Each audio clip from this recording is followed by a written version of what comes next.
The morning air was as fresh as ever. Leng Xiaoza and Leng Yichen arrived at school early. Their outfits were not particularly flashy, black jackets over simple vests, jeans below and sneakers on their feet. Their clothing looked ordinary, but the moment one saw their faces it was shocking. They were far from ordinary in their handsomeness. Neither of them liked competing or showing off. They felt it was better to stay simple. Given how good-looking they already were, if they dressed up any further wouldn't the girls go crazy? Just then a female teacher walked over. "You two must be new 7th grade students, right? I'm a teacher here. Please take out your school documents and come with me." This teacher was extremely gentle and the two boys felt an immediate fondness for her. "I'm all right," Leng Xiaoza replied, quickly pulling out his documents and following the teacher toward the teaching building at a brisk pace. "You two are in class 2 of grade 7. You can go up on your own now, the teacher is waiting for you there." "Take care, teacher," they answered politely. "Let's head up, bro," Leng Yichen said. They entered the classroom and at first glance it was utter chaos, familiar faces and unfamiliar ones all mixed together. It was a complete mess. Some students who knew each other were chatting while others who did not were sleeping at their desks. "Damn, what kind of class is this?" Leng Yichen muttered helplessly. "It's fine. They're all just kids freshly graduated from primary school. Let everyone get to know each other," someone said casually. At that moment the girls in the class also noticed the two brothers, of course with looks like that it would have been strange if no one noticed. A few girls were already casting flirtatious glances their way, though their looks were quite average. As Leng Yichen would put it, taking such girls out shopping would leave him with no face at all. It would be humiliating. He simply couldn't afford that kind of embarrassment. The two brothers found seats and sat down genuinely pleased. After all, they had just entered junior high school and everything still felt fresh and novel. Leng Yichen toyed with the ring on his finger, a gift from Jikong. Each brother had one carved respectively with a dragon and a tiger, lifelike and exquisite, giving off an indescribable sense of intimacy. Jikong had said these were storage rings, of Buddhist inheritance containing a storage space of 1,000 cubic meters. They were truly treasures, far beyond anything available in this age of advanced technology. Thinking of this, Leng Yichen couldn't help lifting his head. A girl entered his field of vision. Her clothes were simple, a pure white dress, long black hair falling naturally down her back, delicate features and a figure of golden proportions, the corners of her lips lifting in a faint gentle curve. Oh, what kind of scene was that? While he was still letting his imagination wander, the girl had already walked over, gave Leng Yichen a light smile and sat down beside him. "Hello, my name is Lan Moxi. What about you?" the girl asked. "Oh, I'm Leng Yichen. Nice to meet you," he replied. Leng Yichen hurriedly pulled himself together, almost losing his composure. Leng Xiaoza meanwhile was still focused on his ring. Perhaps she simply wasn't his type. But when Leng Yichen noticed the reactions of the other male classmates, he was completely stunned. "She's so beautiful. Yeah. If she could be my girlfriend for just one day, I'd gladly lose 10 years of my life." "I agree," another chimed in. Leng Yichen felt like tearing his hair out. What kind of classmates were these? Compared to them, he was already behaving quite well. He discreetly touched the corner of his mouth, thankfully no drool. He silently rejoiced that he had not disgraced himself in front of this beauty. But his little gesture made Lan Moxi laugh. She covered her mouth and giggled softly, leaving Leng Yichen utterly embarrassed, feeling as though the good impression he had just made had vanished into thin air. "Yichen. Huh? I'd like to go to the restroom. Could you help me find where it is?" she asked. "Of course. It's an honor to serve a beauty," he answered. He, let's go," she said, rising. What Leng Yichen did not know was that Lan Moxi already had a great impression of him. In her experience, handsome boys were usually arrogant, frivolous, pretty boys. This one, stunningly handsome yet courteous, pleased her very much. That was why she had chosen to sit beside him. Leng Yichen was extremely excited. A beautiful girl had entrusted him with a task. His heart was pounding wildly. "What's wrong? Has that little beauty bewitched you completely?" Leng Xiaoza teased. "Like her already?" Leng Xiaoza asked. Who said that?" "No, of course not," Leng Yichen finally reacted. "Tch, what's the point of pretending?" his brother said. "There's nothing going on," Yichen insisted. Really? Really? Fine, I'll believe you. If you won't pursue her, I will, Xiaoza said. You dare? I'll fight you to the death, Yichen shot back. Ha ha ha, so you admit it? He had been tricked. Leng Yichen gave a speechless kick and then walked across the campus, the air still carrying summer's lingering heat. Well, it was summer after all. Suddenly a cry reached his ears, help, help. His hearing was far from ordinary. He immediately dashed toward the northwest corner of the school. There he saw a girl surrounded by several burly men who were spewing vile words at her. The girl wore a flowing white dress, her black hair fell to her waist, her features were exquisite, she was perfection crafted by heaven. Even the rare handsomeness of the Lan brothers was more than matched by her beauty. It was indeed Lan Moxi. She had just left the restroom and gotten lost, unable to find her way back to the classroom. When she asked a few senior students for directions, they had lured her instead. Though a crowd had gathered around them, not a single person dared to step forward. Let go of her, you bastards, Yichen roared. Where the hell did you crawl out from? One of them sneered.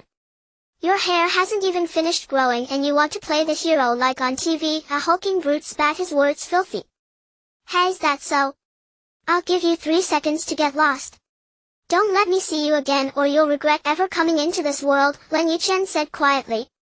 His voice held no emotion at all, but his expression revealed that his usual carefree air had vanished. His eyes were already blazing red.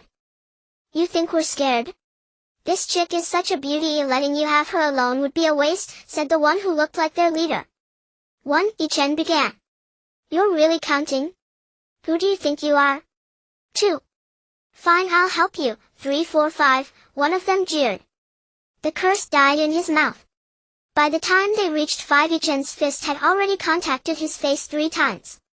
Blood poured from his nose, leaving him in a miserable state. No one could see how fast Leng Yichen's punches were. Since the age of 3 he had trained in boxing, and with Jikong cleansing their bodies of impurities day after day he had endured bitter hardship. Tenacious will, formidable spirit, lightning speed, and fists capable of punching through stone, he was in short the very definition of invincible. Dealing with these thugs was almost too easy. I've already given you a chance. Now none of you will escape, he said coldly. Damn it, everyone get him, the skinny boy shouted. Humph, Leng Yichen snorted. He loosened his fists and launched into motion. Each punch landed squarely on a chest, each sweeping kick struck bone in their legs. In just 5 seconds all 8 boys were sprawled on the ground. Their leg bones were fractured, the bones in their chests shattered, their faces mottled blue and purple. Each of them lay on the ground crying for their parents. I told you, mess with me and I'll make you wish you were dead, Leng Yichen said, spitting out the words. Under the gaze of the surrounding crowd he moved again. In just 10 more seconds a fresh chorus of screams tore through the air. Their entire skeletons had been dislocated by his hands, leaving their bodies limp and hanging. I know you belong to one of the school gangs. Go back and tell your boss, if he has any guts he can come find me. My name is Leng Yichen, class 2 grade 7, he declared. Leaving those words behind he walked over to Lan Moxi. Are you alright? Leng Yichen asked, helping her up. I'm fine. Luckily you came in time. Thank you, she said softly. Come on, let's go back to class, he said. As Moxi tried to stand she immediately clutched her foot. What's wrong? Yichen asked anxiously. I twisted my ankle. I'll carry you, he offered. Can you? He nodded.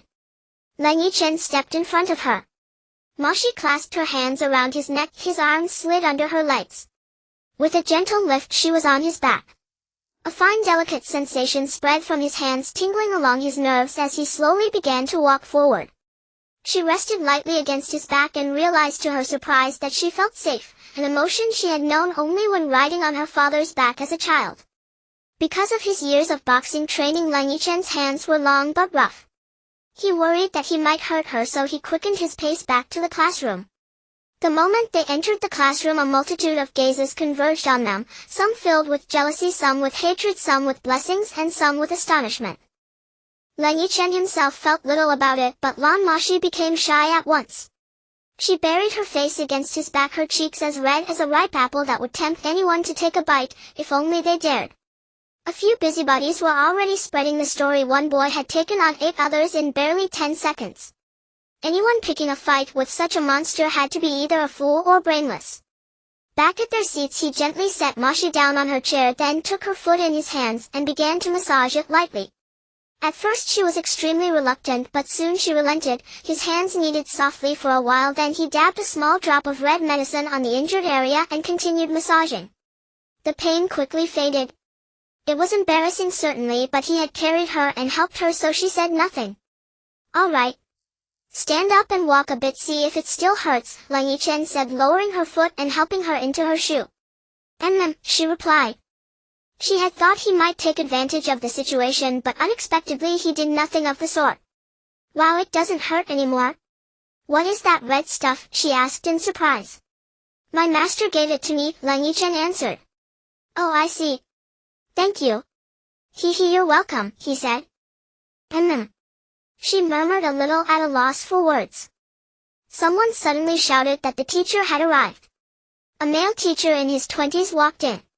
He was strongly built, dressed in a white tracksuit, looking bright and sunny. Stepping onto the podium, he said, "Students, I'm your homeroom teacher. I'll be spending the next 3 years with you, and I hope we get along well. I just graduated this year, so you are my very first group of students. My surname is Lin. You can call me Teacher Lin. But if you like, you can also call me Big Brother." Teacher Lin's opening remarks instantly endeared him to Leng Yichen. Yichen liked approachable teachers the most. "All right, back to business. Since none of you know each other yet, I'll take attendance so we can all get acquainted," Lin said. "Who is Leng Xiaozi?" Xiaozi quickly stood, bowed toward the podium and said, "Teacher, that's me." "Oh, another little handsome guy." Sit down," Teacher Lin replied. His tone was very relaxed. "Leng Yichen," he called next. "That's me," Yichen said, standing up and bowing toward the podium as well. "Wow, you're twins, huh? Hee. Both of you are very handsome, but you don't look exactly alike," Teacher Lin joked. "Teacher, we're fraternal twins," they explained. "Oh, I see. All right, sit down," Lin said, suddenly enlightened. "Liuli Xan," he read. "Teacher, that's me," came the reply.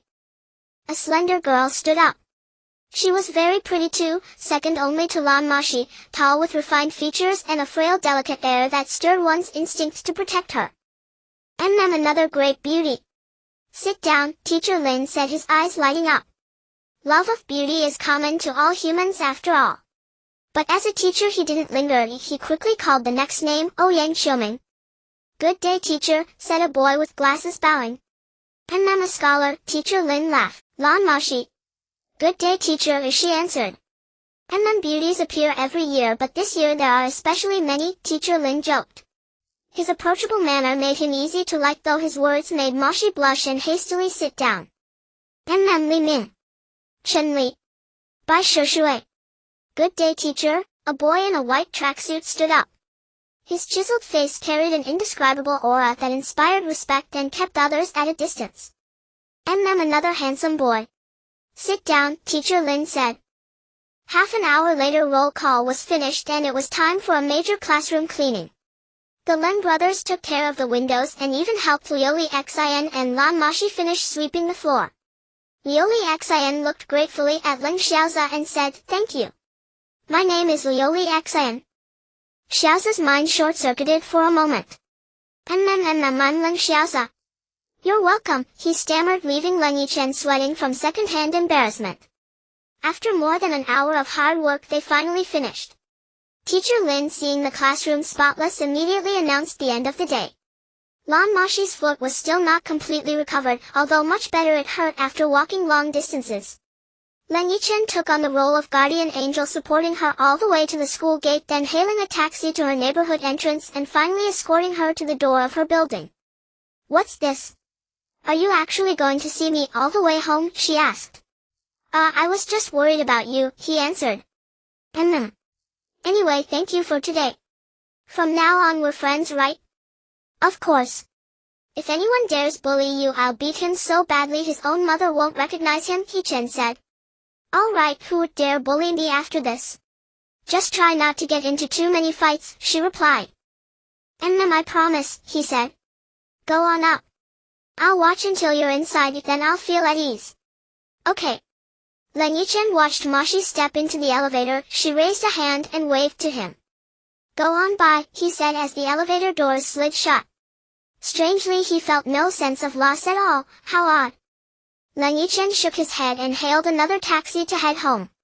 At the same time, Leng Xiaoza was also escorting Liu Xian back to her place.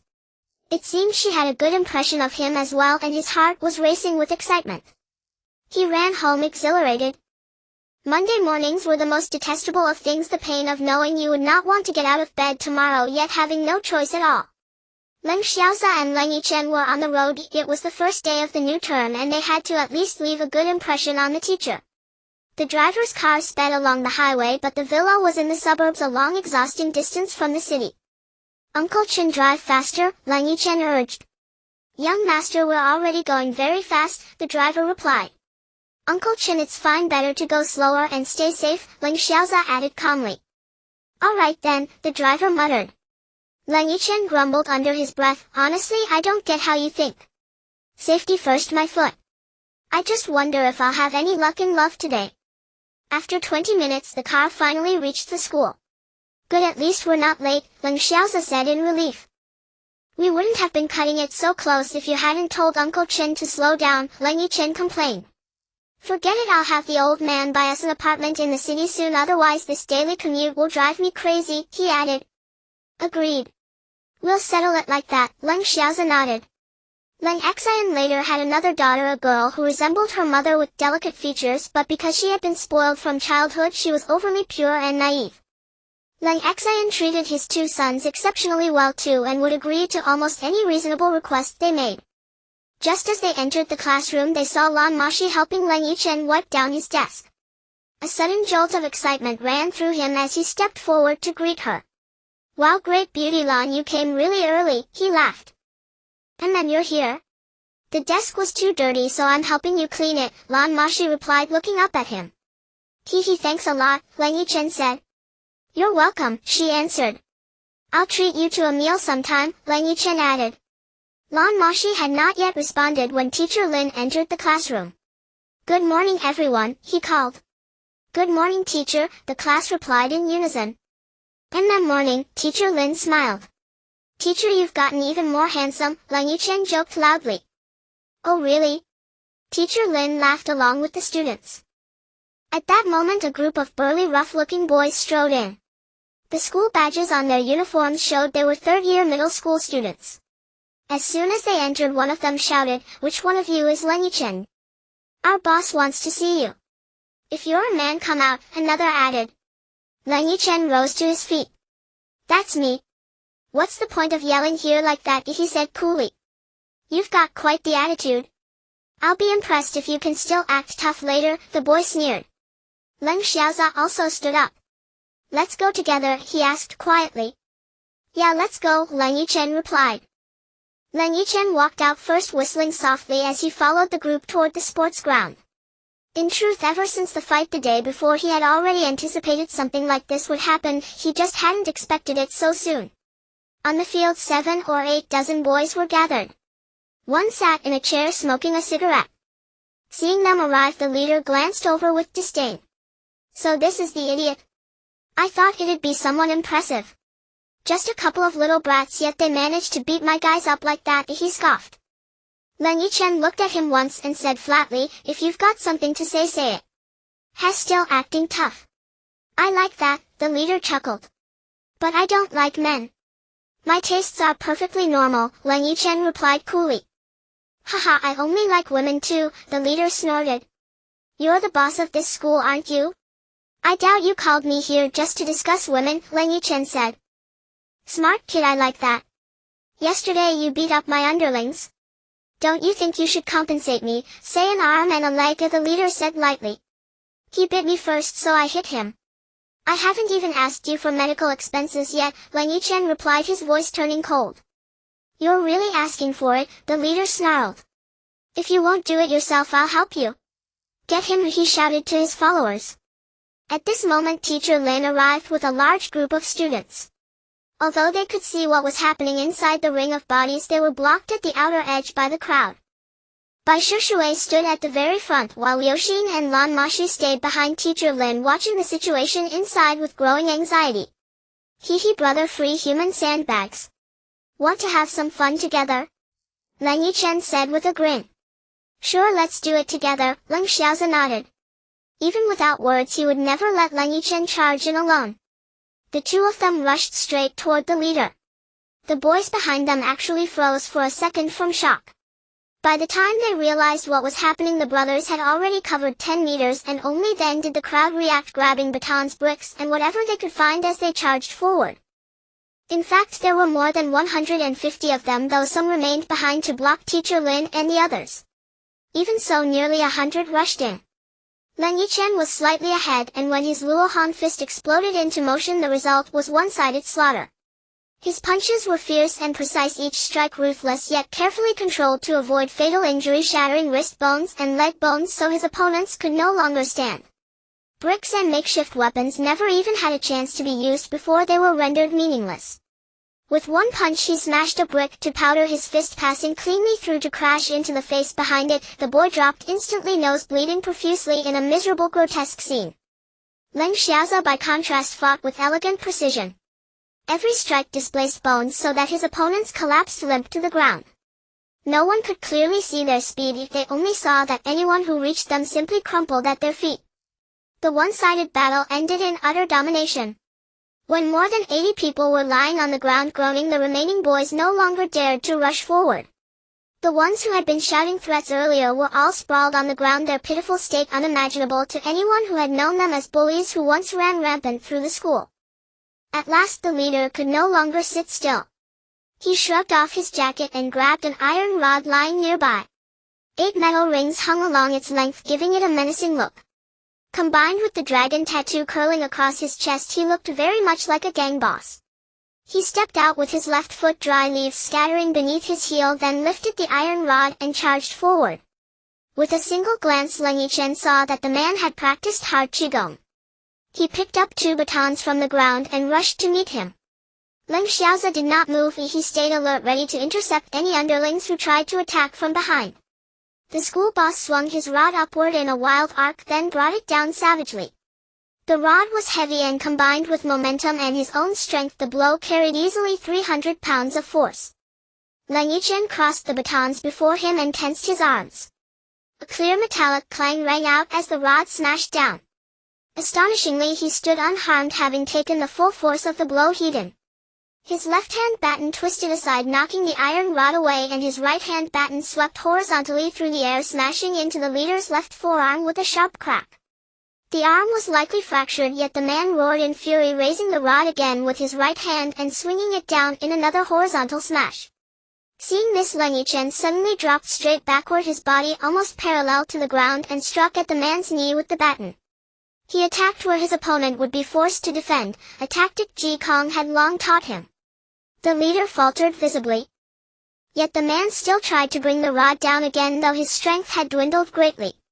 By then the rod had already reached his own bent leg, knocking his knee and sending him half-slanting forward. He struggled to rise, but his body clearly no longer obeyed. It was laughable. If Leng Yichen truly wished, his fists alone could kill a fully grown bull. Against these people there would not even be scraps left. Leng Yichen bent his light-gathered strength and kicked the man squarely in the chest. The leader flew straight back 7 or 8 meters before crashing to the ground. Though the sequence seemed long, the entire duel had lasted less than 30 seconds. The crowd was stunned. All the underlings on the field stiffened like statues, and even the ones blocking teacher Lin were frozen in place. Their own boss had not even lasted 30 seconds in his hands. Yet because he was their boss, they still rushed forward one after another. Leng Yichen swung his batons in sweeping arcs like a one-man army, and in a single minute more than 70 boys were on the ground, all bruised and battered. Only one was left standing, shivering and stuttering on the verge of collapse. He remembered that when they used to fight students from other schools, they prided themselves on being battle-hardened experts, each able to take on 2 or 3 people. Their boss had once single-handedly beaten over 10 opponents. Yet in front of these 2 monsters, counting the time spent talking, every single person had lasted less than 5 minutes. It was complete domination, utter merciless defeat. Leng Yichen walked over to the last boy, smiled and said, "Hello. They said this was a onion-own duel. Well, I've finished my duel. You should call the ambulance." The boy thought bitterly, if this isn't a joke, then what is? You beat up so many of us and still talk like that, how am I supposed to be okay? If my nerves weren't so thick I would have gone mad already. But aloud he could only stammer, big brother, in fearful respect. By then Teacher Lin had finally forced his way inside. He stared at the ground, which was filled with writhing bodies, and then at the two Lin brothers. He rushed over and grabbed at their arms and shoulders, inspecting them anxiously. "Teacher, you're not into men, are you?" Leng Yichen asked with open disdain. "What on earth, are you made of solid meat or something?" Teacher Lin blurted out accidentally. He was on the verge of losing his mind. From the way the two of them looked, he felt they could easily take on several hundred more. His nerves had been pushed to the breaking point. Scenes like this were only supposed to exist in television dramas and movies. In real life, if anyone had told him two people had taken down more than 150, he would never have believed it. Yet today he had witnessed it with his own eyes. "Teacher, if you really want to know what I'm made of, you can try and find out," Leng Yichen replied with a cheeky grin. No one could quite believe that this smiling boy was the same person who had just taken down more than 100 people. The onlookers rubbed their eyes in disbelief, only 3 did not. Liu Xin and Lan Moxi were wiping away tears. Seeing the person who had helped them the day before and cared about them now walk out unscathed after felling so many, they did not know whether to laugh or to worry. The third was by Shui. From his stance alone one could tell he practiced martial arts. He understood well that once martial skill reached a certain level, one could easily crush large numbers of ordinary people. Aside from the leader, the others were almost clueless, good only at hacking blindly. "Forget it, let's go back," someone said softly. Came the reply. Teacher Lin cleared his throat. "What just happened was very sudden, but don't let it affect your mood. Alright, let's start class. Everyone take out your textbooks and get ready. Next period in my Chinese class will adjust the seating arrangement," he announced before walking away. After that the English teacher came in to start the lesson. Leng Yichen had never liked English, so he always slept through the class. Lan Moxi on the other hand listened intently and took careful notes. Leng Xiaozi did not sleep but instead played on his phone. Hardly anyone in the class truly liked English lessons. "Moxi," the dozing Leng Yichen suddenly called softly. "What is it?" she whispered back. "Why were you crying just now?" he asked. "I wasn't." "When was that?" she denied quickly. "I saw you on the sports ground." "Were you worried about me?" Leng Yichen asked with a playful smile. "No. Pay attention to class," she said. Lan Moxi's cheeks flushed crimson as she hastily denied it, using the lesson as an excuse. Her rosy face and delicate features formed a temptation no man could easily resist. Today she had changed her usual look: snow-white trousers, a soft pink top, cream-colored sneakers, her long hair flowing freely, long eyelashes, and lively eyes that seemed to speak on their own. The bell finally rang for the end of class. "Moxi, come with me, I have something to tell you," Leng Yichen said. She replied. He led her toward the school's bamboo grove. "Moxi, I like you," he said. "Ah. What are you talking about?" she stammered. "I said I like you," he repeated gently. "But..." Lan Moxi's face reddened again as she grew shy and tried to leave. Leng Yichen stepped forward, grabbed her wrist and gently pulled her into his arms. "I like you. Maybe I fell for you the moment I first saw you yesterday. Maybe it was when you were in danger. Maybe when I carried you on my back. Maybe when I rubbed your foot or when I walked you home. Maybe it was just now when you cried. No matter when it happened, I simply like you. Give me a chance and I'll make you happy," he murmured. No matter how it had begun, his feelings for her were real, and he begged for one chance to bring her happiness and joy. If yesterday had only been a mix of fondness and gratitude, then the moment Leng Yichen drew her into his arms, Moxi realized she had already fallen for him. When he spoke those words, she knew he was the man fate had destined for her in this lifetime, a turning point from which there was no going back. "Is that all right?" Seeing that Moxi had not answered, Leng Yichen asked again. But I have one condition," she replied softly. "Go ahead," he said. Leng Yichen loosened his hold, then too excited hugged her tightly once more. Not just one condition, 100 I'll agree to them all, he said. My condition is that for the rest of your life you can only have me. You must not be unfaithful, Moxi whispered. And then I promise you.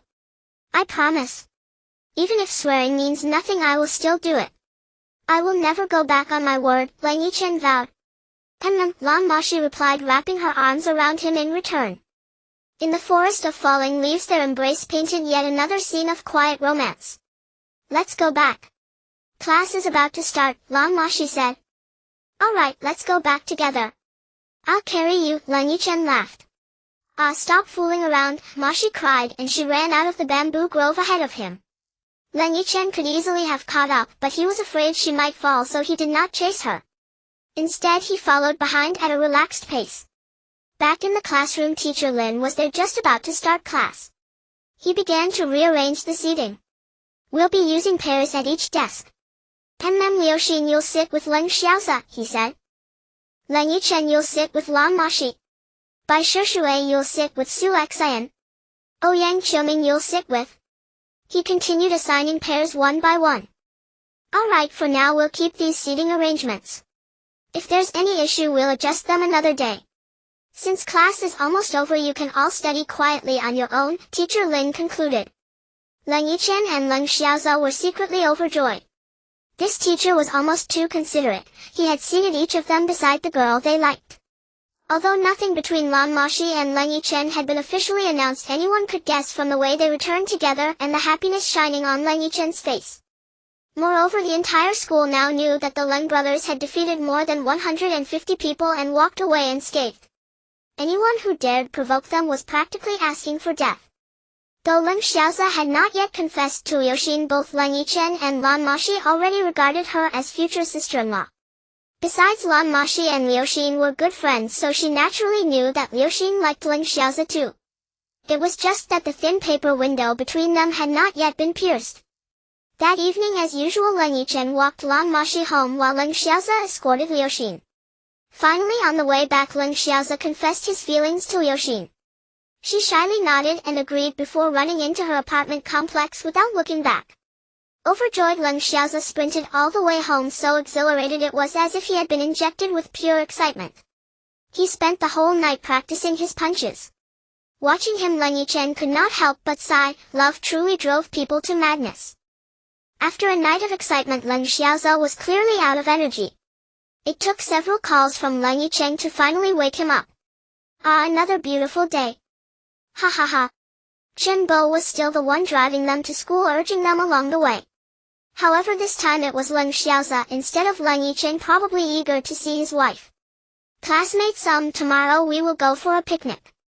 Please bring your supplies. Let's end class for today, okay?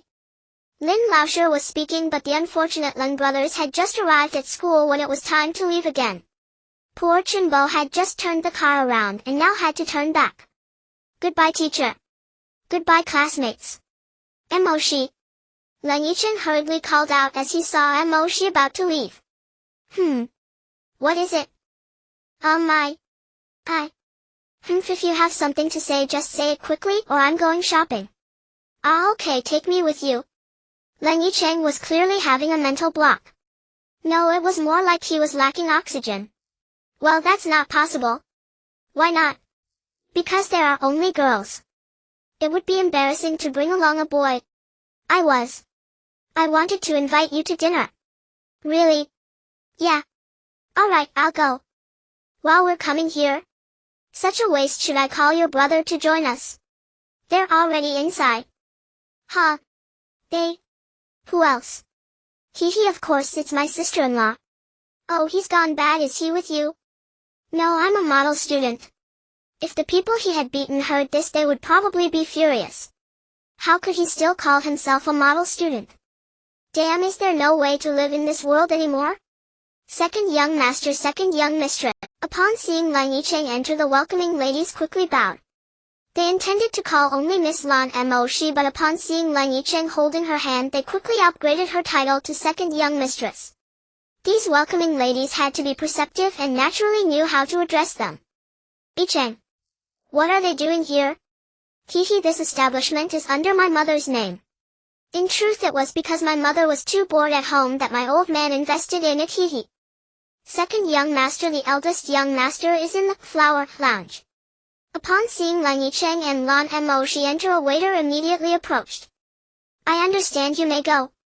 Yes, second young master. The lady is also at the hotel, do you want to meet her?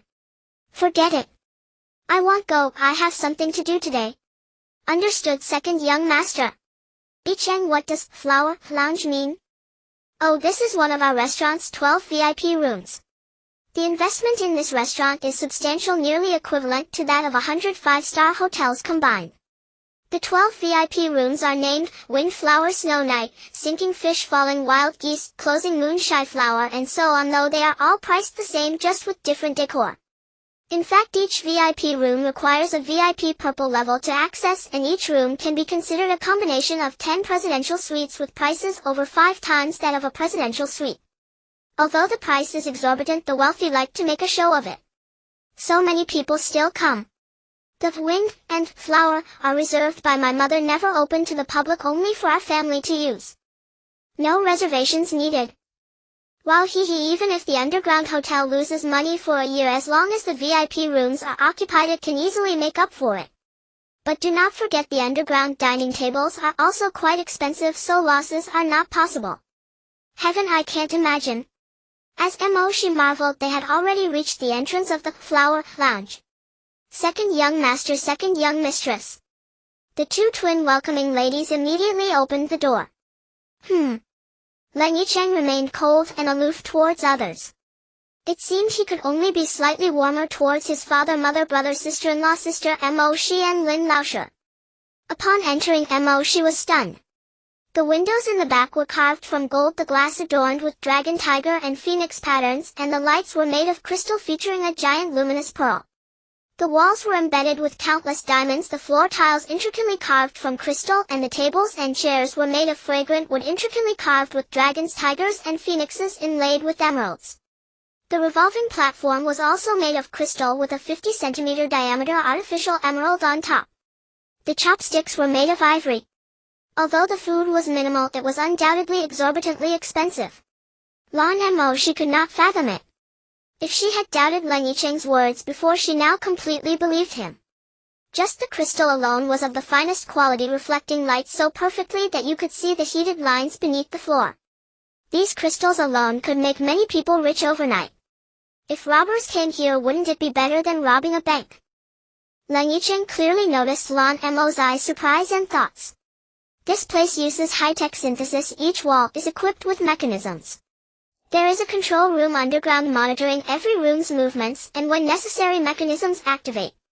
No one can escape with precise infrared detection systems, and there are heavy machine guns and countless bullets inside. Moreover, this building survived the bombings in Japan back in the day. Just think about how tough it is. These stones are remnants from ancient times containing things that current science cannot detect. It's likely that even an atomic bomb wouldn't be able to destroy it. If the previous surprise was just astonishment, now it was sheer shock. Nuclear weapons can't even touch this. What on earth is this? Although Lan Moxi's family is also quite wealthy, it doesn't reach this level of extravagance. Saying the Lan family is the #1 family in the world is not an exaggeration. If a hotel is like this, then what must their home be like? After having dinner, Lan Moxi and Lu Lisan had lost their senses, stuffing their mouths continuously. The next day, everyone arrived at school early and boarded the 2 large trucks that Lin Laoshe had arranged. One truck was filled with food and supplies while the other was full of people. Leng Yichen and Leng Xiaoza sat together with Lan Moxi and Lu Lisan. Leng Yichen leaned against the truck holding Lan Moxi in his arms. This little girl unexpectedly fell asleep while bouncing in the truck. He remembered how in their childhood Jikong had welded iron frames in the truck to create numerous barriers to train the 2 brothers. After a day of that, their bones felt like they were scattered. Now, leaning against the bumpy spots in the truck, they felt no discomfort at all. But others were not so lucky, each one crying for their parents. After 5 hours of bumpy ride, the driver emptied the fuel tank, filled it up again, and filled the spare 20 fuel tanks as well. After another half hour, they reached their destination, which was already past 3 in the afternoon. The girls hurriedly searched for branches and flat stones while the boys were busy gathering supplies. The Leng brothers had it much simpler. Their dragon and tiger storage rings only took up a little space. They found a secluded spot, took them out, and solved the problem. Of course, Lan Moxi and Lu Lisan naturally needed them to help. After setting up the tents, Lu Lisan and Lan Moxi shared one tent, while the Leng family's tents were designed for 3 people, especially large. In fact, even 5 people would feel no squeeze at all, while Leng Yichen and Leng Xiaoza naturally took up the role of guards on their right. At this point, Lin Laoshi had already set up the stove, placed some scattered beef inside, and put many mushrooms on it. He also set up several barbecue grills with many lamb skewers roasting. Leng Yichen and a number of boys took out iron bars and surrounded all the tents together. These iron bars were triangular in structure, very sturdy.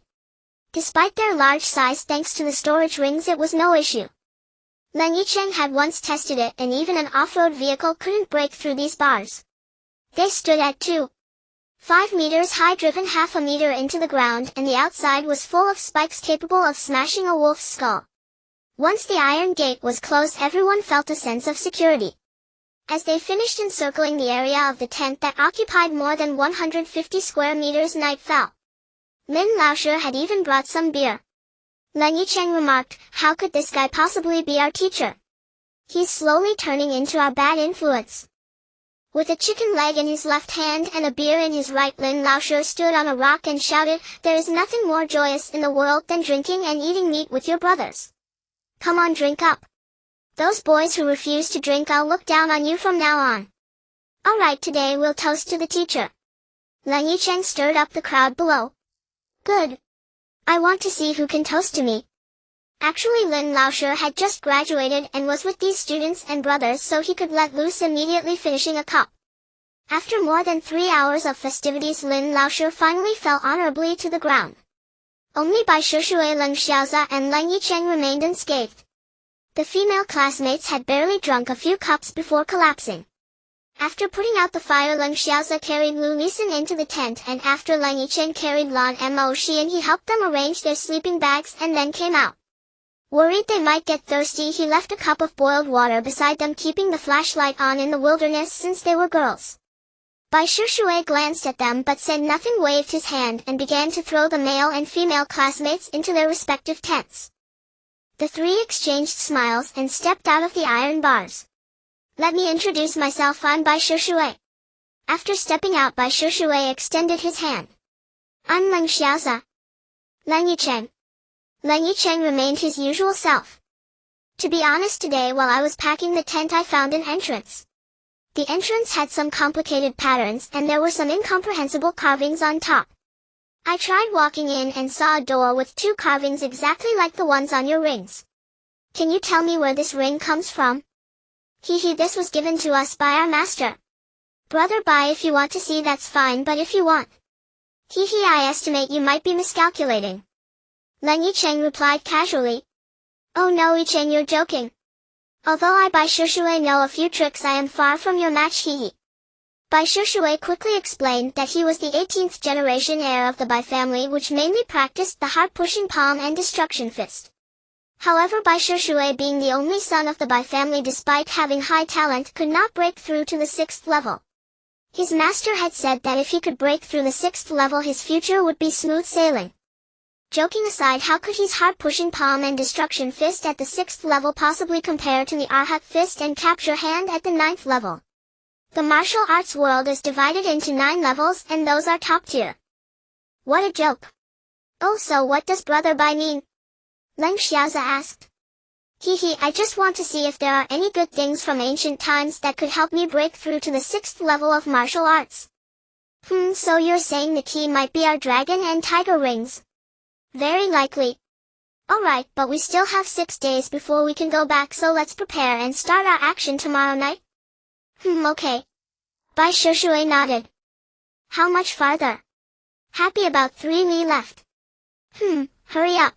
Indeed, the trio was none other than Bai Shishui, Leng Xiaoza, and Leng Yichen. They had prepared meticulously, carrying defensive gear and weapons, in Bai Shishui's left hand a collapsible baton, in his right a Walther pistol of German manufacture. The pistol fired 7 65 millimeters rounds, a formidable piece. As sole heir of the Bai family, possessing such a firearm was hardly extraordinary. Leng Xiaozhe wielded an HKM-27 automatic rifle while Leng Yichen gripped 2 Desert Eagles, one in each hand, and wore a full belt of ammunition clips. Night vision goggles secured over his eyes as they charged toward the cave Bai Shishui had indicated. "We've arrived," Bai Shishui announced.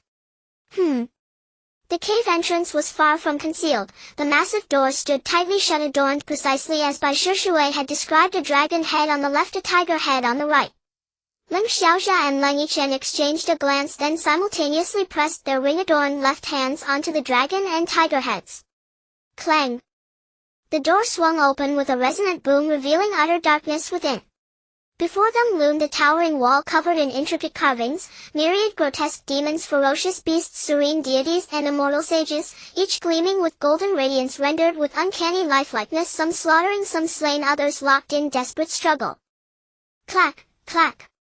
Leng Yichen chambered rounds into both Desert Eagles. His alone remained unprimed. Leng Xiaozhe and Bai Shishui had already disengaged their safeties before entering. "Let's go, see what lies ahead." Leng Yichen, fearless since childhood, strode forward, weapon in hand. His storage ring held not only firearms and provisions but vast arsenals. Fear held no dominion over him. Leng Xiaozhe shared that same affinity. Boys, after all, are often drawn instinctively to arms and ordnance. Thus, when their mentor Ji Kong bestowed the storage rings upon them before school, they immediately filled theirs with treasured weapons and munitions. Bai Shishui activated his infrared scope and advanced cautiously. What is that?" Leng Xiaozhe exclaimed in astonishment. "Ilua Palace." Leng Yichen blurted out. How do you know that?" Bai Shishui asked. "I don't know how that slipped out." Leng Yichen hastily replied, but his expression hardened, shifting markedly from its usual ease. He'd just realized the words had risen not from memory but from the ring itself. Since crossing the threshold, he'd sensed a strange resonance emanating from it, first a subtle warmth, then an escalating burn, now a searing agony piercing his very soul. And he was not alone. Leng Xiaozhe felt it too. The dragon ring pulsed with an indescribable, unsettling familiarity, both intimate and oppressive. The three pressed onward. It was now certain they stood within an ancient ruin, the Ilua Palace. But what kind of place was this?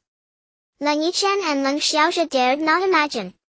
Bai Shishui, however, felt nothing, only the cold grip of his pistol tightening in his palm. After traversing roughly 300 meters, they encountered 2 colossal stone statues, a dragon stretching 100 meters in length, exquisitely rendered, every scale vivid, and a tiger muscled and fierce, its sinews carved with anatomical precision. At that moment a horde of shadowy figures surged forth, humanoid yet unnaturally distorted torsos tapering down to single-thread thin legs, each wielding tridents, eyes blazing crimson, radiating primal dread. Leng Yichen's Desert Eagles spat 2 rounds, bang, bang, and 2 phantoms crumpled, dissolving instantly into viscous steaming sludge. Yet they reformed almost immediately. This place defied natural law, something deeply wrong clung to the air. "Fall back, now!" Leng Xiaozhe recognized the peril at once and shouted for retreat. "Go ahead, I'll cover you." He raised his rifle and unleashed a blistering burst, bullets stitching across the shadows. How many struck he couldn't tell. But the figures regenerated instantly, whole and unharmed. "Damn it, they must worship Brother Chen." Bai Shishui cursed. "Run, brother!" Leng Yichen urged urgently. "Right, Bolt's got nothing on us," Leng Xiaozhe quipped. "You trust Brother Chen, I trust Bolt. Screw you all, die!" Leng Yichen drew a rocket launcher from his storage ring. "Move!" "Got it!" Boom! This time the phantoms did not rise, they blackened, shriveled, and vanished in roaring flame. The weapon had been procured from the family's underground arsenal, only a handful of rounds remained. Move, fast! Though we've felled a dozen, hundreds still remain. We can't possibly outlast them. They sprinted deeper, thousands of meters inward, until the spectral host ceased pursuit. "Stop!" Leng Yichen called for a halt. "There's no turning back now, we must press on. We 3 must stand united." Bai Shishui hesitated, then assented. The words were clearly meant for him. Leng Xiaozhou was his elder brother. Leng Yichen unquestionably loyal, thus the appeal carried weight. Their hearts pounded fiercely. This accursed place reeked of malevolence, each longed only to escape. Another 100 meters brought them into a vast open chamber, its center dominated by a floating artifact, a belt suspended midair above a glowing formation. Its surface bore exquisite patterns studded with 72 deep red gemstones, the largest centered directly before them. Bai Shishui lunged forward to seize it, only to be violently repelled, hurtling backward to crash against the far wall.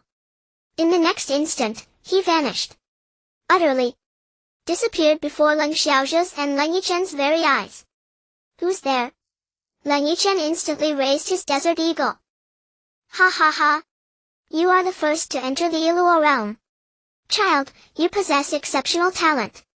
With cultivation, greatness awaits. Curious who I am? Then seek me in the Iluo palace. You shall undergo my trials, and earn my legacy.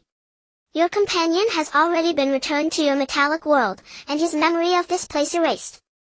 Yes, you are the first I have chosen. The voice echoed from all directions, disembodied, omnipresent, chilling the marrow. Then, the floating belt shot toward Leng Yichen and fused into his body. A scorching heat erupted within him, identical to the sensation he'd felt when donning the tiger ring. One of my ancient treasures suits you perfectly. Leng Yichen and Leng Xiaozhou stood stunned. The language was archaic, utterly alien, yet the rings translated it seamlessly into their minds. Beyond mere storage, these rings possessed linguistic mastery, an artifact transcending time and tongue. Now they faced a stark choice: advance, or flee. Countless rewards might await within, but so too would boundless perils. That first trial had been monstrous. Had they faced even greater horrors, they'd have perished utterly. If the first guardian worshipped Brother Chun, who knew what other deities lurked here? Perhaps Brother Zheng, or even Bolt himself, might demand tribute, and leave no trace behind. Brother, will you go? What do you think? We fight. Returning offers no better fate. Agreed, let's go together. They paused briefly to recover, then pushed forward. Light intensified with every step. Leng Xiaozhou and Leng Yichen had assumed Iluo implied desolation and gloom, yet here brilliance reigned.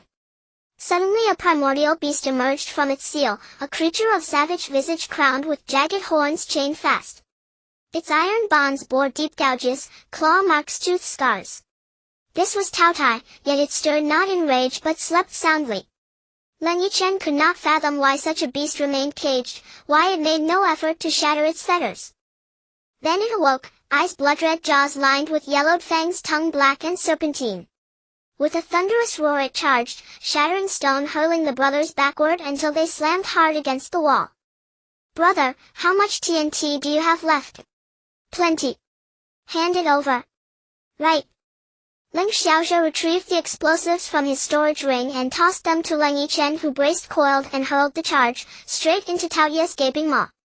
Leng Xiaozhou triggered the detonator. Kaboom! The beast's skull exploded, crimson gore splattered the earth, its dying shriek reverberating through the cavern. Ding! A small square box clattered to the floor before them, forged of untarnished bronze, unsealed, shimmering with an eerie emerald glow. Well done, you've overcome my guardian. Ha ha ha! Take that box, it contains an ancient art. Study it well.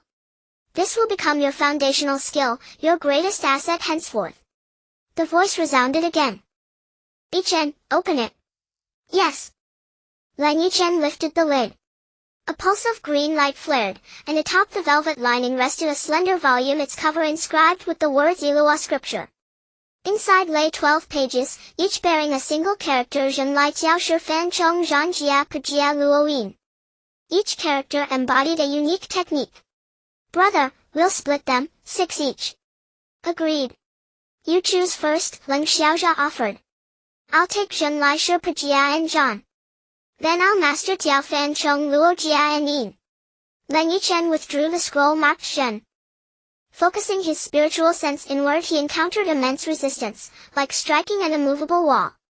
He intensified his mental pressure, gradually piercing the barrier, until a faint green luminescence flickered into view, a hazy silhouette wielding a hammer striking blow after blow upon an unyielding ground.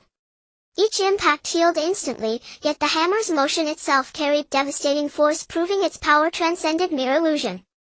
Leng Yichen suddenly recalled his martial training. Breaking through the first veil required unity of self and art. The fist is in my heart holds the fist becomes my weapon, fist answers fist. With that insight he resumes the motion, not mimicking but embodying the hammer strikes, force departs the heart holds the hammer cycles, cycle yields shock shatters hammer. Ha, ha! He roared, and the phantom hammer slammed into the virtual earth. The realm fractured, cracking apart like shattered glass. Ha ha ha, I've mastered it. Ha ha ha! Leng Yichen laughed triumphantly. At last, he possessed true power of his own. When he snapped back to reality, his phone displayed the date. 1 full day had passed. Leng Xiaozhe stirred awake. Brother, did you succeed? Yes, Diao holds unfathomable depths. Let us continue. 6 days later, when they awoke once more, they had mastered the 12 ultimate skills and their martial arts had reached new heights. This extraordinary martial arts skill had already been absorbed by them. Brother, let's give this martial art a name. Sure, what should we call it? Let's call it Lost Technique. Good, let's call it Lost Technique. Ha ha ha, my children, you have not disappointed me. Well, if you pass the final test you will be able to see me. Continue forward. You will be my pride. The voice reappeared. Leng Yichen and Leng Xiaozhe tidied themselves up briefly before regaining their composure, stepping cautiously into the unknown. After about a kilometer they spotted a gigantic mirror surrounded by mysterious runes with a blood-red glow that assaulted the eyes. However, they could not see themselves in the mirror. Suddenly their figures appeared inside the mirror and began to move, not in sync with Leng Yichen and Leng Xiaozhe but moving on their own. Oh my, how bizarre is this? Are we in a horror movie? They were clad in shining armor, divine and majestic. Leng Yichen's armor was snow white, wielding a hammer inscribed with runes and a completely white helmet with a crimson mark on his forehead. He had a single heart-protecting mirror shaped like a tiger's head, and his belt was the 72 diamond he obtained, accompanied by milky white arm guards, pristine gloves, and dazzling white battle skirt, leg guards, and boots, along with a long battle robe trailing behind. It looked extraordinarily divine. Leng Xiao's armor was blue, similar to Leng Yichen's except for the crimson mark on his forehead. All other colors were blue. Moreover, he held a staff equally inscribed with runes. As the two approached, Leng Yichen quickly pulled Leng Xiaozhe back, watching as everything they passed was demolished, the space shattered, turning into chaos. Leng Yichen knew they could not pass through this chaos, for once they stepped in they would face annihilation. As they retreated, Leng Yichen suddenly realized that since they were learning from themselves, it must be their own power. He thought of how his blood entering another's body would cause a mutation. With this in mind, Leng Yichen pulled out a handgun and shot his palm, blood streaking through the air, then directed the blood towards the armored Leng Xiaozhe. It struck true at the forehead. Leng Xiaozhe clearly staggered, then with a bang, the armored Leng Xiaozhe exploded. At that moment Leng Xiaozhe bit his finger, using his blood to strike the armored Leng Yichen, causing him to explode as well. At that moment the two sets of armor fell to the ground. Beside them lay two weapons, a staff and a hammer. My children, you have finally arrived. Just then the voice reappeared, but this time a man in his 30s stepped forward, handsome with a warm smile on his face. Who are you? Leng Xiaozhe asked. Who am I? The middle-aged man was clearly taken aback, chuckling. I don't even know. I only know that I have been imprisoned here for over 600 billion years. This is merely a fragment of my consciousness. The real me has long perished. Over 600 billion? Leng Yichen and Leng Xiaozhe were both visibly stunned. Haha, do not be surprised. Listen to my story and you will not be amazed. After receiving their consent, the middle-aged man began to narrate. Over 600 billion years ago the world was not as it is now. This world was divided into humans, gods, the underworld, demons, monsters, and elves. Among them humans had the weakest power but the most knowledge, while gods were the least but the most powerful. The underworld and demons formed an alliance, as did humans and gods, as well as elves and monsters. But when these groups split into three factions, their powers began to align. I, on the other hand, was a member of the divine realm, born with full divine power, hailed as the greatest prodigy of the divine realm. The so-called gods are merely humans who have cultivated to a certain level. My parents were gods, so I was bestowed the title of God Slayer at birth. Oh, let me clarify, our cultivation was based on divine power levels. When a person reached level 100 in divine power, they were conferred the title of God, achieving immortality unless their soul was obliterated. At that time I was at level 10 in divine power due to my innate talent. Thus my cultivation speed was exceedingly rapid. By the age of 15, I reached level 30, at 20th level 50, at 26th level 80, and by 30th I broke through level 90, earning the title of Slayer of Illusions.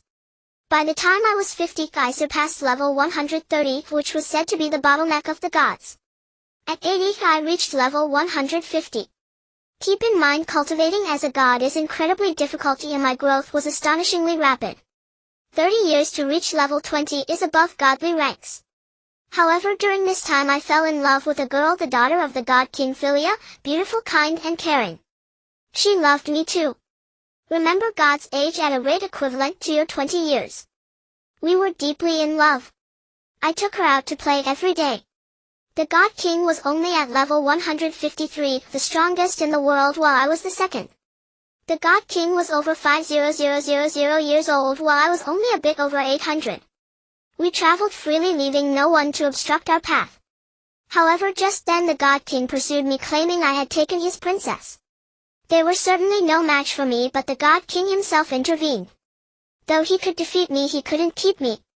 After I escaped, I realized Philia was merely the god king's excuse to kill me. He feared I would one day surpass him and take his place, so he sought to kill me. My heart was filled with hatred. Afterward I received news of Philia's engagement to the son of the king of the underworld, Ordomon. A few days later I heard of Philia's suicide. I knew she loved me, but I couldn't bear it, so I sought revenge for my beloved. Consumed by hatred, I cultivated for 10 years, breaking through to level 155 in my wrath. I formed a team of vengeance targeting gods, humans, the underworld, monsters, elves, and demons. We killed anyone in sight, and soon they banded together to hunt us down. We fought fiercely, ready to self-destruct for our loved ones. That war lasted over 3 months. I single-handedly annihilated the demon and monster tribes, and then perished alongside the god king. Both the underworld and divine realms were gravely wounded, leaving only a few survivors, while the human realm became the master. Humans followed the directives of those gods, branding us as the Lost Clan, and I became the Lost God. Ha ha ha, how ironic. I could conquer the world alone, yet became the Lost God. In ancient times, lost means abandoned, signifying a fall from grace. I left this fragment of consciousness so that I could have disciples. Do you wish to?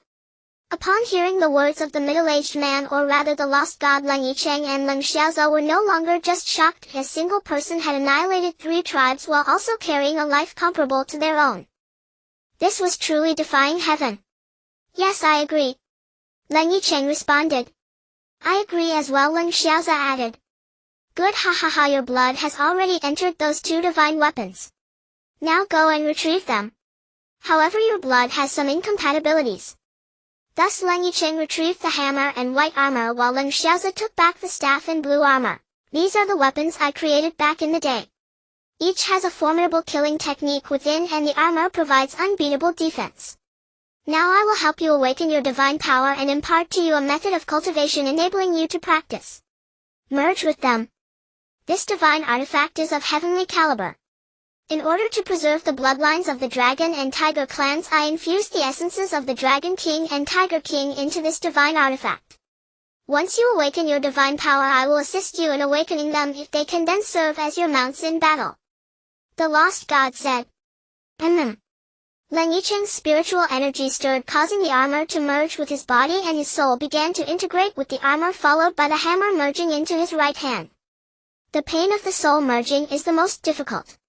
It feels as if insects are crawling. At that moment Leng Xiaozhou was experiencing the same. The 2 quickly gathered their energy to resist, but unfortunately it was still uncomfortable, a tingling sensation that was quite stimulating. If it were mere pain they wouldn't even flinch, but it was truly speechless. 3 days later, all right, you have successfully merged with these divine artifacts. Now I will awaken your divine power. After speaking, the middle-aged man waved his hand, causing the mirror to shrink and shine down upon their heads. A wave of warmth enveloped them as the seasons turned. Just then Leng Yichen's divine artifact burst forth with radiance. Heavens! Innate divine power! Leng Yichen and Leng Xiaoza awakened witnessing the middle-aged man excitedly grasping Leng Yichen's arm. He mumbled innate divine power. What is innate divine power? Leng Yichen asked. Only then did the lost god realize level 0 cannot be cultivated. Level 15 is divine power, level 69 is sacred divine power, while level 10 is innate full divine power. Only above level 10 does the legendary innate divine power exist. Yet you are at level 21, and your brother is at level 20. Even if one were dull-witted, they would understand how remarkable this was. Leng Xiaoza and Leng Yichen immediately reacted. What use is this? Release your own divine artifacts. Leng Yichen and Leng Xiaoza used their spiritual energy to release their hammer and staff, revealing that the handles of the two divine artifacts bore 2 sets of engravings. Leng Yichen had 21 engravings. Every 10 engravings equated to 1 imprint. The lighter ones are heavenly markings, the heavier ones are imprints. Every 10 levels yields 1 imprint, and upon reaching 100 levels it utilizes divine resistance. Each imprint contains a skill, and every skill is extraordinary. You have already learned the first 6 skills, there will be others stored within your divine artifacts. Remember, the soul imprint can only be inscribed once, and it will emerge only when comprehended.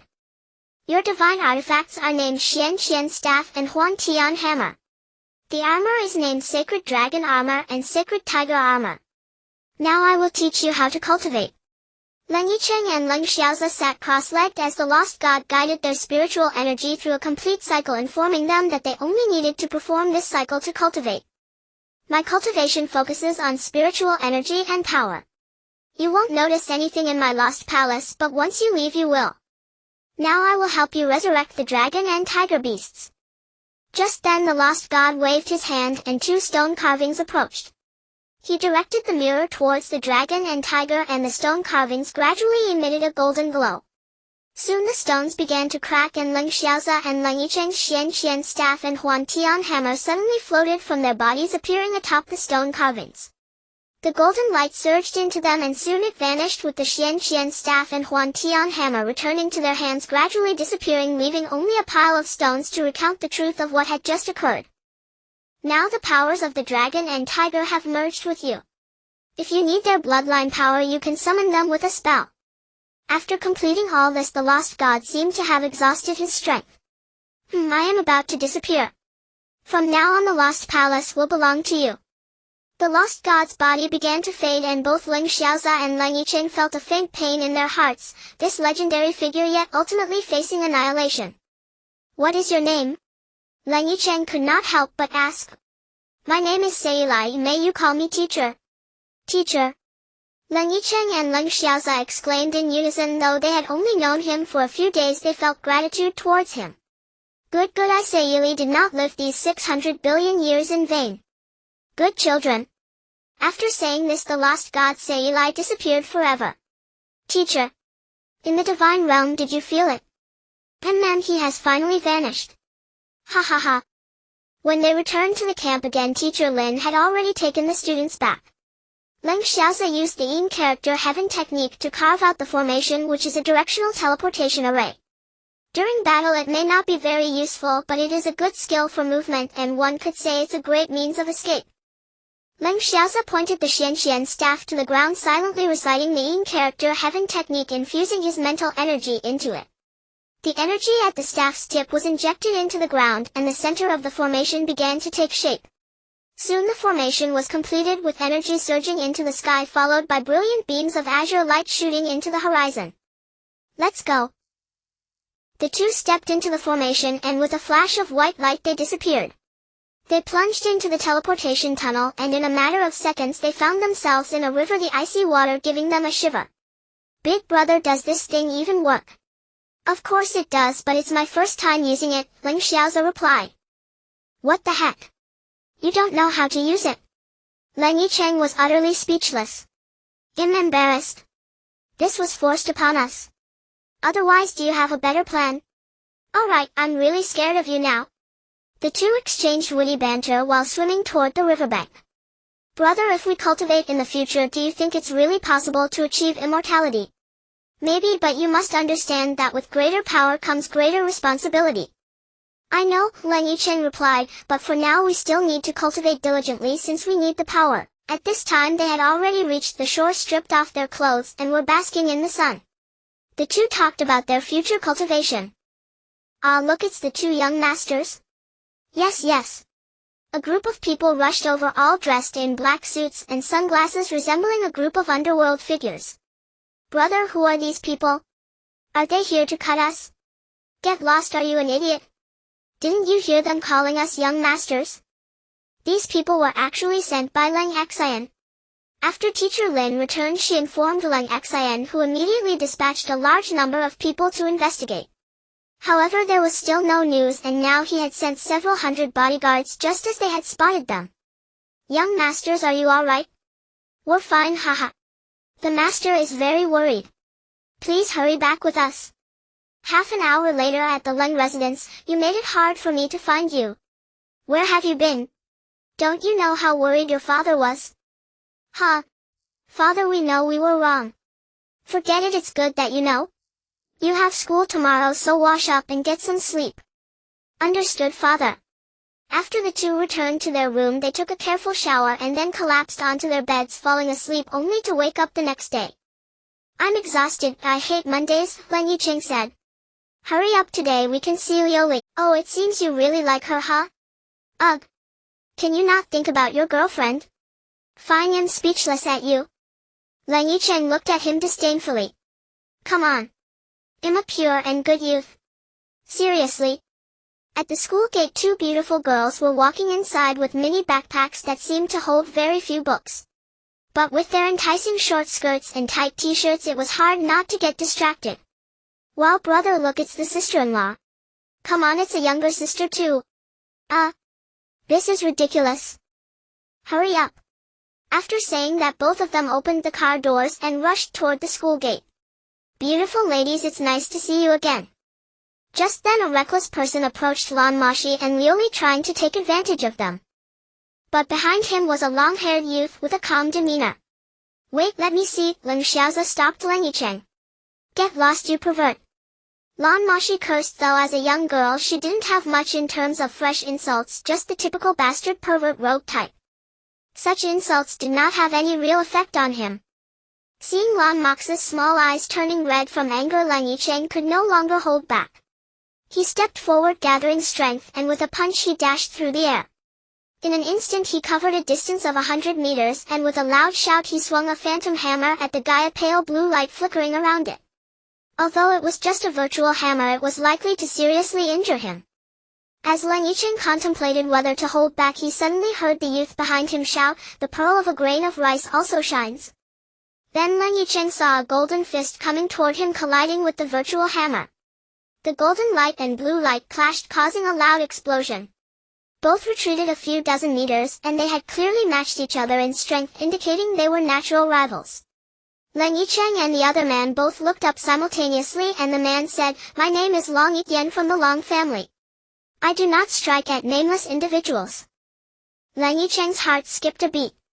The Long family was an ancient clan renowned for their demonic breaking fist, known as the King of Fists.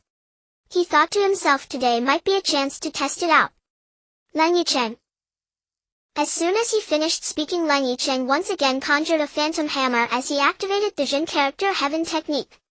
This was his first time using a skill, but just as the skill was charging, his body glowed brightly, a snow-white hexagram appearing under his feet.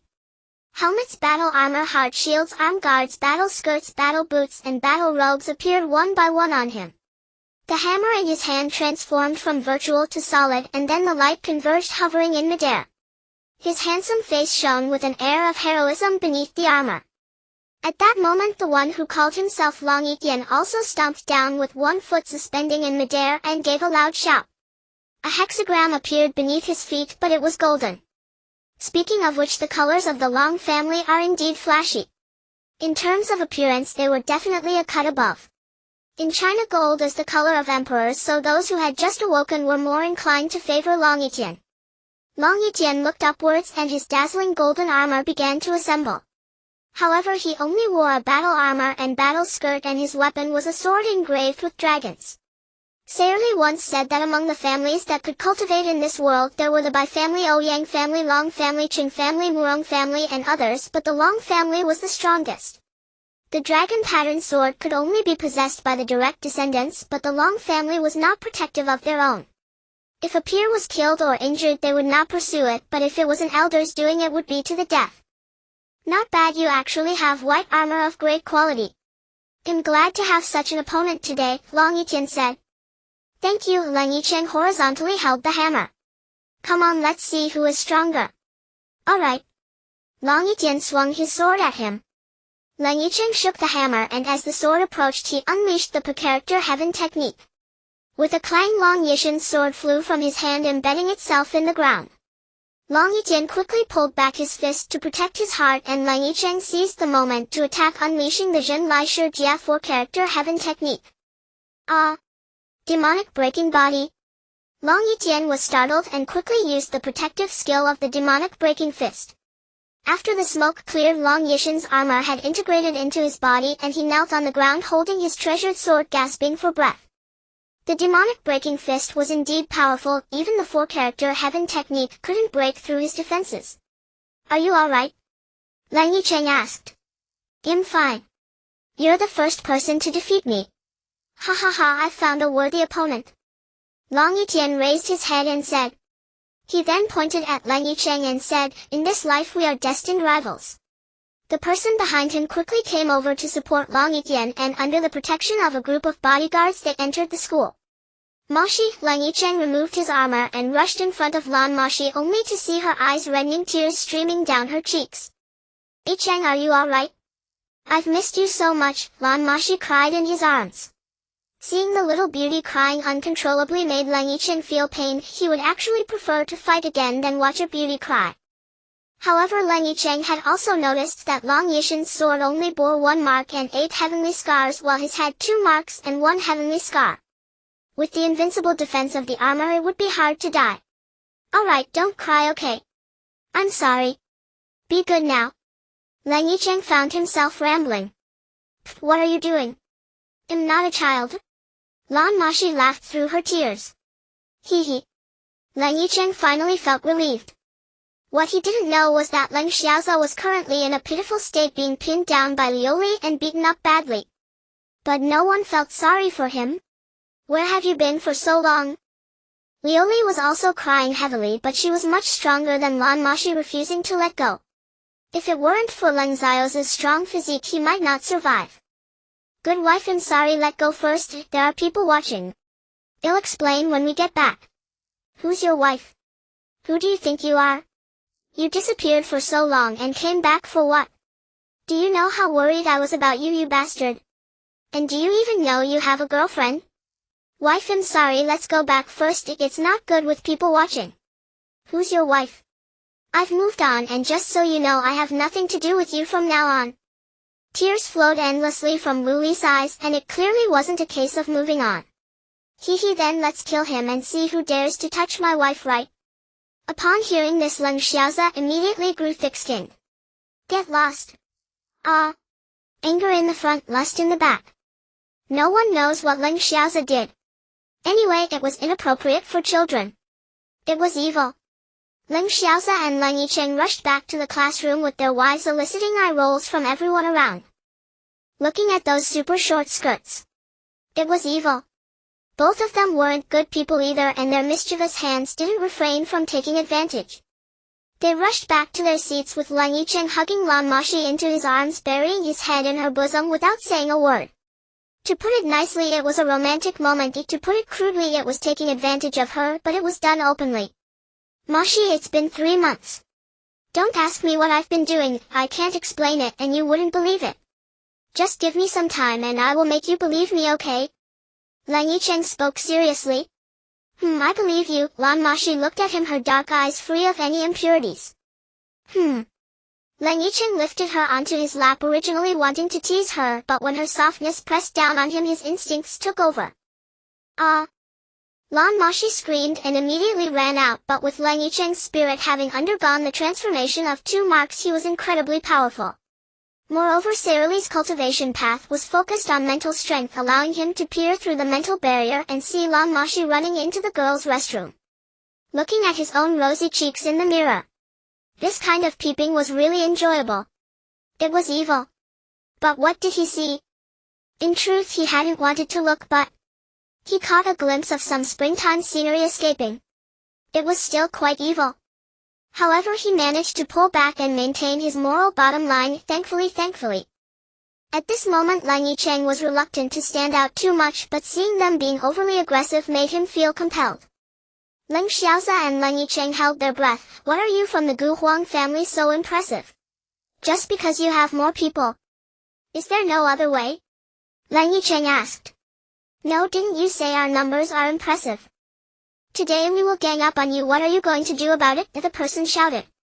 Leng Yichen and Leng Xiaoza exchanged glances and rushed forward together, with Leng Xiaoza donning his armor and wielding his Xian staff proud and imposing. Leng Yichen also held the illusory Kun hammer, coldly staring at them. Phil returned the favor.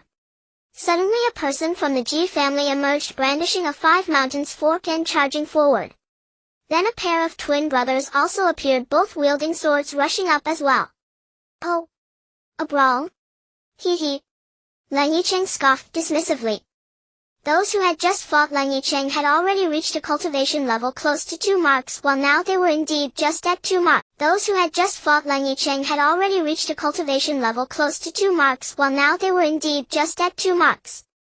Although Leng Yichen and Leng Xiaoza were both at full innate power, they couldn't afford to exhaust themselves against double the number of enemies, even if there was one useless one. Alright, I'll meet you in a few days. Leng Xiaoza was not an easy target either. Although he appeared amicable and was more approachable than Leng Yichen, if provoked it would not just be a matter of difficulty but a life-and-death situation. Leng Yichen activated the Jinzi Heavenly Technique, while Leng Xiaoza unleashed the Tiaozi Heavenly Technique, striking down towards the 4 individuals over there. The useless one hadn't reacted yet and was sent flying by the residual force of the Jinzi Heavenly Technique, caught by a disciple of the Ji family. The remaining 2 were not faring well either, although they were both talents of the Ji family. Encountering Leng Yichen and Leng Xiaoza, 2 little freaks with full innate power, was no joke. They exerted all their strength to resist the power of the heavenly techniques. Despite also being at 2 marks, their skills were subpar, akin to trash compared to these heavenly techniques. However, in the realm of human cultivation, these skills were already quite good, considered high level. Just then blue and white lights flashed and 2 formations appeared in midair. Bro, did you carve those? Leng Yichen asked. It wasn't me. Leng Xiaoza seemed to sense something. At that moment the formations in the sky opened, revealing a dragon and a tiger. Indeed, it was the Dragon King and Tiger King, the contracted mounts of Leng Yichen and Leng Xiaoza. Then the light moved to their feet. Leng Xiaoza climbed onto the back of the dragon while Leng Yichen mounted the tiger. Strangely, the tiger floated in the air despite having no wings, but neither of them paid much attention. As soon as their mounts emerged, the Ji family members ceased their attack. Instead, they looked at them with envy and jealousy. At that moment an elder from the Ji family stepped forward. Bro, are they going to bully us because we are small? They shouldn't, otherwise we'll fight back. At this point the elder spoke. How did you 2 acquire those artifacts and mounts? It seems we can choose not to answer, right? Leng Yichen returned to his cold demeanor. Yes, that's right, you can choose not to answer. However, once the artifacts you possess are revealed. The old man smiled sinisterly. Do you have a way to erase their memories? Leng Xiaoza interrupted. I do, but why should I use it? The old man realized that Leng Xiaoza and Leng Yichen were starting to take the bait and asked in a roundabout way, I'll tell you the origin of the artifacts. Deal, Leng Yichen replied. Later Leng Yichen and Leng Xiaoza learned that this elder was actually one of the 12 elders of the Ji family. He had no other abilities but could control others' memories, provided his spiritual power surpassed that of the controlled individual. Clearly he could not control Leng Yichen and Leng Xiaoza. They later discovered that the elder's spiritual power was the highest in the world at that time and he could not control them. One can imagine how great their spiritual power was. Leng Yichen and Leng Xiaoza fabricated a story about the artifacts, armor and mounts, but afterward they both marveled at how good their lying skills were. Then the old man used his ability to erase the memories of everyone present regarding this incident and took the disciples of the Ji family away. However, the group attack had failed and they were instead beaten. 3 days later, at the Leng residence. Bro, how are you feeling? Leng Yichen asked. I've leveled up 3 times to 2 marks. How about you? I also leveled up 3 times to 4 marks. Looks like our abilities are about the same. Leng Xiaoze teased. By the way bro, how far have you and your sister-in-law progressed? Looking at Leng Yichen's smile, Leng Xiaoze wanted to give him a beating but he held back. How would I know how far? Do you have any plans? Leng Xiaoze looked at Leng Yichen, who seemed like a tiger watching a rabbit. Let me help you plan it out. Leng Yichen said seriously. 1. Meeting 2. Affection 3. Interest 4. Confession 5. Holding hands 6. Shopping 7. Kissing 8. XX 9. Kids 10. Marriage. Bro, how many have you done? Leng Yichen grinned mischievously at him. About 6. You. Unfortunate child. Leng Xiaoze realized he had been tricked and raised his hand to hit him. Ha ha ha bro, keep pushing forward. Leng Yichen ran away, still taunting. Don't let me catch you. Leng Xiaoze shouted behind him. Leng Yichen, carefree and light-hearted in front, was truly a perfect match for his brother.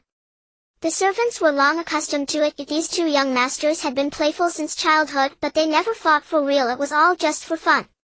Thus Leng Zio's morning call served as the wake-up call. Because only Leng Xiaoze was ever the one getting pranked. And hearing that life-threatening scream, it was hard not to get up, poor child. By the time the 2 arrived at school, teacher Lin was already in the classroom wearing a defeated expression. Since the beginning of the semester they had never been on time or not left early except for when they came early for registration, but they still caused trouble. Indeed, these 2 were oddballs, either missing or fighting, and teacher Lin had grown accustomed to them. How come you 2 are late again? Can you wake up a little earlier from now on? Okay, can do, sure. The 2 answered in unison. Return to your seats. Thank you, teacher. Up till now the 2 had not even glanced at their wives, not even at teacher Lin. Teacher Lin was on the verge of tears. Were these students? No, were they middle school students? So young and already. Class dismissed. With teacher Lin's voice everyone rushed out of the classroom, leaving only teacher Lin inside. This process lasted only 3 seconds. Did you have an exam? Was it a marathon? Teacher Lin was speechless, wondering how he ended up teaching this bunch. Leng Yichen and Leng Xiaoze were still hanging out with Lu Li and Lan Moxi in the bamboo forest, a place where no one would generally go.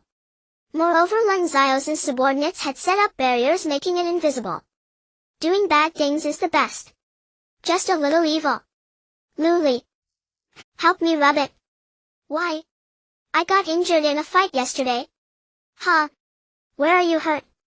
My arm. Does it hurt? Do you need a rub? I do. Leng Xiaoze replied. I'll help you. Good wife. You little rascal dared to trick me. I'll deal with you. At this moment, in the bamboo forest, Leng Yichen knelt down and bowed respectfully towards Leng Xiaoze. Muttering, Bro, I bless you, may my master protect you, amen. However, at this moment Leng Xiaoze could not hear him as he was enduring torture. However, since this is a violent incident, it's not suitable for children. Let's just listen to the voices. Wife, I was wrong, please forgive me. Sure. Thank you, wife, I'll take you home today. Hee. Hands on your head, go sit in the corner. Huh? No way. What do you mean, no way? Didn't you hear? No. If not, hurry up and go. Can I change to something else? Sure, you can either go sit in the corner or find a new girlfriend. I'll just go sit in the corner then. Yicheng, what do you think of Lan Moxi? I'm back. A mischievous smile spread across Leng Yicheng's face, clearly indicating that he was up to no good. Lan Moxi rushed to her desk with a flushed face. Brother is here, hurry and get ready. Brother. Who is that? Leng Yicheng was momentarily confused. Teacher Lin walked in. Wow, so teacher Lin has become our brother. Leng Yichen couldn't help but exclaim. However, what Leng Yichen and Leng Xiaoza did not know was that at that moment a peer from the Ji family of the ancient wasteland was indeed on his way, having heard the legendary armor of the Leng brothers at the Long family vowing to obtain this artifact. Alright students, let's begin class today. Yichen, could you tone it down a bit? This is a classroom. Teacher Lin said helplessly. I got it teacher, but you shouldn't say that. Leng Yichen removed his hand from Lan Moxi's slender waist. It wasn't that she didn't want him to, but his strength was simply too great, especially with the enhancement from the Xuanhuan hammer. It was beyond the capability of a small girl to move. You brat, have you tightened up? Do you want your brother to help you loosen up? No, what are you talking about? Then what do you suggest we say? Teacher, you should say to pay attention or to be a bit more low-key. Hey you little rascal. Leng Yichen left Teacher Lin utterly speechless. This guy truly was extraordinarily bold. Teacher Lin felt like he was losing his mind, but as a teacher he had to endure. He thought to himself that he was really at his wit's end. As a teacher, what do you like to eat? They'll go get it for you. During the last class of the morning, Leng Yichen asked Lan Moxi. You decide. How big is your appetite? One more bowl please. Lan Moxi mumbled. Auntie, another bowl of rice please. Leng Yichen said helplessly. It's delicious. It's delicious. You're just a little pig. When Lan Moxi finished her 5th bowl of rice, Leng Yichen remarked. Do you know? For 3 whole months after you went missing until you came back, I couldn't eat my fill or sleep well, do you know? Do you know? Lan Moxi put down her bowl, tears streaming down her face. I'm sorry, I was wrong. Leng Yichen embraced Lan Moxi, burying her head in his chest and gently swaying. You too, someone is looking for us outside. Leng Xiaoza dragged Lu Lisan into the cafeteria. She's asleep. Leng Yichen put a finger to his lips. What, everyone's asleep? She's too tired, let her sleep. By the way, who is looking for us? Let's go see. Indeed, the ones looking for Leng Xiaoza and Leng Yichen were from the Ji family, an ancient clan. They had their own formations, especially the teleportation formation, and summoned many peers. They all teleported over. They wouldn't give up until they obtained the artifact.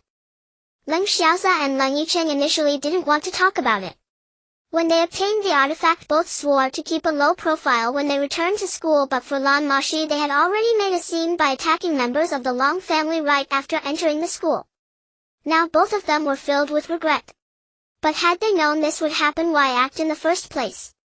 Leng Yichen thought to himself that it would have been better to use the Arhat fist, but he knew he couldn't beat Leng Yichen's sword with it. Using a martial art meant for strengthening the body against someone else's technique would be foolish. No one besides a fool would make such a choice. Brother, let's see who it is. You first go and carve a teleportation formation quickly. The teleportation point is the Lost Palace. After you're done, come find me. Okay. By the way, include Lu Lisan and Moxi. Got it. Who is looking for me? Those with nothing better to do should go home and rest. Your mom is calling you back for dinner. Leng Yichen arrived at the school gate and shouted at a large group of people. Who is so arrogant? A rough voice came from the crowd, and a short boy stepped forward holding a 3-section staff with messy green hair that looked like a delinquent, but his sharp gaze revealed he was a skilled fighter. It's me, what's the matter? If you're not satisfied, step up for an onion fight. Leng Yichen stepped forward, realizing that today's matter couldn't be resolved easily. He had to go all out. Since it was going to be a tough battle, he had to dominate in terms of imposing presence. So fierce, let me see what you can do. The short boy stepped forward. My name is Ji Kuang, bring it on. With that he stepped on one foot, crossed his fists, and a blue 6-pointed star appeared at his feet, followed by a set of light blue armor appearing on him holding the 3-section staff. Come on. Leng Yichen also readied himself, donning his armor, gripping the Xuanhuan hammer tightly. Let's do this. Ji Kuang's 3-section staff swept forward, a basic move. The light green color looked soft, but Leng Yichen didn't dare be careless.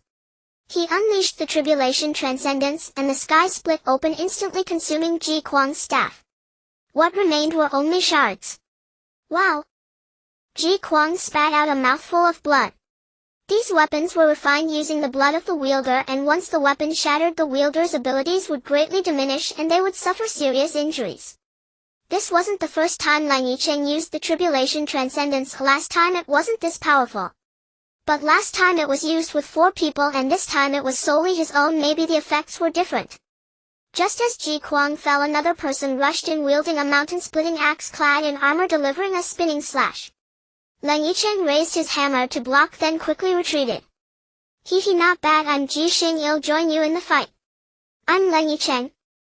It wasn't that Ji Kuang's skills were lacking, but he encountered Leng Yichen's Tribulation Transcendence, which absorbed energy as its greatest power, and Ji Kuang's 3-section staff released a large amount of energy, resulting in its immediate destruction. This severely injured Ji Kuang. Break the heavens! Ji Xing shouted, swinging the mountain-splitting axe down. Fight! Leng Yichen roared. The battle word technique was used for enhancement capable of instantly unleashing 3 times his strength, lasting half an hour, but leaving him weakened for 3 days afterward. Leng Yichen swung his hammer, blocking Ji Xing's mountain-splitting axe, then unleashed the shock word technique, sending the axe flying. Ji Xing's axe struck, only grazing Leng Yichen's left shoulder. In truth, Leng Yichen hadn't used his full power from the start. He was afraid of provoking them and being unable to escape. Seeing that they were all going all out, Leng Yichen also went for it, unleashing the devouring word technique, pointing the Xuanhuan hammer forward, and let out a loud roar, delivering a mighty strike. Hey! Bang! Boom! First came Leng Yichen's mighty roar, followed by the clash of weapons, and then the explosion of power. Both were blown away. In fact, the confrontation between Leng Yichen and Ji Kuang, and then with Ji Xing, lasted only a few short minutes. Brother! Leng Xiaoza completed the formation and rushed over, only to see Leng Yichen and Ji Xing flying away at the same time. Ha ha ha! Leng Yichen stood up completely unharmed. Of course, with the protection of the armor, he wouldn't suffer any damage unless it was a forbidden level attack, as it was an artifact refined with the life essence of the user. Leng Yichen raised his hammer towards the heavens, scanning the more than 10 members of the Ji family with a look of disdain. Ji Xing in disbelief exclaimed, "Impossible, how could you be unharmed? The explosion was so powerful." Hee, it's a secret. Leng Yichen waved his finger. Alright, I admit defeat. Ji Xing shook his head. Today the 2 of them woke up early, originally thinking they wouldn't be late, but still. Cleaning the windows. Cold Yichen wanted to ask why they were up so early, but as soon as he entered the classroom he saw Teacher Lin looking at him, which startled him. He held back the urge to curse. The teacher is early today. Ah. Not early, not early. If you know it's not early, then come earlier next time. Oh teacher, you look even more handsome today. Seeing Teacher Lin's expression darken, Cold Yichen quickly changed the topic. Really? Teacher Lin suddenly woke up feeling annoyed and realized this kid was teasing him. In fact, Teacher Lin's anger had no real reason. It was just that Cold Yichen and Cold Xiaoza had beaten up over 100 people at the start of school, and now there were still dozens in the hospital. Then they randomly didn't attend school for 3 months, and on top of that they were fighting at the school gate, being late every day and leading in dating. In short, they hadn't done anything good. The principal spoke with the director of education, who then spoke with Teacher Lin. Of course, Teacher Lin had to talk to Cold Yichen and Cold Xiaoza. After class, go to the principal's office if the principal wants to see you. Sure. When Cold Yichen heard it was the principal, he smiled casually, because Cold Xian was also a shareholder in this school, and with his wealth the principal would still have to show him some respect. Knock knock knock. Come in. Hello, principal. Oh, you are the young masters of the Cold family? Cold Yichen looked inside and saw elegant furniture, white walls, and a middle-aged man playing chess with a teenager. The teenager quickly stood up upon seeing someone enter. Cold Yichen always maintained that aloof demeanor with outsiders. Hello. Cold Xiaoza, on the other hand, was quite polite. Not to mention, after the principal invited them to sit down, the young man also took a seat. Your father has shares in this school, so I wanted to ask you how you feel about your teacher Lin. Very good. The principal came today, surely not just for this matter, right? Cold Yichen remained nonchalant but exuded an air of dominance. I've long heard that the eldest young master of the Cold family is humble and polite, while the second young master is unmatched in bravado. Meeting you today, it truly is as expected. Haha, keep calm, keep calm. Leng Yichen snorted. Not only does the principal want to discuss teacher Lin's teaching behavior with us, but he is also discussing our dating and the troubles we've caused, right? Looks like the second young master of the Cold family is quite clever. Meanwhile, the other person remains silent, simply listening quietly. How about I explain to the principal? Cold Xiaoza said. I'm all ears. On our first day my brother did hit someone, but they bullied a girl first, so it was retaliation. Should we just stand there and be beaten? We just hit a bit harder, we can cover the medical expenses. As for being late, it might be because the road is too far. My father will buy a house soon. And dating, well, students are meant to learn about life and dating is part of that. We're learning too, and about the 3 months we missed from school, we were stranded in the wilderness. Is that an explanation? Cold Xiaoza's string of fallacies left the principal confused, who looked up at him feeling like he was a little monster. Alright, let me introduce you. This is the young master of the Ming family named Ming Shuang. Hello. Ming Shuang stood up to speak. However, he looked only around 14 or 15, and while he was quite handsome, he still couldn't compare to these two freaks. Hello. Leng Yichen replied. He wasn't accustomed to greeting others, but he would respond if someone greeted him first. I need to ask something. Ming Shuang paused, looking at Leng Yichen. Lan Moxi is your girlfriend, right? Huh? How do you know? Leng Yichen was taken aback, feeling something was about to happen. Oh, sorry, I think you should leave her because she made a marriage pact with me when she was very young. No, to be precise, it was the Ming family and the Lan family. Huh? Is that true? Leng Yichen was infuriated. He felt disgusted if this was his enemy. This Ming Shuang should be one of the oppositions to the Cold family, having disrupted several contracts outside, causing the Cold family to suffer losses of nearly 100 million. The term rival appeared in Leng Yichen's mind, but he didn't take action. Instead, he watched him with interest. Both Leng Yichen and Cold Xiaoza knew that the children of prominent families could become political pawns, but he never thought Lan Moxi would also be one of them. Although he knew the Lan family was a prominent family, he didn't understand why Lan Moxi had unknowingly become a victim of these families.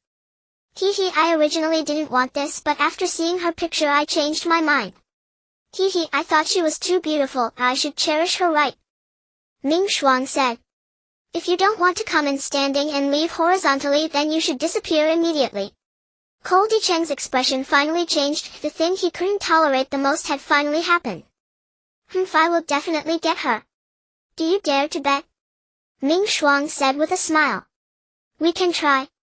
Brother, don't be impulsive. Cold Xiaoza advised. I know my limits, don't worry. Give me 3 days. Ming Shuang said.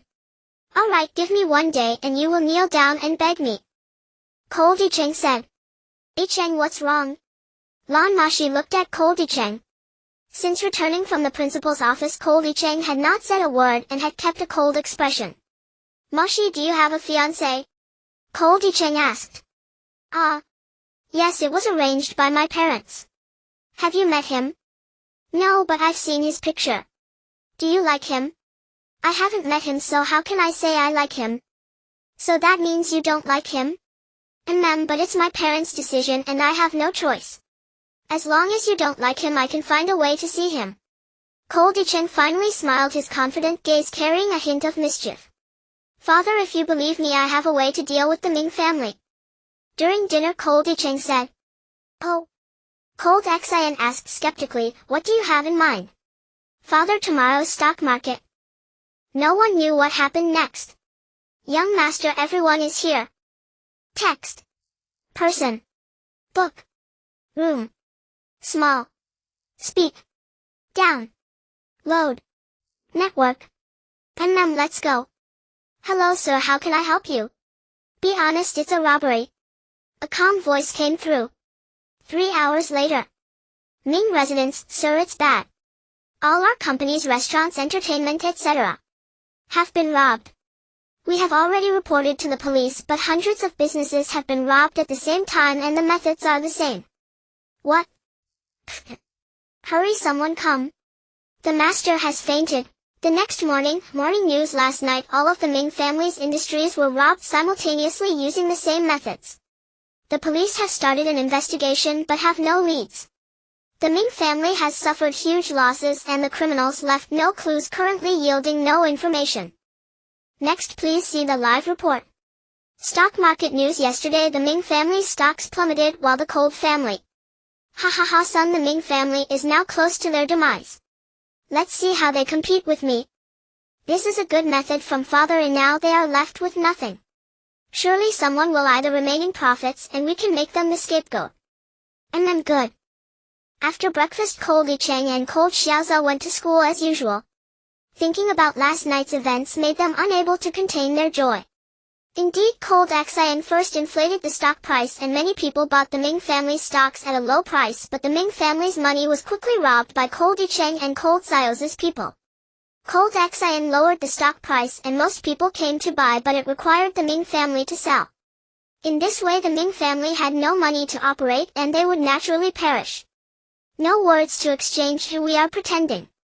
Your phone is still ringing. Next round, which person? Hello.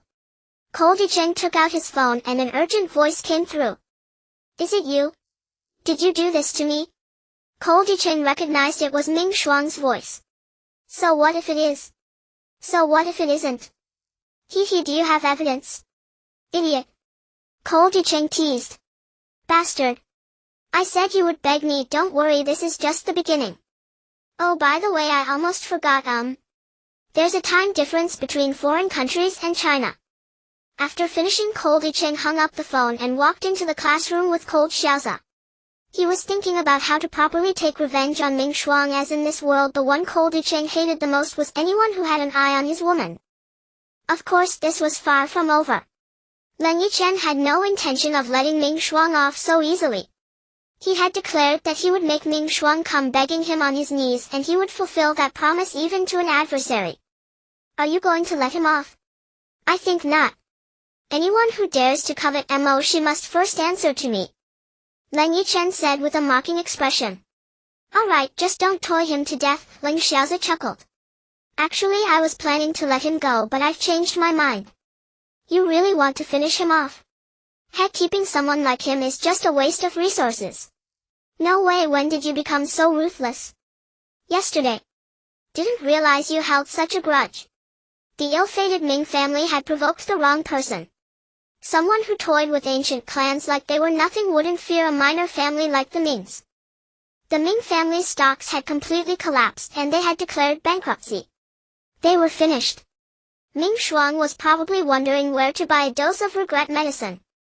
Master first, young master second, young master, all of the Ming family's assets domestic and abroad have collapsed.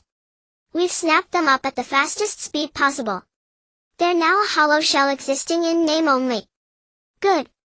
Chainer, this is all you're doing, Leng Xian said with a smile. Father, I have a request. Oh. Speak and I will grant it. I want you to go to the Lan family to arrange a marriage contract for me. Oh. The Lan family that has always been attached to the Ming family? Leng Xian asked. Yes, the Lan family. I trust you will agree, father. Leng Yichen gazed out the window, lost in thought. Alright, I agree. In truth, Leng Yichen was not particularly close to his father. He had been betrothed at a young age, but he had forcefully broken it off the previous year, claiming the girl was too ugly to be seen. The girl was actually passable. Though her face wasn't stunning, her figure was impeccable, curves in all the right places. But as Leng Xiaoza put it, they just weren't compatible. So Leng Yichen used the excuse of her being too unattractive to take out in public to call off the engagement.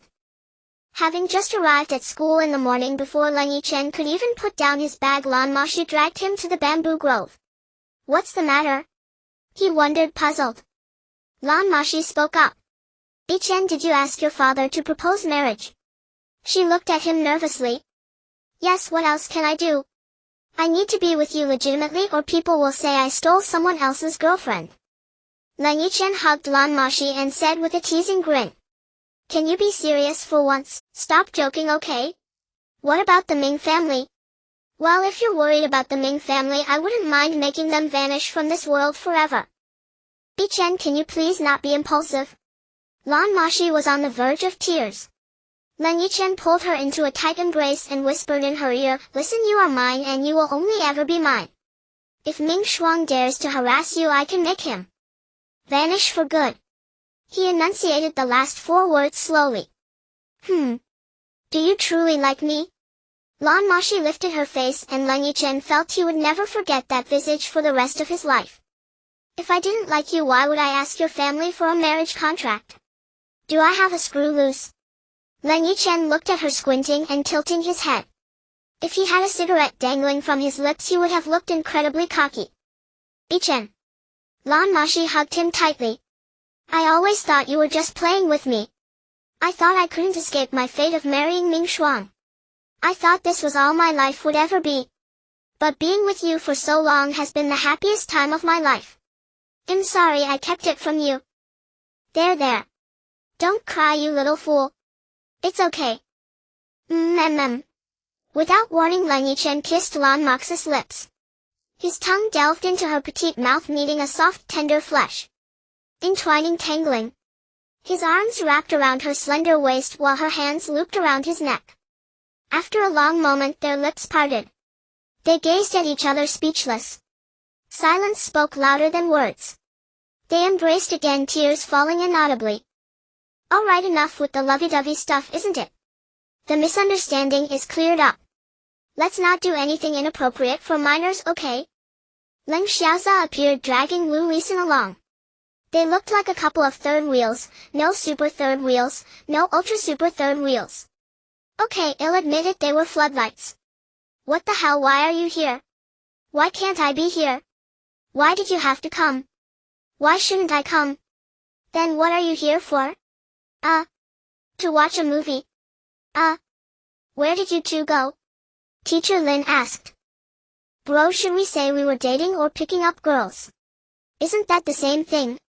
"No, the nature is different." "Oh.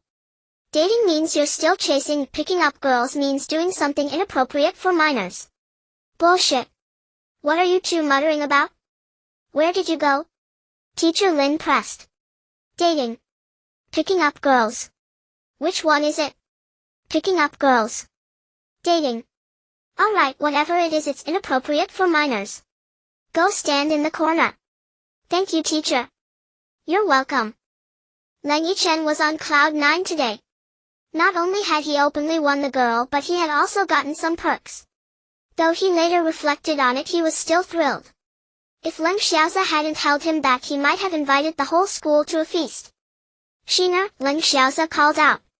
"What? Can I kiss you?" "Why?" "Because I want to hold you." "Then just hold me, why do you need to kiss? It feels better that way." "Oh. What do you mean?" "Just one kiss. Just one. Just one." "Alright, close your eyes. I'll count to 3. Leng Yichen watched from behind, nearly speechless. He had seen idiots before, but never one this idiotic. "Okay. 1, 2, 3. Where did he go?" Trying to take advantage of me. Go home and have your father propose properly." Lu Lisan shouted from a distance. "Is proposing even a thing these days? I didn't know." "Bro, did you get the kiss?" Leng Yichen appeared just in time. "No. I knew you wouldn't succeed." "Why?" "Because your right brain is too developed, it's squeezing your left brain." "Huh. Ha ha ha. Damn, I meant your EQ is low." "Stop right there." 3 years have passed in the blink of an eye. With the companionship of Lan Moxi and Lu Lisan, Leng Xiaoza and Leng Yichen have both made rapid progress in their cultivation, reaching the bottleneck of the 4th seal. They are also aware of the secret of Leng Yichen and Leng Xiaoza. Initially they were shocked and couldn't believe it, but they had no choice but to release the Dragon King and Tiger King for their belief. Of course, there are no secrets between them and their wives, such as bank passwords, QQ passwords, and email passwords. "It's been 3 days, sister. Do you think Yicheng and brother will be okay?" Lan Moxi asked Lu Lisan. "Don't worry. Since they are gods, they won't die. At most they won't be able to break through." Lu Lisan didn't truly believe that, she was merely comforting Lan Moxi. Even if it was self-deception, it was still better than having no answer. Indeed, Leng Yichen and Leng Xiaoza's cultivation has reached a bottleneck. The two are preparing for a breakthrough, but they had already attempted it 3 months ago without success. Their bottleneck at level 30 has been long established, and it isn't due to their talent. After all, they are naturally endowed with abundant power. Who is truly impressive? It's not about effort either. With the support of their wives, they are working hard like oxen. The reason is that both the Dragon King and the Tiger King have also reached their breakthrough point, aiming to transcend the saint level. Thus they have been absorbing their power for over 2 years, leaving only a little of their own spiritual energy for their cultivation each day. However, with the absorption by the Dragon King and Tiger King, their artifacts have also begun to exhibit differences, transforming from copper tones towards gold adorned with golden patterns that look dazzling. At this moment, Leng Yichen and Leng Xiaoza are using their mental strength to circulate spiritual energy through their meridians. If it were just the mental strength, the process would be very fast, but using spiritual energy for the circulation is disastrous, moving at a near crawl. As long as they complete 10 circulations, they can achieve the breakthrough.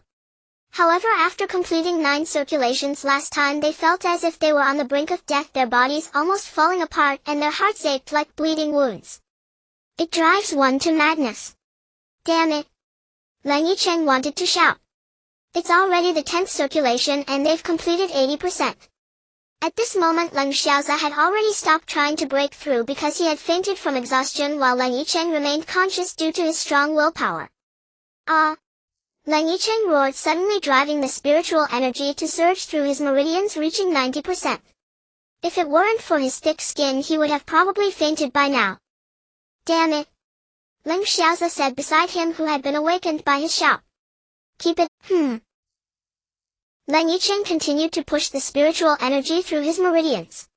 However, this was not something that could be completed instantly. When he inherited the legacy of the fallen deity, he thought it would merely involve opening the Ren and Du meridians to become invincible, but it turned out to be such a painful experience. But as the spiritual energy continued to impact Leng Yichen's Du meridian, it reached 99%. Leng Yichen held his breath and roared, gathering all his mental strength to push the spiritual energy through in one go. 100%. With the successful breakthrough, the barrier shattered and Leng Yichen and Leng Xiaoza were left exposed, their clothes blasted off by the energy, standing naked before Lu Lisin and Lan Moxi. Ah! The two girls in front did not react in time, and then they started screaming at the sight of the naked duo. Leng Yichen finally broke through the bottleneck of the 4th seal, while Leng Xiaoza was still accumulating strength. The first 20 levels were just the foundation for them naturally endowed. The latter levels of 34 and 40 required opening the Ren and Du meridians. Now Leng Yichen has completed his, while Leng Xiaoza is still in progress. Ah! Brother, what are you shouting about? It's normal for your sister-in-law to see you naked. It was bound to happen. Get lost. Humph. Leng Yichen felt quite embarrassed and quickly took out a set of clothes from his ring to put on, embracing his wife passionately. Under the assault of Leng Xiaoza, Lu Lisin also succumbed, while Lan Moxi and Leng Yichen remained the same as before, thinking of doing something mischievous. Circling the earth twice. Watching TV. Leng Yichen climbed onto the sofa after dinner, holding the remote control, and saw an advertisement. Of course, good flavors are more popular. Xiang Pia Piao milk tea sells over 700 million cups a year, which could circle the earth twice if connected. Didaway pesticides sell over 700 million cups a year, and the corpses could circle the earth twice. Leng Xiaoza said beside him. Have you ever tried it? No. Oh, you have? The sun shines high, the flowers smile at me, and the little bird says, early, why are you carrying a bomb? I want to blow up the school. The principal doesn't know. When I light it, I'll run away, and with a bang the school will be gone. Little Leng, what do you want to blow up? Damn, when did you come, teacher? I've been here for a while, didn't you see? On Monday morning, when Leng Yichen and Leng Xiaoza just entered the school gate, they saw teacher Lin, leaving him speechless. How could his luck be so unfortunate? If it weren't for their wives, these two would have no interest in attending school. They would be slacking off anyway. If it weren't for their wives keeping them in line, they probably would be playing basketball at the gym right now. It is said that men who can play basketball are the most attractive to women, but to be honest, these two were originally terrible at basketball. However, with the amplification of their armor, their speed became abnormal. Every day these two prodigies caused a group of girls to scream at the school gate, but on a dark and windy night after two screams they no longer dared to. Yes, teacher, your martial arts are unrivaled, handsome and suave, charming and lovable. How could I possibly notice? Flattery. But seriously, am I handsome? Of course. You have no idea how many beautiful teachers want to throw themselves at you. Really? Of course, how could I possibly lie to you? Right, teacher? That's true. But who are they? Like teacher Li, who teaches English, teacher Jiang, who teaches math, teacher Jiang, who teaches PE. Watching Leng Yichen and teacher Lin chat, Leng Xiaozha walked away speechlessly. If you encounter two foolish people, you must walk away. You absolutely cannot outplay foolish people, for they will drag you down to their level. With their years of experience they will defeat you. After breaking through the bottleneck of the fourth seal, Leng Yichen's abilities have greatly improved and he has become more fond of chatting. There is only 1 month left until the high school entrance exam, but these two prodigies still have not remembered the names of their classmates. Those names are distant to them and they probably only recognize Lu Lisin and Lan Moxi. A typical case of prioritizing romance over friendships. However, Leng Yichen once said that those who prioritize romance over friendships are the easiest to deal with because they won't betray romance, they will only be betrayed by it. What are you thinking about? Have you taken a liking to someone else's girl? Leng Yichen was daydreaming in the hallway when he was caught by Lan Moxi, feeling wronged enough to want to jump off a building. Who said that? I'll split him in half. Leng Yichen quickly retorted. I know you're the best. What do you plan to rely on to get into high school? Lan Moxi grabbed Leng Yichen's ear and wouldn't let go, almost biting it. Of course I'll follow my wife. Leng Yichen flattered. Will you accompany me to take the exam at Zhongxin High School? Sure, I'll listen to you. Since Leng Yichen defeated the school's top student in the first year of middle school, everyone in the school calls him second brother now, as Leng Xiaozha is older and thus big brother. However, Leng Yichen quite likes it. After all, being called second brother is pretty cool. No one knows how he compares to Guan Yu. These two prodigies roam around the school every day causing a stir among the girls, but they are still good boys, not getting into any trouble. One time someone confessed to Lu Lisin, claiming he would compete with Leng Xiaozha for her affection. As a result, Leng Yichen brought a group of ruffians to seal off his neighborhood. Hello, big brother. Hello, second brother. Has become the standard greeting. A month later. Students, 3 years have passed in the blink of an eye. You have all graduated. You are the first batch of students for the teacher. Although you have been mischievous, the teacher will always remember you.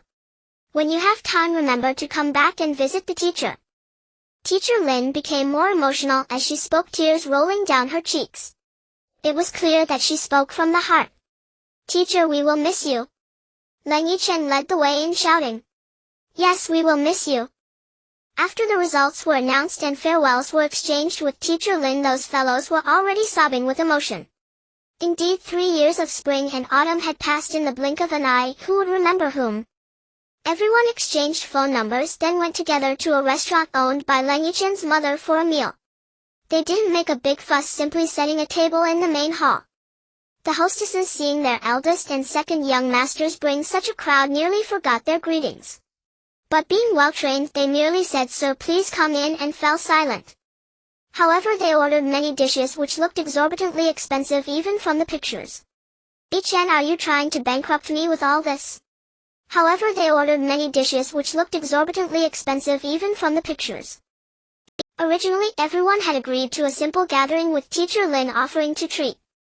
But Leng Yichen led them here, and the moment they entered, teacher Lin regretted it. Still, as a teacher, he had to keep his word. Teacher, weren't you the one treating? Leng Yichen asked with an innocent expression, making teacher Lin want to hit him. But recalling how this guy had single-handedly taken down dozens of people, he restrained himself. Yet his expression. Teacher, you look pale. Are you exhausted? Leng Yichen asked, looking at him. Waitress, open a presidential suite. No, have mercy on me. My salary is so meager and I still have to hand it over to my wife at the end of the month. Teacher Lin said, nearly in tears.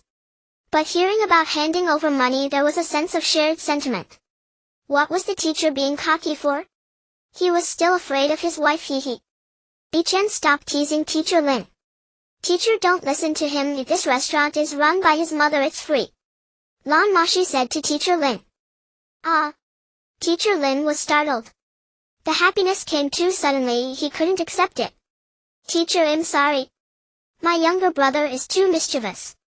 Leng Xiaoza apologized. Although Teacher Lin knew Leng Yichen's family was wealthy, he never imagined they were this extraordinarily rich. He certainly knew the background of this restaurant. It was backed by a nationally ranked gang leader. Stop it, you two monsters. Why do all the good things go to you? Why? I've forgiven you for being so handsome, but now. Teacher Lin was so frustrated he couldn't speak, his face turning a livid purple. Monster's old son will take you in.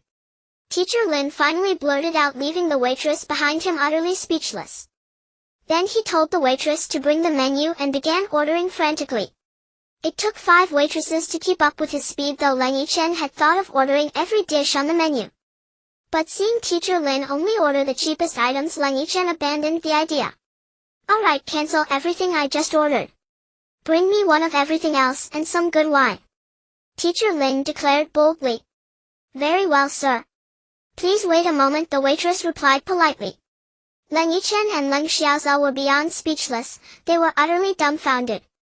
Teacher Lin had been reluctant to spend money, but now he was acting so cocky. In truth, Leng Yichen didn't care about the cost. Even if the main hall incurred losses, it didn't matter as long as the private rooms were occupied. If it weren't for the presence of their young master, the security would have likely thrown him out. This hotel was elegant, a place for the wealthy. When had they ever seen such a madman? Still, Teacher Lin was impressive, but the classmates couldn't handle it. Some swooned. They say money and beauty can't coexist, but these two monsters had both. Corrupt second generation, also rich second generation, Teacher Lin muttered while eating. Teacher Lin had actually been here before once when Education Bureau leaders came for an inspection. The principal brought them here ordering the cheapest table, which still bled him dry. Teacher, calm down. Leng Xiaoza reminded. I can't. How can I be calm without balls? You. Two. Monsters. Teacher Lin mumbled, his mouth full of food. Alright. Take your time. Leng Yichen said. After the meal, Teacher Lin tentatively asked the waitress the bill. Sir, are you ready to pay? The total is 587800. You can pay 580000. The waitress, assuming their young master was present so no payment was needed, was taken aback when Teacher Lin insisted on paying. So she obliged him. Your young masters are here, ask them. Teacher Lin quickly deflected, nearly fainting with fright. A meal costing 500000, no 580000, that was almost half a lifetime's salary. Xiaoza, are the benefits good at your restaurant? Teacher Lin asked. Pretty good. Wait staff get 30000, chefs 200000, cashiers 40000, and managers 200000 and above. Leng Xiaoza rattled off. Since Leng Yichen never cared about such trivial matters, only Leng Xiaoza handled them, able to recite employee salaries from memory since childhood. Holy crap, that much a year. Teacher Lin marveled. Oh, it's per month, not per year. What? Teacher Lin went mad thinking of his own meager salary. But Leng Xiaoza didn't mention that their waitstaff were required to have master's degrees and be fluent in multiple languages. If Teacher Lin knew that master's graduates were just waitstaff, he'd be floored. After the meal, everyone went upstairs to the KTV to sing. Teacher Lin was an absolute tenor. After one song, the whole class was stunned. Haha, my old microphone was total junk, useless. This one's good. Great. Teacher, sing another one. Teacher Lin started the chant. Yeah, one more.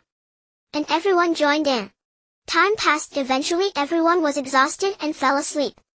But with their strong mental fortitude, Leng Yichen and Leng Xiaoza couldn't sleep. The VIP room was spacious, with 2-meter-wide sofas encircling half the hall.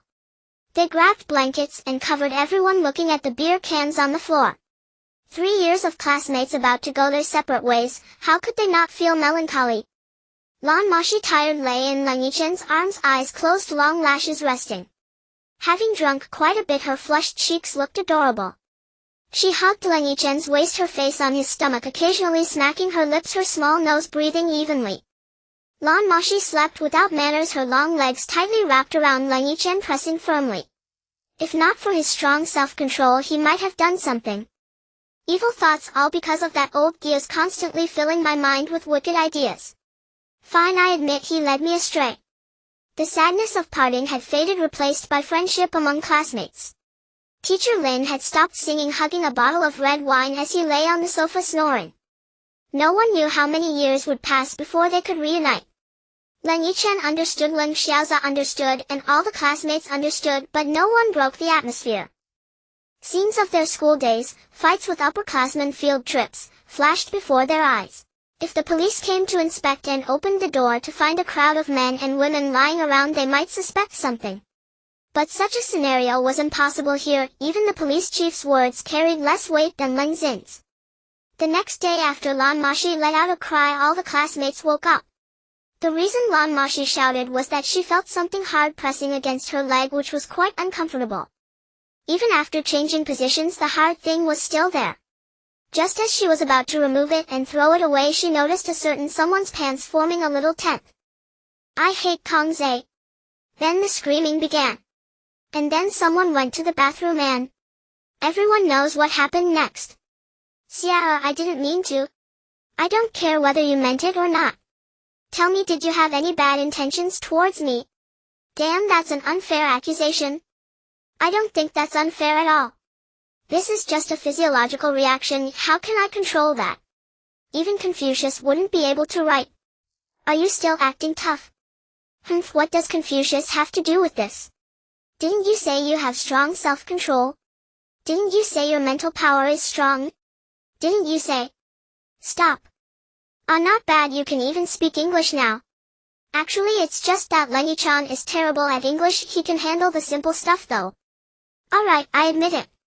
That's more like it. Now tell me, did you have any bad intentions? However, despite saying this, Lan Moxi still ignored Leng Yichen for 10 minutes. 10 minutes. They were already 1.8 meters tall, easily spotted in a crowd.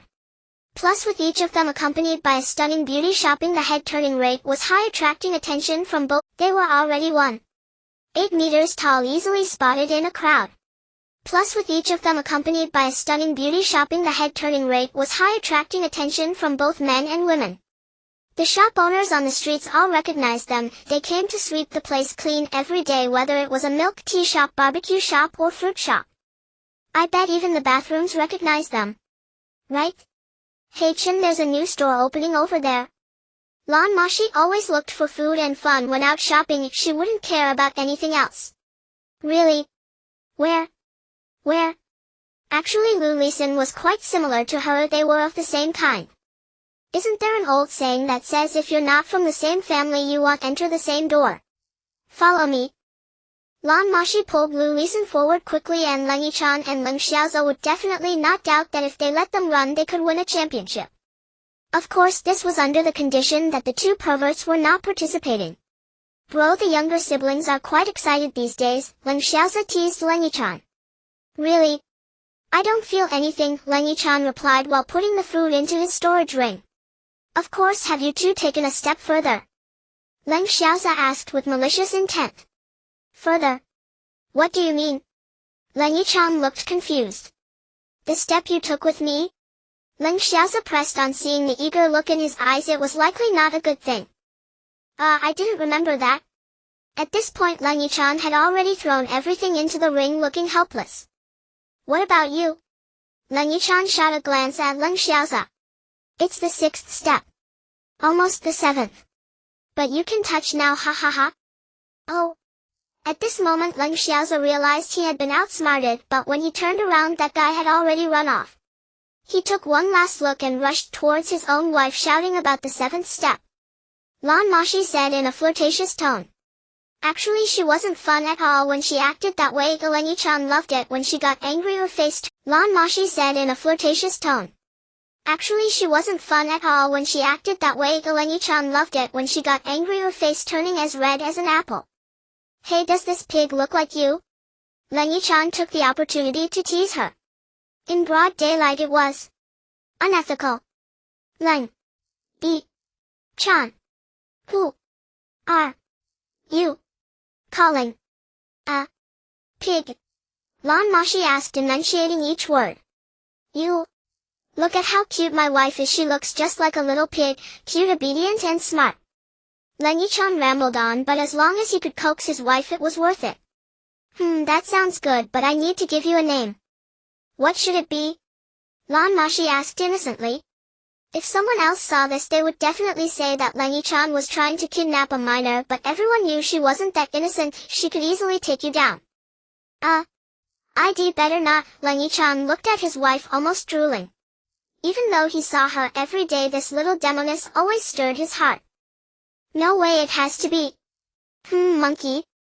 Look at how you are. Always fighting, causing trouble, and not studying well, just thinking about flirting with girls, just like a monkey. Thus the poor Leng Yichen became known as the so-called monkey. So nice to have my wife married. It felt so good. Finally Leng Yichen managed to say something, albeit very reluctantly. Good boy. Lan Moxi patted Leng Yichen's head, wearing a mischievous smile. In fact, Lan Moxi and Lu Lixin also didn't let the two of them off easy.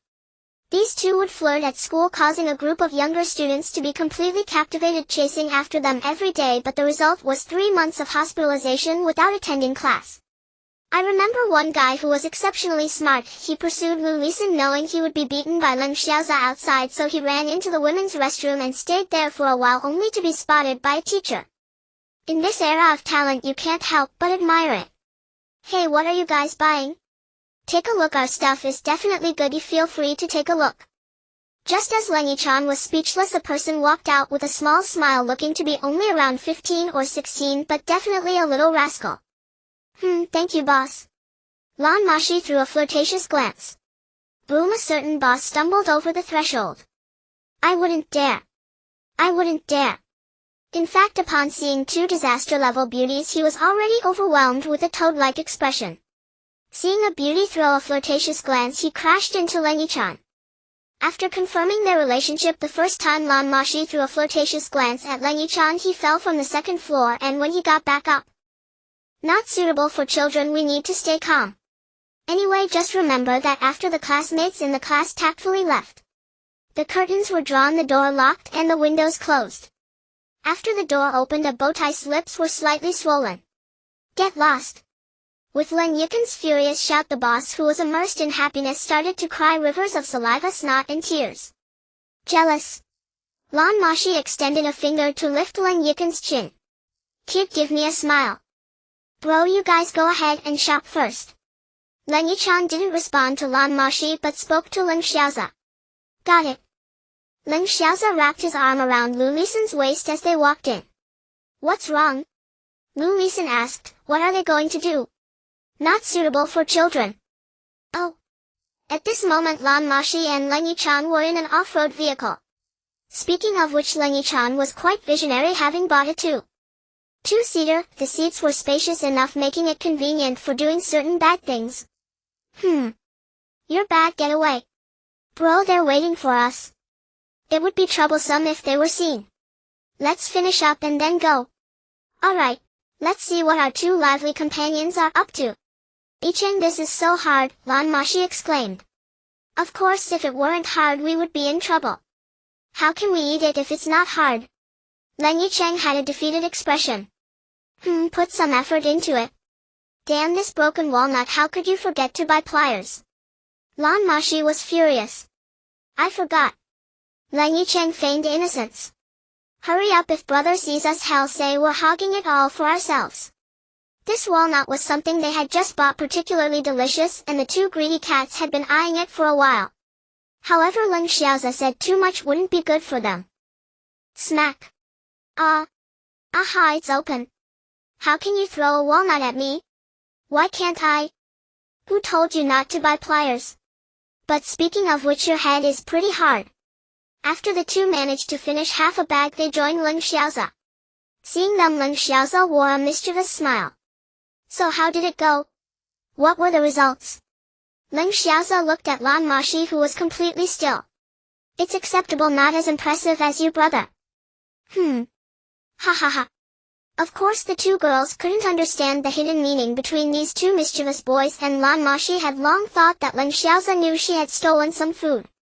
Poor Lan Moxi didn't understand a word, incessantly asking Leng Xiaoza what it meant, and as expected no one told her. The four of them wandered around this unfortunate store for a long time only to find nothing for sale, leaving them all rolling their eyes. Damn brother, look, there's a boxing club here.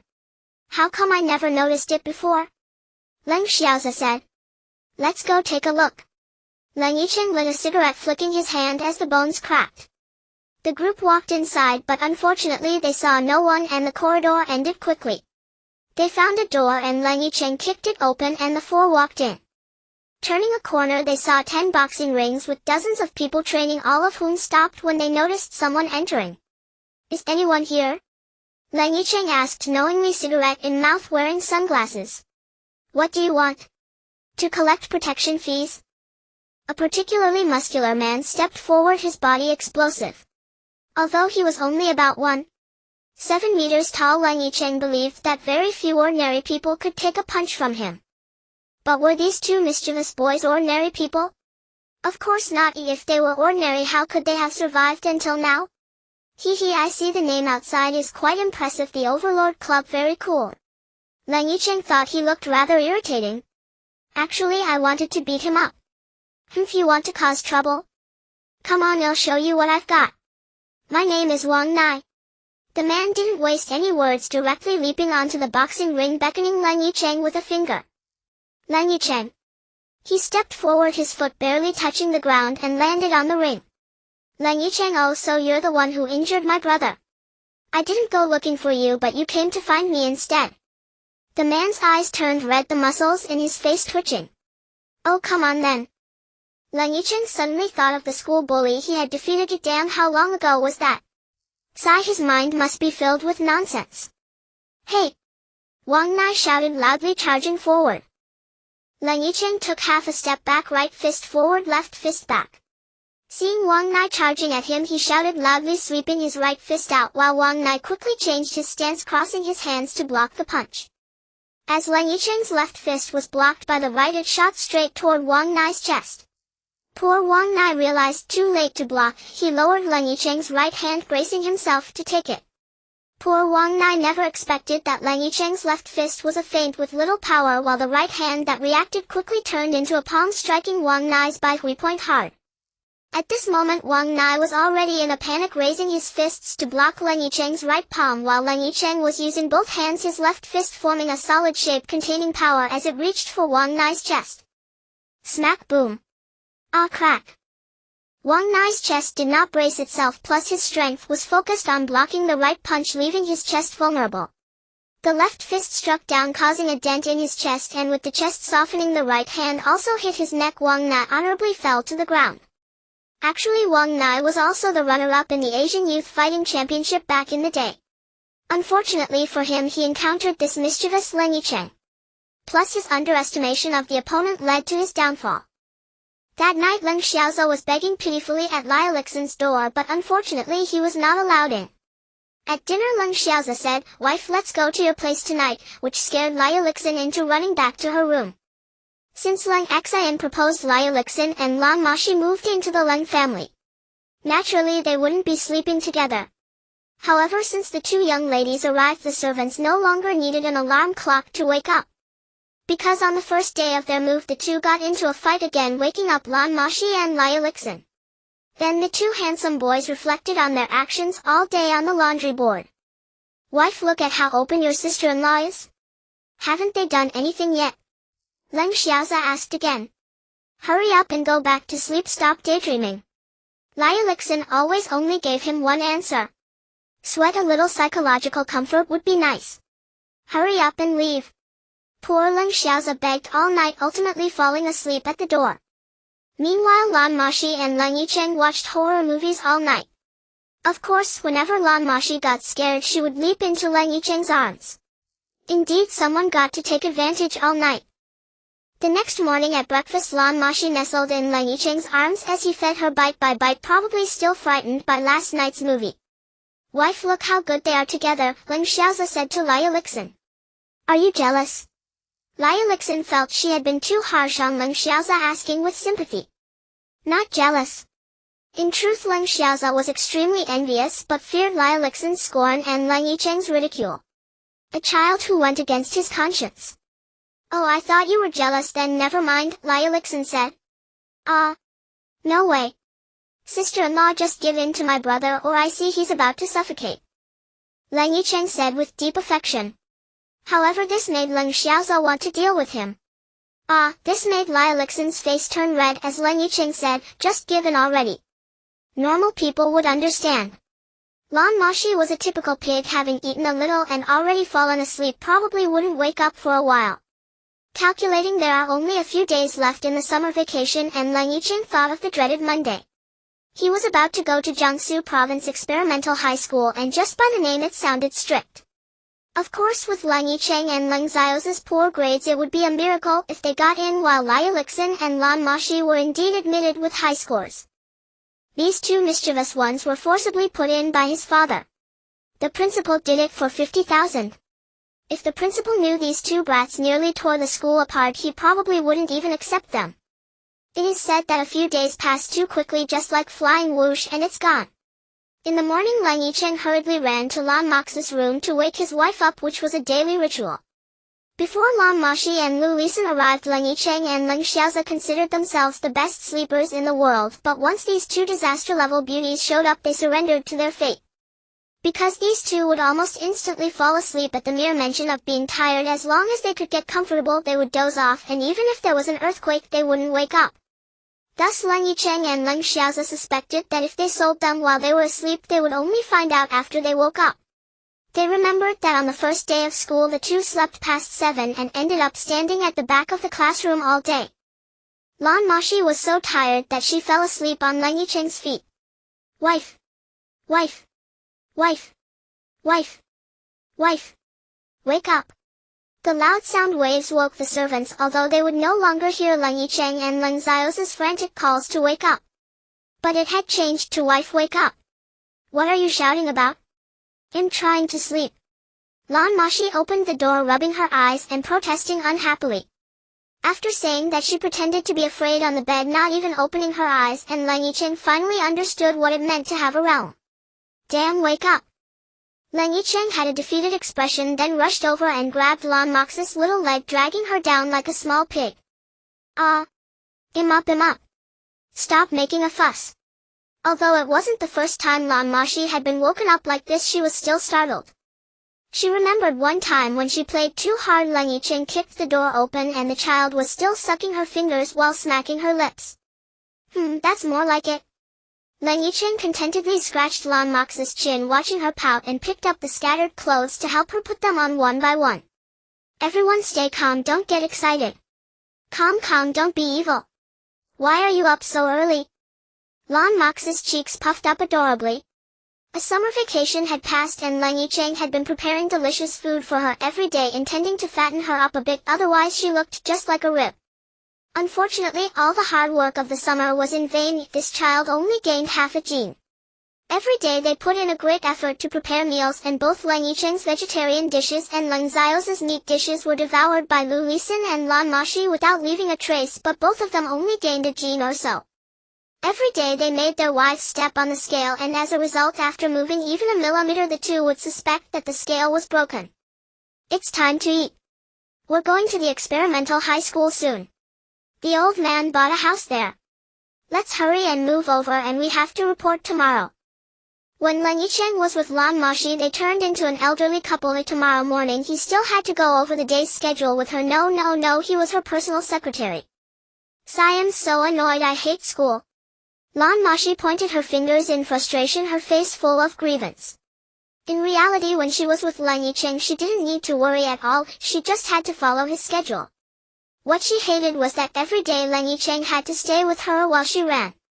And it was cross-country running. Every day she had to run 10 laps around the small river. Alright, be good. Actually, Lan Moxi had always suspected that it was because the two of them took her running every day that she wouldn't gain weight. After finishing breakfast, Leng Yichen and Leng Xiaoza each drove their own car to take their wives to school to report. Thanks to their father's skills, it was easy to fake an age and get an ID card. Besides, they could drive by the age of 11. Uncle Chen, when he was young, was actually an international racing driver playing in F1. It was because he got into trouble that Leng Xian helped him out, which is why he stayed to drive. And Leng Xiaosa and Leng Yichen had been watched growing up by him, so of course he taught them this skill. Plus, with their strong mental power, as long as it wasn't an atomic bomb explosion, they could probably dodge it. Bro, how about a race? Leng Yichen said. Sure. As soon as they entered the highway, the two mischievous kids became restless. Of course, their father's base was in Suzhou. They had run to Yangzhou. Can you see it? You're doomed. Moxi seatbelt. Sheener seatbelt. The two mischievous kids covered the license plate with cloth, then sped off just 100 meters onto the highway, and already going 120 km/h, it seemed like they were going to accelerate. In fact, both their cars had been modified like Leng Yichen's Mercedes off-road vehicle, whose outer protective bumpers were made from the best deep-sea iron, refined and compressed. Just this broken bumper cost 500,000. Leng Yichen had tested this thing, and a hammer could barely dent it a little. This material protected the front and sides of the car, and with advanced bulletproof glass and body, even C4 would have no effect.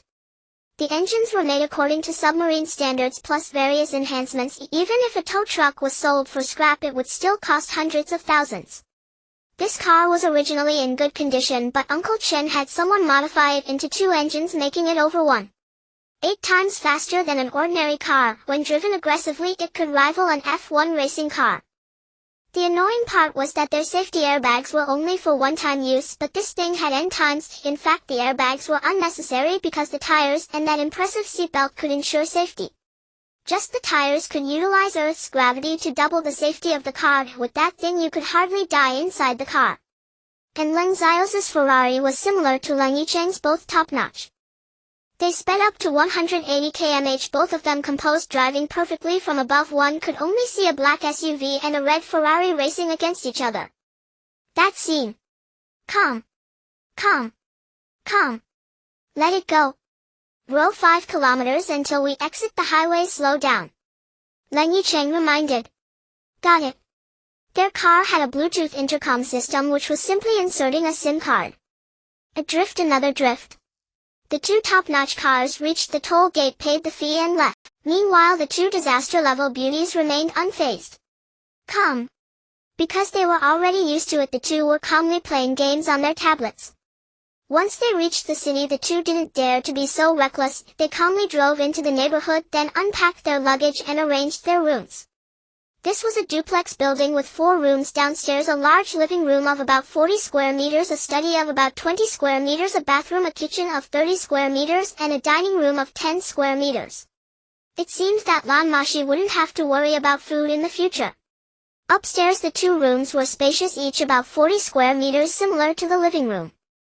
There was also a bathroom and a rooftop. The rooftop was at least 50 square meters with walls on both sides and a half-height railing facing the view. Leng Yichen thought that having a rooftop would make it convenient to cook. It was proven that Leng Yichen was a genius. In the future, all the class reunions would be held on the rooftop for indulgence. Leng Yichen and Leng Xiao's task was to tidy up the room and cook, while the 2 beautiful ladies wore short nightgowns. Oh, very short nightgowns.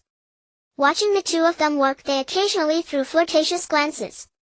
The 2 beauties teased the handsome guys while snacking on chips. Alas, the poor 2. If they had a bit less self-control, it would be understandable, but seeing the 2 beauties swaying in front of them in those alluring outfits. Endure, endure, endure. Speaking of which, these 2 are really impressive. Muttering, form is emptiness, emptiness is form. They truly managed to restrain themselves. What a talented pair. Impressive. The 2 little beauties enjoyed their feast while the 2 poor guys had to settle for bread. The 2 of them spent the night in silence, with each occupying one of the 4 rooms below. This arrangement was truly unreasonable. Can I? This is wicked. The 2 calm young men. So pure. The next morning, it was unexpectedly Lan Moxi and Lu Lisin who woke them up, having worked until past midnight the previous night. They were exhausted. The 2 did not practice cultivation. Although cultivating is faster for recovery than sleeping, it was still uncomfortable. Since Lan Moxi and Lu Lisin came into their lives, Leng Yichen and Leng Xiaosa had changed significantly. They became diligent in their cultivation, and due to their exceptional talent they had already reached the 4 marks and 8 lines. They had inherited the legacy of the fallen god, so they were not worried. The fallen god had once said that as long as they reached the 7 marks they could gradually merge his power and become invincible. The 4 drove to the school, which was already bustling with people. Is this registration? Or a matchmaking event? After much effort the 4 squeezed into the school and saw several teachers busy recording student information. However, having 2 beauties of such allure was not a good thing, as a large group of boys cast lethal glances at them. After pushing through for a while, more and more people cut in line. Leng Yichen was also going to cut in, but Leng Xiaoza stopped him, and in the end he was the one who got cut. It sounded really awkward, as if he got cut. Alright, don't think too much about it. Leng Xiaoza got angry remembering back in Suzhou who dared to cut in front of them. He secretly activated the teleportation array, and with a swift motion the people in front of them vanished. Bro, where did they go? Leng Yichen noticed something was off. Guess. You think I can't guess? Guess if I can guess. Come on. Hurry up. In the restroom, Leng Xiaoza whispered. Then they heard countless shouts. People trampled over each other, literally stepping on corpses. Damn it, you're really something, Leng Yichen admired. Of course, who do you think I am? I'm just here to buy soy sauce. Leng Xiaoza seemed quite cocky. Hey, are you still catching your breath? Leng Yichen's expression changed faster than the weather. Hurry up and register. Leng Xiaoza handed over the admission notices for the 4 of them. The teacher inputted some information on the computer and quickly finished instructing them to go to their class. Upon entering the classroom, while both boys and girls turned their heads.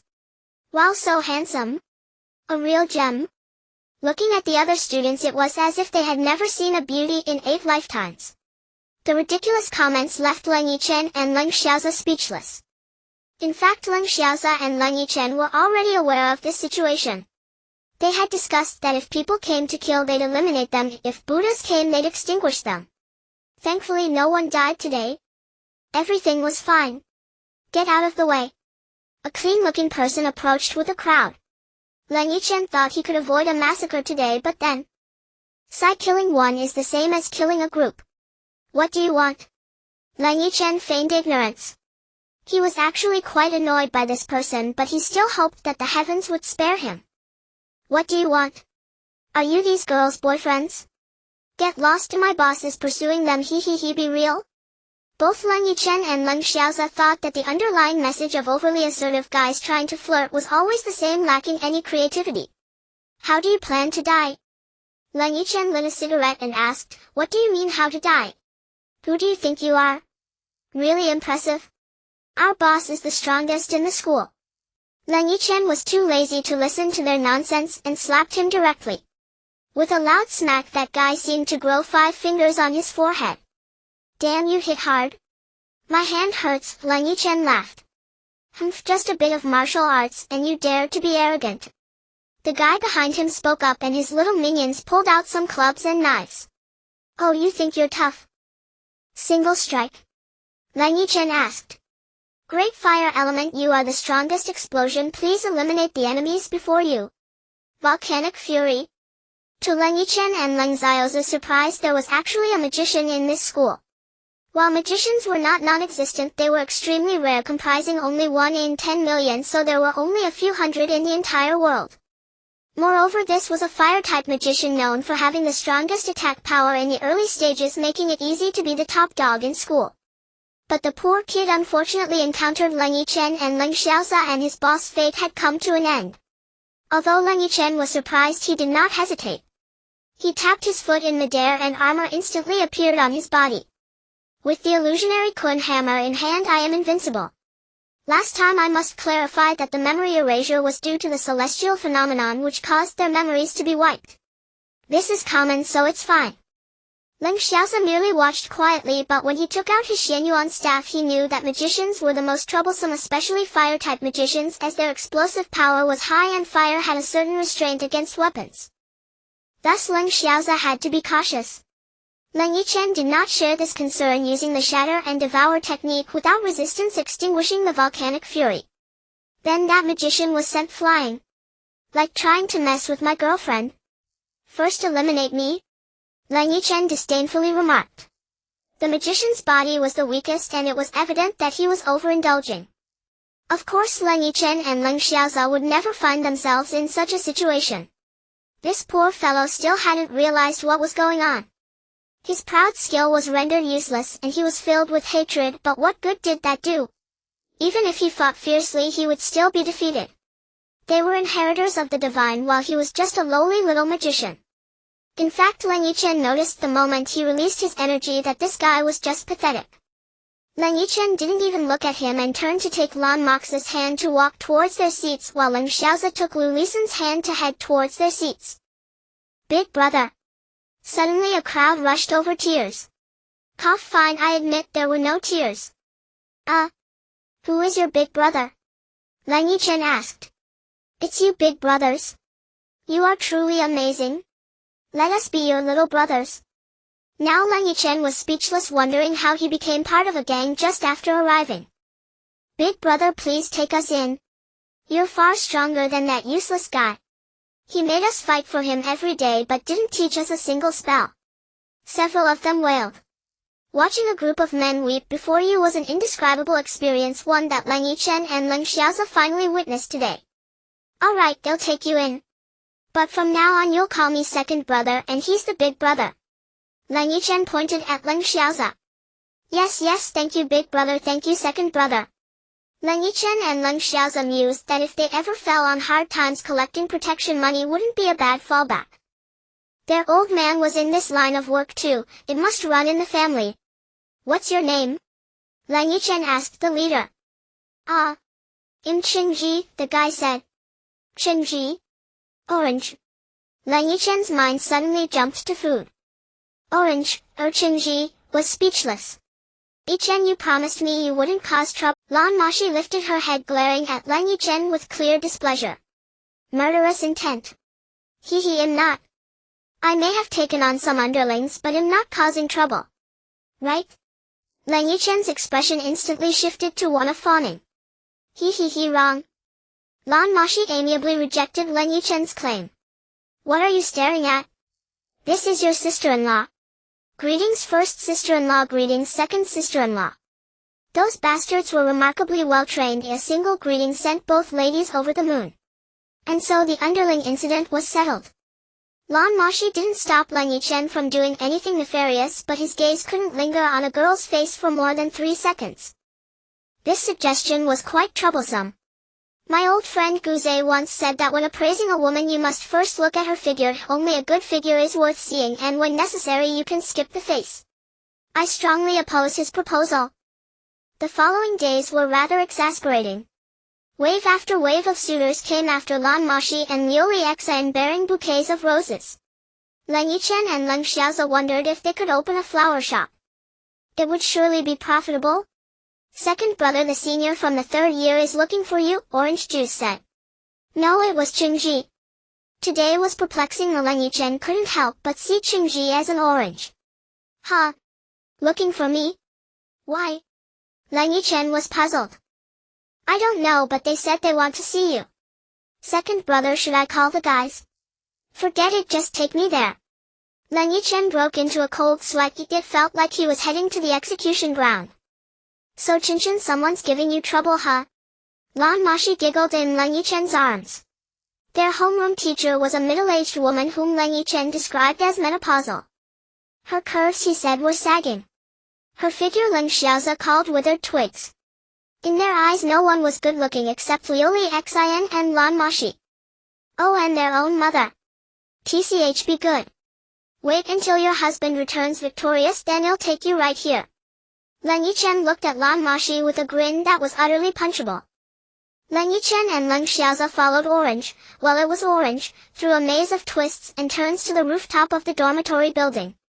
It was the last class of the afternoon and school was about to end, but these guys. What met their eyes was a mountain of beer bottles, then 4 induction cooktops, and behind them a huge pile of ingredients. A dozen or so half-naked men were chugging beer and devouring meat. Leng Yichen was speechless. You're here, bro? Come eat with us. Xiaosan grabbed another pair of chopsticks. A burly man with a full beard greeted Leng Yichen. Do we know each other? Leng Yichen was baffled.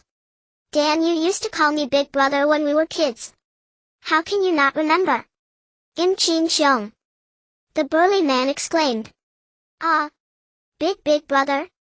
What are you doing here? Leng Yichen was overjoyed. Haha, it's me alright. A few days ago I went to represent the school in a sparring match. When I got back I heard a pair of brothers had taken down the entire freshman class.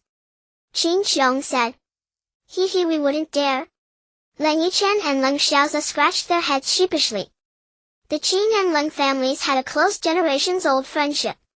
Leng Yichen and Leng Xiaoza's younger sister was betrothed to Qin Xiong, not an arranged child marriage but a mutual love match. So technically Leng Yichen and Leng Xiaoza were his brothers-in-law. The three of them calmly began drinking and eating. He remembered how as kids they used to follow Qin Xiong around causing trouble, but he always took the blame for them and got beaten plenty. But Big Brother's skills hadn't changed.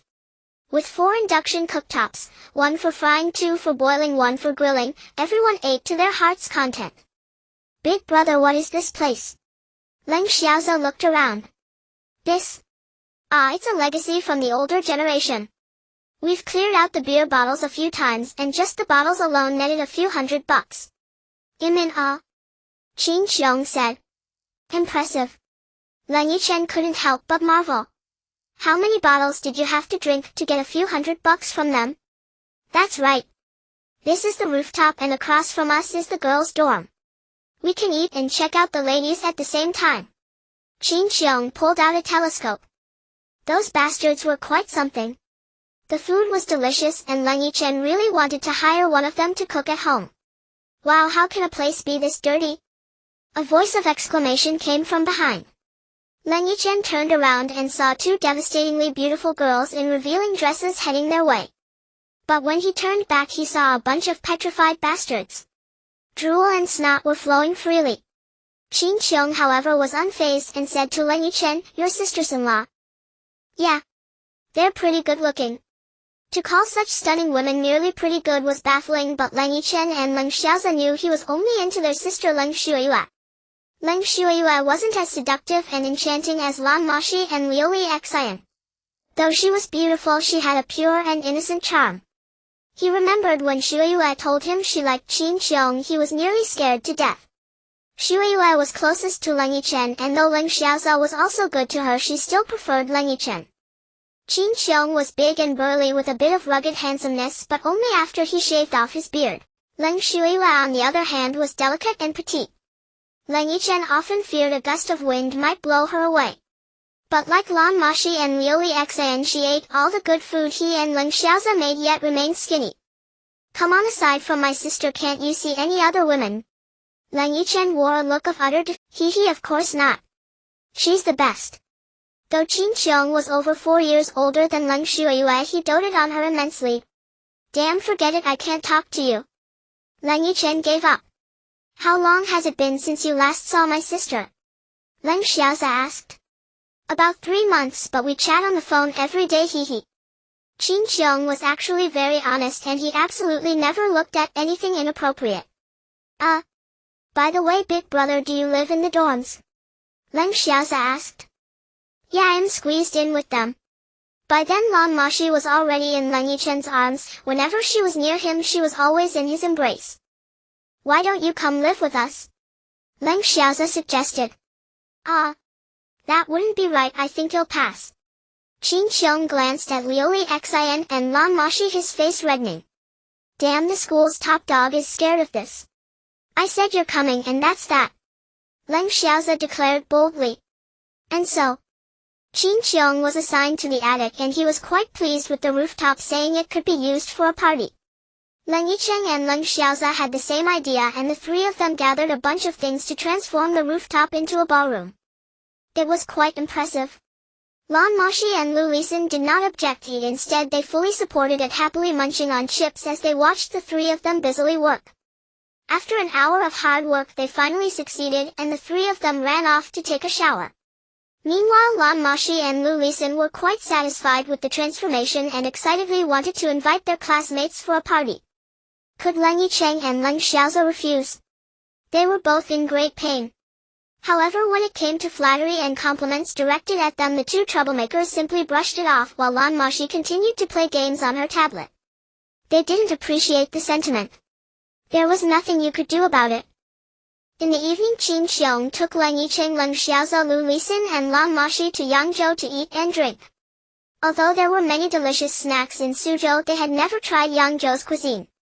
The five of them ate from one end of the street to the other until they were stuffed. "There's a barbecue stall over there, I want to eat more," Lan Moxi and Lu Lisan protested again after finishing a bowl of fried ice. "Let's go, young lady." Leng Yichen was already feeling gloomy. The third brother couldn't possibly eat as much as the two girls. Boss, bring me 5 of everything you have here." Lu Lisan ran up to the table and shouted. This made Leng Yichen think of ancient heroes asking the server to bring him good food and drinks. Qin Xiong was speechless watching the two beauties who were unsure whether to call them younger sisters or sisters-in-law eat. It was one thing to eat, but they were so gluttonous. "All right, are you full? We have school tomorrow, let's go back." Seeing Lan Moxi put down her food, Leng Yichen finally breathed a sigh of relief. If I eat any more I'll burst." "Let's go back," Lan Moxi readily agreed. The 5 of them returned home in high spirits. "Second brother, someone is looking for you," Jingxi ran over early. Leng Yichen responded casually, continuing to be affectionate with Lan Moxi since these two had nothing to do, spending their days in class just flirting. Leng Xiaoza said they were just teasing each other. "There have been so many people looking for you these days, are there any beauties among them?" Lan Moxi tugged at Leng Yichen's ear. Later, Leng Yichen summarized that Lan Moxi loved 3 things: ears, food, and sleeping games. "I'll go take a look to let go of my ear." Lan Moxi reluctantly released Leng Yichen's ear. In fact, Leng Xiaoza had long suspected that if ears could be removed, Leng Yichen would have lost his long ago. "Yichen, you're here?" As soon as he opened the door, he saw Qin Xiong at the entrance. "Big brother, why are you here?" "Looking for me?" "Yes, call Xiaoza, we're going to the Sanda Club," Qin Xiong said. Under Qin Xiong's guidance, Leng Yichen and Leng Xiaoza went to the Sanda Club, which was actually a 4-story teaching building. The bottom floor was a gym, the next was Taekwondo, above that was the Sanda Club, and the top was Judo. Inside the Sanda Club, several people were training, each one looking incredibly robust. Leng Yichen doubted that even without fighting they could knock someone over. When Qin Xiong arrived, everyone greeted him. He seemed to be quite popular. On the way, Qin Xiong mentioned that rankings were important in school, with the top being first. The last session had the Judo club winning, and as the school year was about to start, he needed to surpass Judo. Last time they barely lost, and he couldn't allow that to happen again. "Big brother, are you saying you want us to join your Sanda Club?" Leng Xiaoza asked. "Exactly. The competition is best of 3. If you two win 1 round, that's enough, and I'll win another round." "What about Taekwondo?" "Taekwondo is not on par, they have no experts, one person can finish them all, they always end up at the bottom every year." Qin Xiong replied. So as long as we can join, we're bound to win." Leng Yichen's mind was racing. If nothing unexpected happened, the rankings would be Sanda, Judo, Taekwondo. But he still felt something was going to happen. Under Qin Xiong's persuasion, Leng Yichen and Leng Xiaoza took the title of Sanda Club coaches and returned to accompany their girlfriends. "Moxi, do you want to go see the river?" Leng Yichen suddenly asked. I wonder if there are any fun activities by the sea." "Sister-in-law, are you going too?" Since they moved in together, Lu Lisan was no longer shy and agreed with a hum. The afternoon class was tedious, yet the homeroom teacher was talking about something that Leng Yichen didn't hear at all. Everything was just clouds as he comfortably slept with his head resting on his girlfriend's lap. "Leng Yichen, please explain thoughts on a silent night," the teacher shouted from the podium. "Come on, what time is it, and we're still studying thoughts on a silent night?" Leng Yichen protested. "This is for you to consolidate your understanding. You've only memorized the ancient poems before middle school, but how would you know the background?" The homeroom teacher retorted. "Fine, I'll explain, but don't regret it." Leng Yichen stood up, twirling a pen. "Regret? You won't just let me stand here? The moonlight before the bed glows. There's a girl named Mingyue waiting for me while undressing on the bed. I suspect there's frost on the ground. The snow-white skin is like the cold frost on the ground with an icy body and jade bones. I raise my head to gaze at the bright moon. I look up at the moon. I lower my head. No explanation, silence. The prolonged quiet coupled with the homeroom teacher's petrified expression. A talent. What a talent indeed. A creative talent. What is most lacking in the 21st century? Talent. And what is most lacking? Creative talent. Talent. Lan Moxi put down her tablet and looked at Leng Yichen saying, "Of course you should see who your uncle is." A faint smile appeared on Leng Yichen's lips. What a talent. It was embarrassing that no one applauded him, leaving Leng Yichen quite speechless. After all, we are also talented, aren't we? What Leng Yichen didn't know was that soon his explanation of thoughts on a silent night would spread across the campus network. There were people who recognized talent. On campus, Leng Yichen and Leng Xiaoza competed in push-ups, and the two prodigies managed to complete 300 after some effort. Impressive. Leng Yichen exclaimed. Haha, right back at you. Hey, can you not brag? Leng Yichen mockingly scolded. At that moment Leng Xiaoza said, "My left eyelid has been twitching today, something is going to happen." Left eyelid twitches, peach blossoms bloom. Right eyelid twitches, chrysanthemums bloom. Brother, there are peach blossoms. Leng Yichen teased. Could it be that I'll be able to push Lu Lisan down today? Leng Xiaoza said excitedly. Want some medicine? You can definitely have it. Get lost. The calm tone carried a hint of menace. By the way, can you keep it down with your girlfriend from now on, okay? Leng Xiaoza was dissatisfied. Why? Why? Those two girls wear super short skirts in front of you. Floating by. Floating by. Floating by. And even show off their snow-white thighs, then ask you to fetch their clothes while they shower. Wash it white. Puff. Leng Yichen recalled the scene from last summer when he drunkenly barged into the bathroom and saw that girl showering. Someone's nosebleed was gushing. Hee, it's starting now. Gary Cheng and Zioza's right eye is about to twitch. No, it's the left eye. Peach blossoms are blooming everywhere. Everyone stay calm, we'll make our move in 7 days. For our rather indecent thoughts and intentions, everyone please support us.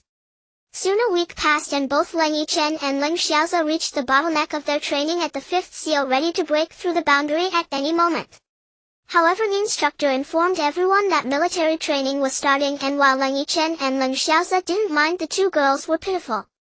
Upon arriving at the National Defense Park, they saw the sturdy beds, white walls, delicious food, refreshing boiled water, clean bedding, and tidy clothes. Alright, I admit this is a fantasy, half a Dallara bed, filthy walls, food that could kill you, boiling hot boiled water, messy bedding, and clothes with numerous rips. A group of new recruits in military uniforms ran out to line up. The instructor was rather nice and friendly. However, as the saying goes, 9 out of 10 soldiers are rascals. This guy was no different from Leng Yichen and Leng Xiaoza, leading a group of new recruits to shoot. Bang bang bang. Good, all 10 rings.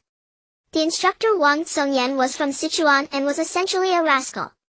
These guys were truly lively under Wang Kenjian's leadership. Leng Yichen, Leng Xiaoza and Orange ran to the cafeteria to steal chicken legs, drank alcohol, then went to the woods to smoke, and later played poker in the dormitory.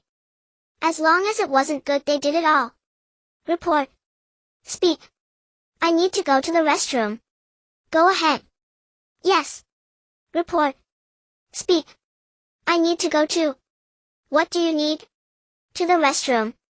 Damn, I thought you needed a girlfriend. Yes. Report. Speak. Alright, I admit I added some fluff today just to make it 800 more words to reach 2,800. Anyway, these guys would do anything to avoid training. Leng Yichen and Leng Xiaoza were fine with the brothers were getting along. Wang Songyan approached them and lowered his voice. Wait for me tonight. Same old place. Leng Yichen thought this was like an underground spy team waiting for a rendezvous. However, they still ended up at the hillside that night. You guys are here? Wang Songyan had been waiting for them. Yes, what's up? Is there something happening tonight? The military training in high school lasted half a month, and half of it had already passed with the 4 of them not lacking in mischief. Remember the few beauties from your school. Tonight I'll let you practice your observation skills. Observation skills? Orange asked in confusion. It means peeking at girls taking a shower. Leng Xiaoza explained. Look, here comes one. This should be called Lan Moxi, right? Wang Songyan said. Oh, Lan Moxi. What? Damn it, that's my girlfriend. Upon hearing the name Lan Moxi, Leng Xiaoza immediately flared up and wanted to confront Wang Songyan. Calm down, calm down. Leng Yichen hurriedly pulled Leng Xiaoza back.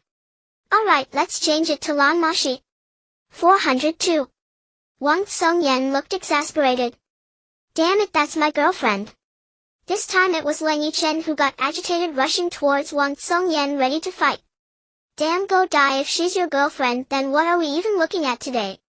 Change it to Ling Shuai 80 Electric Book www. TXT 80, CM. Damn, whose girlfriend is this? Wang Songyan asked. None. Wang Songyan confirmed. No one answered. Alright, it's her then. Poor girl being ravaged by this lecherous old man. Oh. A bunch of idiots, can't they just use a notebook to look it up? Sigh. One night of torment, Wang Songyan watched beautiful women for half the night until it was time to turn off the lights and sleep. In fact, what had always troubled Leng Yichen and Leng Xiaoza the most were Lan Moxi and Lan Moxi. The two girls were simply too beautiful, causing a lot of trouble. Moreover, these two troublemakers had no scruples. They would throw flirtatious glances at the pure-hearted, leaving people completely mesmerized. That said, these two actually had quite strong self-control and nothing inappropriate happened. It's not that they didn't want to, but rather they didn't dare to. Who would have the courage to say anything? But these two troublemakers still flaunted their little clothes in front of you every day. And when they showered, they did it together, occasionally making sounds that made you think of all sorts of things. This left the two of them completely flustered. I remember the first night Qin Xiong went after they finished showering together. He was so shocked that his nose bled. When they slept, it was even more restless. There was one instance where Leng Yichen covered Lan Moxi with a blanket. Naked. Non-invasive viewing. Alright, I admit he looked, but it was just a glance. And only a little bit. At that moment, Lan Moxi and Lan Moxi were holding photos of Leng Yichen and Leng Xiaoza, longing for them. Sister, do you think they are serious? Lan Moxi couldn't help but ask Lan Moxi. I don't know, but didn't you see how Yichen looks at you and Xiaoza looks at me? They seem afraid of losing us. I think they are serious. I hope it's true. Lan Moxi said. At first there was nothing, but during these few days apart, the longing for the two pairs of young couples began to intensify. Ever since they started dating, they had disappeared for 3 months, and they had never been apart for this long. The two girls were sure that they were the ones they wanted to love, destined to be loved for a lifetime. Although they seemed indifferent on the surface, in their hearts they cherished this beauty more than anyone else. Even a second in their arms was a great comfort. The separation during military training made their longing deeper, making them realize each other's importance. Due to his guilt toward Leng Yichen and Leng Xiaoza, Wang Songyan gave them a day off. Surprisingly, these two ran to their girlfriend's 5th battalion, holding cola, happily watching their girlfriends train. The female soldiers saw the two handsome guys approaching and worked hard to train, hoping to attract attention, but the two rascals' eyes were fixed on Lan Moxi and Lan Moxi. After a few days apart, the originally fair skin of the two girls now had a healthy flush. Although they were a bit tanned, it added a different charm to their beauty. There was a moist feeling in their eyes, having not seen each other for several days. How have you been, my beloved? You two, what are you looking at? You two, yes, you two, what are you looking at? Lan Moxi's instructor rushed over, glaring fiercely at the two boys. Good day, instructor. Leng Yichen and Leng Xiaoza hurriedly stood up and saluted. Which battalion are you in? We are in the 15th battalion. What is your instructor's name? Wang Songyan. Oh, I know him, only he is a rascal. The soldiers he brings out will be infatuated with the girls in our battalion, won't they? While saying this, he grabbed Leng Yichen and Leng Xiaoza, telling them to run to the playground. The two were not to be underestimated. Each grabbed a hand with their military boots, knocking against the instructor's knee, and with a crack they released their arms. But that guy's arm went limp. Instructor, I'm sorry, I used too much strength. Leng Yichen and Leng Xiaoza dusted off their hands and said. Ah! That guy screamed. Stop struggling, just go find someone. The two ran over and hugged Lan Moxi and Leng Yichen. Moxi, I missed you. Leng Yichen pulled Lan Moxi into his arms and held her tightly, fearing he would lose her the next second.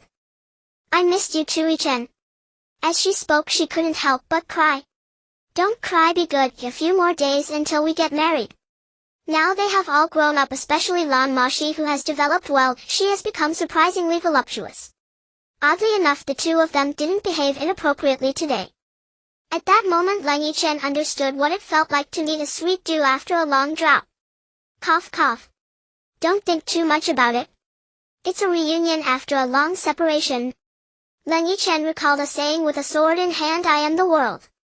Now he felt like he had a beauty in his arms, yet the world felt insignificant. Though they say that beautiful women are disasters, he understood that the beauty in his arms was just that, but he wouldn't let anyone call her a disaster. Those who say that beautiful women are disasters do so because they lack enough self-control, thus placing all the blame on women. But if one can restrain themselves, then wouldn't there be no problem? Here's his old buddy. Damn, are you giving a lecture here? Yichen, I'll slap you, you rascal. I'm talking about love. If you don't understand, get lost. Now please listen to the lecture on the disasters of beautiful women. After they separated, Leng Yichen wiped away her tears and gently kissed Lan Moxi on the forehead, then helped the instructor out. In the infirmary. Why did you have to do that? Wang Tsongyan was furious.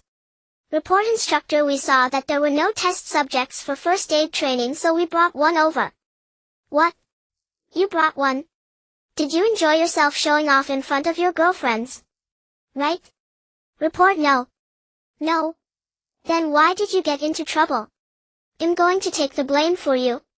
Report, instructor, I'm sorry. Sorry doesn't mean anything.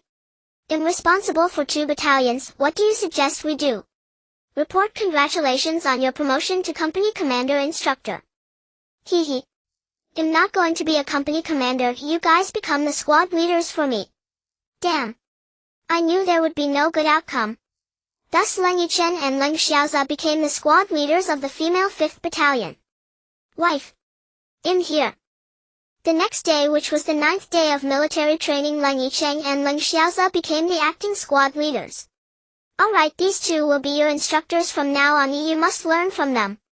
Wang Tsongyan bellowed in a gruff voice. Did you understand? Wang Tsongyan shouted angrily. Understood.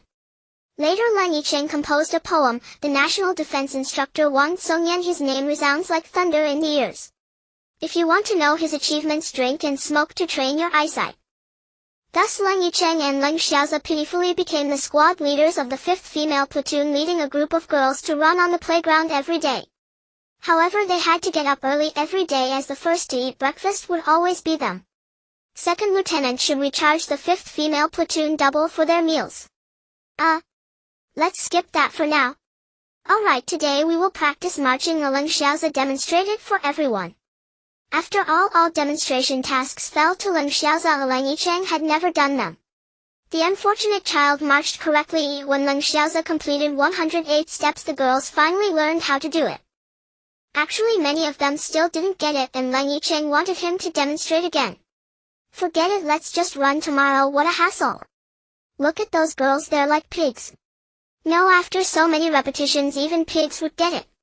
So you're saying we are pigs? Lan Moxi and Lu Lisan entered Leng Yichen and Leng Xiaoza's dormitory. Yes, what's up? Leng Yichen smiled. Humph. Leng Yichen rushed over, grasped Lan Moxi's hand and pulled her into his embrace. Did you miss me? Did I? Lan Moxi asked. Leng Yichen's tongue found that familiar sensation. The Lan Moxi did not resist, not even symbolically, instead responding passionately as Leng Yichen held her slender waist and Lan Moxi wrapped her delicate arms around his neck, her bangs covering her eyes. As for Lu Lisan, she was more open, directly sitting on Leng Xiaoza's lap. It was quite composed, but I was rather sensitive. I wiped my face multiple times while writing this chapter. Knock knock knock. There came a knock at the door, leaving Leng Yichen speechless. Originally, I thought we could just go with the flow today and end things, but I didn't. Classic, we take it slow. Actually, I'm very pure. I don't want certain people to think otherwise and always blush, right? If I change one day, please don't forget that I was once innocent. Leng Yichen opened the door and saw Chengzi. Second brother, you're here too. You need to find Yang Rochuan. The meat skewer was the name they gave to a lieutenant whom they called Yang Rochuan. Yeah, I got it. This guy was fierce. Tomorrow's meal would be unstable, causing chaos. Why did he come back to find us?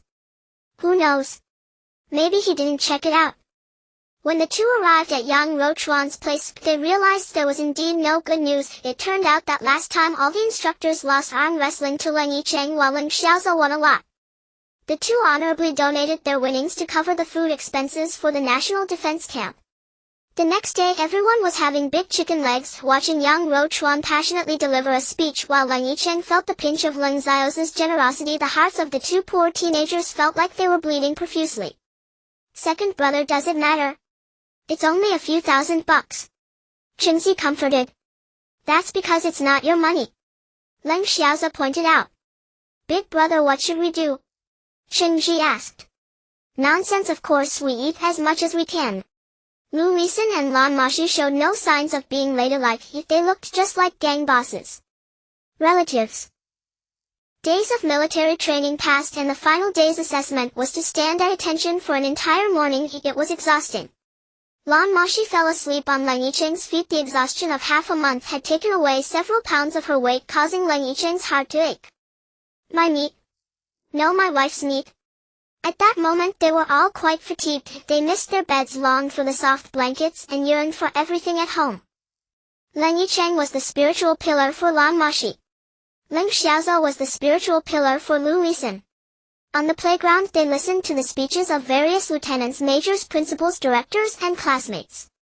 Lan Moxi was going crazy. Lu Lisan was going crazy. Everyone was going crazy. Military training. Such exhausting military training. I hate this place yet am nostalgic for it. Such a strange feeling. Marching, standing at attention, adjusting uniforms, turning left and right and marching again. Scenes floated before their eyes. Leng Yichen suddenly realized he had actually fallen in love with this place. Leng Xiaoza felt the same. Wherever they were elites with 4 seals and 9 marks, a level many cultivators could not reach. Innate divine power and absolute advantage, the best cultivation techniques, the most powerful weapons and armor, the finest mounts. Everything appeared. They could be said to be legends born, extraordinaries, creating while Xiao is void, the attributes of creation and emptiness, women of national resources and beautiful assets, handsome looks, possessing everything that one can have in this world. So what is left to pursue now? The pursuit of the highest, deity. What good is there in being a deity? It's just a game of deception. They are merely humans, and to show their differences they insist on calling themselves gods. Leng Yichen and Leng Xiaoza understood. People live for hope. The poor hope to become rich, the ugly hope to become beautiful, and the weak hope to become strong. Without hope, what is left? Yichen, your hope is me. Lan Moxi hugged Leng Yichen's waist from behind, resting her head against his back. Yes, my hope is Moxi. She is my hope, my beloved. I want to marry her. Isn't being with the one I love my hope? Leng Yichen understood, and upon hearing Lan Moxi's words, Leng Xiaoza also embraced Lu Lisan, saying, My beloved, I will be with you forever, never to part. They silently made a vow.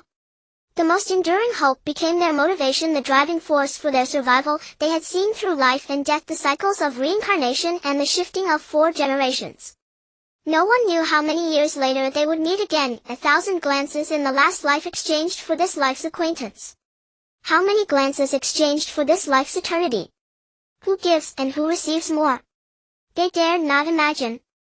At this moment both of them suddenly gained insight. The bottleneck of the 4 seals within their bodies opened. Originally the mysterious Qian stick and the illusory Kun hammer inscribed with the 5th mark on Leng Yichen and Leng Xiaoza's right arms did not stop but continued to grow. Soon they reached 5 seals and 5 marks, then slowed down, finally stopping at 5 seals and 8 marks, which was unexpected for Leng Yichen and Leng Xiaoza. They suddenly broke through 5 seals and then reached 8 marks so fast. This breakthrough wasn't flashy, but it made Leng Yichen and Leng Xiaoza quite excited. Some said I made these 2 slowpokes level up too slowly, so I sped it up a bit.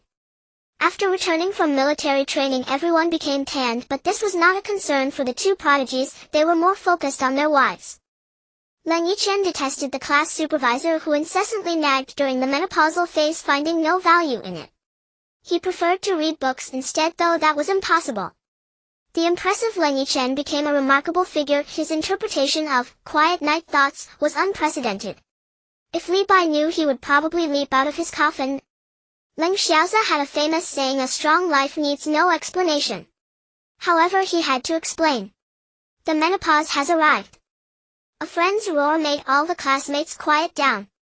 In fact, that person knew their nickname, but after venting with the principal, they chose silence. "Alright, today we have an exam," the old class said. "Damn, I rely on you. What nonsense is this? Just drive me insane with daily exams. Teacher, if you give me a little money, could you help me out?" Leng Yichen was quite dissatisfied in his seat. This guy truly knew how to enjoy life. He replaced his desk with an office desk even more expensive than the principal's and got a sofa for his notebook. Leng Xiaozi had no choice but to learn from him. "This student, calm down your emotions. We've only started classes and are already having exams, okay?" The old class suppressed his anger. "Damn, I've been taking tests since elementary school. There must be thousands of long exam papers by now." Originally thinking that high school wouldn't require exams, Leng Yichen exclaimed, "Damn, we still have exams." He opened his jacket and laid his legs on the desk. "This student certainly has a sense of humor, haha. Alright, let's start the exam." The old class, fearing he might die of anger, could only begin the test. "Damn, what sense of humor?" Leng Yichen clung to the nearby Lan Moxi, glancing at the old class, though his voice was quite low. Once the test papers were distributed, after writing his name, Leng Yichen didn't even look at it and directly laid down on the desk to sleep. Hoo puff, hoo puff. "Leng Yichen, if you don't want to take the exam, get out." The old class could no longer hold back. This unfortunate child was preparing to submit a blank paper. In truth, the old class wasn't a bad person, just too fierce. The Leng Yichen preferred teachers like Teacher Lin. "Damn, I can't do this, what's the matter?" Leng Yichen was quite dissatisfied. He had come to school primarily for Lan Moxi, and he was unwilling to take the exam. Tests had always been what he hated most growing up. You, me. What do you mean by me?" No matter how he looked at it, he didn't seem like a successor of a deity, but rather like a punk on the streets, one who smokes and drinks without paying and leaves women unpaid. Alright. He took out paper and pen, staring at the painful exam paper. In fact, Leng Yichen was written with the personality of Ango, who also hated exams, despising the pressure of tests, seeking votes. After much thought, Leng Yichen took out several red Mao Zedong bills from his pocket and stuck them on with double-sided tape. The next day, the teacher grading the paper saw a line of text. "Teacher, if my score isn't enough, Mao Zedong will speak for me." Leng Yichen's handwriting appeared on the exam paper. "The Chinese exam was the easiest, but in the night the moonlight shines on my bed, money and beauties abound. Before the bed the bright moonlight, Li Bai sleeps soundly. In front of Shisai Mountain white egrets fly, plenty of beautiful girls nearby. If heaven had feelings, it would grow old. If people had feelings, they would die early. I laugh at the heavens with my sword raised. After laughing, I will go to sleep." Later, the teacher grading the papers was hospitalized. According to Qingji, it was due to heart disease. "Write an essay about love. It must be a poem. Songs are also acceptable. And it should have a comedic ending." Sister sits at the head of the bed. Brother takes off his pants. Aho, the mesmerizing swaying little sister. Don't go, brother is coming.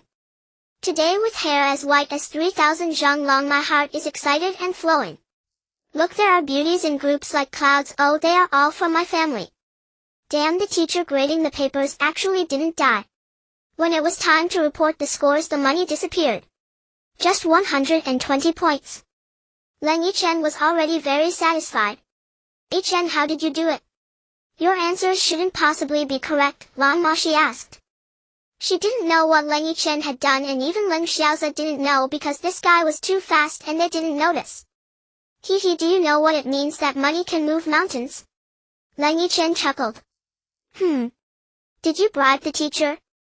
"Don't say it so harshly, I bribed the teacher." Lan Moxi and Liu Xin had a very good rapport. They invited everyone to a party, and these guys were of course very willing. "Wow, that's huge." Don't think wrongly. You just say it's you. Don't think wrongly, just say it's you. Don't look, there's no one else, just you. Vote for me quickly. Yeah, that's huge. So embarrassed. A few hundred square meters of the house was ruined in the chaotic dance of a group of madmen. Fortunately Qin Xiong had early on taken them to the rooftop to eat, otherwise the house would probably have collapsed. Qin Xiong like Leng Yichen climbed to the roof holding beer as the wind blew. Leng Yichen had dyed his hair sea blue, long hair reaching his shoulders, and with a delicate appearance from a distance he looked like a character from a comic book. Unfortunately Leng Xiaoza was taken to dye his hair silver, but it was cut very randomly. At this moment he should be. Xiaoza, are you ready? Alright, why the hurry? Hurry up, Moxi is hungry. Damn Yichen, that's his wife. It's all the same, hurry up. Not the same, that's his wife, not mine. Bro, what are you talking about? Hungry. Quick, there are roasted chicken wings here. Good. Qin Xiong had already gone down to greet the guests while Leng Yichen was dazed on the rooftop. Ever since he inherited the legacy of the lost god, both he and Leng Xiaoza were the inheritors of the gods. But with the world being so peaceful, there was nothing for them to do. Did something have to happen? Leng Yichen did not know. He still wanted to keep it simple. However, unbeknownst to him, he and Leng Xiaoza had already become the targets of the gods. Yes, I want to avenge my teacher. Leng Yichen recalled the last gaze of the lost god, his sorrow which he could not comprehend. Who could understand it? Leng Yichen knew that one day he would become a god.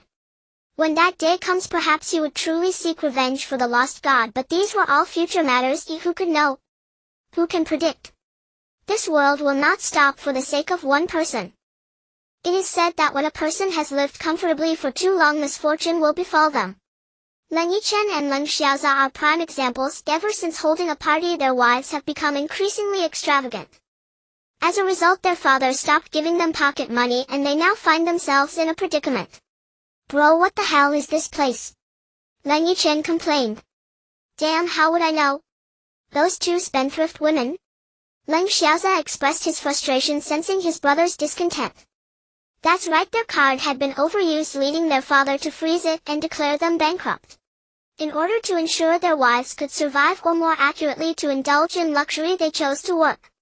Now they were collecting what was referred to as protection fees. Yes, protection fees. Of course, they were the big shots at the experimental high school. The two had set a rule of 300 yuan per person per month. Although there was some initial resistance, it was just a group of people rebelling. Leng Yichen took out a Xuanhuan hammer and struck the playground, resulting in the two becoming legitimate leaders. Damn, the school is so poor that it can't even afford them a handbag. Leng Yichen lamented. How about we follow the old man's path? The old man? Yeah. You mean drugs? Leng Yichen was startled. Yes, their father had made a living through gambling, drugs, arms, usury, smuggling and assassination. Did he earn RMB from that? A thought struck him. Which line of work? Leng Xiaoza asked. Drugs and gambling are definitely out. We don't know anyone here. Arms trading is impossible without customers. Why would one lend money if they have it? Smuggling? Where's the boat? It seems. Leng Yichen analyzed one by one. Assassins. Leng Xiaoza agreed. In fact, they could engage in arms trafficking if their storage rings contained nothing but weapons. But they were reluctant to part with them as they were treasures accumulated over many years. Thus they became assassins, a profession that suited them well. With their magical formations and strength, they could probably use a Barrett straight away. But bro, who would pay us to take someone out? Unless they're fools. Leng Yichen said gloomily. Our customers are indeed fools. Moreover, brother Qin Xiong has been in this business for so long. Leng Xiaoza said quietly. When Leng Yichen and Leng Xiaoza found Qin Xiong, he saw a glimmer of wickedness in their eyes. Poor boys. Qin Xiong spread the word in the underworld overnight. From then on, two assassins named Xinglong and Baihu emerged in the black market. A ridiculous name. However, they had one condition: the target must not be Chinese. The targets from other countries were acceptable and a specific island nation offered a 30% discount. Damn, big bro, do you think anyone will contact us? Leng Yichen stared at their QQ number for a long time, but no one reached out. It's not a world war, how could that many people look for you? Leng Xiaoza casually sipped his cola while reading the newspaper, utterly relaxed. This is infuriating. Leng Yichen threw his computer aside in frustration and picked up the remote to watch television. By the way, the two spendthrift women had gone out shopping, leaving lunch up to them. Where did the RMB of the two poor kids go? To buy bags, clothes and... 3 days later, bro, we have news. With the sound of a QQ notification, Leng Yichen said to Leng Xiaoza, huh? Who are we targeting? Leng Xiaoza immediately perked up. Country A business elite Odin Bruce. Okay, good. Let's prepare the materials in 3 days, Leng Xiaoza said, pulling out the necessary firearms. Alright. Leng Yichen's fingers danced across the keyboard, and after 5 minutes of exchanging messages with the other party, he shut down the computer. This first job, according to the information, had 4 retired Special Forces bodyguards, all masters in their own right. However, the buyer was offering $100,000. Too tempting. Leng Yichen and Leng Xiaoza decided to take the plunge. This was their first job and they couldn't leave a record of refusing work. After half a day's preparation, Leng Xiaoza booked a flight to Country A for the next day. They didn't tell Lan Moxi and Lu Lisan, instead saying a friend in Country A invited them for some business, promising to return the next day. The two women insisted on going, joking that taking 2 burdens would be a death wish. After a long argument, seeing the two were resolute, Lu Lisan and Lan Moxi stopped protesting and sulked off to Lan Moxi's room. Were the two women in an unusual relationship? The two men spent half the night cleaning their weapons: Barrett heavy sniper, AWM light sniper, Austrian sniper rifle, AK-47, Desert Eagle military dagger. Piece by piece they assembled each part. Every bullet was checked meticulously, then loaded. Radios, gloves, shoulder pads, military boots. By the time they finished organizing their gear and stored it in the rings, it was already midnight. The next day, Leng Yichen left a note and quietly departed with Leng Xiaoza, but just as they closed the door, 2 stunning figures flashed out. "I'll wait for you to return," Lu Lisan said. "Let them go, don't worry, with 5 seals at level 8 even 40 fire won't kill them." Lan Moxi said carelessly, but her body trembled. After leaving the community, Leng Yichen glanced back at the apartment, filled with reluctance to part. "Let's go," Leng Xiaoza said. "Yeah, early to go, early to return." Leng Yichen waved down a taxi heading for the airport. With no luggage at all, they boarded the flight to Country A. Inside the airport, heavily armed guards stopped the 2 young men at the exit. "Please show me your passport, identity, nationality certificate." "Please present your passports, identity, nationality certificates." Armed police stopped the 2 young men. Although these 2 were exceptionally handsome, it was of no use to men. Unless they were homosexual. "Okay, please." "Sure, here you go," the 2 young men said. "Thank you for your cooperation." "Thanks for your cooperation," said the foreign police officer. "You're welcome." "No need to thank me," one of the young men replied. Soon the foreign officer returned all their documents. They smiled slightly and then left the airport. Indeed, these 2 were Leng Yichen and Leng Xiaoza. They needed to perform convincingly, it was essential. They were assassins, and assassins must have a certain skill. This time, however, it was permanent, as their documents read Zhao Qian Male Han 320. Sun Li Male Han 320. Fortunately, these foreigners did not understand China. A ridiculous idea, a ridiculous name. After exiting the airport, Leng Xiaoza received a call from the buyer. After hanging up, Leng Yichen left for the supermarket, while Leng Xiaoza headed to the hotel. Meanwhile, the target was still unaware. Leng Yichen retrieved the information from the supermarket storage cabinet and returned to the hotel. He called for room service and ordered some food. The dreadful Western cuisine made Leng Yichen nauseous. Due to their physical condition, they had no jet lag, but food issues were another story. The 2 poured some red wine and picked up the target's information. It was a middle-aged man in his 40s, half-bald, wearing glasses, a member of the elite class with striking blue eyes and a height of 1.85 meters. He was Odin Bruce. Also their target. Their first prey. Well, that's all for today's meeting. Okay, today's meeting is adjourned. In a tall building, Odin Bruce addressed his employees. "See you tomorrow, boss."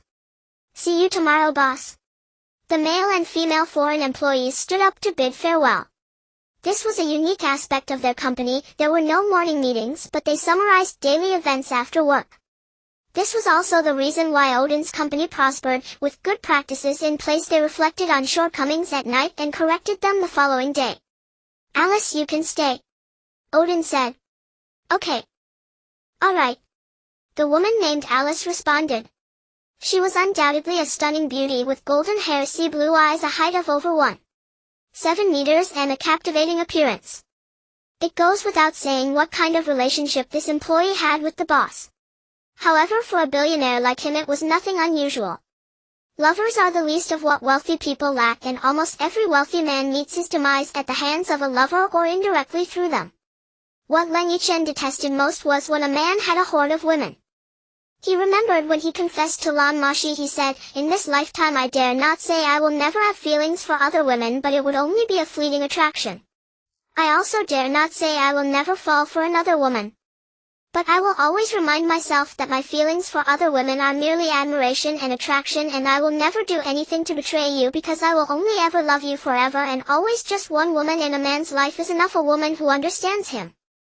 However, a lover is not necessarily motivated by money. It could be for hatred or something else. Indeed, the liaison for Leng Yichen and Leng Xiaoza was this Alice, and she wanted Odin dead. For what reason? Leng Yichen and Leng Xiaoza did not know. They didn't need to know, nor did they want to know. Though they felt puzzled, they wouldn't ask if this is what it means to be an assassin, or one could say a mercenary. At this moment, Alice got into Odin's Lamborghini and headed towards his villa. "Oh, is this suitable for children?" In the dead of night, Leng Yichen and Leng Xiaoza donned their suits, yet their feet were clad in military boots. Upon leaving the hotel, they immediately sprinted away. They didn't hail a taxi, yet their speed surpassed that of a taxi. At midnight on the mountain peak, a completely black heavy sniper rifle slowly moved its position in a room of an opulent villa. Through the curtains, a perfect figure was rising and falling atop a man. Soft moans escaped her lips. Ah. Everything was rhythmical, so regular. The woman's long hair flowed, her moans accompanied by slight whimpers. The man held her voluptuous form, gasping heavily. The crosshairs of the heavy sniper had already locked onto the man's forehead. Wind speed, wind direction, night vision, scope. The electronic functions of the sniper calculated the accuracy. Clearly displayed in the upper right corner of the scope. The sniper rifle moved gently with the sniper's breath. Everything appeared so coordinated. White Tiger, full wind speed, no orders, standing by, completed. The observer spoke slowly. White Tiger understands, completed. Damn Viagra. The observer was speechless. Crap. The sniper was even more speechless. Indeed, on the nightstand were the packaging of Viagra and a packet of condoms. The sniper admired the capabilities of this man. Finally, with the woman's loud cries and the man's low growls, they collapsed together onto the bed. Damn, are we really watching their passionate night?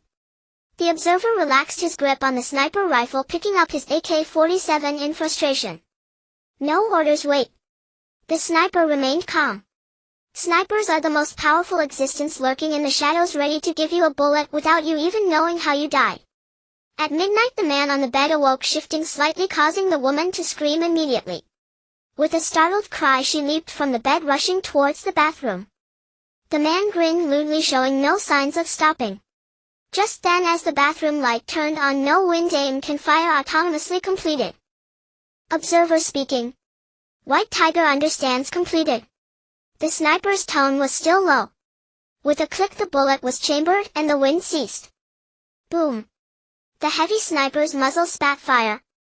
A bullet tore through the sky, heading towards the room. Glass shattered, blood sprayed. The man's head was gone, leaving only the body behind. White Tiger, you retreat first, still cover, completed. The observer's AK-47 scanned the surroundings. Qinglong, be careful, completed. The sniper's heavy rifle vanished, replaced by an AWM. The Austrian sniper rifle also disappeared, substituted by an M4A1 rifle. Equipped with a silencer and a scope. The sniper's ghillie suit was gone, replaced by a black suit and black sunglasses. Actually, it wasn't an ordinary pair of sunglasses, but night vision goggles, also serving as rearview mirrors capable of infrared aiming through thermal imaging. The sniper was Leng Yichen, while the observer was Leng Xiaoza. A perfect coordination and absolute kill.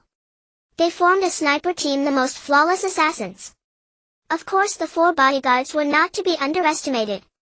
The heavy sniper fired and a minute later the 4 men searched in 4 different directions. Meanwhile Leng Yichen and Leng Xiaoza had already exited the mountain top. Inside the cave as the light of a teleportation array flickered, 2 figures vanished. The array remained intact, surrounded by 3 C4 explosives, and in a corner of the cave a grain-sized camera monitored the array. Indeed, Leng Yichen and Leng Xiaoza could not destroy the ground of the array after teleporting. But that didn't mean there was no way. They observed the situation around the array through the camera. Explosives were arranged around the array ready to detonate with a trigger. A perfect masterpiece. At the hotel the 2 still shaken removed their suits and sipped red wine, destroying all traces of information regarding Odin Bruce without leaving a hint. Of course through the monitor they saw a special forces bodyguard enter the cave, and without hesitation Leng Yichen pressed the detonator. The last image from the camera was darkness followed by a massive shockwave. In the morning the 2 acted as if nothing had happened, ordering a ridiculous Western meal at the restaurant. The deposit of $10,000 given by Alice had already been credited to their card. They weren't in a hurry to claim the remaining money. Instead, after finishing their meal they went shopping with nothing happening. Passing by a newsstand they bought a newspaper. The headline was about Odin's assassination, a billionaire killed, possibly the most shocking news. For Leng Yichen and Leng Xiaoza this was something they had anticipated, so they were not overly surprised. The 2 strolled around the street, and they hadn't done anything though. They had another $10,000, what could they possibly buy? What they needed to do now was wait for Alice to transfer the money to them. Once the funds arrived they could leave. However, as Odin's lover, if she moved money again it would surely attract the police's attention. Thus Leng Yichen and Leng Xiaoza found themselves in a stalemate. They had anticipated all possible scenarios, but not this one. Caught in a dilemma. The 2 wandered until the afternoon, had a simple lunch. Luckily a Chinese shop was open serving some noodles, otherwise Leng Yichen would have gone crazy. The 2 poor kids were now in distress. Although the ring had a translation function, the troublesome thing couldn't translate for others. Currently they could only listen but not speak. "Brother, do you think the remaining money will come?" Leng Yichen asked worriedly, and his concern wasn't misplaced. Anyone would feel the same. "Don't jinx it, you relax. Who the hell would mess with money? Just take him out." Leng Xiaoza replied in a calm tone, "There are still 2 women at home to support him. Going crazy. What nonsense. Damn beautiful disaster. Who told them to be so pretty? Damn." 3 days later $90,000 arrived, and Leng Yichen and Leng Xiaoza prepared to leave. In a foreign land no one knew what would happen. They had to leave, they couldn't let them worry. After days of longing they were finally about to meet. Although it had only been a few days apart it caused them great concern. Counting today it had been 5 days since they left. The feeling of time dragging on was truly unbearable. The 2 were still empty-handed. The afternoon flight had no issues at security, just their names were a hassle. As the passengers gathered the plane slowly taxied down the runway, gradually lifting off into the sky. Outside the sky was a clear blue while the 2 were surprisingly asleep. "Sir, are you feeling unwell?" the flight attendant politely asked. No, just get me a glass of water please." "Thank you." Leng Yichen suddenly woke up seeing the beautiful flight attendant. He was definitely not calm. "Sure, please wait a moment." The flight attendant turned to leave. 3 minutes later she brought Leng Yichen a glass of water which he gulped down in one go. Damn, was it necessary? Perhaps this girl had never encountered a handsome guy before? Her heart raced wildly, captivated by him. Luckily Leng Yichen made no moves, or the chances of success would have been quite high.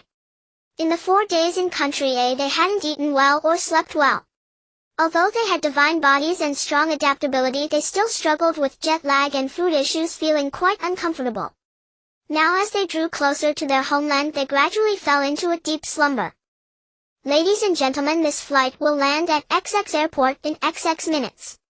Please fasten your seatbelts, raise your seatbacks, and stow your tray tables. We wish you a pleasant journey. I am the captain." The annoying voice woke the 2 gods, and they discovered they were drooling. They must have slept soundly. After disembarking they transferred to a train to Yangzhou. This was their first time as assassins. They understood that although the target was a foreigner they were reluctant. Now they had no thoughts, perhaps thinking of something else was better. After all, watching a bullet explode inside a person's head was not a pleasant experience. No one was there to pick them up, for no one knew when they would return. This was certain, and they had no hopes. However, when they got off the train, their eyes became misty. In the bustling crowd, the names Leng Yichen and Leng Xiaoza stood out, while the person holding the sign was unmistakably clear. Indeed, who else could it be if not them? "Sierra, what are you doing here?" Leng Yichen asked excitedly. "Can I not come?" Lan Moxi looked at him, her tone nonchalant. "What's wrong? Are you angry?" "No, you jerk. Let's go home, I'm hungry." "Alright, let's go home." Leng Yichen wrapped his arm around Lan Moxi's slender waist as they walked out. "Meanwhile, Shiner, I didn't expect you to come."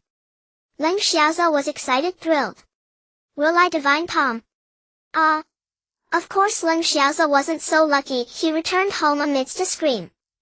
The home was just as messy as they imagined. Qin Xiong probably hadn't returned in days. With Leng Yichen and Leng Xiaoza gone, they would surely be very awkward upon their return. The two men began tidying up, wearing suits to clean the room. It must have looked quite comical. "I'll do it." Lan Moxi's voice came, nearly scaring Leng Yichen to death. "Damn, did the sun rise from the west?" "What did you say?" Leng Yichen wanted to confirm. "I said I would tidy up," Lan Moxi assured him. "Damn, my wife has become serious." "Ha ha ha, 5,000 words omitted." Leng Yichen laughed maniacally. "Get lost, go do the laundry and cook." Leng Yichen went from being manic to petrified. Meanwhile, Relai Divine Palm was still being performed. If you were to open the window now, you would see a beautiful girl holding a brick while a handsome boy ran wildly ahead. Little E will make the next chapter a bit crazier. Has it been a long wait? Okay, let's go all out, don't stop clicking, okay? I'll first go find my buddy Dios for some inappropriate drafts, then make some edits. Today I quarreled with Moxi. I admit I was wrong, sorry. The update is late, everyone take a look. I have no strength to update now, let's see how it goes tomorrow. He instilled lewd and vulgar thoughts in me every day, leading me astray. Now Leng Yichen and Leng Xiaoza are learning to do house chores among their wives, which moved the two boys greatly. Qin Xiong heard that they had returned and moved back in. Night silent. So desolate, so quiet. He lay beside her and the two exchanged no words. Turning over a night full of passion. Tender body trembling gently. How many beauties are aware? Has the ambiguous affection begun? The clothing decreased piece by piece. How many days and nights of longing were released on this night?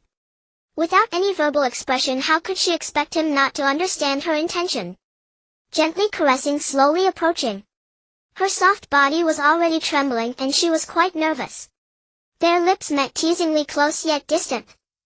His gentle touch moved her, his chest pressed against her softness. His arms wrapped around her as the night remained still. Only his heavy growls and her soft gasps were heard. Heavy breaths brought a sleepless night. Standing firm amidst the moisture. "It hurts, be gentle." Her expression was one of pain. He stopped, unable to bear her suffering, unwilling to leave her with shadows. Be good, I won't move." He comforted her. He lowered his head to kiss her, but she dodged, nibbling gently at his ear. "Is it okay?" he asked. Lighter."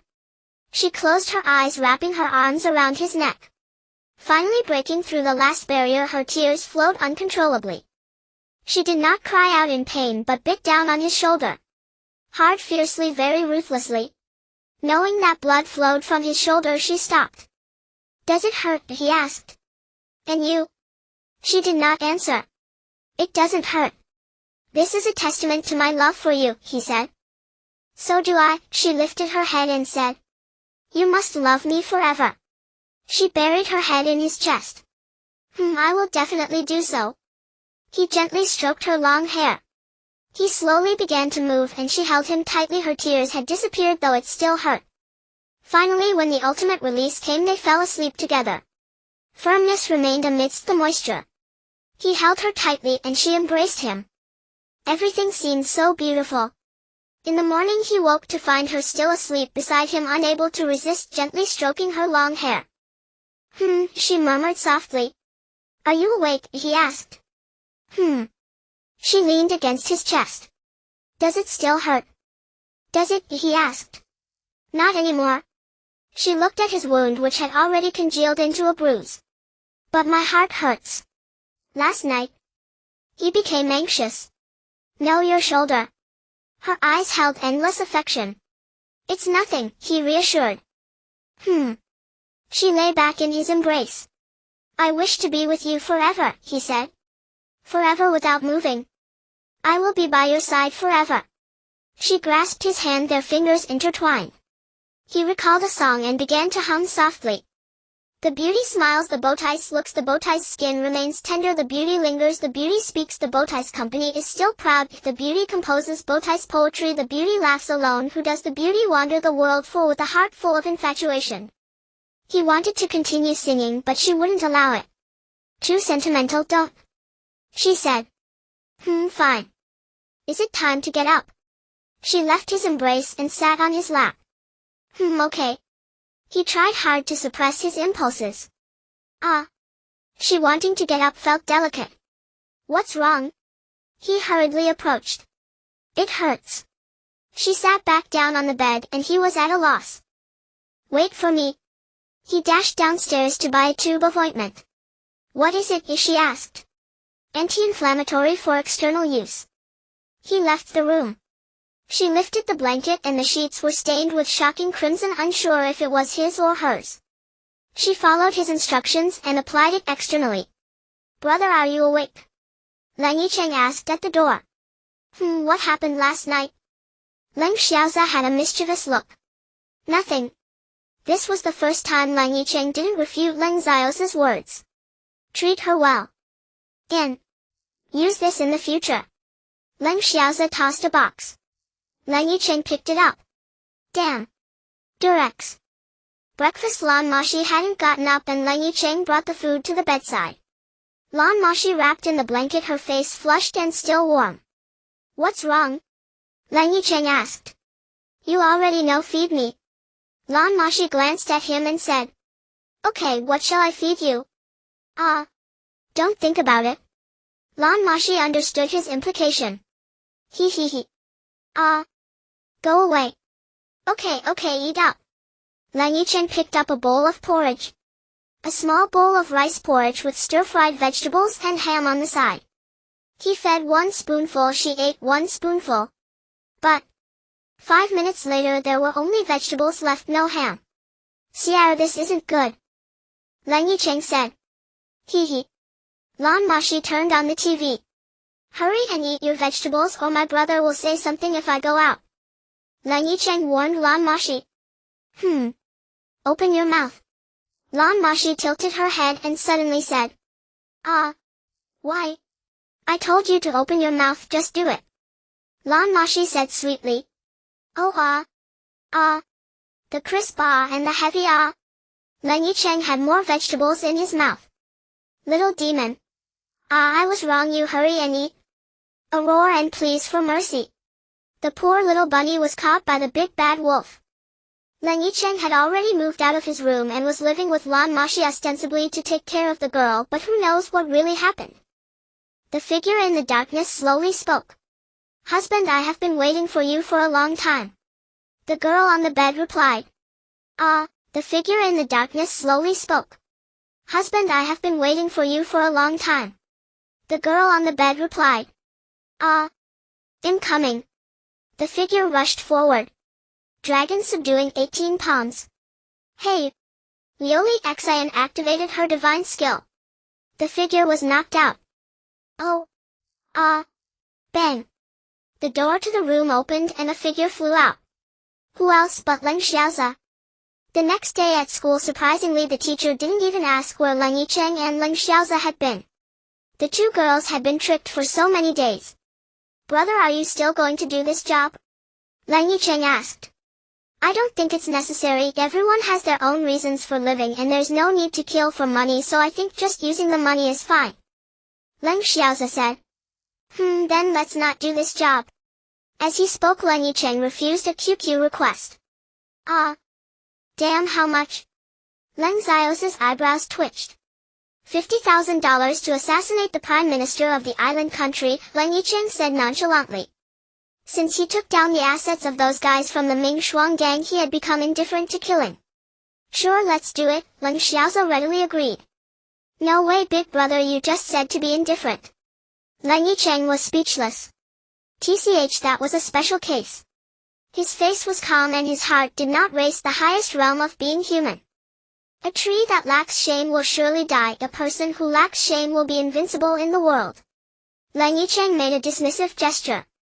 They gave us 3 months. Leng Yichen showed no expression to Leng Xiaosa remaining indifferent. That's enough, you'll draw a magic array. They still hadn't realized how they would complete their first mission because it was too painful. By the way, a 30 discount. The discount has passed. Not bad, 50,000 good. Leng Yichen sighed. The two entered the room and began to plan their target assassination. By the way, someone will cooperate with us this time, Leng Yichen said. I have a bad feeling about this. Leng Xiaosa didn't know why he felt that way. Me too, Leng Yichen agreed without refuting. This was not a good omen, but they did not give up. Even if the current weapons were powerful, they were not gods. They would set off in 3 days. This was the final instruction from the buyer. The two took their wives out to play, to every place they wanted to go, to every place they wanted to enjoy. These were their targets, the places they had prepared. At night, Leng Yichen lay beside Lan Moxi, his right arm holding her, while Lan Moxi rested her head on his chest. How many days left? Lan Moxi asked. A day and a night, Leng Yichen said. So short, can we not go? Lan Moxi asked. We promised them, Leng Yichen said. Let's not go shopping anymore in the future, promise me, okay? You promised me. Lan Moxi suddenly burst into tears. Sierra, be good, don't cry. Leng Yichen placed her on his shoulder. I swear at you. I said I swear at you. Oh, I think said I swear at you. What do you swear at? What do you have to swear at? I F you. They talked until the early morning and Lan Moxi gradually fell asleep. With his strong mental power supporting him, he was fine, he just quietly watched her. Lan Moxi lay in his arms holding his arm and biting her own. It's time to go, Leng Xiaosa quietly entered. Leng Yichen laid Lan Moxi down. Don't go. Lan Moxi murmured in her sleep. Seeing that Leng Yichen did not respond, she opened her eyes and looked at him. Don't go, okay? I promise you, once this job is done I won't go, okay? Go ahead. After a long time, Lan Moxi finally agreed. She did not look at him for the last time but buried her head in the blanket. Leng Yichen knew that her character would definitely cause her to cry, but he couldn't bear it yet, he had promised. The two individuals left the apartment and met the mentioned team at the designated location. They were all clad in colorful sportswear. This left Leng Yichen and Leng Xiaosa feeling quite displeased. A mercenary is also a soldier, not a thug. Although Leng Yichen considered himself a rogue, he had not sunk to an indecent level. Even a rogue must strive to be the leader among rogues. This is a standard for being a person. Leng Xiaosa approached and exchanged the secret signal. There were a total of 7 of them, but in Leng Yichen's eyes they were merely 7 cannon fodder. Great. Hello, I am the Captain Scorpion. One of the 7 stepped forward. Hello, I am Qinglong, and this is Baihu. Leng Xiaosa pointed to Leng Yichen and said, Let's go. Scorpion replied. Wait, let's separate and go our own ways, Leng Yichen said slowly. Seeing his sluggish demeanor, even Leng Xiaosa wanted to give him a beating. However, this guy was skilled and bold. He continued slowly, You all are too trashy, I'm afraid it will drag us down. Now everyone wanted to beat him up. How could he say such a thing when they were supposed to be partners? At the very least he should be more tactful. Leng Xiaosa communicated with Leng Yichen telepathically. As a result, one impressive guy from the opposing side became dissatisfied and charged forward, raising his hand to throw a punch. Leng Yichen snorted coldly and waved his hand. That man was sent flying. Although it was only a fraction of his strength, he was not joking around. Ultimately the matter was settled and Leng Yichen and Leng Xiaosa successfully arrived at a certain island country in the afternoon. They did not plan to take action immediately but calmly found a hotel to stay in. The two parties had no contact and Leng Yichen looked down on those fools from the bottom of his heart. According to his wish, he would like to single-handedly rig a C4 bomb and blow them up. Bro, what is this country's deal? It's so absurd and hard to eat.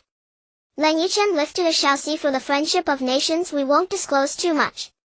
Let's make do with this. After all, it's the crystallization of wisdom from Su Fu hundreds of years ago. Leng Xiaoza picked up a xiaoxi, closed his eyes, and took a bite. I think I'll stick to instant noodles. Leng Yichen watched Leng Xiaoza's pained expression and immediately took out a pack of instant noodles from his ring. Damn, you didn't tell me you had instant noodles. Leng Xiaoza spat out the xiaoxi and snatched the instant noodles. You didn't ask me for any. The two foolish kids argued over a pack of instant noodles. Who could just go downstairs to buy a pack? Knock knock knock. A clear sound of knocking on the door came, startling both of them. At that moment they raised their heads, looking quite ungraceful with instant noodles hanging from the corners of their mouths, chewing incessantly. Because at this moment it was impossible for anyone to come looking for them, which meant only one possibility.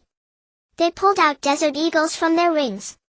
They were their favorite weapons. Although the recoil was significant, there was no denying their power. Leng Yichen moved behind the door while Leng Xiaoza went to open it. Knock knock knock. The knocking sound came again. Crash. The door opened. There was no gunfight as imagined, and Leng Xiaoza put away his gun. Leng Yichen moved behind the door while Leng Xiaoza went to open it. Knock knock knock. The knocking sound came again. Crash. The door opened. There was no gun. Petrified. Upon hearing the voice and seeing Leng Xiaoza petrified, Leng Yichen was left speechless. He exclaimed, "Isn't this too much? How could a guy who has been through so many women be stumped by two girls?" However, when he leaned out to look at the girls, he said, "Oh dear sir, weren't you the one who has been through the flowers? What's the matter? Can't handle seeing a young lady?" In fact, it was not that he couldn't handle it. At the door were Lan Moxi and Lu Hua Xian. The two quirky little fairies left the two of them somewhat dazed. No, it's not me. That guy is the one who has been through the flowers," Leng Yichen explained. "Is that so?" Lan Moxi's eyes held a slightly mischievous glint. "Of course your husband here is a good man, doesn't smoke, doesn't drink, and doesn't keep mistresses." The entire scene was petrified. "I believe in your third good quality," Lan Moxi managed to utter 8 words with great difficulty. Now both Leng Yichen and Leng Xiaoza wanted to ask a question. How did they get here? With two fairies inside, their room was about to begin. Leng Yichen's blanket dropped to the floor while Leng Xiaoza's pillow flew onto the sofa. However, the two were quite sensible and did not touch their firearms. Leng Yichen was cleaning his beret and AK parts were scattered all over the place. The two silently tidied up their things, stored them in their rings, and then quietly exited the room, heading to the living room calmly. Now they truly wanted to do something mischievous, but they were afraid it would be hard to stop and they wouldn't have the energy for serious matters tomorrow. Throughout the night the two little fairies sang songs. Leng Yichen seriously doubted their mental stamina. They were incredible. Leaving the two guys wrapped in a blanket, they silently cultivated for the entire night. In the evening they communicated with Scorpion over the phone. They said they had selected a sniping point and asked them to prepare. The two had no so-called preparations. They simply arranged for Lan Moxi and Lu Hua Xian, and the two quietly disappeared in the morning. 6 hours later. By who fire? Completed. Scorpion shouted. No confidence cannot execute completed. Leng Yichen said he did indeed lack confidence in his sniper rifle. The Barrett's range was inadequate. A kilometer away, although very well hidden, the sniper rifle simply lacked range. Furthermore, with bodyguards blocking the view, Leng Yichen could not estimate. I command you to shoot. Completed. Scorpion went mad. Boom. With a thunderous sound the target fell. At the same time dozens of guns opened fire on them. Leng Yichen's bullet had not yet switched and the area was once again filled with a hail of bullets. Even a divine body could not escape. And they were merely semi-divine? Bro, WH. What do we do? The radio voice had been interfered with and Leng Yichen and Leng Xiaoza threw the radio away. Formation. Leng Xiaoza did not say much. He quickly drew a small-scale formation for teleportation over a kilometer. With his current mental strength it would take 10 seconds. As the light rose they tragically discovered that they had ended up in a prison in this country. Damn, this is absurd. Leng Yichen quickly stowed away the Barrett and took out the AK-47. This is nonsense, find a place to draw a long-distance teleportation formation. Leng Xiaosa changed the magazine of his AK and cautiously looked around. It was a dead end, fortunately no one was around. But there were cameras. Leng Yichen became anxious. A bullet pierced through the camera while Leng Xiaosa had already begun sketching the formation for the hotel. 5 minutes passed and no one had come. 10 minutes passed and still no one came. 15 minutes later Leng Xiaosa finished drawing the formation and the light flashed by. Someone's coming, Leng Yichen suddenly said. Annihilate. A C4 dropped from Leng Xiaosa's ring. Leng Yichen opened fire with his AK and a barrage of bullets fell, causing a bunch of police from a certain country to collapse. The formation activated and the two vanished once again. What the two did not know was that the next day the headlines of the newspaper read 2 assassins who can teleport. The anomaly was that they accidentally teleported into the hotel restroom and surprisingly Lu Hua Xin was still inside. Bro, don't turn around. Upon seeing Lu Hua Xin, Leng Xiaosa's first words were just that.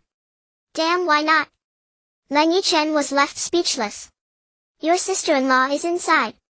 Leng Xiaosa opened the restroom door and kicked Leng Yichen out, all while claiming it was to send him out nicely.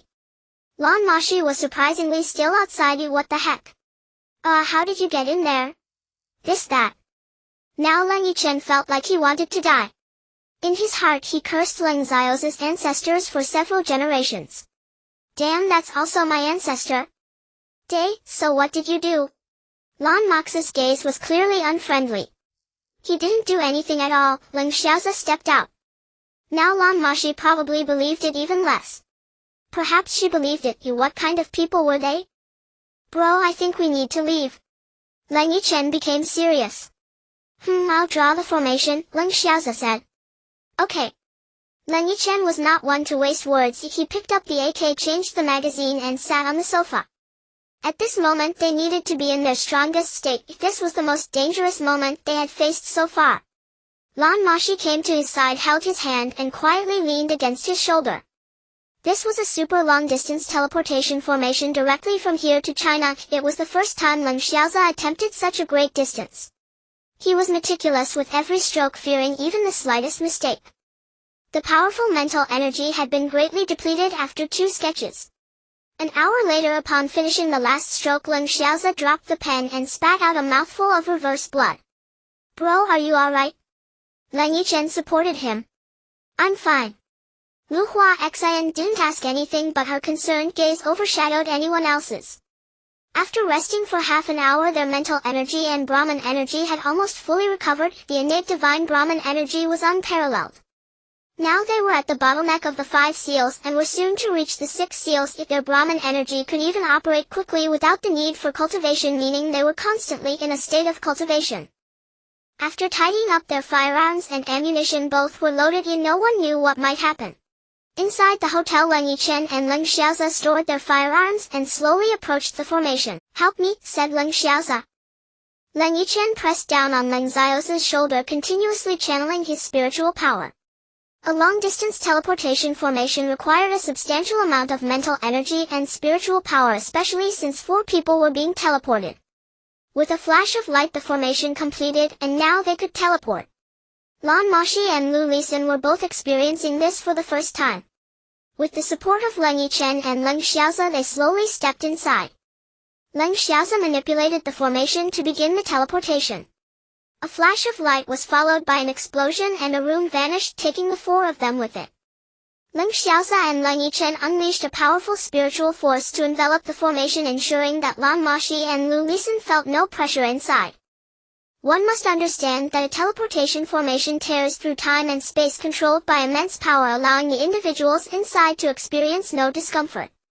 This underscores the magnitude of their strength. However, this was their limit. If one more person joined, they would not be able to teleport. A crystal sphere formed around them, a cerulean time-space tunnel, as the 4 advanced. Suddenly, the previously stable time-space tunnel developed a crack. Countless purple lightning bolts flickered in front of them, threatening the integrity of the crystal sphere. Brother, increase the spiritual power. Leng Yichen knew they could not evade it any longer. Increasing the defensive strength of the crystal sphere was their only hope. If the crystal sphere shattered, it would mean the collapse of the formation, and no one could predict what chaos would ensue. They might get lost in the time-space tunnel, could traverse dimensions, or even be consumed by the fabric of time itself. This was the outcome Leng Yichen feared most, for even if they achieved the status of the lost god, they would not dare to defy nature, an existence they could not contend with. As the purple lightning approached, none of them doubted the immense power it contained. They dared not hesitate. The formidable spiritual force they poured in made the once transparent crystal sphere even more solidified. Now Leng Yichen and Leng Xiaozi hoped for a safe traversal through time and space after the crystal sphere shattered. Lan Moxi and Lu Lisan anxiously watched Leng Yichen and Leng Xiaozi. Though they did not understand the situation, they could discern the gravity of it from the expressions in Leng Yichen and Leng Xiaozi's eyes. The robust crystal sphere likely would not yield even to an atomic bomb. Yet when the crystal sphere encountered the lightning, it shattered without any suspense. The four of them fell together, but Leng Yichen and Leng Xiaozi used the remaining spiritual power to form another crystal sphere, enclosing all four within. They were plummeting rapidly from the sky to the ground swiftly. The two pushed their potential to the limit, reinforcing the crystal sphere's defenses to the utmost.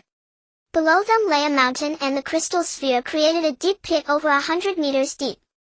Inside there was no sense of impact, as Leng Yichen and Leng Xiaozi withdrew their spiritual power and quickly carried Lan Moxi and Lu Lisan away. Where is this place? What era is this? These were the questions they needed to clarify immediately. Leng Yichen had always loved the ancient times. History was the subject he and Leng Xiaozi excelled in. They had watched too many cliché soap operas about time travel. They often wished to experience it themselves. Had that wish been granted? Perhaps they were still in modern times. However, they did not dwell on it. Their immediate concern was to recuperate. They set their sights on the north, flying for several hours until Leng Yichen and Leng Xiaozi felt their spiritual power waning, prompting them to stop. Leng Yichen found a mountain towering 1,000 meters high and unleashed his power, creating a large opening with a 2-meter diameter. He then drilled down 50 meters and carved out several meters of space to the left. This should suffice for resting. Leng Yichen instructed Lan Moxi and Lu Lisan to sit down while he and Leng Xiaozi sat down to regain their spiritual power. The night was cold and they were hungry, marking the end of their cultivation for the time being. Brother, you keep watch here while I go find something to eat. Sierra, you and sister-in-law should rest. Brother, there are stones outside, cut them into rectangular shapes and assemble them. We will need to live here for a while, Leng Yichen said. Okay, leave the blankets behind, Leng Xiaozi replied. Leng Yichen took out blankets from his ring. These military-grade blankets were thick and plentiful, totaling over 30, as he preferred disposable ones to avoid washing. Upon going outside, Leng Yichen unleashed his powerful mental energy, sensing animals in the forest. He sprinted with an AK in his right hand and a dagger in his left. From a distance he spotted a wild bull. Joy surged through him as he dashed out like a specter, accurately stabbing the dagger into the bull's skull. With a swift motion, the massive body of the bull collapsed. Tonight we feast, Leng Yichen muttered to himself, retracting his firearm and quickly stabbing the dagger into the bull's body at regular intervals of 5 centimeters. After draining the blood, he used his mental energy to locate a stream. Perhaps luck was on his side, as he found one 100 meters away, and the wild bull was but 100 meters from the cave. He raced to the stream, which turned out to be a large flow of water. He placed the wild bull into his ring, then channeled spiritual power to his left hand, unleashing a powerful attack that swiftly carved out a creek 5 meters wide and 6 meters deep, extending roughly 10 meters to the entrance of their cave. He altered the direction of the water, redirecting it to flow in another direction. Leng Yichen reinstated the creek's original course, merely creating a shortcut before the mountain. He utilized the terrain to ensure the water would not flow away but rather pass through the cave's entrance. He piled the excess soil back into the original riverbed.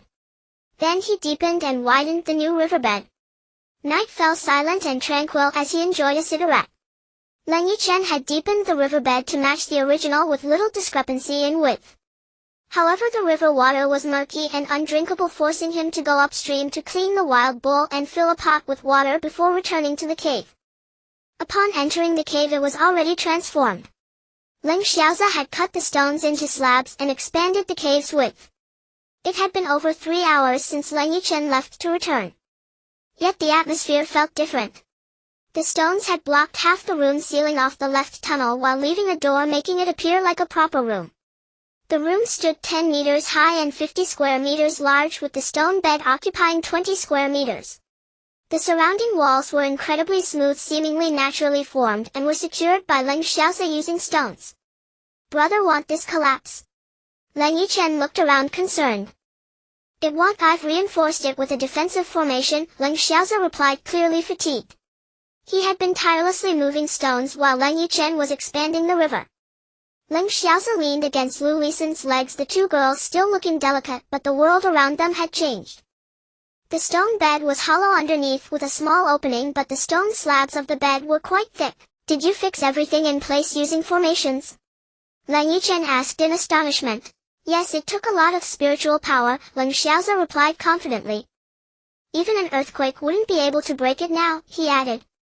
Okay, I admire you. That sounds painful, Leng Yichen remarked, displaying a defeated expression.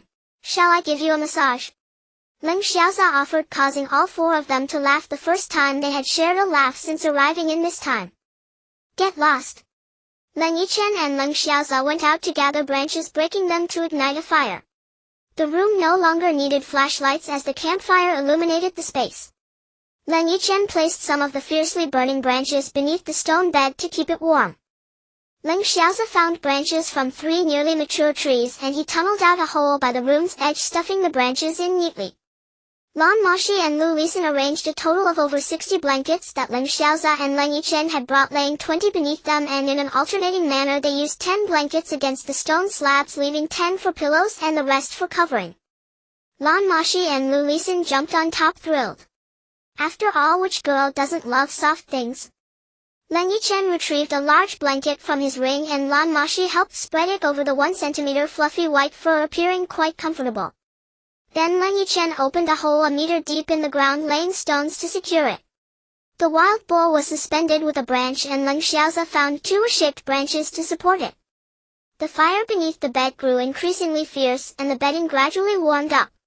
The 4 of them nestled within, with Leng Yichen holding Lan Moxi and Leng Xiaosa holding Lu Lisan, watching the wild bull slowly turning golden.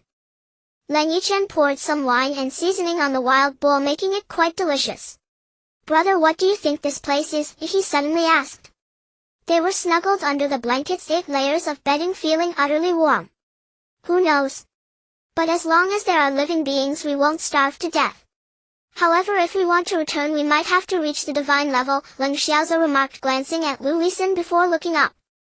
The 2 girls closed their eyes as Leng Xiaosa used his mental power to guide the technique through their minds, allowing them to memorize it. After awakening their spiritual power, Lan Moxi surprisingly reached the 9 heavens imprint, just a step away from a full seal. Meanwhile, Liu Xin was at the 8 heavens imprint, closely trailing Lan Moxi.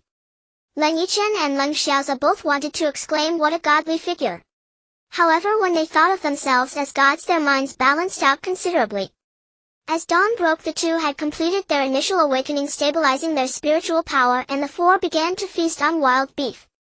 To be fair, Leng Yichen's cooking skills were passable, but their hunger made the 3 enjoy the meal immensely. The 4 miraculously finished off a large leg of meat. The remaining was stored by Leng Xiaosa in his ring. What they needed now was rest as the fire continued to burn. The room was warm, with Leng Yichen holding Lan Moxi and Leng Xiaosa embracing Liu Xin as they snuggled under the covers. You know what I mean. What could 2 guys with beautiful girls in the wilderness be up to? We all know the answer. In the next 3 months, Leng Yichen continuously expanded the river channel, deepening the flow and paving the bottom with stones. Lan Moxi and Liu Xin broke through to the first seal, while Leng Xiaosa and Leng Yichen entrusted the Tianjue technique to them. With the maintenance of their spiritual power, the stones were cut neatly. Leng Xiaosa tirelessly excavated further into the mountain, extending over 300 meters and opening up a vast chamber. Then he fixed it with a formation, the only and best method. The room measured over 300 square meters, standing over 10 meters high, resembling an underground palace. I say, brother, this place looks like a... Upon seeing this architecture, Leng Yichen felt a vague pain in his groin. Like a palace, right? Leng Xiaosa proudly gazed at the stone palace. Though it was empty, it was still magnificent. More like a bandit lair. Leng Yichen covered his groin and sighed. Have you ever seen such an impressive bandit lair? Leng Xiaoza shot a disdainful glance. Water margin. Leng Yichen rubbed his groin as he walked outside. Leng Xiaoza was on the verge of collapse. Is it real? As time passed day by day, Leng Yichen and Leng Xiaoza had already formed the initial structure of a palace. They had realized this was not the original time and space, and in this unknown realm it was better to keep a low profile. Another 3 months passed and Lan Moxi and Liu Xin reached the second seal. Leng Yichen and Leng Xiaoza did not progress as quickly. It wasn't that they were lacking, but rather they had focused their thoughts on chasing girls in their earlier years, leaving no time for cultivation. In contrast, Lan Moxi and Liu Xin dedicated all their time to cultivation aside from eating. Coupled with the insights from Leng Yichen and Leng Xiaoza's cultivation, they progressed rapidly. The palace was nearly complete. After Leng Xiaoza developed a hall below, he ceased further excavation. Instead, he began tunneling upwards where nearly all the space became rooms. Leng Xiaoza carved 3 layers, all reinforced with formations. The cave could easily accommodate 1,000 people. Bro, do you think this mountain can withstand an atomic bomb? Leng Yichen and Leng Xiaoza were bathing downstream while Lan Moxi and Liu Xin were upstream. No, Leng Xiaoza replied firmly. How could it withstand? Leng Yichen felt hopeless. I recently read a book about formations. While I can sketch them, it requires substantial spiritual power support. You and I are both at the 6th seal, and with Liu Xin and Moxi at the 2nd seal, we should give it a try. Great. The two quickly washed up and called for Lan Moxi and Liu Xin. Leng Xiaoza began sketching the formation while the other 3 adjusted to their strongest state. The formation was simple but large. After 3 days and nights of work, Leng Xiaoza cleverly designed every formation point, ensuring each symbol was part of a natural absorption formation. This would not only prevent excessive absorption of spiritual power upon activation, but would also allow for automatic replenishment later, essentially turning the formation into a growth formation. Leng Xiaoza and Leng Yichen approached the formation. Leng Xiaoza first input his spiritual power, then Leng Yichen transferred his to Leng Xiaoza, who channeled it into the formation. After over 3 hours of effort, their spiritual power began to resonate. Lan Moxi and Liu Xin immediately came forward. The formation was nearly complete, with Leng Xiaoza estimating it at 95% finished. With the added strength of Liu Xin and Lan Moxi, it was achievable. The timely arrival of Lan Moxi and Liu Xin alleviated the pressure on the two. The replenishing formation was already operational, continuously absorbing energy from the outside. The formation also began to nourish the 4 of them, leading to a rapid increase in their spiritual power. Instantly, Lan Moxi and Liu Xin broke through to the 6th seal, while Leng Yichen and Leng Xiaoza reached the 9th seal. However, the energy showed no signs of stopping. Lan Moxi and Liu Xin continued to grow, reaching the bottleneck of the 6th seal, breaking through, then facing the bottlenecks of the 7th seal and finally the 8th seal. While Leng Yichen and Leng Xiaoza directly broke past the 100 mark. Lan Moxi and Liu Xin remained at the pinnacle of the 9th seal. The 4 of them fainted, unable to believe what had just happened. What they didn't know was that what Leng Xiaoza found in the storage belt was not a formation book, but a forbidden spell. In ancient times, this forbidden spell was known to all, but each person could only attempt it once in their lifetime with a very slim chance of success. Once successful, they would be invincible. If they failed, they would perish. It was said that throughout history thousands tried, but only 3 succeeded. One of them was an orphan bullied by others who activated the forbidden spell and succeeded.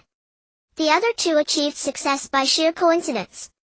They probably succeeded by chance as well, or perhaps by sheer luck. After a long slumber, when a cultivator surpasses the 100 mark, they can no longer die, coexisting with the heavens. Once a cultivator reaches the pinnacle of the 9th seal, they can live for at least 10,000 years. Upon waking, Leng Yichen and Leng Xiaoza felt their powers were boundless, their mental strength immensely formidable, while Lan Moxi and Liu Xin struggled to control themselves. The 4 had cultivated for a long time until their spiritual power stabilized. From the mental clarity of Leng Yichen and Leng Xiaoza, it was easy to deduce that the fainting from the formation's nourishment must have lasted at least several hundred years, and their cultivation took many decades. Level 100, they were now gods, true gods, while the pinnacle of the 9th seal was referred to as a saint. Now they were 2 gods and 1 saint. Wherever they went, they would be a powerful presence. But reflecting back, their parents must have long passed away, right? Though they had companions, what about family? The four found a room and engraved the images of their 6 parents, capturing them vividly. Now without any worries, Leng Yichen and Leng Xiaoza decided to venture out and see what era it was, hoping it wasn't the Jurassic period. Walking down the street, what did they see? Japanese soldiers. Yes, indeed, they saw the Japanese soldiers. They recalled that according to China's original territory, this place should be in the northeast, yet here were the Japanese soldiers. Looking up, they saw a dilapidated city. Could it be? What they didn't realize was that the war had already been going on for over 3 years. This meant it was now 1940. Leng Yichen and Leng Xiaoza couldn't believe it. They were just a little distance away from completing the formation. 400 years apart. Leng Yichen and Leng Xiaoza did not linger. They knew they had to think carefully now. The four discussed that if they left, more people might die, but if they stayed, they might save a portion of them. Their 7th seal skill was invisibility. The 8th seal was a forbidden spell, and they still hadn't figured out the 9th seal. They decided the 7th seal was their best option. The four found a store, the largest in the northeast, owned by a Japanese. It clearly became their best choice of location. Without a hint of suspense, everything disappeared one by one, each item, every bit of wealth. They found over 30 boxes of silver dollars. And the silks and satins were countless. Hey, air is going to be killed, a voice came, and the four returned to their original state. Now they were dressed in suits, while Liuxin and Lan Moxi wore kipeos. Let's go take a look, Leng Xiaoza said to Leng Yichen. Alright. The four rushed out. In the center of the street, a burly man was bound, his sharp gaze piercing his muscular face, showing no fear. Covered in blood, it was clear he had been beaten badly. A Japanese officer walked around arrogantly, shouting something. Hey brother, I have a question for you. Leng Xiaoza placed a silver dollar into the hand of a bystander. Oh, what is it, sir? The man quickly responded upon seeing the dollar. Who is that person? What did he do? Leng Yichen pointed to the man above and asked. Sigh. The man sighed. He is a youth from our area, an orphan whose parents died early, raised by various families. When the Japanese invaded, he joined the army, but after losing the battle, he returned. A few days ago, he attempted to assassinate the Japanese commander, but failed, and he is the only one who survived. Oh, thank you, Leng Yichen said, feeling sympathy. You're welcome. It's a pity, the man walked away. Brother, should we save him? Leng Xiaoza approached. Of course we should save him, Leng Yichen replied, and we need people like him.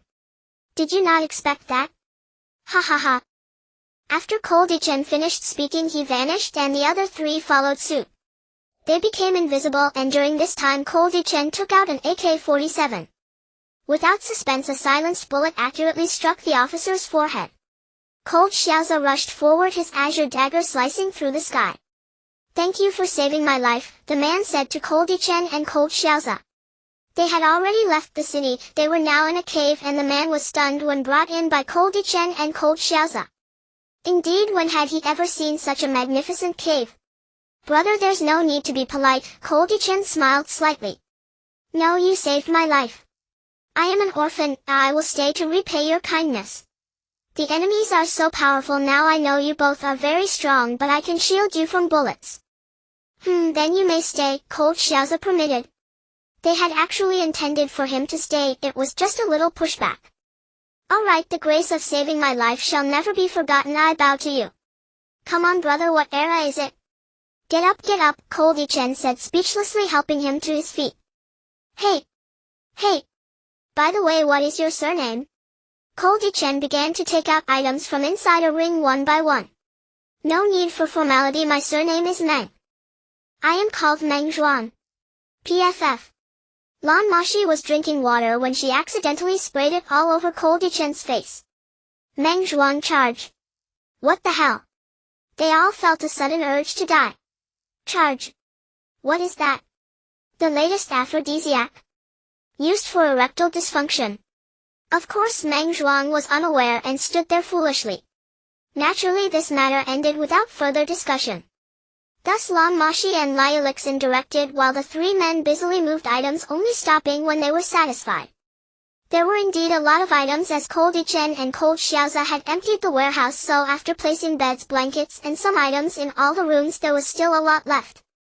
Damn, so much stuff, Cold Yichen couldn't help but complain. What the hell? You were so eager when you took it, Cold Xiaoza retorted angrily. Sweat, am I scamming you? Cold Yichen countered. Lien Yichen and Lan Moxi had already grown accustomed to the bickering of these two clueless individuals, while Meng Zhuang thought they were going to fight and hurriedly tried to mediate only to get thrown out. After more than 3 hours of conflict, the two stopped fighting. Meng Zhuang, come here, Cold Yichen shouted. What is it? Meng Zhuang swayed over. What kind of firearm do you use? Cold Yichen sat cross-legged, cigarette in mouth, looking like a robe. Me? I usually use an assault rifle. Damn it, more bullets, greater power, less recoil, Meng Zhuang answered, and you could tell right away. Cold Yichen was now full of admiration. Even when he spoke, he could throw in a curse word. Cold Xiaoza waved his hand, stood up, and walked with Cold Yichen into a room. Upon entering the room, it was filled with weapons. This left Meng Zhuang dazzled. There were modern rifles, heavy machine guns, light machine guns, sniper rifles, handguns, 40mm grenades, and anti-tank missiles, among others. When he saw a mountain of ammunition, Meng Zhuang was directly stunned. They were absolutely rich right now. I say, boss, are all these yours? Yes, are they not yours? Cold Yichen teased while picking up an M4. No, I've never seen these guns before. Where did you get them from? Meng Zhuang asked. Damn it, none of your business. Cold Yichen thought he was using items from decades in the future ready to take you down. Look at which one you like and take one for use. Good. A man is likely born to love guns, or perhaps men have a special bond with guns. Meng Zhuang picked up an L86A1 light machine gun. This thing had fierce firepower and plenty of ammunition. In fact, they didn't need to worry about ammunition at all. Cold Yichen and Cold Xiaoza's warehouse had an abundance of bullets. One could say they had infinite bullets, as in the future they had amassed countless types of firearms and ammunition. Seeing Meng Zhuang come out holding such a powerful heavy machine gun made Cold Yichen and Cold Xiaoza suspect he had violent tendencies. Damn it, is this for real? He's holding such a fierce gun like a toy. Night fell and Cold Yichen and Cold Xiaoza sat atop the mountain. Brother, when will we go back? If I am not mistaken, we cannot return yet. Cold Xiaoza gazed into the distance. After hundreds of years, what else could he possibly know? Even if he were a god. Why? We became gods by chance, why can't we go back? Cold Yichen felt confused and uneasy. Because the history of that year is the one we are repeating. Cold Xiaoza sighed. The history of that year? Cold Yichen wanted to confirm the history of the anti-Japanese war. Exactly, the atomic bomb of the US military did not explode back then, rather it was us who jointly unleashed a forbidden spell. Cold Xiaoza murmured with a sigh. You mean Japan knew this would happen long ago, so they came back to invade? Cold Yichen seemed to connect the dots vaguely. Yes, do you remember what our teacher said before he died? That there were still several gods who hadn't died? Cold Xiaoza lit a cigarette and exhaled a smoke ring. I remember, could it be? We were destined to have this arrangement. Cold Yichen said. Exactly, that's how it is. Cold Xiaoza's calmness brought an unsettling feeling. So how do we fight here? Like regular soldiers? Cold Yichen asked. Cold Xiaoza thought for a moment and said, no, we will be bandits. Bandits? Cold Yichen's heart sank. Exactly, just bandits. Cold Xiaoza's response made his heart sink further. Bandits once upon a time were something they had only seen on television. They never expected to become bandits themselves. Why become bandits? Cold Yichen asked, confused as to why they couldn't just be regular soldiers. Cold Xiaoza looked at him and replied, what do you think? In Chinese history, what type of military is the best? Are we to alter history? This. Cold Xiaoza's words indeed held weight, leaving Cold Yichen speechless. And one more thing, we must follow the footsteps of history, otherwise all variables are possible.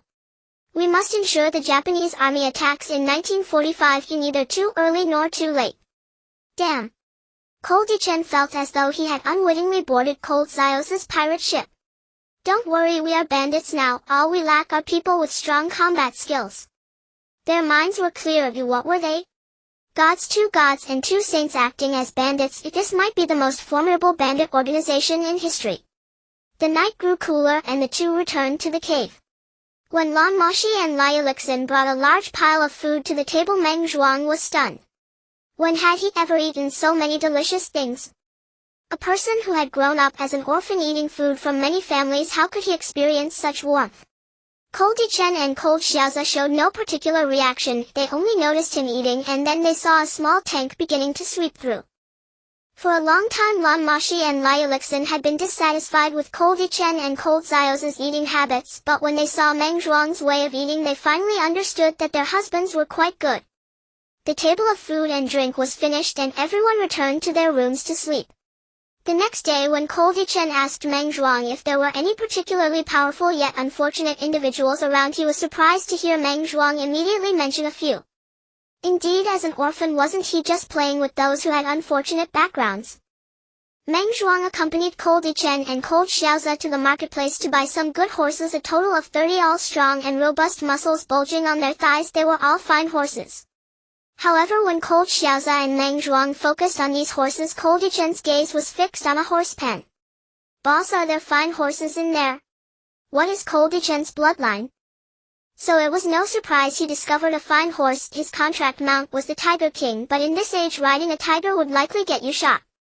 However, what puzzled Cold Yichen and Cold Xiaoza was why the ancient families had disappeared by this time. It was not the fault of those families, as they had already engaged in combat with the Japanese army, all on the front lines of the anti-Japanese effort. Yes, but this horse has not been trained, so. The boss was clearly a bit troubled. No worries, I will train it myself. You just tell me how much it costs. Cold Yichen clearly had fallen in love with this batch of fine horses. In ancient times, men loved beautiful women, fine horses, good weapons and jewels. Modern men love beautiful women, cars, firearms and money. It is clear that the nature of men has not changed at all from ancient times to the present. 50 silver dollars, the boss said. 50 silver dollars, I'll slap you dead. Meng Zhuang nearly spat in shock, raising his hand to hit someone. Here you go. Cold Yichen tossed a cloth bag over. Inside is 500 silver dollars along with the 30 horses from before. The rest is for tips, but in the future, if you have good horses, you must give them to me first. After Cold Yichen finished speaking, he walked into the horse pen. Definitely, the boss thought, having spent 500 silver dollars, he had really lost his capital, having earned over 300, which was something he couldn't earn in years. However, the attendant was much more obedient than the boss, promptly leading the horse out first. This horse was quite spirited. The attendant had a hard time handing the reins to Cold Yichen. Cold Yichen smiled and threw 3 silver dollars to the attendant. Upon closer inspection, this horse was completely black with no stray hairs, standing 2 meters tall, its muscles bulging and its eyes blood red. Cold Xiaoza couldn't help but sigh, a fine horse. The horse was indeed magnificent, but the only flaw was a streak of snow white on its forehead, the sole mark of distinction. Leng Yichen pulled the reins and leaped onto the horse, which surprisingly had no saddle. It seemed to be a fierce steed, much to Leng Yichen's delight. Upon mounting the horse, it kicked its hooves wildly, trying to throw Leng Yichen off. If it were anyone else, they might have actually been tossed aside, but Leng Yichen was not easily subdued. The aura of the Tiger King's bloodline was unleashed without reservation. This horse was clearly startled. After all, a Tiger King of all beasts could not be easily intimidated. Leng Yichen tugged at the reins, causing the horse to rear up on its hind legs. However, this fierce steed would not simply yield due to the bloodline's pressure. Unintentionally looking up, Leng Yichen was astonished to find that ordinary horses were foaming at the mouth from the pressure of the bloodline, yet this black horse remained entirely unperturbed. He did not ponder too much. Leaning slightly forward, he tightly squeezed the horse's belly with his legs and pulled on the reins once more. With a thunderous crash, this 2-meter-tall, 3-meter-long fierce steed fell to the ground. When this fine horse struggled to rise, Leng Yichen did not intervene. Instead, he remained still. Once the horse stood completely up, it unexpectedly turned its head to nuzzle against Leng Yichen's leg. Now you're being obedient. Leng Yichen patted its head. Let's give you a name. What should it be? After a moment, Leng Yichen addressed his mount. Your body is as black as ink with a white mark on your forehead. I shall call you Mo Hen. Mo Hen seemed to understand, turned its head to glance at Leng Yichen, then raised its front hooves to the sky, letting out a long neigh before galloping away. Leng Xiaoza and Meng Zhuang also reacted, with Leng Xiaoza waving his hand to store all the horses and several tons of fodder into his storage belt. Then each mounted a sturdy horse and dashed after Leng Yichen. Mo Hen truly was a fine horse. Leng Yichen had heard that a good horse would gallop with all four hooves off the ground. With his powerful mental strength, how could he not notice Mo Hen's soaring hooves? Mo Hen effortlessly left Leng Xiaoza and Meng Zhuang behind, racing back to the cave. Leng Xiaoza had long established a massive cave where he placed all the horses inside, while Mo Hen had its own separate space with several tons of fodder stored in another room. With over 30 robust horses, the cave was still less than 1/10 full, which spoke to its vastness. Now that we have firearms and horses, can we not become bandits? Leng Yichen chuckled at himself, thinking about being a bandit with a divine being. It was indeed thrilling. Leng Yichen chuckled at himself, thinking about being a bandit with a divine being. It was indeed thrilling. And quality over quantity. Leng Xiaoza struck a pose of a military genius. What a joke. Leng Yichen gave him a disdainful gesture, then watched as Leng Xiaoza returned to his room. Blood began to spurt from his nose. Poor Leng Xiaoza had just been bantering with Leng Yichen when he was struck by the sight of Lu Lixin in her cool sheer nightgown. Sister-in-law is truly powerful, was Leng Yichen's first reaction after he learned about the situation. Lu Lixin's bikini-like outfit had caused Leng Xiaoza to start bleeding from his nose. Was it possible? Leng Xiaoza approached to get close, only to be nearly knocked out by Lu Lixin's dragon subduing 18 palms. Today, was there a scheme? Husband, shall we sleep early? The elder sister leaned forward seductively, revealing things that should not be seen. Leng Xiaoza fell to the ground and the blood from his nose began to flow again. What happened afterward remains unknown, but it was clear that the inappropriate behavior of certain individuals disgusted the other three, especially the single one among them. The cave soundproofing was not very effective. The single man had to endure the sounds of a certain bowtie's moans all night, which made it impossible to sleep. Fortunately, Leng Yichen timely erected a soundproof barrier, otherwise Meng Zhuang might have sought revenge the next day.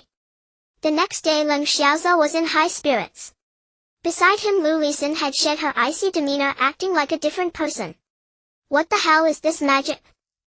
This was the first sentence Leng Yichen heard. Go to hell with your nonsense, Leng Xiaoza retorted. Today we should go meet those childhood friends you mentioned, right? Leng Xiaoza said to Meng Zhuang. All right. After finishing breakfast, the three of them rode off, while Lu Lixin and Lan Moxi stayed at home. Meng Zhuang, tell us about their situation, Leng Xiaoza said. While riding on Mo Hen, Leng Yichen kept a firm grip on the reins, otherwise Leng Xiaoza and Meng Zhuang's horses would have been exhausted. We 8 grew up together. At that time I was orphaned, while some of them had run away from home and 3 lost their parents in the war, Meng Zhuang recounted with a sorrowful tone. It seems they are all unfortunate souls, Leng Xiaoza remarked. It was true, they had been carefree since birth, with their studies well arranged. Their future was bright. Later we 8 joined the army together, but only my elder brother, the 4th brother, and I survived. As Meng Zhuang spoke, tears streamed down his cheeks. The current Meng Zhuang had changed significantly, dressed in a leather jacket and military boots, all provided by Leng Xiaoza and Leng Yichen. He was mounted on a brown horse armed with a desert eagle and carried an M4 on his back, exuding an air of invincibility. He had initially planned to bring a heavy machine gun, but was firmly stopped by Leng Yichen. What the hell? If he brought that, the horse would surely be exhausted. Naturally, Leng Yichen and Leng Xiaoza would not run around armed with an AK. Their weapons were stored in their rings with just a desert eagle on them, unlike Meng Zhuang, who was flaunting like a nouveau riche. If bandits saw them, it would be like saying, come and rob me. Damn, what an idiot. With the reins loosened, Mo Hen galloped forward with Leng Xiaoza and Meng Zhuang in hot pursuit. From Meng Zhuang's mouth, the eldest brother was named Ling Fei and the 4th brother was named Yuqing. Upon hearing these names, Leng Yichen and Leng Xiaoza's first reaction was that they were indeed peculiar. Both were extraordinary individuals. Half an hour later, Leng Yichen and Leng Xiaoza followed Meng Zhuang into a thatched hut. Outside was a scene of chaos, appearing as if it had just been bombed by aircraft. Compared to their cave, it was a world apart. As Meng Zhuang pushed the door open, a Mauser was immediately pressed against his head. Big brother, it's me, the 3rd brother, Meng Zhuang said. 3rd brother? The person visibly trembled, and then Leng Yichen heard the sound of the Mauser's safety being disengaged, followed by Meng Zhuang being embraced by a burly man. Damn, seeing a man hugging another man, are they just friends? This was Leng Yichen's first reaction. Only someone so perverse could think that way. They were brothers reuniting, all right? Third brother. A tall and thin figure came out, clearly the type of a skeleton, but Leng Yichen did not see him as such because this guy was surprisingly more robust in the upper body than the lower. Big brother, fourth brother. Meng Zhuang hugged both of them tightly. Third brother. Third brother. The three of them embraced and cried, completely ignoring Leng Yichen and Leng Xiaoza. Bro, are you Lu Guan and Zhang? Leng Yichen looked speechlessly at the three who were hugging and crying uncontrollably. Stop talking nonsense, Leng Xiaoza slapped back. What the hell? Why are you hitting me? Leng Yichen retorted. Hitting you? I'm your big brother, you know that, right? Leng Xiaoza glared, enunciating each word. Big brother grew up eating shit. Leng Yichen held back for a long time before saying something that made Leng Xiaoza want to die, stepping on a rock and injuring his own foot, something he never anticipated. While the two were bickering, the three had stopped crying. Third brother, I heard the Japanese were going to execute you. Ling Fei said. Yes, the Japanese wanted to make an example of me, but I was saved by them, he said, pointing to Leng Yichen and Leng Xiaoza. Them? What do they want today? Yu Qing asked. Big brother, fourth brother, they might not be ordinary people. I've promised to follow them forever. Now they have money and weapons, so why not join them? What do you think? Meng Zhuang was clearly playing the role of a negotiator. Why should we submit to them? Ling Fei scrutinized the two who were still tugging each other's ears. Pressure them? Indeed, the two of them were acting a bit foolishly. It was just a curse, yet they were clearly acting like ruffians. Yichen Xiaoza, let me introduce you, Meng Zhuang called out. The two released their grip and cheerfully approached the three, now smiling at the two who had just been pulling each other's ears. Seeing the awkwardness, Meng Zhuang rushed over to ease the tension. Alright, this is my big brother Ling Fei, this is the fourth brother Yu Qing. Hello, Leng Yichen extended his hand to Ling Fei. Hello, Ling Fei grasped Leng Yichen's hand tightly, intending to give it a hard squeeze, expecting Leng Yichen to at least grimace, but he did not anticipate that Leng Yichen would retain a smirk, exuding a mischievous aura. Hee, big brother has quite the strength, Leng Yichen chuckled, applying some force, causing Ling Fei to immediately feel overwhelmed. I dare not take credit. Ling Fei quickly released his grip, regarding Leng Yichen with indifference. Big brother, now that foreign nations are invading our China, hiding away is not a solution. Why not join us? What do you think? Join you? On what basis? Yu Qing scoffed.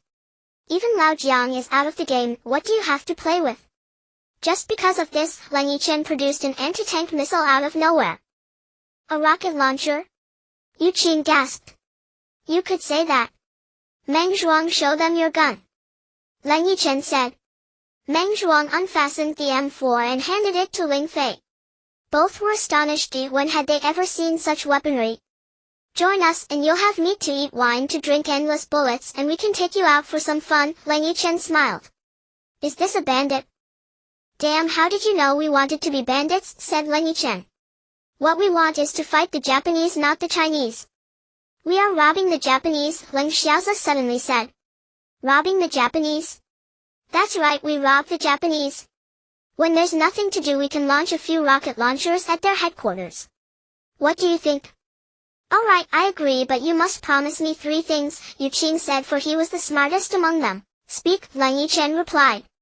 First, you cannot restrict our freedom. Agreed.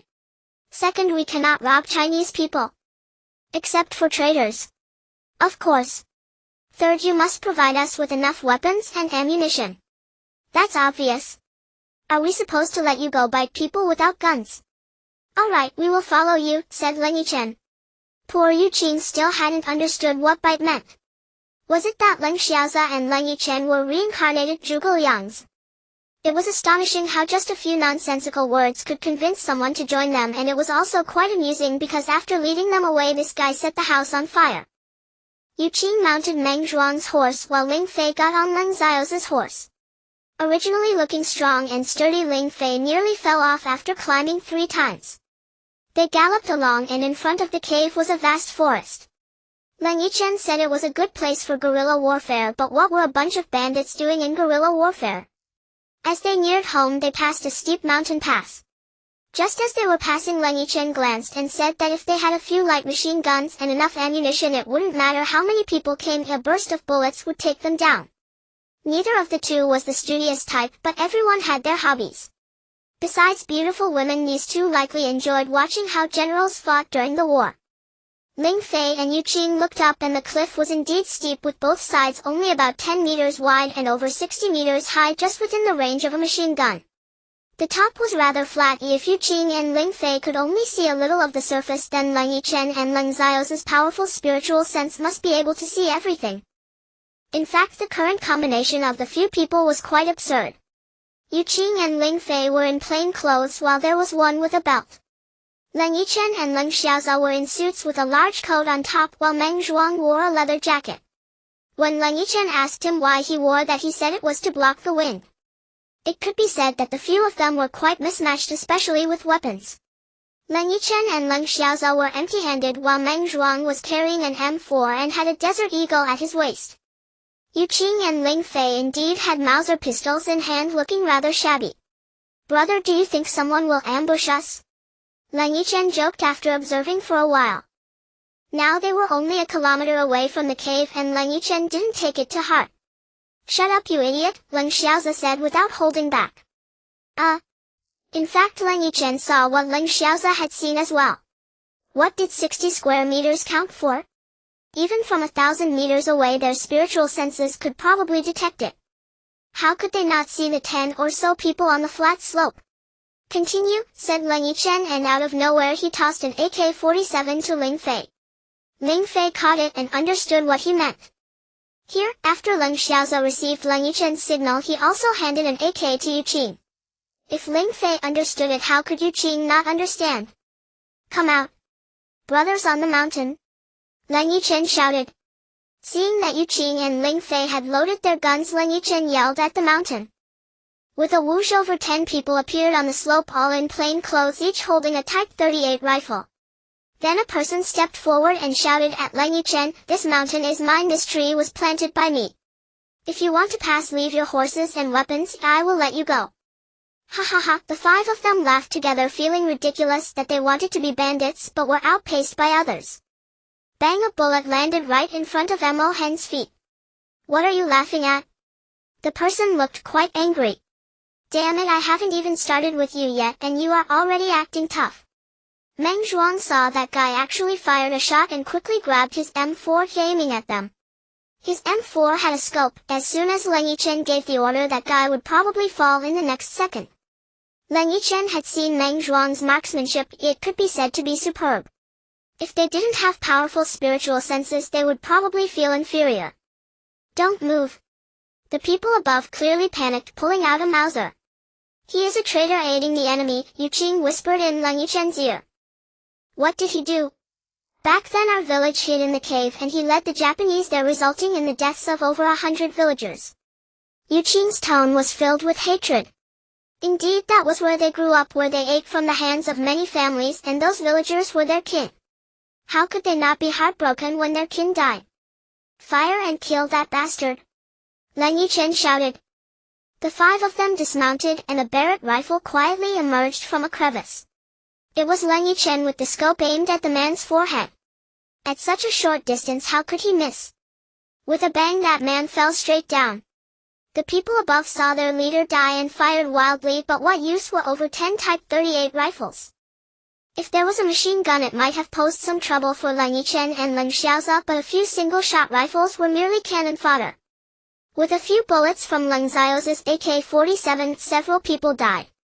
Together with Yu Qing, Ling Fei and Meng Zhuang's shooting skills, the battle was over before it even started, with no suspense, total annihilation.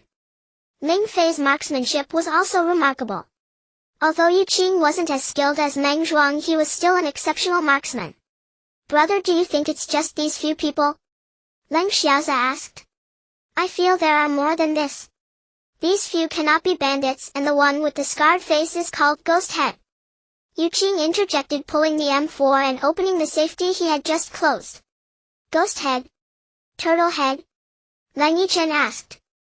Is there a difference? Ling Fei asked.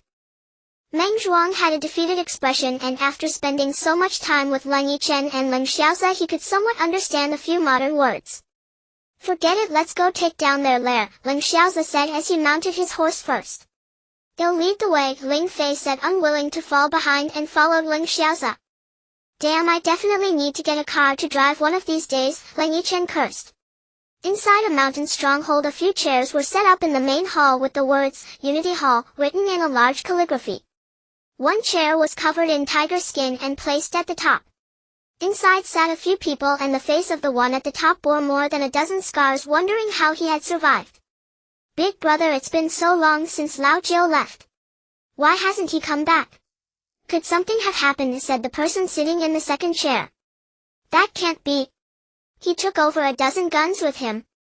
He should be back soon, said the scarred man, but he was still pacing back and forth. Big brother, should I take a few people to check it out and provide support? Another big guy stood up. This guy was also tough, wearing only a single piece of clothing. A bald man, he looked like he could have a sign saying I am a bandit. That works, someone just fired a gun. I don't know what happened, you go take a look. Alright. Under Ling Fei's lead, the five of them arrived at the mountain stronghold's entrance, and Leng Yichen saw several thatched cottages that were still smoking. Is this the godforsaken place? Leng Yichen was displeased. After riding for so long, he thought it would be a good place, but it turned out to be a godforsaken spot. How could he not be angry? Do you think all bandits are like us? Make the cave into a palace. Damn, I really look down on you. Leng Xiaoza shot a disdainful glance, pulling the reins as his mount neighed loudly. Everyone inside, stop. Quickly put down your weapons, and I promise not to kill you, Meng Zhuang shouted. Originally Leng Yichen was ready to shout something, having watched too many dramas, but Meng Zhuang was even more straightforward. What the hell? At that moment a bald man rushed out from the stronghold, the same one from the Unity Hall, followed by about 10 people. Looking at the guns slung on the shoulders of a few people, they seemed to be hanging askew. They would probably struggle to hit anyone even with machine guns. I am your grandfather. Yu Qing ignored him, pulled the trigger, and a rocket landed in the yard. The Unity Hall in the center was instantly obliterated, and the two adjacent cottages were also ignited. Damn you! The bald man turned around and saw that the Unity Hall was gone, his eyes turning red as he drew a Mauser ready to aim at Yu Qing. Bang! A spark shot out from Meng Zhuang's M4, and a bullet vanished into the bald man's chest. The 8-foot man fell straight down. Da-da-da! Leng Xiaoza's AK roared, and soon over 10 people lay dead on the ground. Yu Qing and Ling Fei went down to find 2 good horses, but they were really shabby, all old and weak, which Meng Zhuang looked down upon. Of course, this was not the end. Another 20 or so people rushed out from the stronghold. Although most of them had Type 38 rifles, there was also a Jackson light machine gun among them. Jackson's machinery was impressive. Not really. Perhaps at that time it was remarkable, but for these 2 freaks from the future it was nothing but a pile of scrap metal. Meng Zhuang didn't even lift his head, unleashing a hail of bullets. Come on, can you save some? Ling Fei complained. For someone who was dissatisfied with his own family, it was evident how wasteful Meng Zhuang was with bullets. Don't you know how precious bullets are? Meng Zhuang was momentarily taken aback, then justified his actions. That may not be the case. Who says they have plenty of bullets? Bro, I really doubt if bringing this kid was a wise decision. Agreed, Leng Xiaoza said. You heartless. Meng Zhuang scoffed. Humph, the 4 of them said in unison, expressing disdain. There was likely no one left inside. Meng Zhuang set the yard ablaze, leaving it spotless. Only a pair of ruins testified to its past existence. Ling Fei, Meng Zhuang, and Yu Qing were 3 formidable generals, the backbone of Leng Yichen and Leng Xiaoza's future dominance in this world. How many more do we need? Yu Qing asked Leng Yichen. He was already convinced after seeing Leng Yichen handle the situation on the hillside. About a few dozen more, I suppose, Leng Xiaoza replied. Indeed, there were only 5 of them currently lacking strong capabilities. That many? Yu Qing said. It's about quality, not quantity. I know that. Let's aim for around 20, Leng Xiaoza said, seeking Leng Yichen's opinion. Leng Yichen pondered for a moment. All right, 20 is just right, not too many or too few. Well, I once knew a guerrilla group that was loosely organized with only about 10 members, but each was a versatile elite, Ling Fei said. Let's go pay them a visit. Currently they each had a horse, and Leng Xiaoza provided clothes for Ling Fei and Yu Qing to change into. As the saying goes, clothes make the man, and dressed in suits both looked significantly more handsome. Wearing a black fedora, it truly felt like they were part of the mafia rather than bandits. Ling Fei led the way and the 5 steeds galloped forward, boasting along the journey. What a coincidence, they found common ground. Ling Fei and Yu Qing were nearly in stitches, refusing to let go of their M4 rifles, leaving Leng Yichen on the verge of tears as they held the rifles like beloved children. Hey Yichen, when are you going to help me find a wife? Meng Zhuang chuckled. Wow, I didn't expect you to be in such a hurry, Leng Xiaoza teased. There's no specific time for that. Meng Zhuang's face turned red. We are good kids. Spending too much time with Leng Yichen and Leng Xiaoza had likely thickened his skin. What kind are you looking for? Just an ordinary one will do, not too pretty like your wife. I can't afford that. Meng Zhuang recalled how Lan Moxi had saved him single-handedly, defeating a multitude of foes, and he still felt guilty about it. Upon arriving, Yu Qing, who had been joking around with them, suddenly became serious. The 5 climbed a hillside revealing a valley below. Surprisingly, there were a few thatched cottages and about a dozen people gathered around the stone table eating. With Leng Yichen and Leng Xiaoza's formidable spiritual sense, they immediately noticed them, 13 individuals in total, including 4 women. Although they were of average appearance, it was clear they were seasoned with weapons. The men were all muscular, giving off an impression that they wouldn't easily bow to anyone. Whoa, is there anything here? Leng Yichen whispered. What do you mean? Girls. Poor Meng Zhuang's innocent thoughts had been corrupted by the 2 unfortunate kids. Ling Fei raised a hand and slapped him. What are you thinking about girls for at a time like this?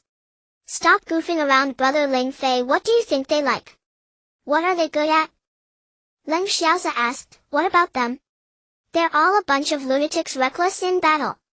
Do you know why they follow that leader? Because he defeated everyone by himself back then. In their eyes, the strongest deserves their allegiance, Ling Fei lamented. This is easy enough. No need, just me alone. Leng Yichen's arrogance sparked their discontent. The 13 charged at once, all elites. This was the truth Leng Yichen later revealed while chatting with Leng Xiaoza, Lan Moxi, and Lu Lisan. Leng Yichen smiled slightly, disappearing into thin air right before the 13. Indeed, it was Leng Yichen's 7th seal, invisibility. Leng Yichen had no idea how long this would last, but he felt that as long as the Brahma force wasn't exhausted, the invisibility effect wouldn't fade. They were gods, and the restoration of a god's 7th skill might be faster than its consumption. His sudden disappearance didn't throw them into chaos, although they were certainly astonished. The 13 immediately formed a circle which drew an approving gaze from Leng Yichen. He reappeared in their midst and executed a mighty strike, causing the ground to tremble and sending all 13 flying. Disappearing again, he reappeared 10 meters ahead, quietly waiting for the 13 to rise. Leng Yichen smiled faintly and said, Do you want to continue? Seeing the disheveled 13, he remained calm. We surrender, the leader said. Then you should follow me from now on, right? Leng Yichen did his best to suppress his excitement, but the joy inside was still overwhelming. Of course, our word is our bond, the leader replied. In just a few seconds they all surrendered without even touching Leng Yichen's clothes. How could they not obey? Thus they later referred to Leng Yichen as a freak, a devil-like existence. This might have been the best evaluation of that battle. Leng Xiaoza took out numerous firearms from his ring, allowing each of them to select a set along with clothing and equipment. Initially Leng Yichen wanted Leng Xiaoza to fetch some horses, but it turned out he only had 5. Thus Meng Zhuang and Ling Fei had to share 2 horses. The leader, known as Wang Xiong, was accompanied by a man named Ting Fei, and the others included Quan Yizhang, Hu Heinyo, Lin Feng, Li Jia Ergo, and Tu Zi. The 4 women were Xiao Feng, Ling Jia, Tiang Ling, and Hai Er. The group rushed out energetically, and Wang Xiong tossed a firebomb, incinerating the hut completely. Wow, big brother, why do these people love to burn things? Leng Yichen couldn't help but be speechless. However, remembering they had burned things too, he felt somewhat balanced. It's the rules of the martial world, you know? Leng Xiaoza replied arrogantly. The way he pouted made Leng Yichen want to punch him. After all, it was a rare opportunity to mock Leng Yichen and he couldn't let it slip. Arrogant. Impressive, huh? Leng Yichen retorted, noticing that the expressions of the others suggested they wanted to gang up on them, but they couldn't match up. For Leng Yichen and Leng Xiaozi, today was undoubtedly a good day. Not only did they recruit 15 extraordinary individuals, but they were all carefree. Wang Xiong and his companions survived because their village had been slaughtered, which led to the formation of this troublesome guerrilla group. They all shared a strong hatred for the Japanese, which made Leng Yichen incredibly happy.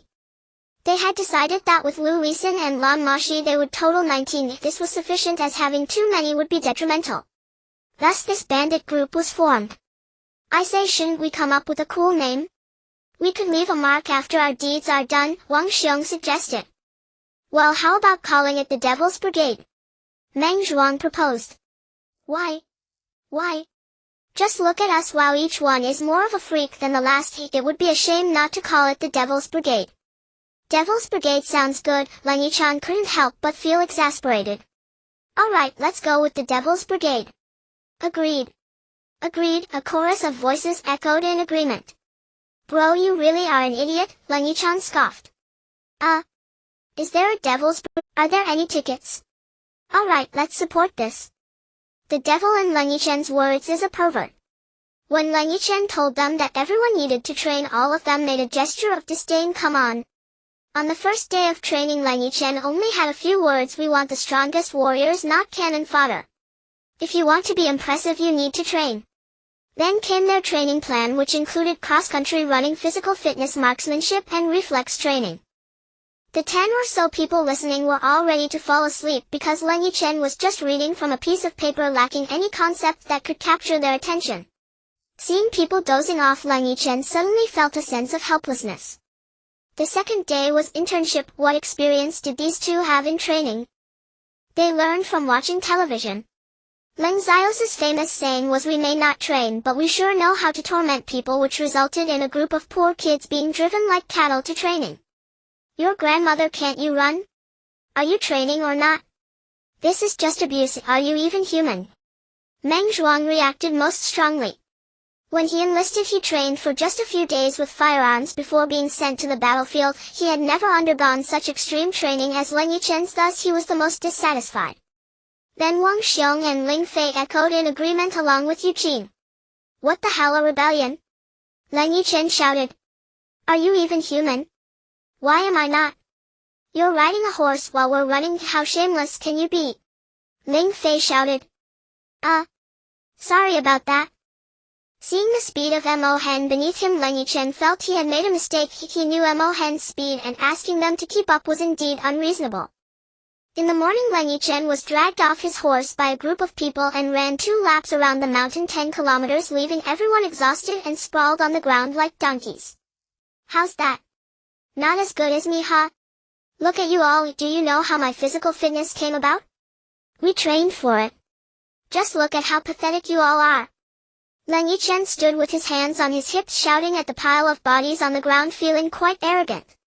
Wang Xiong lifted his head and shot him a fierce glare, and then the others also looked up at him, making Leng Yichen feel a bit cold. It was not enjoyable being stared at by a group of men. With the hateful glares directed at him, Leng Yichen could bet that if they had any strength left, they would certainly stab him a few times. Don't look at me, I don't like men. It's time for dinner, and after we eat, we continue training, Liu Xin and Lan Moxi shouted from inside the cave. Back in the day, when Yu Qing arrived and saw a warehouse full of firearms and ammunition, he immediately took 2 heavy machine guns and placed them in the passageway of the cave.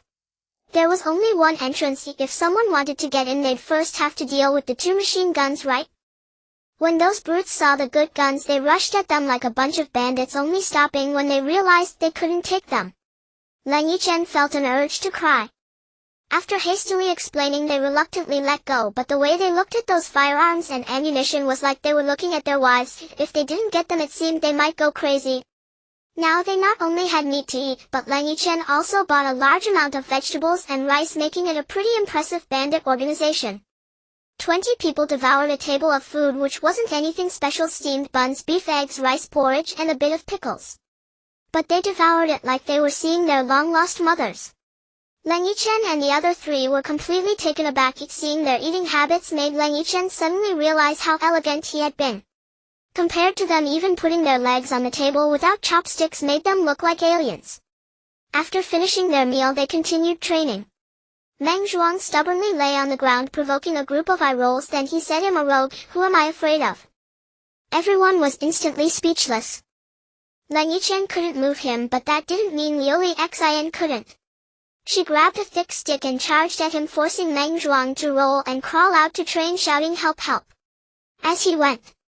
This drew a chorus of jeers from the men doing push-ups. "No hissing," Wang Xiong snapped. "Why not?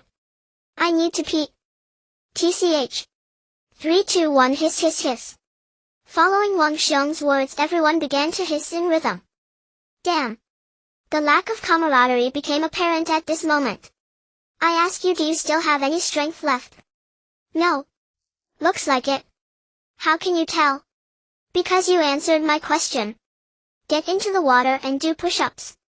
Leng Yichen shouted while dangling a cigarette. "How unmanly, no humanity. Get down. Are you nuts? It's winter. Damn it. I know, he he he." Seeing the lascivious smile on Leng Yichen's face, everyone felt a bad premonition. No one was willing to go down. They all stood still. "Just go down." Suddenly Leng Yichen disappeared, then a thunderous explosion erupted beneath their feet, followed by a chorus of screams. They felt a bad premonition when Leng Yichen vanished, but they were still one step too late and fell into the water. What infuriated them most was after he tossed them in, Leng Yichen said, "It's no fun picking on newbies," taking down all 16 of them on the spot. "Brothers, climb up." Led by Wang Xiong, a group of 16 climbed towards the shore, but as soon as they reached the bank, a kick sent them back into the water and screams echoed continuously, sounding a bit disharmonious. "Damn it, we're climbing from the opposite side." Yuqing was the first to realize that Leng Yichen clearly didn't want them to get ashore, but he could only think of going from the opposite side as there was no one there. So the group swam desperately towards the opposite side, and seeing their efforts, a smile crept onto Leng Yichen's lips. "Ah. I curse you." The first to reach the shore, Meng Zhuang, was kicked away and thrown to the middle of the river, followed by Ling Fei, Yuqing, Wang Xiong, Li Jia, and Ergo. None of them escaped, but the 4 women Ling Xiaozi let off lightly. After all, he couldn't let the girls suffer too much. All 16 of them were left battered and bruised in the center of the water. "I look up at the gray sky as the wind blows through my hair," Meng Zhuang recited. "So talented."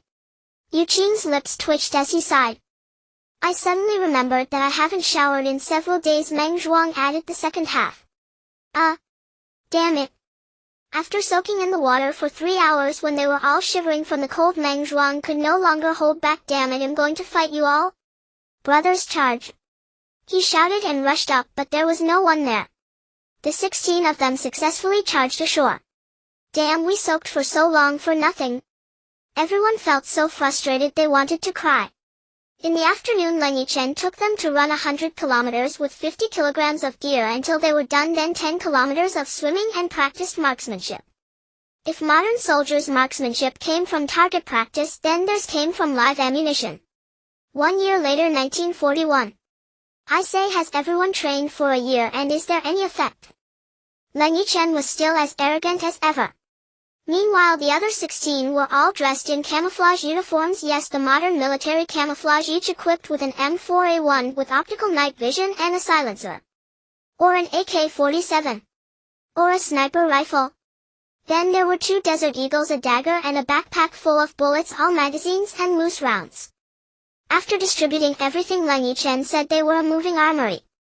Now the only thing missing was armored vehicles and tanks. After more than a year of training, everyone could now be described as modern special forces. Throughout the year, after every training session, Leng Yichen and Leng Xiaozi used their powers to help them expand their veins, strengthen their physiques, and cleanse impurities. Now these 20 individuals were invincible. Every day's cross-country running, swimming, marksmanship, and physical fitness had turned them into godlike figures. Damn, if there's no effect, I might as well commit suicide right now. Meng Zhuang had become even more muscular, a true mighty crash. "Don't mess with me, let's get back to the main point." The one who looked like a troublemaker said our China officially declared war on Japan and we also need to get moving. Yay! The 16 of them were about to burst. They trained every day but only saw Leng Yichen and Leng Xiaoza cuddling with their wives doing nothing. How could they not feel frustrated? Now that it was time for war, how could they not be happy? I have just one request: protect your own lives. I won't care about anything else. We have plenty of bullets, but you must not sacrifice yourselves, understand? Leng Yichen raised his voice at the end. Understood, everyone replied. These are the elites cultivated by Leng Yichen and Leng Xiaoza. Although they looked like they were in their 20s alongside Lan Moxi and Liu Yichen, their real ages were several hundred years, so they cherished their time together. After the order was given, everyone began to equip themselves. The Devil's Legion was set to move out. They aimed to make a stunning debut. Together with Liu Yichen and Lan Moxi, they divided into two groups. Leng Xiaoza, Liu Yichen, Wang Xiong, Quan Yi Zhang, Hu Hei Niu, Xiao Feng Ling Jia, Lin Feng Li Jia. Codename Qing Long. Leng Yichen, Lan Moxi, Ling Fei Yu, Qing Meng Zhuang, Ergo Tuzi Ting Fei Tian Ling Hai Er. Codename Baihu. Thus the two ridiculous teams were formed. Dressed in military uniforms, camouflage and modern weaponry, they represented an indestructible military spirit. Do you have votes? Clicks? Favorites? Support? Upon completion of the assembly, the first and swiftest attack ensues. Lan Moxi and Liu Xin managed the radio and telegraph, specializing in intelligence gathering with the most advanced radio and radar equipment. Previously, Leng Yichen returned to the original space and discovered that it remained unchanged, only differing by a few seconds from the time before their travel. This meant that no matter how long they spent in other timelines, the original space would see no change, merely a matter of seconds. The difference was almost negligible. This delighted Leng Yichen, but they did not visit their parents. After purchasing a few items, they returned to 1941. He had already reached the 10th imprint at the divine level, so traversing time and space only required the positioning of Leng Xiaoza utilizing Leng Xiaoza's spatial directional teleportation array, which took only a few days. A large quantity of military supplies such as radios, ammunition, and weapons arrived along with food and clothing. What vexed them most was that Leng Yichen had actually brought over several off-road vehicles, which made Leng Xiaoza's fragile ego feel pressured.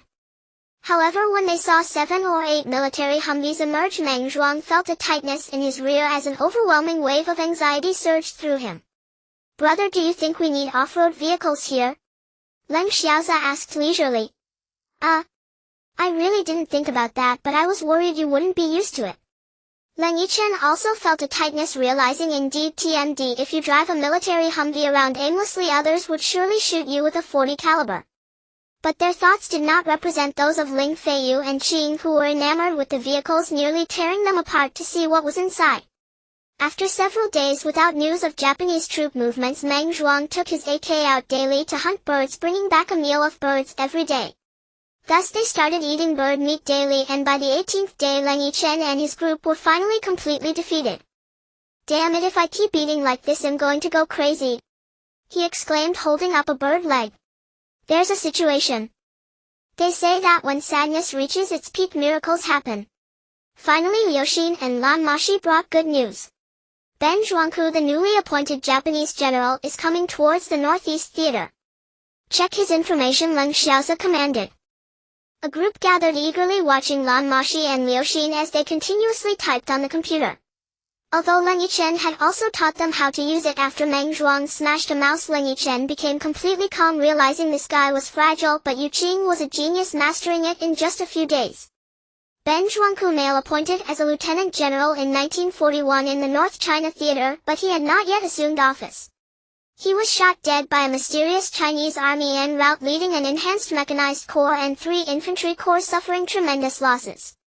The data shows that at that time the mysterious troop consisted of only about 20 men, but they were well armed, reportedly never seen in combat, shrouded in mystery. When Lan Moxi read this, Leng Xiaoza was completely petrified. What the hell? This mysterious troop is obviously them. What's frustrating is that history states 1 mechanized corps, 3 infantry corps. At that time the situation in the North China Theater was urgent, and Ben Zhuangku led 4 corps to support the theater, but was appointed as a lieutenant general while in fact commanding 4 corps at a general level. Damn, they really caught up with us, huh? That's some juicy meat. But that's not the point. What I'm saying is a corps has at least 30 to 40,000 men. Damn, theirs is an enhanced corps, probably at least 50 to 60,000. For enhanced corps. Around 200,000, are they joking? Leng Xiaosa thought that this history was not quite real. Were the Japanese lining up to be slaughtered by them? They would have to be slaughtered for several days and nights, right? This is indeed a problem, but we need to consider whether this issue is too internationalized, isn't it? Therefore this problem does not stand, and there is no such problem. However, if I do not resolve this issue, history will be rewritten. Once history is rewritten, this problem will become a mistake. So we need to solve this issue, but it is too vast, hence we cannot resolve it. Yet this problem must be resolved. We have no solution, but solutions will come. So we need to brainstorm. Let's start brainstorming now. Meng Zhuang exhaled deeply, nearly startling Leng Yichen. Dan's second brother, are you thirsty? Yuqin cautiously asked. Not too bad. Now everyone knows the crux of the problem. If the key is that we have no solution, but we have powerful weapons. That powerful weapon is our guarantee. Moreover, we have plenty of ammunition, so we are not afraid. Now we need to figure out how to kill those 200,000 devils. However, we have no means. Even though we have many bullets, we have few men. If we had more men, we could kill more devils. Now we need to recruit soldiers, so that is key. Truly impressive. How do we recruit soldiers? Stop. Stop. Leng Xiaosa felt like he was about to be speechless if this guy had spoken for 5 straight minutes without making a point, making their teeth itch. You're right, let's think of our own ways. The remaining people agreed, and if he kept rambling they would probably die of exhaustion listening. Meng Zhuang wouldn't offer a key point either. Leng Yichen took out a map. According to the information gathered by Liuxin, Ben Zhuangku would pass by a steep peak about 100 miles from them, standing 80 meters tall and extremely steep, only allowing 20 people to walk side by side. With 200,000 men they'd be queuing for miles. Don't they have anywhere else to go? Why pass through here? Lan Moxi asked. Surrounded by slopes and wide roads, some wide enough for 100 men. Let me tell you about this person, Ben Zhuangku. Leng Yichen explained. Graduated from West Point, he can be considered a pillar of the Japanese forces. This person is quite arrogant, has a strong desire for control, and is very clever and flexible. He participated in the September 18th incident, and his arrogance means he often acts on his own judgment and does not heed others' advice, giving us a great opportunity. Leng Yichen elaborated. Indeed, when a person is very arrogant, their arrogance peaks after achieving a certain level of success, leaving them vulnerable to being taken advantage of. Leng Yichen understood him well. Continuing, he has a small squad, a special forces unit highly capable, having participated in many assassination missions. They are the backbone of the Japanese army. Among 10,000 battle-hardened soldiers, there's only a 31 chance of 1 or 2 appearing. You could say this small squad is like a godly presence. Leng Xiaosa interjected, finishing Leng Yichen's thought. But we are not inferior to them, we are the best. Exactly, we are the most awesome. Meng Zhuang shouted from below. I feel an impulse to challenge him. So do I. Me too. Agreed. Let's go. Spare me. Hit hard. Don't hit the face. You can hit, it doesn't matter. Are you even human? No kidding, I'm not human, I'm a god. Damn you. 1 minute later, 10 minutes later, half an hour later, 1 hour later, 3 hours later. This feels great. I haven't beaten someone up like this in a long time. Leng Yichen exclaimed sincerely. Indeed. Right. Poor Meng Zhuang was beaten into a pulp. Although Leng Yichen had protected his face and vital points with divine power, he was still beaten to a pulp. Leng Yichen rarely doubted if Meng Zhuang had done anything wrong. Why did they all hate him so much? Then Leng Yichen continued to explain about Ben Zhuangku's special forces, ensuring everyone was adequately informed. Sierra, how much time do they have left to arrive? After finishing his explanation, Leng Yichen asked. Lan Moxi glanced at the documents. According to the time above subtracted by their movement time, there are about 3 days left. However, the North China Theater is quite far, approximately 150 miles from our current location. Given their current speed, it's estimated to take 3 days. If one were to ask what excited Leng Yichen the most about arriving in this time, it would be that modern satellites could be utilized. This means that although they had traveled through time, the Earth itself had not changed, only the time and space had altered. Thus, as long as they had the satellite codes, they could use modern high-tech. Fighting with modern weapons would undoubtedly be exhilarating. Now let's pack our gear, bring the camouflage suits. In addition to storing essential military rations, fill all the space with magazines and loose ammunition. Include handguns, daggers, and everything else. Each person should have a rifle, 2 handguns, and a machine gun. The rest should be for resupply. Now let's head to the warehouse to collect it. After gathering more than 20 people, Leng Yichen announced. After the announcement, everyone equipped themselves according to Leng Yichen's instructions. Of course, aside from the modern heavy machine guns, everyone else had individual automatic rifles, Desert Eagles, military daggers, and military backpacks filled entirely with magazines and loose ammunition. Leng Yichen declared that if they were unable to hold their ground at that time, they would immediately destroy any heavy mechanized weapons they could not take with them. Of course, with the storage equipment of Leng Yichen and Leng Xiaosa, how could they not take their gear? 20 people were completely geared up, wearing modern camouflage gear, military boots, firearms, and ammunition, each with standardized equipment. Of course, what kind of big killing weapons Leng Yichen and Leng Xiaosa had in their rings remained a mystery. On a moonless, windy night, 20 figures dashed out like the wind, heading towards Bishantu. Indeed, they are the Devil's Legion, or rather the Devil's Bandits. The 20 figures split at the crossroads, with Leng Yichen and Leng Xiaosa each leading a team away. Their pace quickened, though no one felt it was fast. After a year of devilish training, they had grown accustomed to it. The recruits, if placed in modern times, would undoubtedly be elite members of special forces, the backbone of the nation.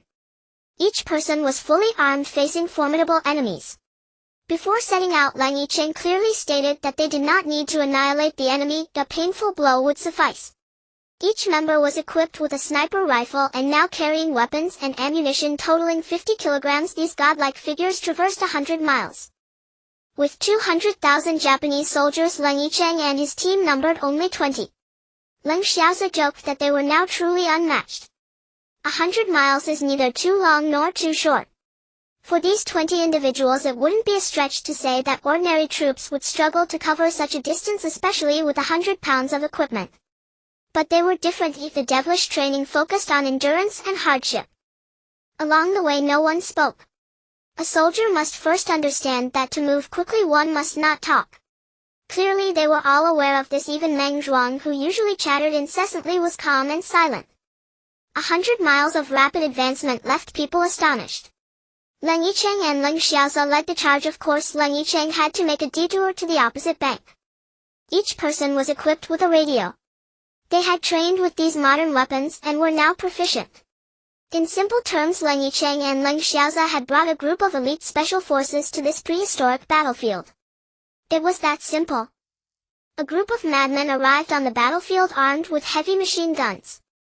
Leng Yichen unleashed his Jinzi Tianjua, punching through the mountainside to create a hole not too big or too small, connecting 10 spaces for 10 people, and then he helped Leng Xiaosa create another 10 holes. This is a bit indecent, but let's remain calm and not think too much about it, right? Holes are just holes. 10 people jumped in, setting up the machine guns, leaving only a gun barrel and the sight of the night vision device. The ghillie suits were in place with stones piled up in front. A 20-centimeter wide stone wall surely wouldn't succumb easily, right? Moreover, each wore 3 layers of bulletproof vests, making it hard to be killed. Next to them were numerous magazines. Looking at the Jimmy-style 9800 heavy machine guns, Leng Yichen wondered if this would become divine. This gun is 2 meters long and can hold 10 magazines totaling 10,000 rounds with night vision sights. With a firing rate exceeding 10,000 rounds per minute. These magazines were packed in boxes, essentially linked rounds, each containing 1,000. However, the slow loading and heavy gun body made them less favorable. Yet their formidable firepower and frenzied firing rate made them excellent for defending the city. For mass slaughter, they were undoubtedly the best choice. What would it feel like to operate 16 heavy machine guns? Lu Lisan and Lan Moxi were not as bloody. Each had a Barrett and an Austrian sniper rifle along with a Desert Eagle, not to mention countless bullets. Finding a quiet spot, they prepared for an assassination. The suppressors on their firearms muted the flash and sound, making detection difficult. Brother, it is said that there is a sniper next to Ben Zhuangku who is quite remarkable. I wonder how he is. Leng Yichen had arrived at Leng Xiao's location. The defenses here were similar to those of Leng Yichen's team. However, 2 miles away there were over 10 cameras followed by motion-triggered landmines. Except for blind spots, the area for 10 miles was filled with landmines which would likely exhaust the engineers. This person is called Yamamoto Ichiro, a sniper genius. Am I correct? Asked Leng Xiaoza. Indeed, that's him. I want to meet him, Leng Yichen replied confidently. Be careful. Let Yiqing command your side, Leng Xiaoza cautioned. He understood Leng Yichen. Once he was set on something, there was no changing his mind. Understood. After speaking, Leng Yichen returned to the mountain top. A distance of several dozen meters was not much. With a burst of energy he could cover it instantly. They were no longer the inexperienced novices, and now they were gods. Such a small burst of energy was but a trifling matter. A group of big shots dropped down 40 fire mortars, rocket launchers, and anti-tank weapons. Yiqing was nearly fainting from shock. If they could use satellites, then naturally they could connect through radio. Besides, what computer was there at that time? The internet speed was naturally incredibly fast. Yiqing had only seen this equipment online, and yet Leng Yichen had managed to bring it all. Before coming, Leng Xiaoza had given each of them a scroll for teleportation targeting the cave. They ordered that if their lives were threatened, they would immediately crush the scroll and return to the cave. No one was assigned equipment. Leng Yichen picked up his gear and headed forward. According to Lan Moxi's calculations, they estimated the Japanese army was 30 miles away and could arrive by tomorrow. They took turns in 2 shifts. After all, each side had 5 people sleeping while the other 5 kept watch. With individual night vision devices, they were naturally emboldened. Each person skillfully handled the equipment without worries if they had the scrolls ensuring their survival. Without any concerns, what else was there to worry about? After Leng Yichen dashed out, he sprinted forward. At his speed 1,000 miles per second, he instantly reached the Japanese troops. Of course, he could not be detected. His aura figure and everything vanished, utilizing his invisibility skill as they entered the camp. What stunned him were the 20 or so tanks followed by 100 armored vehicles. When did the Japanese become so affluent? Was there a problem with the historical timeline? A series of questions flashed through his mind. Indeed, since he arrived in this timeline, it seemed there was an unseen arrangement. Li Xin and Liu Li had become saints, he and Leng Xiaoza had become gods, the formation patterns, the assembly of the Devil's Legion, and now the ambush seemed interconnected, yet the reasons remained unknown. This left Leng Yichen feeling quite troubled. However, he did not dwell too much on it. Upon entering the camp, he found it was exactly as he had guessed. The camp stretched 10 miles, and the Japanese indeed showed significant activity. But while 10 miles sounded like a lot, there were very few camps, and each camp had minimal personnel. After calculating, he realized there were at most 30,000 troops, which was concerning. Why? Why so few? They had only been in this place for an hour, and they hadn't contacted anyone. These questions made Leng Yichen uneasy, not about the Devil's Legion, but about the North China War Zone. Could it be? No, it's impossible. How could it be? He had never clashed with Ben Zhuangku, so they could not have anticipated this. Yet the current situation could only be explained this way. Originally there should have been 200,000 troops. Why did it shrink to just under 30,000? This explanation was something Leng Yichen could not deny. Forget it, Leng Yichen forced himself not to believe it and calmly proceeded. The Japanese army's uniforms were all a consistent shade of brownish-yellow, making them easy to distinguish. Having gathered intelligence on the enemy, Leng Yichen returned to the ambush point to ponder. If it were an intelligence error, it would be impossible. Given the layers of decoding and encryption, it was clear this was accurate information. So why had 200,000 turned into 30,000? The only explanation was that the troops were split into 2 groups. Since the target was the North China battlefield, they would take the largest route. Although it had many detours, the marching speed was fast, making it quite similar to this shortcut. However, they were separated by 100 miles. Even the Air Force would take several hours to provide support. When Leng Yichen relayed this information to Leng Xiaoza, he provided the correct answer. They intended to lure this unit to their death with the real elite positioned on that main road. This was also Leng Xiaoza's speculation. Moxi sent a telegram to the highest commander in North China. You don't need to know who I am. We are all Chinese. The largest Japanese troop route in North China currently has a force of 170,000, which is very urgent. There is a mechanized legion, vast and highly aggressive, expected to reach the North China battlefield in 10 days. Once deployed, the balance of power will inevitably tip in one direction. Vast. Xinlang and Baihu. The telegram was sent naturally, facilitated by the high-tech satellite positioning of Liuli and Lan Moxi, and quickly reached the highest commander. However, whether troops would be dispatched was unknown to Leng Yichen. Baidu could not provide these answers, as many anti-Japanese events had been downplayed, turning into a maze of debate. On the second day, the Japanese army began to act, arriving at the ambush minefield by evening. The initial tanks were instantly blown away. Later, Leng Yichen learned that the commander of this unit was the sniper genius Yamamoto Ichiro. He was a sniper genius, not a combat genius.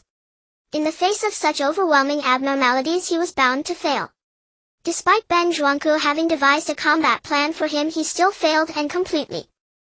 After they cleared all the landmines, a platoon of infantry rushed past the ambush point and then fell back. Report to the Major General, the terrain ahead is broad enough to set up camp, one soldier reported. Advance, Yamamoto Ichiro commanded. Nearly all the tanks were rendered inoperable, only 2 remained. However, Yamamoto Ichiro did not flinch. He was a sniper, a cold-blooded snake. The 2 tanks forged ahead with Yamamoto seated atop the leading armored vehicle. The army moved slowly, and the infantry at the rear had begun to set up camp. Due to the tank losses, the 10-mile camp had shrunk to just a few miles. As they entered the ambush zone, the sound of cocking weapons echoed. Let them pass, Leng Xiaoza ordered. Thousands more passed through.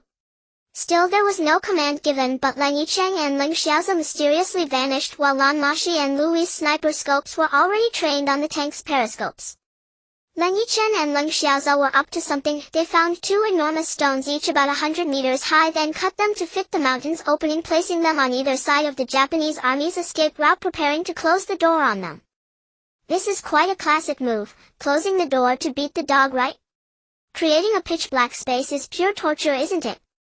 After all the Japanese troops entered the ambush point, 2 loud explosions rang out, blocking the front and back escape routes, leaving them with no way to retreat. There's an ambush, everyone conceal yourselves. Yamamoto Ichiro shouted. Indeed, he lacked the ability to remain unflinching in a crisis. He was merely a sniper, and how could he not care about the lives of 30,000 soldiers?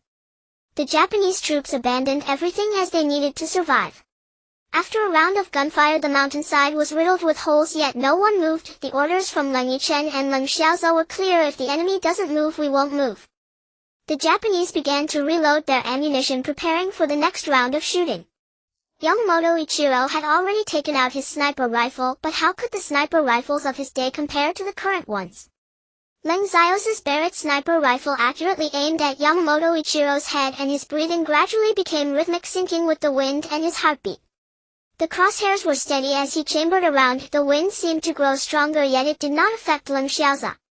Everyone picked up their 9 flashlights, peering out from small holes only 20 centimeters wide. 30,000 Japanese troops entered the ambush area, picking up their weapons and shooting at the sky, but it was all in vain. They could only hit stones.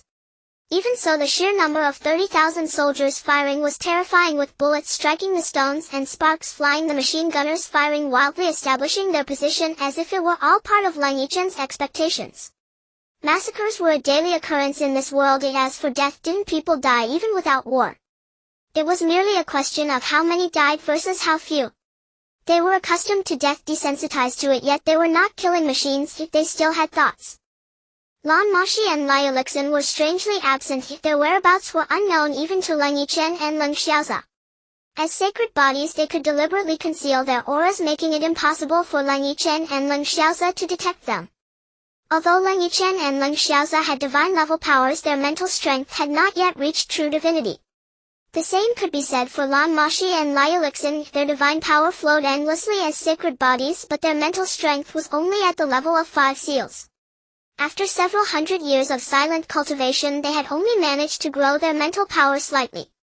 So if Lan Moxi and Leng Yichen wanted to conceal their aura, they would need to release their divine power to shield their presence. If others wanted to detect them, they would need an energy greater than theirs to break through their energy barriers. In simple terms, Lan Moxi and Leng Yichen had opened another dimensional space with their energy, allowing themselves to live in that alternate space. At that moment, they were behind the Japanese troops, sweeping away the lives of those who lagged behind with their Austrian sniper rifles. A soldier hid behind a rock only to be struck by a bullet, blood spraying everywhere. They were using armor-piercing rounds, demonstrating their devastating power. A bullet vanished into the night. Sniper rifles equipped with silencers were the deadliest weapons, and each enemy fell without understanding how they had perished. A thunderous sound wave erupted as Leng Xiaoza disengaged the safety, checked his aim, and pulled the trigger. The massive round from the barrett pierced through the 8-centimeter thick armored vehicle, forever lodging itself in Yamamoto Ichiro's chest. He would never have imagined that after taking countless lives as a sniper, he would ultimately die at the hands of another sniper. He was unwilling. Even with a gaping hole blown in his chest, he still reached for his sniper rifle, chambering around, but he would never be able to lift it again. His finger remained on the trigger with the bullet trapped in the chamber. If the enemy moves, I will strike first. Upon witnessing their commander's death, a group of Japanese soldiers nearly went mad as 16 heavy machine guns opened fire, the long tongues of flame resembling the scythe of death. One by one, in a Jimmy-style barrage of thousands of rounds per minute, within mere seconds a tenth of the Japanese forces fell, and the slaughter continued. They had no capacity to resist as Leng Yichen and Lan Moxi ceased using the Austrian rifles, with each shot from the barrett taking down 4 to 5 men, becoming 2 bloody war goddesses. Or perhaps bloody female reapers. Clearly Lan Moxi and Leng Yichen's combat abilities were not as ruthless as Meng Zhuang's. He had endured for a long time, and when the safety was finally disengaged, he shot downwards like a madman. In a frenzy of gunfire, he had likely killed the most by now, as the bullet casings next to him piled up like small mountains.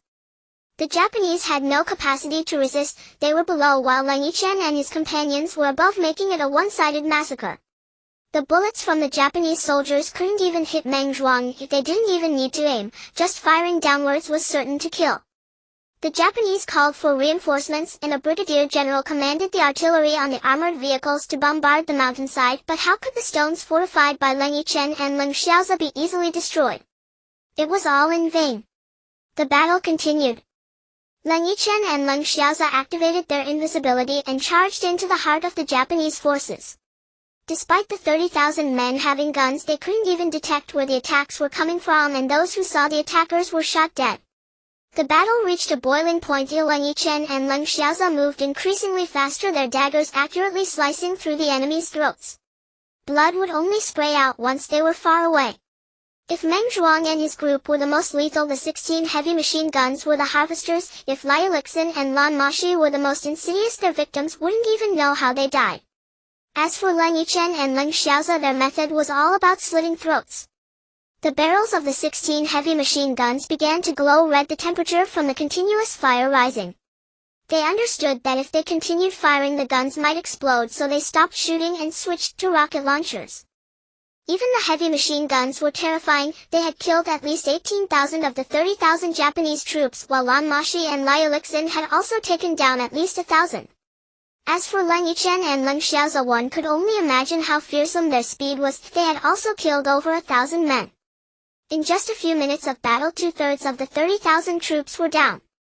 Leng Yichen, Leng Xiaoza, Lan Moxi, and Leng Yichen all retreated back to the ambush point. 20 tongues of flame erupted, the long trails perfectly curved, exploding among the Japanese forces. The 20 rocket launchers fired consecutively 3 times, igniting a sea of flames below. "Brother, isn't this a bit too cruel?" Leng Yichen said, gazing at the crimson scene below. "Is it really cruel?" "I think it's not that bad," was the response. "Have you thought about the Nanjing massacre?" Leng Xiaoza retorted nonchalantly. Well, that's true too. The entire army was wiped out in 20 minutes of battle, 30,000 troops completely annihilated. They began to clean up the battlefield, all 20 using M4A1 rifles, shooting any survivors they saw. It was brutal. Everywhere were severed limbs and corpses devoid of life. Everything was eerily silent and terrifying. Indeed, with 30,000 troops lying dead here, who wouldn't find it terrifying? Including Leng Yichen and Leng Xiaoza. A group quietly left the battlefield. They were in need of rest. They wondered if reinforcements would be sent from North China, 17,000 troops, and if they were deployed to the battlefield the consequences would be unimaginable. However, this was not something they needed to worry about. They needed rest. Although the battle lasted only 20 minutes, they had been on guard all night and needed food. Initially planning to run back, but under the insistence of the group, Leng Xiaoza inscribed a mass teleportation array transporting them directly back to the cave entrance. A group of madmen jumped down to wash up with Leng Yichen and Leng Xiaoza among 14 men downstream and 6 women upstream. After all, they had no benefits. I tell you, today holding the Jimmy style was exhilarating. When I fired, a whole group just went down. Meng Zhuang exclaimed, his mouth wide open in joy, while Leng Yichen worried about whether he could close it again. Seeing you so happy, get ready for some push-ups, Leng Xiaoza said, looking at Meng Zhuang with a smirk. Ha ha ha, a group of people burst into laughter. They had achieved a great victory. How could one not be happy? In the following days the men went out to have fun, and Leng Yichen had 3 requests. First, no one was to mention the sniping of the Japanese. Second, no one was to get drunk beyond recognition. Third, no one could enter the brothels. If the first 2 could be agreed upon, the first could be boasted about. But the third, didn't they all have some physiological issues? It seemed unreasonable to prevent a pack of wolves from entering a brothel. If you're not letting us into the brothel, why are you giving us money? Wang Xiong said, holding a bag of money, speechless. Fine, you can go in, but if one goes in, 2 must guard outside. At this point Leng Yichen felt a bit sordid. 3 flying. Feeling the unfriendly gaze from Lan Moxi, he quickly realized it was better to say less. Hurry up, I invite you all. A group of people dashed into the horse pen to grab horses. Of course Mo Hen and the others did not dare to follow. Yichen, have you ever played 3 flying? Lan Moxi asked warmly. This is a matter of principle, and regarding this issue we need to consider. Leng Yichen explained. Below is 127515585, my QQ group. If you like fantasy, feel free to join. You just enter fantasy Qian Kuan during verification. Chenyi. Oh, my wife, this isn't good. You say I'm so pure, right? How could I possibly engage in a 3-way? Don't you agree? Leng Yichen shamelessly explained, making Leng Xiaoza nearly spit out his drink. However, Leng Xiaoza still admired this guy's audacity to claim his purity so calmly. He would never believe it, even if he were beaten to death. Alright, I believe you, but there's a small punishment. Lan Moxi pouted, placing a finger under her chin, her eyes rolling upwards. Seeing her innocent expression, Leng Yichen didn't think twice. I will accept my wife's punishment. What do you want me to do, dear? As long as you say it, I will go through fire and water without a second thought. Really? Lan Moxi's eyes rolled, and she smiled seductively. This I can assure you, it's true. At this point, even if Leng Yichen wanted to change his words, it was impossible, and he could only grit his teeth and agree. Alright, let's make the punishment lighter. You can't enter my room for a month. Lan Moxi replied without hesitation. That's simple. That's not simple at all. The person who had just been proud now looked dumbfounded. You said it was simple. A man of his word once said, hard to retract. I'm going to sleep now, be good. Lan Moxi lightly pecked his face and then immediately ran off. Now he finally understood why Lan Moxi wasn't angry. It was so frustrating. Oh dear, it's fine, such a simple punishment, how could it count? Leng Xiaoza came over, speaking with a sour tone, looking at the helpless expression on someone's face, sighing at the strong resentment. Sister-in-law. Leng Yichen did not respond to Leng Xiaoza, but instead called out to Lu Lisan. What is it? Lu Lisan looked at him. I want to tell you some bad things my brother has been doing outside. Let me tell you in detail. Leng Yichen's smile made Leng Xiaoza want to hit him. Sure, go ahead. Clearly Lu Lisan was quite interested in these matters. Alright, someone was flirting with a blonde beauty in a certain country, kissing a beauty in the bathroom there, and had an affair with a beauty somewhere else. He talked from morning till night, only stopping when Ling Fei and Wang Xiong returned. Lu Lisan remained calm. Yes, sister-in-law, he is definitely not a good person. You should punish him. Leng Yichen added fuel to the fire. Oh man, dear wife, that's not true. When Leng Yichen spoke, Ling Xiaoza turned to stone, feeling slandered. Yes, definitely. Lu Lisan remained composed. Hurry up, someone said with glee. But all these things should be you, right? Lu Lisan simply said this, and Leng Yichen immediately froze. Oh man, my wife really has foresight. Ling Xiaoza jumped up. Just pretend I said nothing. Leng Yichen walked away speechlessly. The troublesome child went outside to smoke, thinking, what kind of people are these, really, two spouses bullying me alone? Meanwhile, Ling Fei and Yu Qing had no idea what had happened and stood there in a daze. Lu Lisan gently urged them to leave. Ah! A voice like a 900-point bell rang out, and a shadow flew into the sky, bringing balance to Leng Yichen's heart. Headshot, double kill, triple kill, a master is here, slaying enemies like grass, unstoppable, surpassing legends, the divine being descends, the world is shattered. The sound of breaking through the air came, and at night people within 100 miles looked up to the sky in concentration, trying to see something. At this moment Lan Moxi was right beside Leng Yichen. Wife, it seems you're still better than my sister-in-law. Leng Yichen sincerely exclaimed. That's because I can't beat you. Lan Moxi scoffed.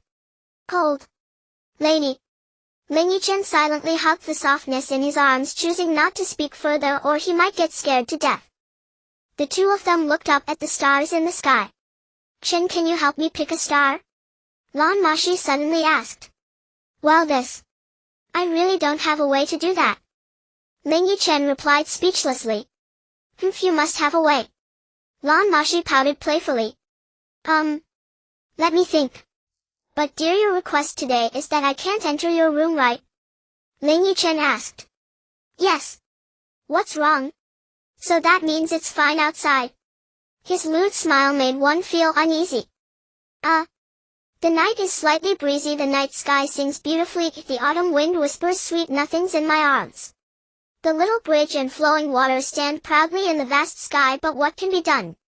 Sighing over the beauty of the world, lost in thought, tears falling lightly. You can write poetry? Of course, you should see who I am. Your husband is quite versatile. I bet you copied someone. Leng Yichen lowered his head and kissed Lan Moxi. She responded. For soft lips met, sharing a moment of coolness. Xiao. Leng Yichen gently called. What's wrong? Lan Moxi curiously looked up. Do you want to see the stars? Leng Yichen asked. Sure. Lan Moxi humorously stood up. I'll take you there. Saying this, Leng Yichen supported Lan Moxi's waist and soared up to 90,000 miles. Leng Yichen's current spiritual power was already strong enough, and with Lan Moxi by his side he naturally didn't have to worry about the power issue. Soaring up to 90,000 miles was his innate ability, preserved in his mind after becoming a god. He just kept busy without looking, but he vaguely realized that this was a divine-level skill. When Lan Moxi asked for the stars, they suddenly thought of this skill. So while holding Lan Moxi, they immediately looked into the effect of this skill and found that it was a versatile barrier combining ceiling defense, attack and movement into one. It was an all-purpose barrier. Soaring up to 90,000 miles was just one of the skills within this barrier. Soaring up to 90,000 miles was indeed fast. In just a few seconds, Leng Yichen and Lan Moxi had reached the atmosphere. Leng Yichen stopped, instructing Lan Moxi to maintain her form, then with both hands forming the barrier, a sapphire-colored crystal ball quickly appeared around their bodies. After the crystal ball was fully formed, Leng Yichen accelerated quickly, breaking free from the Earth's surface and flying into the universe. The azure Earth became the center, maintaining their forms. In the deep night, the sun and moon intersected, water and fire blended, everything was so harmonious. Like a waterfall flowing horizontally, Lan Moxi leaped up in excitement. The Milky Way, with bright water like silver, the faint silver hue, was breathtaking, and Lan Moxi ran towards it. The Milky Way was like a real river. Although the stars were genuine, they could not be reached. This left them quite frustrated, running wildly for a while but seeming to remain in place. Leng Yichen caught up with her. Fool, you can't catch up like this. Leng Yichen again held Lan Moxi's waist, soaring up to 90,000 miles. As they got closer to the Milky Way, Leng Yichen still couldn't catch up after an hour of flying. It felt like they were still in place. After all, there were no traces to be seen. Lan Moxi pouted her lips, looking quite unhappy. reversed through the river of time, recalling the scenes. The Eye of Truth. Leng Yichen charged forward once more, yelling out the Eye of Truth. In an instant the place they were in changed, transforming into a glowing retrospective. Lan Moxi and Leng Yichen felt as if they were in water, yet there was no water, only a faint moonlight, dazzling light, twinkling starlight. These were unknowns. Leng Yichen also didn't understand what was happening, but Lan Moxi was extremely happy yet couldn't touch anything. Only the stunning scenery around them amazed them, and the two hugged tightly together. Lan Moxi found Leng Yichen's lips. Thank you. Her eyes were filled with a gentle watery grace. Silly. Leng Yichen embraced her tightly. You are mine, there's no need for thanks. I'm willing to give for you. Her calm tone moved Lan Moxi deeply. In the future I want to find a place with no one else, just you and me and my brother and sister-in-law all living together, okay? Lan Moxi asked. Okay, I will listen to you. A couple in the vastness of space, surrounded by crystal floating beneath amidst the gentle backdrop, made this eternal vow. I love you. Leng Yichen kissed her lips. I love you too. Lan Moxi responded. Gradually the two fell into the crystal ball, their breaths becoming more and more rapid. Clothes began to disappear one by one. Wow, that's really bold. Aren't you afraid of being caught by satellites? If that happens, it's over. Two shadows whispered furtively. Seal it. As a result, all satellites from various countries malfunctioned, only returning to normal after a few hours. You've never been romantic. One shadow complained. Damn, doing it like that is a waste of energy. While the two were discussing, the other two gradually moved, and the sapphire crystal ball instantly darkened, quickly changing colors every second. The two inside the crystal ball were breathing increasingly rapidly. Until long after they held each other tightly, remaining still. Sisters sitting on the bed. Oh hi. Brother, I'm taking off my pants. Hey oh. MMMMO, so soul-stirring. The original romance was completely shattered. Ling Xiaoza, I rely on you. A roar burst out as Leng Yichen soared up to 90,000 miles, heading for Ling Xiaoza. No clothes. Damn. Only then did Leng Yichen realize he was not wearing clothes, feeling a slight sadness. Are you stupid or what? Leng Yichen helplessly took out a coat from his ring and put it on. Next time you and sister-in-law do something romantic, you'll ruin it too. It is said that Leng Xiaoza's intelligence is not particularly high, but it's still acceptable. After a while of playful banter among the four, Leng Yichen smiled and said, let's go back. We've just circled around in outer space and have no idea how everyone is doing. Leng Xiaoza agreed, and so the four of them flew back. After struggling for quite some time, Leng Xiaoza managed to cover only a short distance. Infuriated, he grabbed onto him and soared straight up like a rocket, rushing towards Earth. The crystal ball reappeared, drifting through the ozone layer, landing safely, leaving him with a sense of achievement. But at that moment, Leng Yichen suddenly remembered that they were the first four to go to space and couldn't help but chuckle at this thought. By the time they returned to Earth, it was already night. Meng Zhuang and the others had come back, and their gazes were quite ambiguous, making the four of them feel uncomfortable. What are you staring at? I have no interest in men, Leng Yichen shouted. No, I meant, where did you all go? Hee, what's the good news? Meng Zhuang chimed in. Among their 16 members, Meng Zhuang was the funniest, so everyone got along well. About this it's better if you don't know, Leng Xiaoza firmly denied. Why can't I know? Meng Zhuang asked in confusion. Why are you a little virgin so curious about all this? Leng Yichen rolled his eyes, proving his own guilt. I need to clarify that from today onward Meng Zhuang is no longer a virgin. Everyone should respect him, Yu Qing explained with a serious expression. However, Meng Zhuang looked quite pleased as he gazed at Leng Yichen and Leng Xiaoza as if he was ready to give them a smack. What are you staring at? Little virgin, if you stare at me again, I'll make you suffer. I'm tired, I'm feeling weak today, my energy is low. Me too. Oh, I'm feeling weak today. Well, you should know, big sister, I'm just giving you a friendly reminder. If you and Xiaoza are having fun every day, what if Xiaoza becomes impotent? That would be bad, wouldn't it? Isn't sexual life supposed to be moderated? What I'm saying is based on solid reasoning, don't you think? You can ask Yichen, right? I'm not making excuses for myself, I'm reminding you all. The more Meng Zhuang explained, the more the black lines appeared on Leng Yichen and Leng Xiao's foreheads while Lan Moxi and Leng Yichen were enjoying the scene. 5. Poison palm. As for how Meng Zhuang survived that night, it has always been a mystery among the other 18. Even though Leng Yichen used the Eye of Truth and traveled against the flow of time, he still couldn't find out. Thus Meng Zhuang earned everyone's admiration. 3 days later a battle broke out, raging for several days, the sounds of gunfire preventing everyone from getting a good night's sleep. After 5 days, Leng Yichen's radio received a telegram thanking them for their intelligence. In fact, when the battle first began, Leng Yichen already knew it had to be related to the North China battlefield, and sure enough the facts proved his guess. The telegram requested their assistance, and Leng Yichen instructed Yuqing to bring 10 heavy machine guns to the battlefield along with 100,000 rounds of ammunition. When the North China soldiers saw the suddenly appearing weapons and ammunition, they were nearly scared to death. After all, in the middle of a decent battle, how could they not be shocked when a bunch of heavy weaponry fell from the sky? The weapons were quickly put to use, evenly distributed among the various regiments. These weapons were of the Tommy gun type, known for their deadly power. Later Leng Yichen learned that the North China High Command had dispatched 200,000 troops for that mission. What are we doing these days? Meng Zhuang, having sat still for a few days, clearly could not tolerate it any longer. Given his character, he would prefer to be out fighting every day. Looking for fun? Wang Xiong shrugged. No way, we're all feeling weak, I'm not going. Meng Zhuang quickly shook his head. He can't sit still, huh? That's fine, we've been short on cash lately, let's go rob something, Leng Xiaoza said, holding a wad of cash.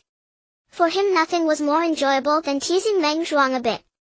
Damn, Xiaoza really understands me, Meng Zhuang exclaimed as he flipped over the sofa, grabbing Leng Xiaoza's sleeve and continuously shouting, a kindred spirit, a kindred spirit. This made Leng Xiaoza seriously doubt his sexual orientation. Calm down, he said, pulling him over and sitting down. Who are we robbing this time? What about traitors? Came the simple yet inspiring reply. A group of people jumped up quickly, asking Leng Yichen which traitor they were robbing. Zhang Jinghui, Zhang Haipeng, Yuzhishan, Ji Xing. According to the Japan-Manchuria Agreement, signed in 1933, the external, national defense of the puppet state of Manchukuo was the responsibility of the Guangdong Army. After the outbreak of the anti-Japanese War in 1937, Japan gradually withdrew the Guangdong Army to the Chinese battlefield, leaving the border defenses of Manchukuo increasingly empty. Thus in 1938, the national military law was enacted, stipulating that all males aged 20 to 23 nationwide had a 3-year military service obligation. Every spring 20,000 men were recruited for military training, primarily to serve as laborers building military fortifications or assisting the police in maintaining local security. Those unsuitable for military service had to participate in a 3-year labor service corps, engaging in civil engineering projects. The puppet state of Manchukuo was divided into 11 military administrative zones. Its leaders were called commanders. The military power of the puppet state was controlled by the Guangdong Army, and the movement exercises, equipment changes, and personnel adjustments of its army required approval from the Guangdong Army Command. The ranks in the puppet state of Manchukuo were divided into 3 grades: general, colonel, and lieutenant, with a total of 9 levels. Officers graduated from the military academy and were initially appointed as second lieutenants, promoted to first lieutenant after 2 years, and to captain after 3 years. Captains would be promoted to major after 3 years, majors to lieutenant colonel after 3 years, lieutenant colonels to colonel after 4 years, and colonels to brigadier general after 4 years. The highest military rank was general, which was a lifelong position. Above the general rank, a general's office was established, modeled after Japan's marshal office, as an honorary title. Zhang Jinghui, Zhang Haipeng, Yuzhishan, and Ji Xing all received the title of general. Leng Xiaoza took a breath and said all this in one go, making Leng Yichen doubt whether he was exhausted. Then he added, all right, this time our target is clear, but let me tell you precisely, we're not going to rob, instead we're going to destroy, and the more we kill, the more rewards we get. Ha ha ha, give me an M4, I'm fearless even against the King of Heaven. Meng Zhuang pounded his chest. Okay, let's quickly formulate a battle plan. Yichen, come down here. Leng Yichen unfolded a map, saying, this side is the entrance, you and your men will attract fire from the front. Once the battle begins at the front, everyone will have to go there, and then I will enter from the back to plant C4 and seize some loot. However, you must hold out for 15 minutes, others need to pay attention. As he spoke, Leng Xiaoza pointed to a passage, do not go here. Also, after 15 minutes, regardless of how much you've taken or how much is left, you must retreat. At that time we will withdraw and I will detonate the C4. Everyone nodded. When a unit works together, it is the most powerful existence. This is a famous saying of Leng Yichen. Of course, he also had another saying, when men and women work together, the fruit of love will be born. A group of well-dressed individuals, 6 women and 14 men, rode on horseback down the mountain path heading straight for the city. The guards were practically non-existent, and with a few coins they smoothly entered the city. What are we doing now? Meng Zhuang asked. Doing serious business. Although he was asking Leng Yichen, his eyes were fixated on a brothel. Brother Zhuang, this isn't good. If you keep going to brothels, you'll end up dead under a woman's skirt, Leng Yichen said speechlessly. I know, but haven't you heard? Dying under a peony flower is still considered a romantic ghost. Meng Zhuang was now pretending to be cultured. This. By the way, there's someone really stunning inside, do you want to give it a try? Just as Leng Yichen was about to scold him, Lan Moxi was more straightforward, pulling out a desert eagle and aiming it at Meng Zhuang's private area. The sound of the bullet being chambered echoed. Sister-in-law, I was wrong, I truly regret it. Any normal man would think of saving his life when a gun is aimed at his private area. The group dismounted and entered the strength brothel. Initially, Lan Moxi and Lai Elixin were unwilling to go in, but fearing that Leng Yichen and Leng Xiaoza would lead them astray, they had no choice but to steel themselves and enter. Oh, where did this young master come from? Please come inside. Before the madam arrived, the smell of heavy makeup nearly suffocated Leng Yichen. He had been afraid of strong makeup smells since childhood, which is why Lan Moxi always went without makeup. Damn, madam, stop. Leng Yichen said awkwardly, throwing a bundle of cash over. Boss, get us a private room. The boss was ecstatic. The room required at least 100 coins, but he would probably have to work for a year to earn that in these tumultuous times. The madam left with a cheerful smile to greet them. It can be said that Leng Yichen had no concept of money. He bought whatever he saw and got whatever he wanted. Throughout his life he had never lacked anything. Following the madam upstairs, the 20 people filed in. The room was spacious, and looking up they could see the bustling street outside. Leng Yichen took off his coat and signaled the madam to leave. Now everyone take a break. This is a place for romance and secrecy, so be cautious. Tonight we will begin our operation. After Leng Yichen finished speaking, he sat cross-legged in preparation for cultivation. At his level, cultivation was already quite challenging, but he still needed to maintain his mental strength at peak condition. Ordinary people come to visit brothels for leisure, but when a handsome man appears, the courtesan begins to fish for wealthy patrons. Did I tell you to bring someone or not? Leng Yichen jumped up from the ground, clearly displeased, probably wanting to lash out, especially with the annoying scent of makeup making him feel nauseous. Oh dear sir, since you've given me so much money, how could I not find you a lovely girl? Isn't that right? The madam said, giving Leng Yichen a pat on the chest. Besides, what else can one do here? Yichen, I want this gorgeous girl. Meng Zhuang nearly drooled. Xiao Meng, are you getting restless? Shall I scratch your back?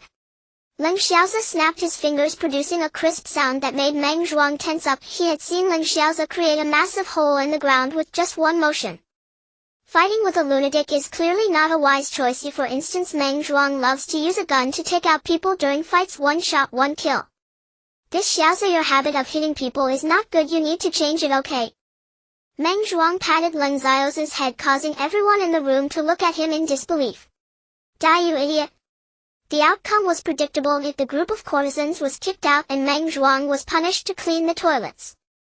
Leng Yichen calmed himself and began to cultivate. He realized that even without actively practicing, his spiritual energy would naturally increase. He wasn't sure if Leng Xiaoza experienced the same, but this was undoubtedly a positive development. Focusing his mind, he felt the divine power circulating within him. Now he sensed that his abilities were about to reach their peak again. Even after becoming a deity, he could still cultivate as the fallen god had told him at the start, though whether he had forgotten now was uncertain. If he could break through 100 marks, he might reach another realm. Leng Yichen intensified the circulation of his divine power. After reaching the divine level, the divine power circulated swiftly under the guidance of his mental energy, barely feeling anything as he operated through the three major circulations. Yet this only took a few seconds. Leng Yichen couldn't help but smile bitterly. If he could achieve three major circulations when he only had 3 marks, he might have accumulated divine power by now. Reality is often very cruel. What Leng Yichen and Leng Xiaozi didn't know was that although they were at the level of deities, their divine power was not pure, rather it contained a lot of impurities. As they quietly circulated their divine power, a peculiar thought emerged in Leng Yichen's mind. Everyone quietly awaited the night. When Leng Yichen opened his eyes, a glimmer of light flashed through them and he smiled as he got up. Leng Xiaozi also rose, following him closely. A scroll in Leng Xiaozi's hand tore open and a flash of light enveloped everyone, causing them to disappear. This was the effect of Leng Xiaozi. No matter how tight your security is, it is useless. If he disliked you, he would just sneak a scroll under your bed and detonate it while you were enjoying yourself, leaving you dead. Of course, only someone like him would do such a thing. Leng Yichen explained it as boredom and mischief, enjoying the thrill of causing trouble. Next it would go as Leng Xiaozi predicted. The light retracted and the security guard at the door was immediately taken out. Before Meng Zhuang could even set down his rifle, the situation was resolved. Watching him exude killing intent, Leng Yichen felt an urge to kick him. As commotion occurred ahead, everyone rushed forward. Just as anticipated, almost all had arrived. Meng Zhuang joyfully set his sights on Jackson, unleashing a barrage of bullets. It would be hard not to kill anyone. But what was Leng Xiaozi rushing in to do? Robbery. What else could he be doing? A group of bandits was hard at work in the courtyard. 15 minutes later they returned through the back door, and with the explosion of C4, the luxurious mansion was completely obliterated. The next day's headlines read, "Mystery Figure Destroys Trader." Of course, for Leng Yichen and the others that was a later concern as they stared at a pile of looted goods, shocked to find that there were even women among them. Leng Yichen was utterly speechless. Sorting through a large pile of items, he felt increasingly frustrated. You guys do whatever you want. If this continues, I'm afraid my fragile testicles will burn out. I can't believe this. Looking at the heap of irrelevant stuff, he nearly spat blood in frustration. Taking Lan Moxi with him, he called on Lai Lixin and Leng Xiaozi. Leng Yichen soared straight into space. Why the rush? What are you up to? Leng Xiaozi asked, puzzled, having never seen Leng Yichen so anxious. Bro, did you feel it during our recent cultivation? Even if we don't actively cultivate, our mental energy still increases, and there are too many impurities in our divine power. Leng Yichen's expression was unusually serious. The playful persona he usually had was gone. Wow, you actually noticed. I thought you only knew how to hop into bed every day. Leng Xiaozi's bluntness was quite irritating as Leng Yichen expressed. You idiot. My sister is your sister too. Speaking seriously, you idiot. You idiot. You idiot. You idiot. Meanwhile, their little sister was sneezing angrily in another dimension. Damn my brother. Such children are truly frustrating. Passing through the ozone layer, the blue crystal orb carried them through space with plenty of oxygen inside, so there was no need to worry. Gazing at the breathtaking scenery before them, one can't help but feel contemplative. The teacher once said that this universe is not solely inhabited by humanity but also by gods residing in another void similar to Earth. If that is the case, then surely the void must be chaotic. Leng Yichen explained.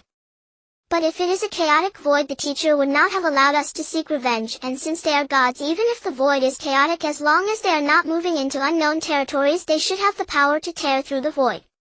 This is the problem, Leng Yichen and Leng Xiaozi pondered. If the steps in the void are disordered, then even if they are powerful, the divine race would truly rise, which is something Leng Yichen and Leng Xiaozi do not wish to see. Stopping this is the answer in Leng Yichen's mind. Everything around them felt so vague. How could they prove it?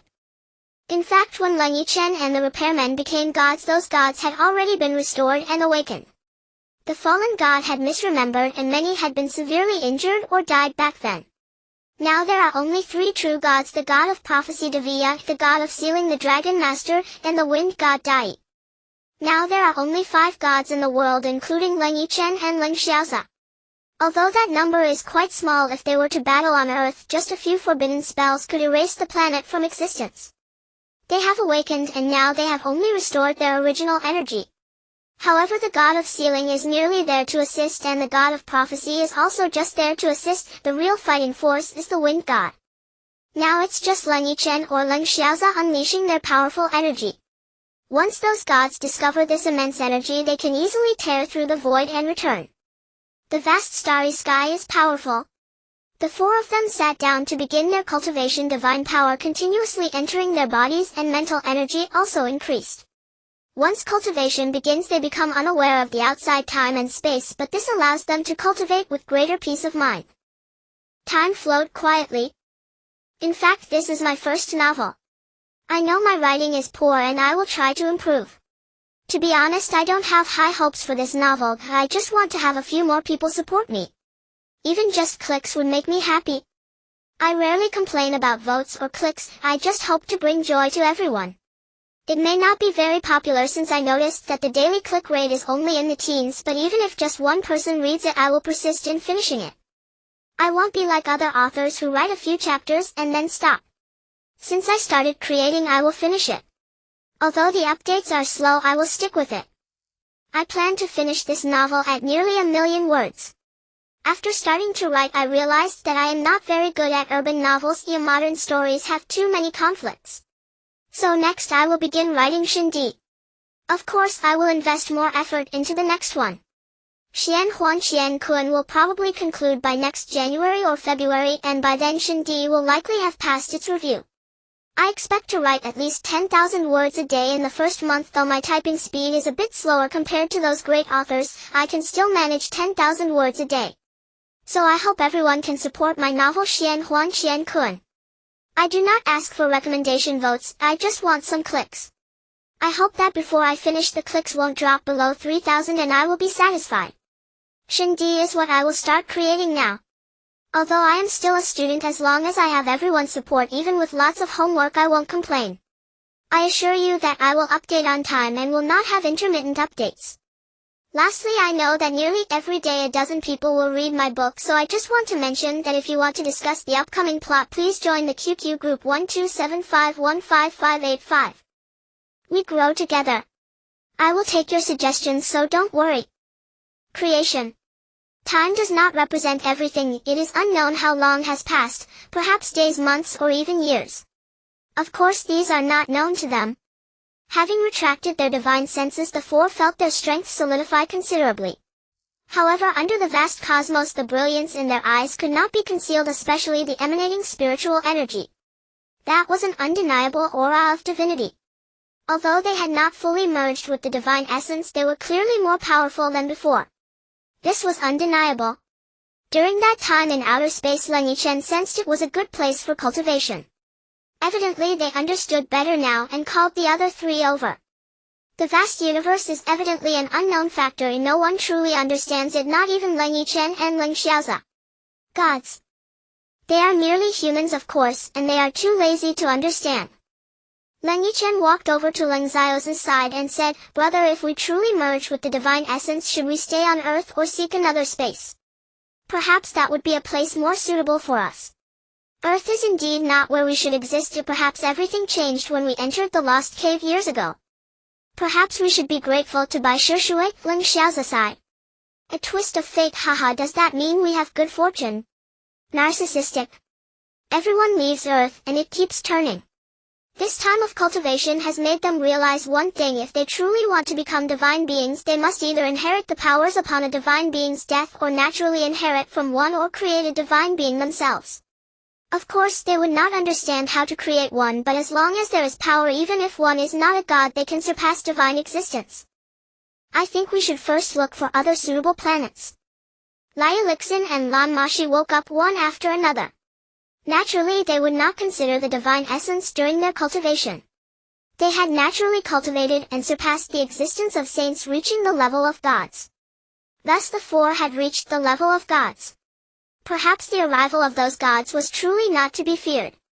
Of course, this was merely Leng Yichen's thought. He had not considered the difference between having and not having the divine essence. The faint glow from Lan Moxi and Lan Moxi faded. They were also combatant divine beings, having learned the skills of Leng Yichen and Leng Xiaoza, and naturally possessed the same abilities. In their current cultivation, neither Leng Yichen nor Leng Xiaozi showed any signs of progress, yet Leng Yichen sensed that once they possessed the divine essence, his own power would definitely not be as simple as it currently was. The four slowly retracted their energy, condensing all the protective energy they had released. I think we need a planet with powerful elemental energy, only then can it be more suitable for our cultivation. Leng Yichen walked over, wrapping his arms around Lan Moxi's slender waist, and spoke slowly. I agree, since there is no divine realm, let's create one. Leng Xiaozi expressed his supportive attitude. Inside the crystal ball there was air. Leng Yichen lit a cigarette and slowly exhaled a smoke ring. I agree with this too. Dropping the cigarette, but Leng Yichen gathered the four of them. Meanwhile on Earth, a girl watching the moon exclaimed, "Shooting star, make a wish." Soaring straight up to 90,000 miles, the four dashed out like the wind. They needed a place to live, a planet that could hold immense elemental and energy power. Otherwise all their efforts would be in vain. Humanity's advancement would eventually lead them to discover the existence of the divine realm. What would that mean for the gods who had painstakingly cultivated? Of course Leng Yichen and Leng Xiaozi did not care too much about this empty title. They understood the importance of the present. Once they unleashed forbidden spells on the island, even if humanity used the atomic bombs of the United States as a cover for the world, those sealed gods could still use the energy fluctuations to locate the exact spot. This was a gamble neither Leng Yichen nor Leng Xiaozi dared to take. They could not afford to gamble, so now they needed to find a better place to live. Yichen, what do you think about Mars? Lan Moxi asked. According to human thoughts, Mars is indeed a good place to reside. Although there is no water source, what does that mean for those of them who possess powerful energy? Mars is evidently the best choice, but Leng Yichen was not pleased because he had no particular feelings for Mars. Moreover, the existence of Mars was known on Earth. Once someone inhabited it, they might be seen as aliens, which would be quite laughable. Living comfortably was indeed quick.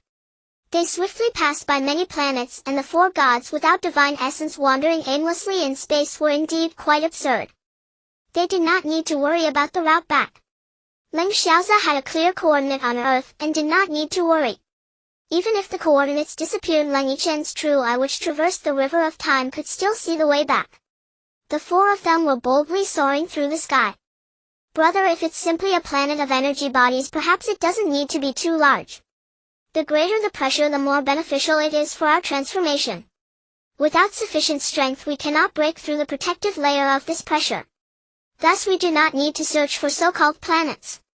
We can randomly find a large planet, and you can use the true eye to scan for any living beings. At that time we can completely use our power to compress and change the size of the planet. If our abilities are purified, it will be more advantageous. Obviously we will progress more smoothly. If the power is not properly compressed, it will be expelled outside, worsening the atmospheric pressure and forming a protective layer, right? Leng Xiaozi's explanation impressed Leng Yichen. Initially Leng Yichen had high talent in learning, but he was too lazy. In fact, the formulas on Earth could be memorized and he'd be able to solve problems. He was indeed a genius, but he was just too lazy to bother. You truly are a talent, brother. This is the first time I admire you, Leng Yichen said, having listened to the explanation. It was evident that he was mentally impressed. Leng Xiaozi's explanation had completely changed his way of thinking, prompting an immediate change in direction and focus. Aside from the solar system, there are many other star systems. Currently Leng Yichen and the others were not in the solar system, but in a star system with only one planet. It was a luminous body, very pure. Just now Leng Yichen had observed it with his true eye, yet the only downside was that there was no gravitational pull. This meant that water, air and other necessities were present, but the absence of gravity indicated that space could not form. This troubled him greatly. However, no planet could completely lack gravity, it was merely a matter of how much. Thus once they compressed this light sphere, the effects would be different. Brother, if this light sphere can be compressed, evidently everything else will meet our needs. Leng Yichen's speed was formidable. They quickly returned to the crystalline light sphere. The flickering light invoked a sense of the sacred, a truly marvelous feeling. Leng Xiaozi did not respond, but his external power evidently agreed with Leng Yichen's idea. Leng Yichen was also not idle, immediately activating his power, continuously transmitting energy. Soon it coalesced into a large crystal ball enveloping the star system. However, this did not create any fluctuations within the star system, indicating that they merely wrapped the star system without causing any changes. This also indicated that their efforts were of no use. "Brother, we need to increase the power transmission," Leng Yichen said, clearly concerned and excited. In the universe they did not need to worry about insufficient energy, which meant they could succeed, but the timing depended on the power they transmitted and their transmission speed. However, they did not have much time. The light sphere gradually began to solidify, developing as a good place. Soon the light sphere truly solidified, forming a transparent entity. "Begin," Leng Yichen said softly. The two began to control the light sphere to shrink, quickly approaching the star system. Then the light sphere started compressing the star system, which erupted with powerful energy fluctuations. Evidently, the originally pure energy quickly became even more compressed and began to shrink. The star system gradually began to become purer. Even from the outside they could feel the increasingly terrifying energy which shocked them. This planet seemed to have been built for them. The pure energy quickly began to form a protective membrane around the star system, yet it showed no intention of harming them. Evidently, this energy was very docile. The planet gradually shrank and gravity increased. Lan Moxi also joined to assist them, but Leng Yichen did not participate. She was on guard for the unknown space, and they had to be cautious. The star system became even purer. The energy became more concentrated, leading both Leng Yichen and Leng Xiaoze to have an epiphany. They exchanged glances and understood each other. The planet's gravity was approaching formation, but suddenly, no matter how hard Leng Yichen, Leng Xiaoze and Lan Moxi increased the input of their power, they could no longer shrink the star system. The three exchanged glances and simultaneously ceased their power input. The energy sphere shattered and the star system ceased to change. It was quite solid. They all breathed a sigh of relief simultaneously. They had finally succeeded. Yes, they had created a divine realm and they finally possessed a true territory. "Let's just have 3,000 today, haha, just right. It's a bit late, I hope everyone supports it. Thank you. Yichen." Having established their own territory, perhaps this place will become their home where they won't perish in the battles against the divine realm. Since breaking through to the divine level, they can feel the vitality surging within them. Naturally, they could never face the end of life. One could say that breaking through to the divine level means achieving immortality. The thought of a divine realm soon to be born from their hands naturally stirs their emotions. The galaxies provide only the physical form, but the true divine realm still requires them to create it themselves. They understand this very well. "Let's go in and take a look, perhaps we are missing something." Leng Yichen looked at the planet he had created, feeling quite emotional. Once he was just the son of a gang leader in another world. Family members had expected his brother to inherit the wealth while he would continue to strive and lead with both martial and literary skills. However, fate dictated they would not be ordinary. Perhaps it was that eminent monk, perhaps it was his name, or perhaps they were destined to be extraordinary from birth. And now encountering Lan Moxi while his brother met Lui Xian, then traveling across realms, breaking through to the divine level, and now existing as four divine entities. Perhaps when Lan Moxi and Lui Xian first met, the two of them destiny could have changed. If they hadn't met, Lan Moxi might have had to enter a political marriage with Ming Xuan, ending her life in that way, but fate had a different plan. "Go," Cold Xiaoze uttered a single word showing a hint of strain. Who could compress a galaxy like this? Perhaps it was impossible. But they did it, so the burden on their bodies was naturally enormous. Even though Lan Moxi helped, it still had an impact. Upon hearing Cold Xiaoze's response, Leng Yichen soared upwards, and the blue crystal sphere left their presence, instantly breaking through the galaxy's atmosphere. The pressure naturally parted to allow their passage. It wasn't the pressure that recognized them, but the energy emitted by the crystal sphere was so powerful that a planet formed purely of energy could not possibly block them. However, Leng Yichen also discovered that although their energy was strong, it was still far from the purity of the energy within this planet. The energy purity here was at least 6 times greater than theirs, meaning this planet used 1 layer of energy to block them while they needed 6 layers to counter it and 7 to move. One can imagine how terrifying the purity here was. Even moving was exceedingly difficult, yet the 4 of them were unusually excited. Yes, this was their creation, something they had made that was so powerful, bringing joy to anyone, even the divine. At this moment, Leng Yichen felt that the scientists on Earth were incredibly naive. In the face of true energy, what could their bombs accomplish no matter how powerful? Chen, the energy here is so pure, we came to the right place. Lan Moxi was as happy as a child. Although Cold Yichen soared high, their speed within this galaxy was still quite slow, and since entering their pace had greatly reduced, remaining only within the inner atmosphere. Naturally, as a place where gods exist, how could it be so easy to enter? Indeed, the energy here is exceptionally pure, making it a great place for cultivation. Cold Yichen looked at the enchanting little sprite before him, his gaze revealing an unmistakable affection. Oh, cultivation, doesn't that have some special meaning? Cold Xiaozhe leaned in with a mischievous grin. Cold Yichen could tell what he was thinking. Only someone as lewd as you could come up with something so wicked. I am a serious person. Cold Yichen posed as a good youth, making Lan Moxi want to bite him. Of course, she wouldn't say it out loud. After all, the two of them had already discussed the special meaning of the word bite, and no one wanted to walk into a trap. You think him lewd? When have I ever been lewd? I'm so handsome and charming, how could you say I'm lewd? Where's your conscience? If I'm lewd, then strike me with a thunderbolt. After saying this, Cold Xiaozhe immediately regretted it, looking around. Of course, just because he said it didn't mean a thunderbolt would strike him. You, handsome and charming? Struck by lightning? Cold Yichen felt like laughing but couldn't. What's wrong with being struck by lightning? Do you think I want that?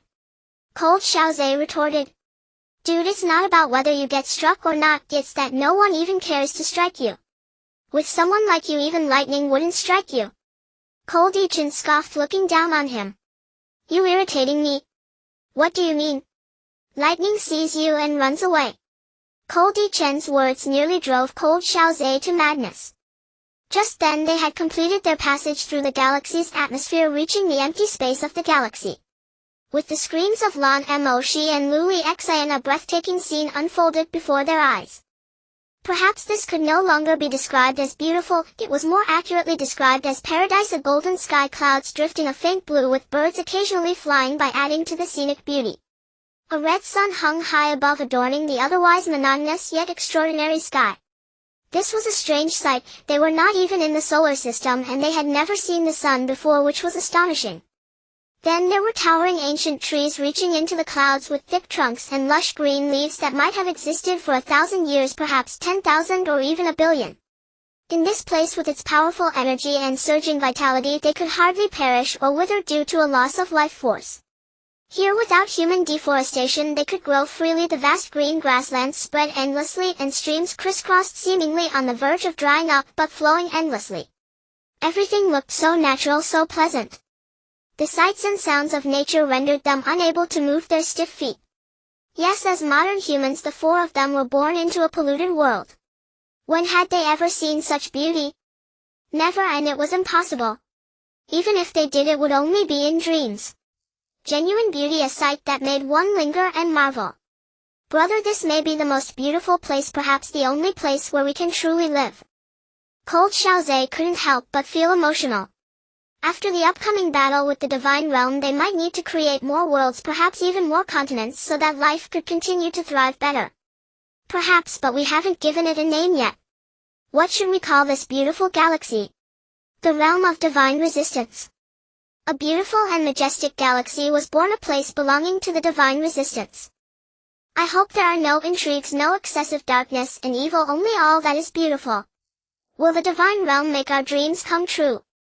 Lan Moxi expressed her understanding of this profound truth. She knew that even in a beautiful place, it might not necessarily be the best. She had almost become a sacrificial pawn in a family political game from birth, so even now shadows lingered. Don't worry, it will definitely come true. Cold Yichen walked behind her, gently embracing her, his handsome face resting against her long hair, creating a beautiful scene. Alright, enough of the mushy stuff, it's getting too romantic. Cold Xiaozhe interrupted them again. Cold Yichen felt a surge of anger. If Lan Moxi hadn't been holding him back, he might have slapped him. When will you ever be a bit romantic? Luli Xian complained, clearly dissatisfied even while watching the show. If you are so wooden, don't ruin the beauty for others, right? This was what Cold Yichen and Lan Moxi were thinking. Of course, they wouldn't say it, but it didn't mean they were not unhappy with him. Well, I'm so handsome, you being romantic is just an enhancement. Wife, you should know how to appreciate it. Cold Xiaozhe remained his usual self. The two girls felt that the personalities of the two brothers had swapped. One had become serious while the other had turned lewd. Sister-in-law, you didn't wear a bra today, did you? Cold Yichen's inexplicable remark left the other three puzzled. Didn't wear a bra? Lu Lixian stammered. Yes, otherwise how could big brother's mind be so muddled? He must have broken your bra last night. Note some inappropriate matters. This you don't need to know. Under the glares of the two women he went to stand in a corner. Oh, not a corner but under a tree. I say, doesn't the divine realm need a place to live? Otherwise will we be left to eat the northwestern wind? To this everyone agreed, especially Lan Moxi, whose little head nodded vigorously. With a thumb in her mouth and her extraordinary beauty and perfect figure, she looked awfully cute. However, the other three certainly did not think so. If they were deceived by her appearance, they would undoubtedly have fallen into a trap hundreds of times. Thus they chose a vast grassland, and two beasts began to work under the temptation of two caretakers with only one goal: to build a very, very large, 10 billion words omitted place. Of course it must be a place for one person to live, and it must be luxurious, splendid, and most importantly large. Cursed divine resistance. For this character Da, meaning great, everyone shared the same understanding: height, width, and length. It made me recall something unpleasant. In truth, calculating by Leng Yichen's and Leng Xiaozhe's fan power ratings, they could construct an entire palace using pure energy alone, though naturally they would never presume a deity dwells within so rudimentary an energy-formed abode. Thus the two mischievous figures turned their gaze toward Venus in the solar system. Exchanging a knowing smile, they simultaneously soared skyward. Leng Yichen possessed the ability to ascend 9 myriad li in a single bound, while Leng Xiaozhe wielded a formation-based spatial anchor. Though their methods differed, both arrived upon Venus simultaneously. To these two the cosmos was now an unbounded domain. Venus's crustal magma proved the most resilient stony substance, far harder than ordinary diamond, its density incomprehensible. They extracted several thousand tons, nearly 1% of Venus's crust, and returned to the divine realm. There Lan Moxi and Liu Lixian were roasting chicken wings, watching in stunned silence as the two shameless figures meticulously carved and transported slab after slab of stone to build their palace, endlessly, relentlessly. As constellations shifted, Leng Yichen and Leng Xiaozhe suddenly realized time in this star system, the present divine realm, moved with excruciating slowness. By mortal reckoning, 1 year on Earth might equal a single day here, not because the divine realm spun faster but because it spun infinitely slower. A single daylight period stretched 6 months long. Time itself flowed with glacial weight. The palace neared completion. When Lan Moxi and Liu Lixian turned around, they nearly recoiled in shock, so overwhelming was the sight. Merely a few days had passed, divine days, yes, but even that span was staggering. A structure soared 10,000 meters high, dominating the vast open grassland. A resplendent stone hall stood complete, unadorned yet awe-inspiring, its sheer grandeur suffusing all who beheld it with humbling reverence. This was power beyond comparison. Enter. Leng Yichen's figure emerged from the stone gate, 10,000 meters tall, his form dwarfed beside it yet radiating absolute sovereignty. A faint sly smile adorned his face, the only ornament he required. Though minuscule before that towering portal, hundreds of meters wide, he stood there with perfect natural authority. Lan Moxi and Liu Lixian stepped forward, slowly entering the palace, whose expanse seemed infinite. Towering stone pillars rose endlessly, only Leng Yichen and Leng Xiaozhe knew their count. After walking 100 meters, a colossal crimson carpet unfurled, its scale known only to its creator. Hand in hand with their lovers they advanced along it. Flanking the path stood white stone pillars, each spaced 10 meters apart, with a stone seat beneath every one. No extravagant carvings or inlays graced them, yet each seat bore a spatial gemstone pulsing with immense silver radiance, sacred and solemn. A profound hush lingered like sorrowful lamentation, until at last they reached the end. There stood a monumental carved throne, translucent and flawlessly pure, utterly devoid of impurity, sacred beyond measure. Its surface bore lavish dragon and phoenix motifs, opulence bordering on arrogance. The throne alone spanned 100 meters in width. Lan Moxi doubted one could even be seen seated upon it. Before it rested a table laden with delicacies, true gourmands. Below it stood 5 secondary thrones, each ranked just beneath the supreme divine seat. The divine realm abides by law, for without law no order exists, even deities must obey. As Leng Xiaozha spoke, characters began appearing upon the wall above the highest throne. For divine edicts of the realm, first, reckless brawling is forbidden. Any deity found guilty, outside sanctioned contests or killing another deity within competition, shall suffer 9 cycles of reincarnation. Second, unauthorized descent into the mortal realm is prohibited lest human order be disturbed. A violation results in immediate divinity forfeiture. Third, disrespect toward the sovereign deity is unforgivable, punishment eternal damnation. Fourth, shielding transgressions is strictly forbidden. Offenders shall forfeit divinity. These 4 edicts were etched onto the wall behind the sovereign throne. With their manifestation, the entire hall dissolved into transparency, then blazed anew with golden brilliance. Now I am the world. Leng Yichen longed to roar aloud. This palace satisfied him utterly. It contained countless small chambers, each precisely 5 square meters. Each chamber housed a formation, a dimensional space array, and the spatial gem embedded in each divine throne served as the key to its corresponding dimensional exit. Thus any newly ascended deity inheriting a divine seat would receive both throne and sovereign dimensional domain, enabling instantaneous travel between palace and realm, a seamless bidirectional passage. 9 divine ordinances. First, the sovereign deity's disciples, upon his ascension, may jointly inherit secondary or tertiary divinity. Second, even if secondary or tertiary divinities possess far greater power than primary ones, they must still offer formal obeisance. Third, divine rank is inviolable, challenges demand mortal combat. Fourth, divinity must be inherited from a prior deity or self-forged, otherwise invalid.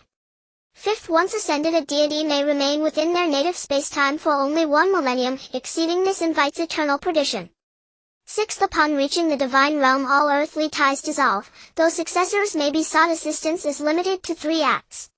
Seventh, divinity entails sacred duty, negligence is forbidden. Eighth, a legacy temple may be established upon the mortal realm to await heirs. Ninth, divine artifacts may be bestowed only upon inheritance day, otherwise they reside within dimensional space. As Leng Xiaozha's voice faded, each ordinance engraved itself upon the stone wall, firm and mutable. With the palace's governance settled, Leng Yichen and Leng Xiaozha faced no lingering concerns. I believe it is time we return. Leng Yichen's tone was calm, decisive. Leaving behind a vibrant living landscape, all 4 ascended 9 myriad li, returning to Earth. A crystal sphere appeared, the 4 merged seamlessly into the planet's essence. And what did they behold? They hovered above the Japanese archipelago as an aircraft passed overhead. American forces. Leng Yichen murmured, startled. An atomic bomb? Leng Xiaozha frowned. Little boy had been released yet failed to detonate. Assist, fat man. Lan Moxi and Liuli Xian descended, instantly activating invisibility. While Leng Yichen and Leng Xiaozha built in the divine realm, Lan Moxi and Liuli Xian trained, refining not their fan power's quantity but its purity. Now their fan power rivaled even Leng Yichen's and Leng Xiaozha's in crystalline clarity. Seeing them descend, Leng Yichen and Leng Xiaozha began chanting a forbidden incantation. Leng Yichen embodied pure physical mastery, Leng Xiaozha arcane dominion. Their secret synergy now complete. Leng Yichen channeled raw power into Leng Xiaozha, not reciting but transmitting. Purified by the divine realm's pristine energies, their fan power attained unprecedented refinement. Though not quite matching the realm's intrinsic purity, their ratio stood at 2:1. With such purity, their power surged exponentially. They now stood at level 110, beings surpassing even the lost gods in raw potency.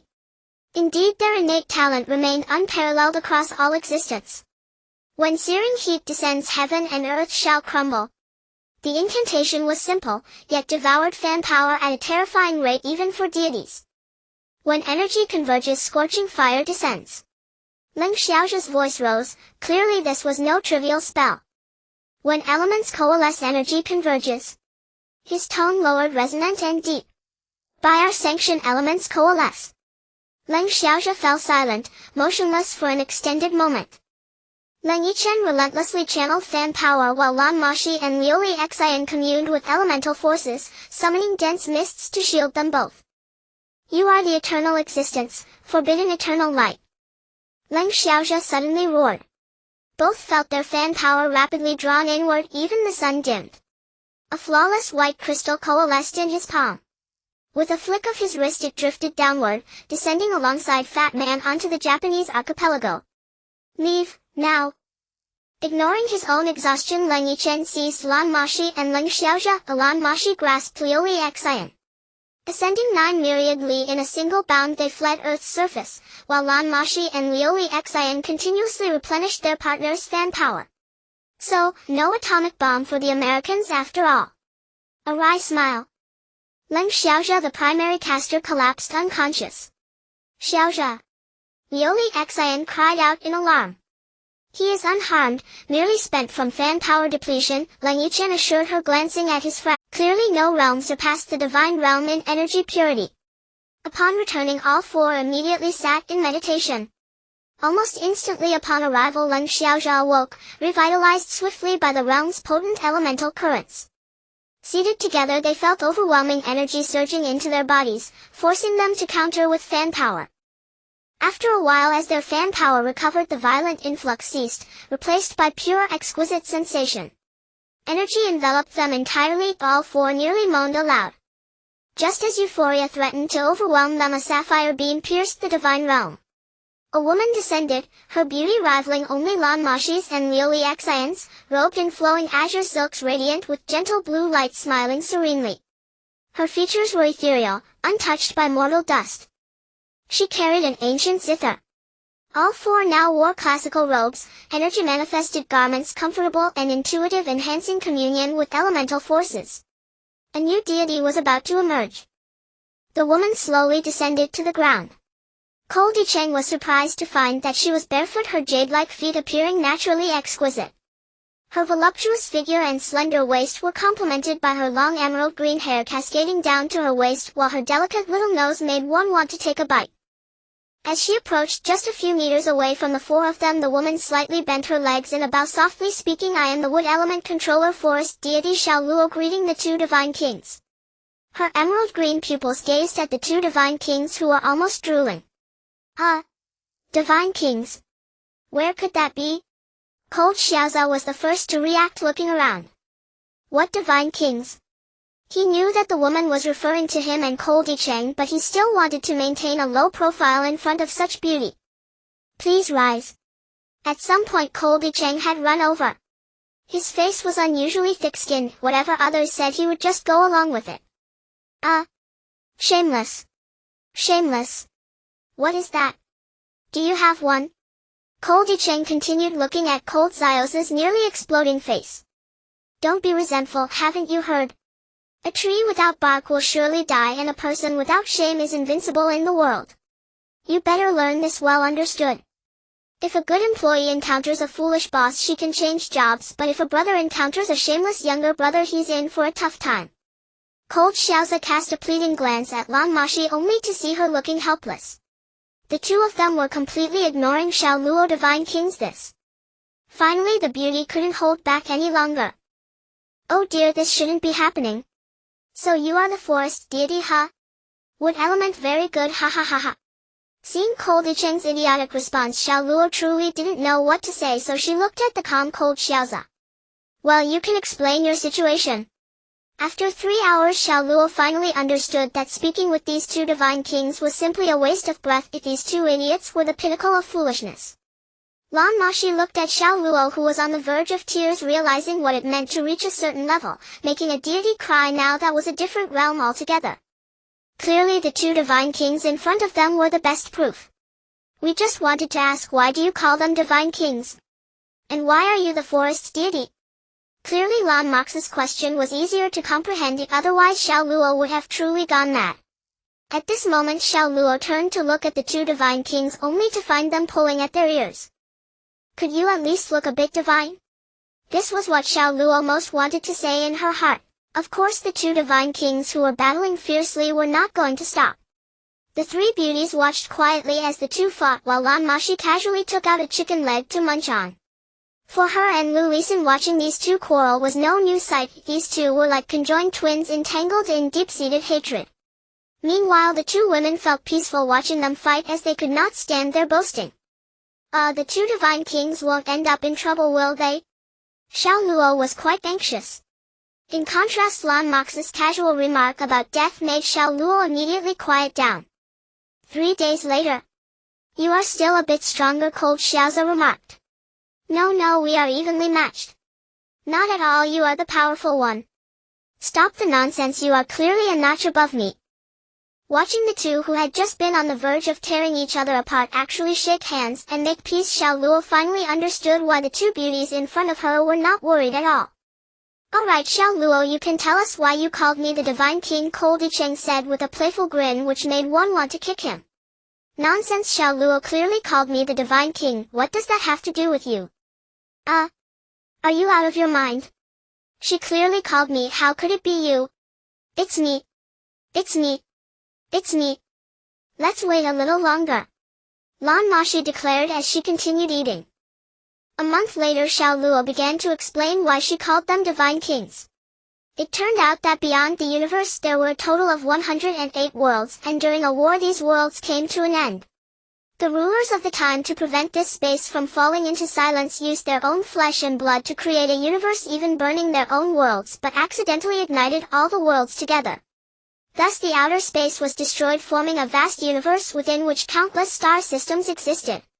The ruler arranged them to operate along specified paths, storing a part of these star systems for humanity to cultivate.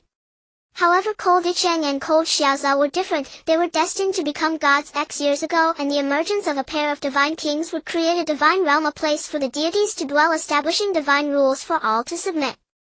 However, one of the ruler's subordinates turned traitor, gathering a group of ignorant deities who wanted to change the sequence of time and disrupt the laws of space. Yet all of this needed Cold Yichen and Cold Xiaoza to stop it, but was it really that simple? The intelligence of Cold Yichen and Cold Xiaoza was certainly not that simple. The ruler could create this world, how could he not control it? Since time and space were in his grasp, how could a group of mere rebels threaten him? Cold Yichen knew this was nothing but an illusion. If the true adversary was not them, yet he had no reason to refuse, for the ruler who created this world was the Father God, a powerful energy entity. Unfortunately, the Father God no longer existed.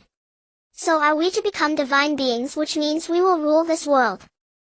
Indeed, but the premise is that you must eliminate the surviving gods, Xiao Luo replied softly. The forest deity symbolizes gentleness, assisting all elemental systems. God. God. God. Father God. Ruler.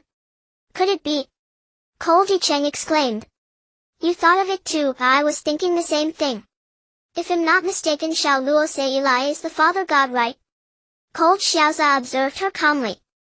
Xiao Luo did not hide anything and nodded firmly. Indeed, if one truly faced the enemy alone aside from Seilai, how many others could there be? Seilai had clearly woven a story for their growth, a story that wasn't too perfect. Yet this did not affect anything for them. Perhaps the time spent living had already been forgotten. The four of them were gods, symbols of immortality. So Xiao Luo, can you tell us what it means to be a deity? Although we have achieved the rank of gods, we can feel that we lack the power of deities. The essence of a deity, as the name suggests, is to possess the power of a god, but you must understand that there are no vacant god positions in our world now unless... Unless what? Create one yourself. Be more specific. You must comprehend the energy needed for your own god position, feel the origin of the great Tao and merge with your god position. This will lead to the attainment of a deity. Of course, this will take a long time, but there is no other method. To comprehend one's god position and merge with the true meaning of divinity would inevitably be slow, yet both of them had gained a glimmer of understanding. Can you show us your god position? Only if you give me my god position first. God position? Yes, the seat in the temple. Proclaiming Luoshi as the forest deity overseeing the wood element. Thank you, Divine King. A resounding voice echoed, and Xiao Luo sat down in her designated seat, feeling as though everything was being arranged in the dark. Even the temple she created was preordained. The petite Xiao Luo sat on the stone chair, which instantly transformed into a verdant hue. Behind her, a thousand-fold enlarged phantom appeared, exuding an air of sanctity, with emerald hair cascading down, eyes gazing forward, and long legs elegantly positioned, holding a guzheng emitting faint sound waves. The energy of a deity? Cold Yichen couldn't help but exclaim. The phantom retracted, and Xiao Luo's aura became even more divine, appearing untouchable. With the understanding of the energy of deities, Yichen gradually comprehended that it wouldn't be long before the other three gods would return against the heavens. At that point perhaps the heavens and earth would witness a clash, or perhaps the final barrier would be something no one could anticipate. Yet they needed to put in the effort if the return of the deities would take at least 100 days or a century. The forbidden spell was unleashed in Japan. They had not witnessed its final power, but it wouldn't be long before the Japanese army surrendered. Perhaps this would be the best outcome. The four of them sat quietly cultivating. They needed to grow stronger, but strength required effort. If one only hoped for good fortune, it was impossible. One cannot wait for bread, as it should be the fruit of hard work. Is it evil? Not evil. Is it good? Not good. Good and evil? Why is it so? Yichen quietly murmured, clearly understanding their divine position. Now that they understood they needed to strive, with a clear goal, perhaps they could succeed. Of course they couldn't think success would come easily. They were almost on the brink of achieving their divine positions. Everyone could guess what it would be, the four of them. Please click, and if anyone has tickets, please share both red and black. Xiao Yi was very happy, finally surpassing 2,000 clicks, ecstatic beyond measure. So today I shall reward everyone. Actually, it was just for some entertainment, alright? Yesterday I went out with a few friends, and upon reflection we suddenly realized that we have all started living a leisurely life. Playing basketball, gaming, napping, writing, soaking in a bath, and then walking the dog before drifting off to sleep. Alright, enough chit-chat, let's read and write. Click me, click me. For them, having a clear goal might be a good thing. Achieving divinity, perhaps they will become stronger. However, they do not know the path to becoming a divine being, and even Xiao Luo does not understand. Xiao Luo's divine position is inherited, a god of a certain attribute that already exists between heaven and earth. Unlike them who have only recently risen to divinity without any divine authority, at best they are just somewhat impressive gods. Perhaps they can only be considered demigods, surpassing the holy. Goodness and evil. If you are good, then I am evil. Originally, when they were born, they influenced the world, one creating the other void. It was a matter of benevolent giving and malicious destruction. A pair of divinities destined from the start. Perhaps they still have more paths to tread, more tasks to accomplish. The so-called understanding of the source of the Tao, their Brahman power, is the best crystallization. Sitting cross-legged, they control the Brahman power to slowly orbit around their bodies. For a monarch, what they need is the source of the Tao. The so-called source of the Tao is merely the experience and capability derived from their understanding, seemingly ordinary but utterly indispensable. One is the source of the Tao and the other is a divine artifact, and naturally both are essential. The Xuanhuan staff appeared behind Leng Xiaozao, while the illusory Kun hammer appeared behind Leng Yichen. The armor instantly materialized behind them, with Brahman power radiating a faint glow. Lan Moxi and Liuxin did not cultivate, they had no divine artifacts, simply observing as the artifact absorbed the Brahman power they emitted, nurturing the artifact as the two divine weapons slumbered while they grew. Gradually a strange phenomenon emerged. Behind Leng Xiaoza and Leng Yichen appeared different glows, a gentle golden light behind Leng Xiaoza providing a sense of comfort, while an ominous pale purple glow with a hint of mist loomed behind Leng Yichen, terrifying enough to deter anyone from approaching. On the two equally handsome faces appeared different expressions. One bore a gentle smile like a spring breeze, while the other had a sinister grin exuding an aura of treachery. The world was enveloped by these two forces, the immense pressure of the origin rendering it impossible to resist. Each person cloaked a different sky, becoming the rulers of this realm. In the blink of an eye 2 months had passed.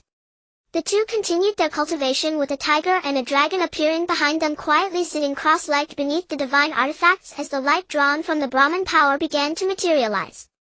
Of course, this was merely the appearance observed from the outside, if the true feelings of Leng Yichen and Leng Xiaozao were quite different. Since Leng Yichen began his cultivation 2 months ago, he had been contemplating the concept of evil. As a result, the origin of the heavens began to gather around him. He discovered that the essence of evil was intertwined with resentment, anger, regret, malice, and all negative emotions. Naturally, he could not allow this negatively charged energy to enter his body, so he began purifying it using Brahman power to suppress these energies until they were pure enough to absorb. Hence the evil energy could not influence him. After all, they bore no emotions and could not think. However, Leng Yichen discovered two uses for the evil energy. One was to enhance the qualities of other energies, and the other was that evil energy constituted a domain. Indeed, it was a domain where he could reign supreme. Of course, he could only release the evil energy within a 5-meter radius, which had no effect on battles at their level. Upon realizing this utility, Leng Yichen actively cultivated the evil energy. By now he could extend it outward 300 meters, making him virtually undefeated in ordinary battles. The divine artifact nurtured by the evil energy became increasingly pure. One day Leng Yichen awoke to find that the artifact had actually cracked and soon exploded into fragments. However, these fragments quickly reassembled and the energy within was absorbing faster than before. Originally it exploded once a day, but now each explosion occurred in half the time, making the 2 months feel almost instantaneous as the illusory Kun hammer crazily absorbed the evil energy. In truth, the so-called evil energy is not truly evil, it is simply destructive energy. Though it utilizes negative human emotions, it is pure, hence causing no harm. On the other hand, Leng Xiao's situation was the opposite of Leng Yichen's. His energy was sacred and harmonious. Although Leng Xiaoza also needed to eliminate impurities from the energy, how much impurity could there be in sacred energy? Of course, negative emotional evil energy does not return unless the energy becomes utterly foolish. The condensation of their energies continued, and the energies behind them continued to grow. For them this was simply too easy. The energy behind them gradually condensed and became more corporeal, resembling their own figures. This was an expression of being infinitely close to divinity. Evil, what is evil? Just as the energy behind Leng Yichen was nearing complete corporealization, he pondered this in his mind. Goodness, what is goodness? At the same time, Leng Xiaoza harbored the same question in his heart. I don't know, Leng Yichen murmured. I don't know, was Leng Xiaoza's identical reply. So-called evil is not about becoming bad, it is merely the formation of an energy body. Evil, what is evil but merely what others cannot comprehend and thus resent? Malice, what is malice if not the excuse for harming others' interests? This was the first time Leng Yichen heard such an explanation of evil. Indeed, for a person, if their actions harm others' interests and cannot be understood by others, is that not evil? So-called goodness is not about selfless giving, it is merely the formation of an energy body. Goodness, what is goodness? If others benefit from your interests and feel grateful, that is goodness. Virtue, what is virtue? It is doing things that live up to your conscience. In truth, when you are excessively good, it may cause others to resent you. You achieve goodness while they achieve evil. When you act in accordance with your conscience, others' actions may be misunderstood and resented, leading them to achieve malice. So-called evil and goodness are merely two extremes that exist. It is unnecessary to be overly good or evil if those are merely human thoughts. You are simply yourself. Goodness and evil coexist, and only then can the world be perfect. If a world is overly evil, filled with scheming and treachery, it will inevitably perish. Conversely, if a world is overly good, it will become dull. A perfect world is one that welcomes the arrival of these two extremes. Just like water and fire, light and dark, heat and cold, joy and sorrow, excitement and indifference, goodness and evil. What would happen if there were only fire and no water? What would happen if there were only water and no fire? What would happen if there were only light and no dark? What would happen if there were only darkness and no light? If one could only be happy and never feel sorrow, they would go mad. If one could only feel sorrow and never laugh, they would hesitate. Thus a world is the result of the existence of two extremes. The world cannot truly be that beautiful. If it were, I believe it would be merely superficial. They were all comprehending, gradually realizing that the source of the Tao was forming in their hearts, belonging to their own energy. After a long while, the Brahman power surrounding Leng Yichen and Leng Xiaoza was retracted simultaneously as they stood up. Their previously imposing aura vanished, leaving only themselves appearing as ordinary as anyone else. In fact, their energy fluctuations were even weaker than Lan Moxi and Luxin's. Of course, the three girls would not think this. They surely did not believe that these two had spent 2 months cultivating to the point of exhausting all their energy. Congratulations to the two divine kings for comprehending the source of the Tao. Xiao Luo, being a divine being, could immediately tell that Leng Yichen and Leng Xiaoza had grasped their own source of the Tao, but when she attempted to peek at what their source was, her divine sense nearly collapsed. Little girl dared to peek. Leng Yichen smirked wickedly. Having comprehended the source of evil, though his aura was restrained, his wicked smile exuded immense pressure. Your punishment, my lord. Xiao Luo thought to herself that having been a divine being for so long and they had just recently comprehended their source, she could naturally see through their source. Indeed, if she had peeked at Leng Xiaoza, he might not have noticed, for Xiao Luo's energy was radiant, mirroring the goodness of Leng Xiaoza, akin to forest and wood bathing in light. But she chose to peek at Leng Yichen. When light meets evil, how could she possibly flatter him? Alright, today I'm in a good mood, so I'll let you off this time. How long have we been cultivating? Leng Yichen asked. 72 days, Lan Moxi replied, gently linking her arm with his. The side of Leng Yichen that did not usually show before others was sparked as he embraced Lan Moxi. Another 72 days of youth. After becoming divine, they remained in their early 20s, as time could not diminish their appearances. Darling, the divine realm is one day while the world is a year. You've now spent 72 years of youth. Lan Moxi explained in Leng Yichen's embrace. Wife. This isn't good. Just be good. Alright, let's achieve true divinity, brother. Let's ascend to the throne of the divine kings. Actually, I am very happy today. Yesterday was automatically released and I had set a time.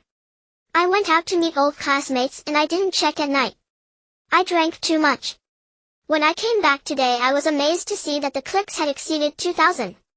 This maidenhead we have been trying to break for so long is indeed tough. But we still succeeded in breaking it, didn't we? I originally planned to add 2 more chapters today to reward everyone, but the homework assigned by the teacher was too much. I had no choice but to stay up late to catch up. However, I will ensure at least 1 chapter every day. Next Saturday and Sunday, I'll clear all my tasks to specifically reward everyone. Holding on to Lan Mo11, Leng Yichen felt that it was the best. In his world, women were of utmost importance.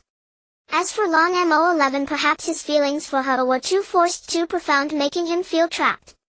In this world, perhaps she was his greatest love.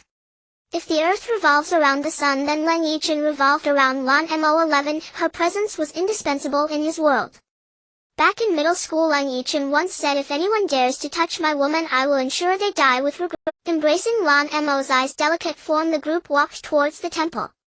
The doors slowly opened, revealing only 5 individuals beneath the massive entrance. Though insignificant, all attention was drawn to them.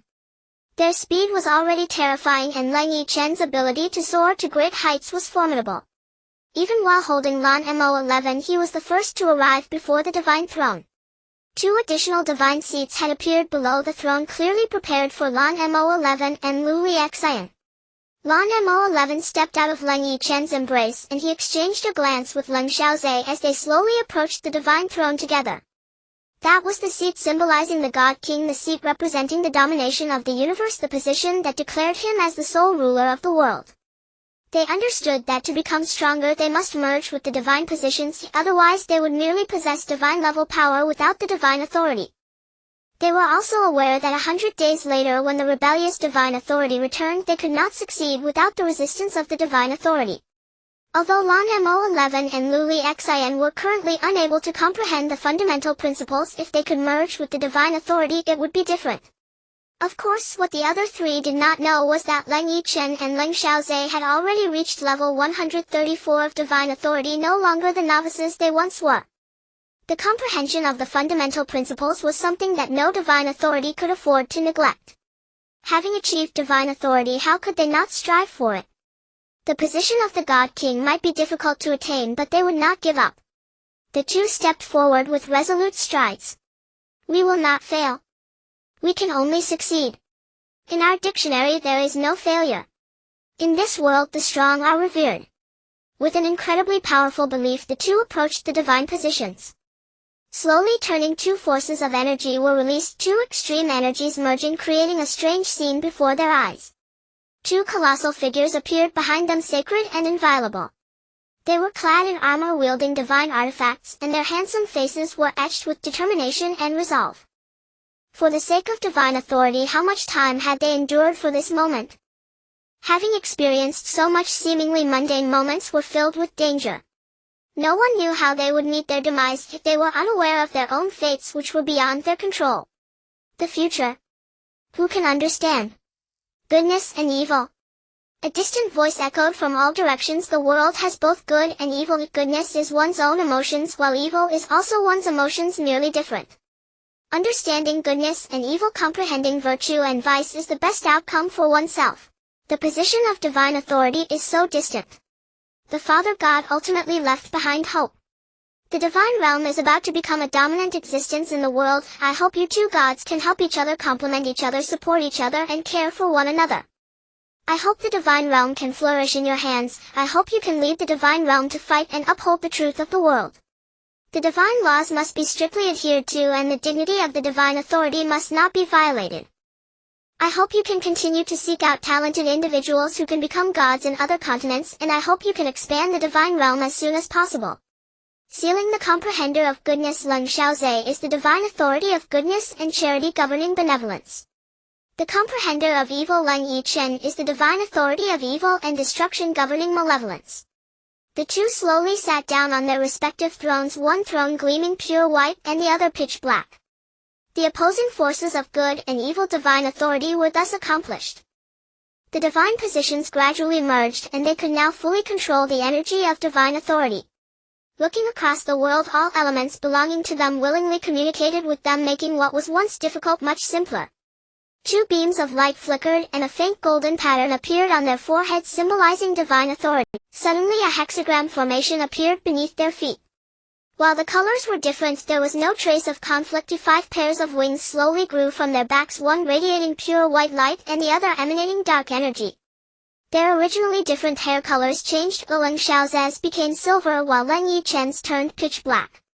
Slowly sitting in their seats, they felt that in between heaven and earth nothing was impossible. In the human world, we've returned, but the stars have shifted. How old are we now? Leng Xiaozhe sighed lightly. Once childhood friends, what had become of them? Although they couldn't truly alter time and space, they had indeed modified it. Now is not the time for lamentation. I think we should consider getting some help from those ancient families, right? Leng Yichen stepped forward, and Xiao Luo followed suit. She had never seen modern things. She only came because Leng Yichen and Leng Xiaozhe had cast a forbidden spell that drew energy towards them. Now she was dragging Lan Mo11 and Luli Xin to go shopping. No girl dislikes clothes, especially those who love to play. They should be described as crazily playful. Ancient families that have survived to this day clearly possess some capabilities, otherwise they would have been wiped out long ago. But do you think they might help us? First consider how to help, not whether they will help or not. Life and death depend on their efforts. If they do not strive, it is no concern of ours. Leng Yichen had become increasingly wicked as the evil god of divine authority. You can't say that, replied Leng Xiaozhe, whose divine authority was the opposite, so naturally had opposing thoughts. As long as it doesn't involve Luli and Mo11, I can hardly be bothered. Lighting a cigarette, he exuded a cool demeanor. All right, although I hope you won't stand by and do nothing when the time comes. Leng Xiaozhe dropped this phrase and directly entered an internet cafe. After being busy outside for so long, they also needed to consider themselves. Although the inheritance of divine authority did not starve them, energy alone was like a cold wind from the northwest. They needed food. These two certainly did not want to end up like Xiao Luo, living without worldly desires. Wouldn't that make them monsters? Entering the game was clearly exhilarating, with the two of them wreaking havoc in a first-person shooter. Two gods playing games directly manipulated the computers, causing the devices to lag before them. Instant kill. When are we going? After finally dying once, Leng Yichen asked Leng Xiaozhe. Where to? Removing his headphones, the two returned to their previous calm states. Now as they walked among the crowd, aside from being taller and better looking, they wore shabby clothes. The two girls were afraid the two would attract trouble, so they only wore $10 street vendor clothes. The two wanted to use energy to transform their clothes, but were worried those vendor clothes would get ruined. Thus no one in the internet cafe paid them any attention. What do you think? Them? I think there isn't much time left. Leng Yichen stepped away from the computer, brushing his long black hair aside, revealing a worried expression. Although he said he would not care, how could he not when it truly threatened his family and friends? Let's set out early and return early, ruling over those three. We will go tomorrow, we cannot be late. If there are skilled opponents, I think our chances of winning will increase. Indeed, I wonder how many divine authorities will return this time if there are many. Although Leng Yichen's tone was calm, Leng Xiaozhe detected worry beneath it. Don't worry, we will win. Haha, what does a god king have to fear? Cut. The two vanished from the spot and reappeared on the rooftop of their apartment. Finding a rocking chair, he sat down. Brother, do you remember back in the day?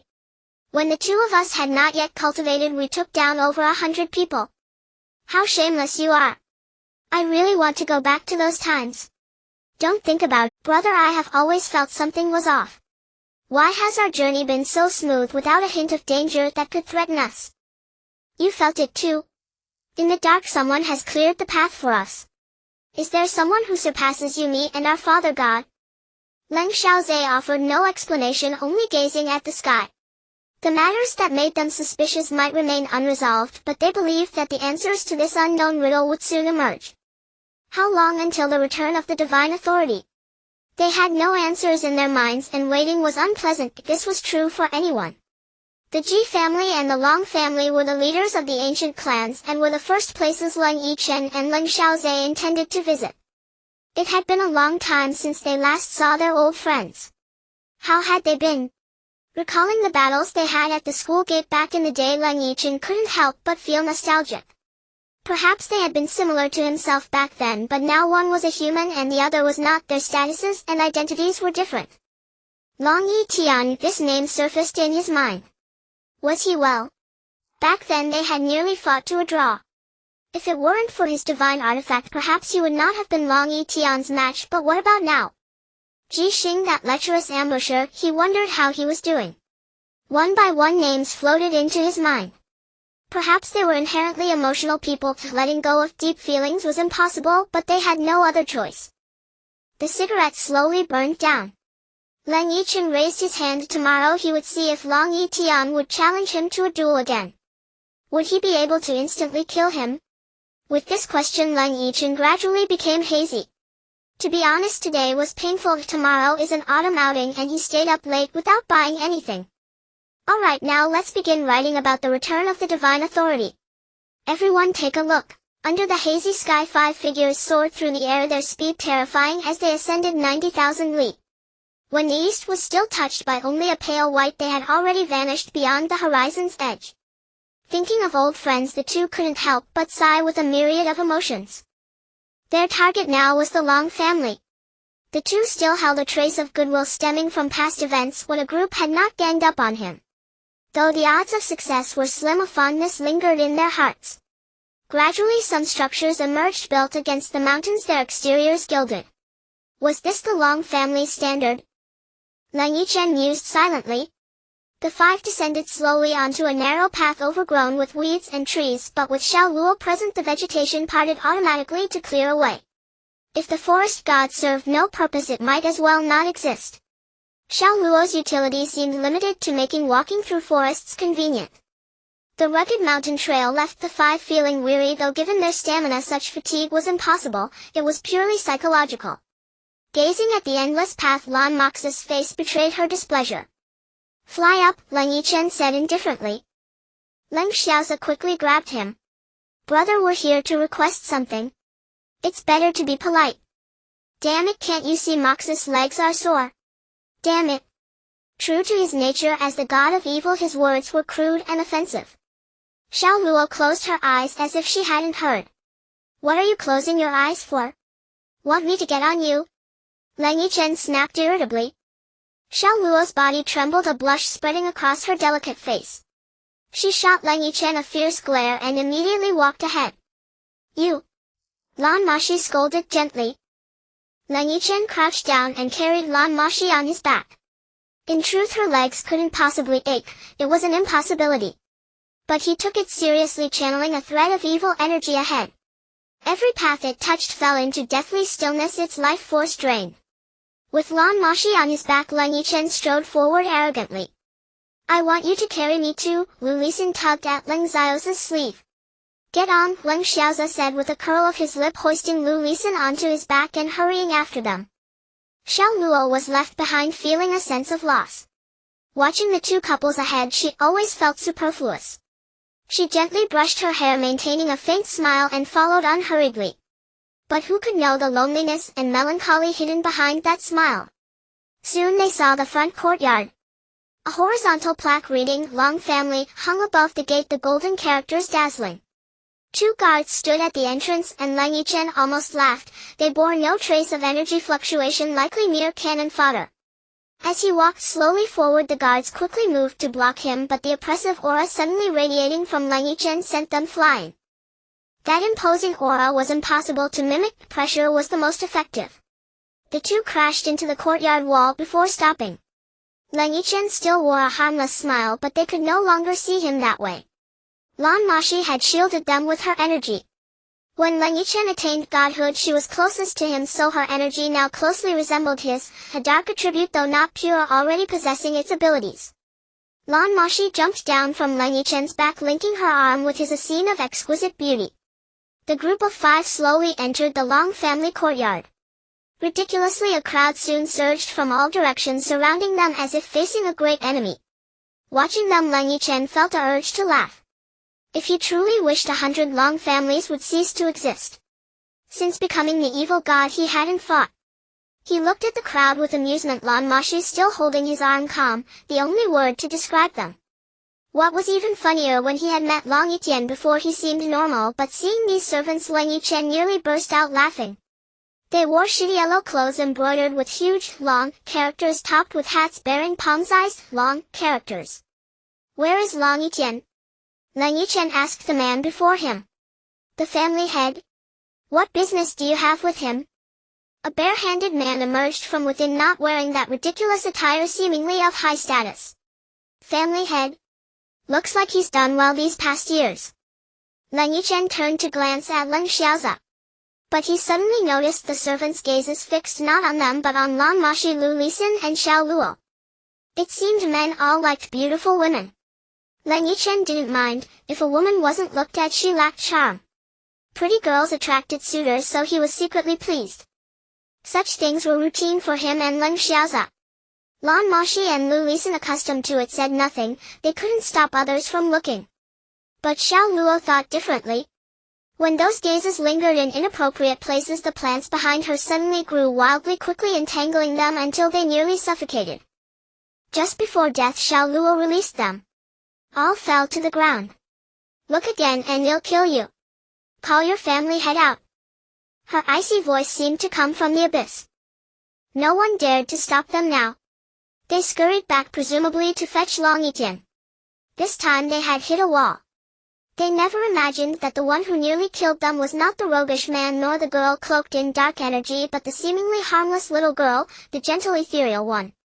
In truth, they didn't know Xiao Luo was already upset. Everyone else was paired up while she was alone. How could she be happy? And then she was ogled by a bunch of men. It was mercy they weren't dead. "It seems I should rename you the goddess of slaughter, Xiao Luo. Should I grant you a divinity?" Leng Yichen looked at her icy face with a wicked grin. "You dare? Threatening me? I'm so scared. Bite me. Bite you. No explanation. If you're willing." Xiao Luo naturally didn't know the special meaning of the word bite. For an innocent girl like her, Lu Lisin and Lan Moxi absolutely forbade corrupting her. When Leng Yichen once asked why, the answer earned him a night on the couch. "Are you asking for death?" Lan Moxi said softly, even tugging his ear. Of course Leng Yichen didn't doubt her meaning. If she were merely asking if he sought death, he'd count his blessings. "No, dear. I'm not corrupting the young lady." "Good darling. Then sleep on the couch for a month." "Who's so formidable, causing trouble at my long residence?" A figure drifted in, his face still youthful, though not as striking as Leng Yichen, and Leng Xiaoza was handsome. Long hair reached his waist like theirs. "An old friend. Your guards wouldn't let us in." Leng Yichen turned from facing Xiao Luo. "An old friend?"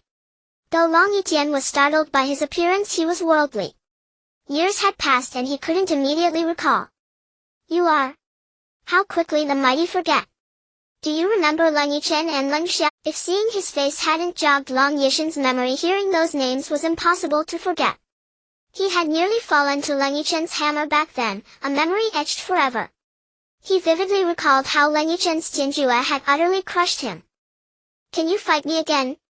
To everyone's surprise, it was neither a welcome nor resentment but a request for battle. This didn't surprise Leng Yichen. Words were useless, strength spoke. Leng Yichen's feet moved as before. He dared not underestimate Leng Yichen, unwilling to fail again. Stepping on a hexagram array, he slowly rose into the air.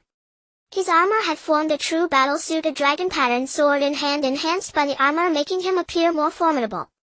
He hovered in the sky watching Leng Yichen. By now Lan Moxi had stepped aside.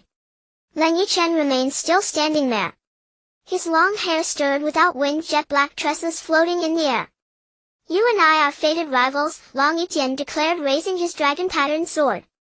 Then he began gathering momentum, a skill everyone knew but one that couldn't be interrupted. Once broken, it was useless. Leng Yichen had planned to strike the moment Leng Yichen moved, but oddly Leng Yichen stood silently, eyes closed. Leng Yichen felt a pang of anger. "Even if you're formidable, how dare you belittle me so?" He accelerated the gathering. The energy fluctuations grew stronger and the radiance of heaven and earth began converging toward him. Meanwhile Leng Yichen even stopped absorbing energy, instead driving it toward Leng Yichen. The energy intensified. Leng Yichen's arms began to tremble slightly. Yes, no matter how well he trained, there was a limit. Now he was nearing his breaking point.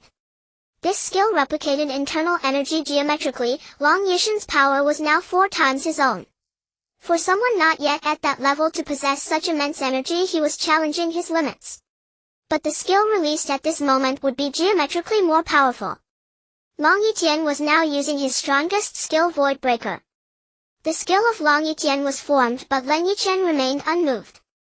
"Look at the sword," Leng Yichen spoke, and as he finished, the dragon pattern sword gradually slashed forward. At this moment Leng Yichen moved slightly, or rather it would be more accurate to say he moved a finger as he raised his finger and pointed into the void. Then a massive surge of energy collided with the dragon pattern sword. Clang! The sword edge collided with the energy, producing no significant impact, only a slight ripple of energy.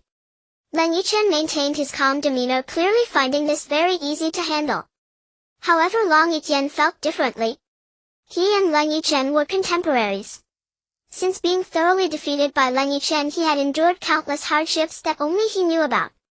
He had been in seclusion until now, emerging only last month after the elder patriarch passed away to take charge. What had he been doing during that seclusion? Enduring rigorous training, battling countless beasts every day until his energy was exhausted. How many times he had nearly died only he himself knew. Originally, when he saw Leng Yichen today, he thought he could redeem himself, but he realized he was wrong, thoroughly wrong. He had no energy left to fight back in front of him. Such a powerful skill looked utterly feeble before Leng Yichen. He was despondent. He was the most promising hope of the Long family for centuries, yet he felt so fragile before him. Just now he sensed that the energy he had painstakingly gathered was being rapidly absorbed by Leng Yichen. If he hadn't raised his sword just now, perhaps he would have been completely drained by now. Indeed, just now as Leng Yichen touched Leng Yichen, he started to crazily absorb the energy within him. A quarter of the energy he had gathered was consumed by Leng Yichen within a few seconds. So strong, Leng Yichen sighed. Although he knew he would definitely lose today, he could not admit defeat. He would not concede. He had to fight for his family, not just for himself. Likewise, Leng Xiaozi replied. However, he had evidently begun to showcase his ability. Leng Yichen's momentum began to intensify and a golden light began to radiate from the dragon pattern sword. As soon as Leng Yichen released his energy, Leng Yichen sensed that if measured by divine power, Leng Yichen was indeed a master of 8 seals, possibly the strongest in the world. But he was a deity. If he were defeated by someone at the 8th seal, he might as well die. What use would he have for the position of God King? I don't dare to claim that. Watch closely. Evidently, although it was Leng Yichen's most powerful skill just now, he had not used much energy. He was merely probing. While it appeared formidable, it was only superficial. Lan Moxi felt absolutely reassured about Leng Yichen. The other 4 had no worries about any life-threatening danger. If a deity could be so easily killed, what use would there be? Alright. When Leng Yichen raised his sword again, Leng Yichen moved. Perhaps it could be said he vanished. He went invisible. Indeed, there was no better explanation than invisibility. Now it was Leng Yichen's turn to panic. When a person suddenly disappears without any indication, it is surely terrifying. Leng Yichen swung his golden sword across the sky. Suddenly a faint golden mist spread out and then Leng Yichen appeared before Leng Yichen. It was a domain indeed. This was clearly Leng Yichen's domain. What surprised Leng Yichen was that Leng Yichen actually had a domain. Wasn't that something one comprehended only after becoming a deity? Clearly Leng Yichen was more dedicated to this aspect than he was. Domain? Leng Yichen asked knowingly. That's right. Back in the forest I was often attacked by a type of wild beast skilled at concealment. I had to use my spiritual power to probe, and over time I learned to master this domain. Leng Yichen smiled slightly. Indeed, how could he have imagined that Leng Yichen had attained deity status? In his world, and understanding the chances of victory in a battle between a person with a domain and one without were infinitely increased. Despite the vast difference between the two, although Leng Yichen's calculations were sound, how could he know Leng Yichen's situation? However, from the formation of Leng Yichen's domain, it appeared to be a third-level domain. There are 3 levels of domains. The first is innate, the second is comprehended, and the third is cultivated. Evidently Leng Yichen's domain was superior to Leng Yichen's. His domain was of the second level of comprehension. However, it required the context of a divine-level domain, so it had transcended the first-level domain's existence. Who could know how powerful a domain comprehended within the profound mysteries of divinity could be? So I have been showing off in front of the master craftsman, Leng Yichen said self-deprecatingly. However, Leng Yichen heard no hint of sarcasm in his tone. Instead, he felt even more strongly challenged. A bad premonition arose in his heart. Could it be? Leng Yichen suddenly floated into the sky. The white 6-pointed star that Leng Yichen saw for the first time vanished, replaced by a dark 6-pointed star array with Leng Yichen evidently at the center of this star array. Black mist began to condense around Leng Yichen, gradually taking on a solid form, and then it dispersed. The entire area within 100 miles was enveloped in black mist. The Long family was in the mountains, and evidently no one would know. However, when the black mist made contact, Leng Yichen felt something was wrong because he sensed that the energy within him was rapidly depleting. Moreover, his vision was dimming and his body felt increasingly heavy. Energy began to retreat and everything was declining. The benefits he had gained from his cultivation were nearly all disappearing. The word domain flashed through Leng Yichen's mind. His faint golden light was forcibly suppressed to a very small area, and even movement began to feel arduous. In terms of energy dominance, Leng Yichen would undoubtedly be obliterated by Leng Yichen. However, Leng Yichen was different from Leng Yichen. His practical battle experience was pitifully little. Although he possessed powerful skills and energy, he had no way to flexibly connect and utilize them. Nonetheless, he was still a deity, and he had not exerted his full strength yet. Until now, he had not used even 1% of his power. But if it came to technique, he would definitely be overwhelmed by Leng Yichen. Yet regrettably, he was a deity, one endowed with tremendous energy. Leng Yichen's body began to be compressed while a smile appeared on Leng Yichen's lips. Victory was in sight. No matter what family status, weapon, or technique, everything was futile in the face of absolute energy. However, every expert possesses a sense of pride. Although Leng Yichen, for the sake of his family, would not risk everything against Leng Yichen today, every defeated person desires to reclaim victory. This is the most fundamental thought. Seeing Leng Yichen still stubbornly resisting, Leng Yichen said, "Admit defeat, you are not my opponent." After hearing this, Leng Yichen slowly lowered his sword. His expression was very dejected and his face was pale. It seemed the energy consumption was too great. Sustaining a domain requires a significant amount of energy, and being squeezed by Leng Yichen only exacerbated the strain. After years of hard training, I am still not your opponent, rather I am worse off than before. Leng Yichen sheathed his armor and dragon-patterned sword, gazing intently at Leng Yichen. His eyes held no resentment, only respect and despondency. A true strong person, when unable to defeat others, respects the one who has defeated him and takes them as their target. Clearly Leng Yichen was such a person. Can you tell me what has happened in the past few years? Also, what do you want from me? Seeing that Leng Yichen did not speak, Leng Yichen got straight to the point. True cultivation is not just about hardship, Leng Yichen began. But old friends have come and you have so many questions, so why not invite us in for a chat? Ha ha ha, indeed, in comparing with you I forgot the manners of hospitality. Leng Yichen, not one to be rigid, made a gesture of invitation. Who are these? Upon seeing Lu Lisan, Lan Moxi, and Xiao Luo, Leng Yichen asked. Although he was astonished by their beauty, he quickly regained his composure, still wearing a calm smile. You know my brother, this is my sister-in-law, this is my wife, and this is my friend. Leng Yichen introduced the several beauties. I see with such beauties arriving it would be a disservice not to welcome you properly. Please come in. Upon entering the Long family residence, one could see it was quite magnificent. Of course to them it wasn't anything special, but to an ordinary person it would surely be astonishing. The grand hall, towering at 100 meters, was quite spectacular. Of course, compared to a divine temple it was like comparing a small child to a giant. Seeing that Leng Yichen, Leng Xiaoza, and several girls showed no hint of astonishment, Leng Yichen felt quite puzzled. He had initially wanted to pressure Leng Yichen's pride with his aura, yet the others showed no reaction at all. Naturally, it was rare for him to be surprised. But when he thought about it, if he had not used his full strength, being obliterated was quite impressive.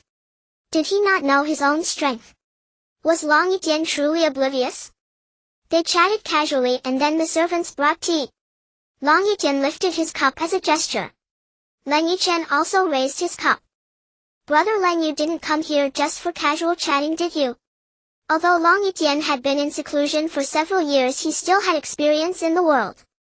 As the saying goes, nothing brings people together like a lack of business. If they had no business, why would they come to chat? It was unlikely they had come just to fight him. Was defeating a novice that interesting? I wonder if Brother Long could refrain from being so disheartening. We finally gathered. You want to discuss business? Let's not talk about it. We can stay here for a few days. Your mountains are beautiful, your waters are good, and the scenery is quite nice. Leng Xiaoza put down his cup dissatisfied. His words diverted the topic, causing the three girls to laugh heartily. They suddenly realized that Leng Xiaoza was actually quite funny. At this moment Leng Yichen also felt his mistake and quickly said, Don't worry, although I am poor I can still provide food. If you come, it is a blessing. 3000 updates. You please leave a comment, and if you think it's good, recommend it to classmates and friends around you. Well, Brother Dragon, you are a wise man, so I won't speak in riddles. Leng Yichen hesitated, as if on the verge of saying something. Leng Yichen immediately grasped his intention. With a wave of his hand he dismissed all the servants behind him, then closed the doors, leaving only 6 people including himself. This matter was not a secret because it was classified, but rather because it was too shocking and hard to believe. Thus Leng Yichen did not want others to know, nor did he wish to cause unnecessary panic if it spread among mortals, so he had to be cautious. What matter is so top secret? Although Leng Yichen spoke as if joking, his expression was grave. He knew that Leng Yichen and Leng Xiaoza were both fearless rogues who usually acted carelessly. They would not be this cautious unless it was something of utmost importance. Brother Dragon, others may not believe it, but I believe you will. After all, how many people in this world can still cultivate? Right? Leng Yichen did not state the matter, but asked Leng Yichen this question. Of course, who would believe it if I told them? Who would believe that cultivation is possible? Leng Yichen found it rather ridiculous. Did this matter really require such caution? Then do you believe in the existence of gods in this world? At this moment the auras of Leng Yichen and Leng Xiaoza were completely restrained, and Xiao Luo's divine aura was also fully concealed. However, the invisible pressure still felt oppressive. Judging by energy fluctuations alone, Lu Lisan and Lan Moxi had the strongest waves. Moreover, Leng Yichen had not used his full power in the battle with Leng Yichen, so Leng Yichen unconsciously shifted his gaze to Lu Lisan and Lan Moxi. You mean them? If someone claimed that Lan Moxi and Lu Lisan were gods, Leng Yichen might actually believe it, for they were at least demigods possessing energy far more powerful than his own. However, Leng Yichen, Leng Xiaoza, and Xiao Luo were different. Their energy fluctuations were minimal, and Xiao Luo, shielded by the surrounding flora, had no energy fluctuation at all. Yet Leng Yichen could not assume they were simple, nor could he believe Xiao Luo was merely accompanying them for leisure. How could someone traveling with such formidable experts be ordinary? Take a guess. This. What if I said it's not them? Would you believe me? Upon hearing this, Leng Yichen became alert and scanned the surroundings. Are you saying there's someone else in this room with the same invisibility skill as you? Of course not. Follow me. Leng Yichen grabbed Leng Yichen's arm, and with a flash of light all 6 people vanished. Leng Yichen knew that mere words were less convincing than factual proof. How awe-inspiring was the divine realm! It might be the best evidence. So using star shift he directly brought Leng Yichen to the divine realm.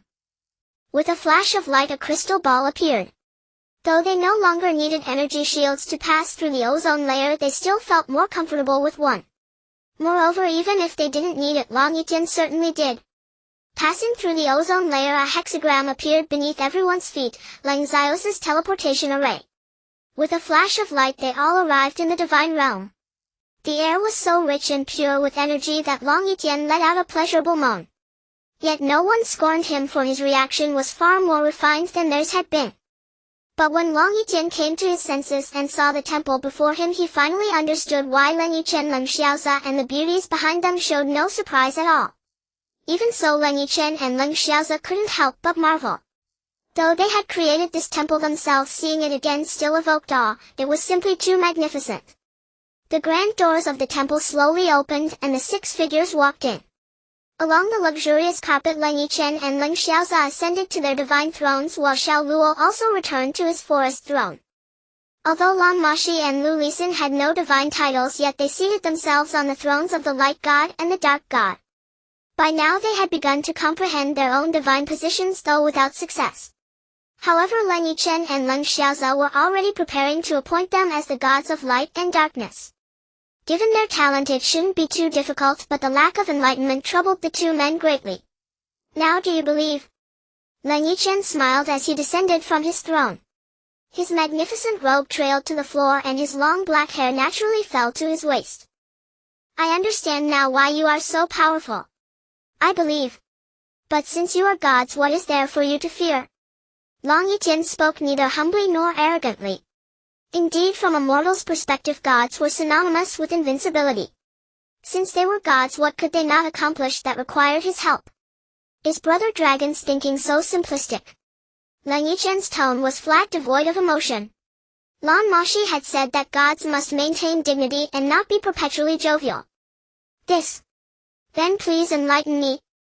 Leng Yichen grew increasingly respectful, for he was but a mortal who should revere the divine. Yet he was also pleased that losing to a god was no disgrace. Having fought against them for a while, he could boast to others, what use is your greatest battle? I've fought gods and held out for half an hour. Indeed, for a mortal, fighting a god, even in defeat, was a matter of honor. Damn it, enlighten your sister. Leng Yichen's dignified image shattered as he blurted out a curse. Leng Yichen, who had been feeling oppressed, was left speechless. So this was what a god was really like. Seems there's nothing so special about them. Ahem. Seeing Leng Yichen's dumbfounded expression, Leng Yichen quickly coughed a few times. Well, there were once powerful enemies who will return, so we need to unite. Then he recounted the entire story to Leng Yichen. When he mentioned that they had created the divine realm, Leng Yichen collapsed to the ground and refused to get up. My poor heart. Indeed, what had they accomplished over the years? And what had he done? How could his achievements compare to theirs? Leng Yichen silently wept inside. It seemed he would never be able to defeat these 2 infuriating fellows. Damn it, I don't care. Give me a divine title, or I'll stay right here. I want immortality too. Seeing Leng Yichen's shameless behavior, an idea struck Leng Yichen. Yes, faced with such an opportunity, how could a clever man like Leng Yichen not seize it? Face. What was that? Was it more important than becoming a god? Get up, you shameless bastard. I want. What is face? I don't have it, and I don't want it. If you don't get up, I'll beat you. Come on, try it. Bite me. A tree without bark is sure to die, a man without shame is invincible. At this moment, that saying perfectly described Leng Yichen. Fine, I give up. I'll give you a divine title. Now get up. Defeated by his antics, Leng Yichen agreed to his request. This was likely the first divine title in the world obtained through sheer shamelessness. Really? Damn, thanks. Seeing the look in Leng Yichen's eyes, Leng Yichen felt a chill run down his spine and swallowed hard. Don't look at me like that. I'm not interested in men. Damn it. If I were a beauty, I'd marry you right now. Of course, the next moment no one knew where Leng Yichen had been sent flying. When Leng Yichen and Lan Moxi attacked together, even Leng Xiaoza would struggle to withstand them. In truth, granting Leng Yichen godhood had always been part of Leng Yichen and Leng Xiaoza's plan. Why would a mortal help them? Even for the sake of humanity, why should he believe them? Thus becoming a god was the greatest temptation for Leng Yichen and the most compelling reason for him to assist them. But if they promised him godhood, what divine title should they bestow? This was a perplexing problem. His weapon was the dragon pattern sword, yet his family cultivated fist techniques. Countless divine titles swirled in the minds of Leng Yichen and Leng Xiaoza. Though they were divine kings, they still had to find a suitable title for others. Even divine kings had to be diligent. The most powerful divine titles included the Azura God Enforcer of the Divine Realm, the Chaos God Controller of the Elemental System, the Time God Master of Time, and the Space God Master of Space. But Leng Yichen didn't match any of them. He just wanted any divine title, even a second-grade one would suffice. Yet Leng Yichen couldn't bear to give him less, for they were once brothers. At the very least, he deserved a first-grade title. It showed that Leng Yichen and Leng Xiaoza still valued old bonds. The god of death? No. The god of emotions? No. One by one they eliminated titles until few remained. How about an elemental system? Leng Xiaoza asked. Which element? The metal element. That's not bad. He has the dragon pattern sword and his fist techniques are close to the metal element. Let's make him the metal element god. Good, problem solved. It was clear what a headache Leng Yichen was causing Leng Yichen and Leng Xiaoza no small amount of trouble. Soon Leng Yichen returned. Although Leng Yichen and Lan Moxi had teamed up against him, they hadn't used their true power, so he was largely unharmed. Back already? Leng Yichen asked gently. Yeah. What's my divine title? I'm about to die here. Seeing Leng Yichen's pitiful state, anyone could tell he was faking it. He looked nothing like someone on the verge of death. Leng Yichen, hear your decree. Leng Xiaoza's voice rang out. Leng Yichen is here. The clever fellow immediately knelt down. Seeing him so lively, Leng Yichen devised a way to mess with him.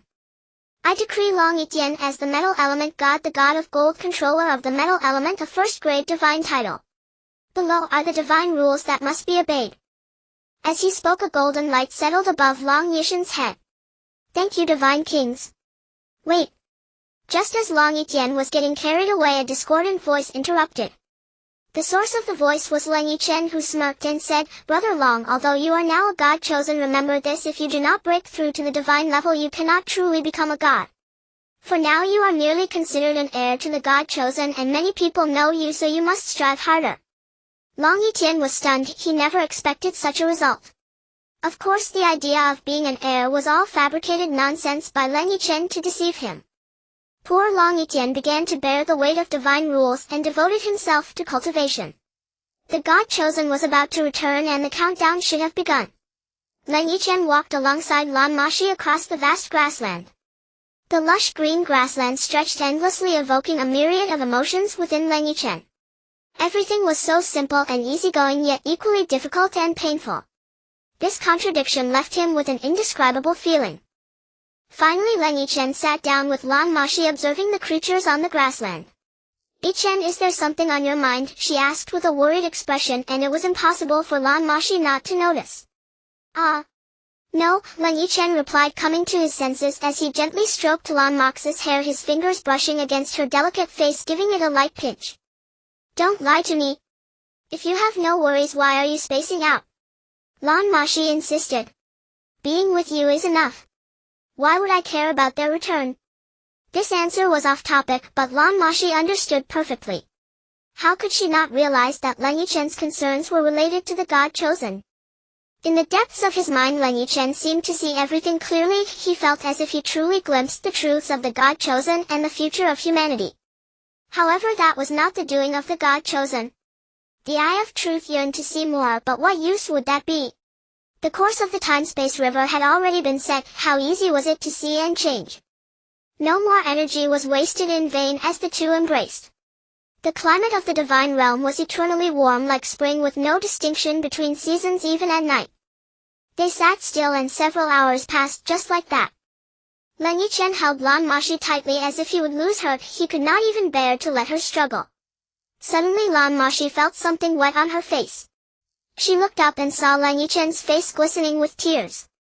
"What's wrong?" she said, reaching out to wipe the tears from Leng Yichen's face. "Moxi, really, if we think back on this moment, if there had been a single misstep, would we still be sitting here today? Could we?" Leng Yichen's gaze grew distant. "Perhaps you could, but I couldn't," Lan Moxi replied quietly, and everything returned to calm. But the tranquility here did not signify the peace of the time-space seal. 9 God-chosens were continuously attacking the seal of the gods. They had a location, but that did not mean they could return. The power of the Father God was immense. Even after many years of fading, he remained an indestructible presence. How could the seal he laid down be easily dealt with? Despite the frenzied attacks of the group of God-chosens, the seal only rippled faintly. If Leng Yichen were here, he would discover that they were using forbidden spells that could only create ripples, confirming that the seal was indeed very solid. However, forbidden spells were not continuous. Occasional uses had little effect, but what if they were used in succession? Yet these few gods could not possibly cast forbidden spells without chanting, that required a level above 200. But if the Father God was not at level 200, how impressive was he?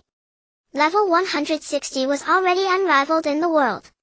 It seemed these God-chosens were not that formidable, otherwise 9 of them would not be troubled by the seal brought on by the life essence of the Father God. Salia, damn it, he actually used a life seal. Damn it, one God-chosen roared. Indeed, to untie the bell one must tie it. Since it was a life seal, it could only be undone at the cost of a life. If I could get out, I would make his world end completely. Another God-chosen also growled angrily. Yes, they considered themselves God-chosens, but what could they actually do? The current seal was indeed their biggest headache. At that moment a woman approached with a light makeup. "Everyone, don't waste your effort. We cannot break this seal. Why not ask the king of the underworld to assist us from outside?" Her voice was like a nightingale, bright and moving, and the other 9 God-chosens readily agreed. The king of the underworld, the ruler of the underworld, although unable to surpass planes, could move within space, possessing immense power, truly the number 1 in the world. The God-chosens naturally had their own methods. They did not know what means they used, but gradually a phantom appeared before them. The phantom began to merge and solidify until it formed a giant over 100 meters tall. Its face was hazy, but soon this giant began to condense until it stopped at just over 2 meters tall. This person's face was not overly handsome, but was incredibly resolute, exuding an oppressive aura. His robust physique indicated his identity. Then a hearty laugh erupted from his mouth. "Ha ha ha, little sister, back in the day I wanted to save you, but you refused. Now you're asking for Big Brother's help, huh? Ha ha ha." The king of the underworld's voice wasn't very bold, it was quite delicate, almost feminine. However, the God-chosens dared not speak against it since they still needed his help. "Humph, what do you mean, little sister? King of the underworld, even when you saved us back then it was useless. We still don't know how to return. What if we get lost in time and space? But now we have a coordinate. Please lend us your strength." "Oh, little sister, it seems you're the one begging Big Brother. How can you speak to me like that?" To be honest, the king of the underworld's somewhat effeminate voice was indeed quite annoying, but one could not help but acknowledge his power. "All right then, please assist us." The tone of the woman clearly softened a lot. "But there can be no help without benefit. I can't just help you for free," said the king of the underworld. "Of course, once we conquer the universe, we will open enough realms for you to live in, right? That's fine, but I want an additional condition." "What condition?" "Little sister, will you marry Big Brother?" "King of the underworld, don't get carried away." All right, I will help you." Ha ha ha. Leng Yichen had no knowledge of the affairs of the God-chosens, and Leng Xiaozi naturally would not know either. Now they had already left the divine realm. Leng Yichen stabilized his energy, and he was now over level 90. While still not enough to be a God-chosen, he had a respectable combat power. At this moment they were in the Long family. Under the radiance they returned to the hall. At this time Leng Yichen was different, radiating with energy fluctuations much more formidable than before. "Can you control your energy a bit better?" Leng Yichen was quite annoyed looking at Leng Yichen's reckless demeanor. He truly wanted to take the illusory Kun hammer and give him a good beating. "Control what? I like it. Don't like it. Come by me. After all, I am a god chosen. If you violate divine rules, you will be punished. At this time, Leng Yichen was well versed in divine rules, naturally invoking their conditions. Private fights are prohibited, understand? Not bad, kid. Yes, there is such a rule in the divine rules, but it seems you miscalculated. I can still beat you. To make sure you understand why, let me explain first. The enforcer of the divine realm, Shura, has not yet been born. Second, I am the God King. The rules are set by me and I can make slight modifications. Third, you are merely a candidate for a god, not a real god. Fourth, Shura also acts on my orders, he listens to me. Fifth, you cannot defeat me. Well, I know this affects everyone's mood, but I've reached the word count, hehe. Are there any clicks? At this moment, if Leng Yichen has not yet reacted, then the head of the Leng family should just quit. The rules are set by us, and can we not change them? Moreover, there are no enforcers around, yet whoever's fist is stronger that commands. Even if we take a step back, I created this divine realm so you can just roll away. Hehe. You've been a bit too uptight lately. My hands are itching. Let's go outside and have a fight. What are we waiting for?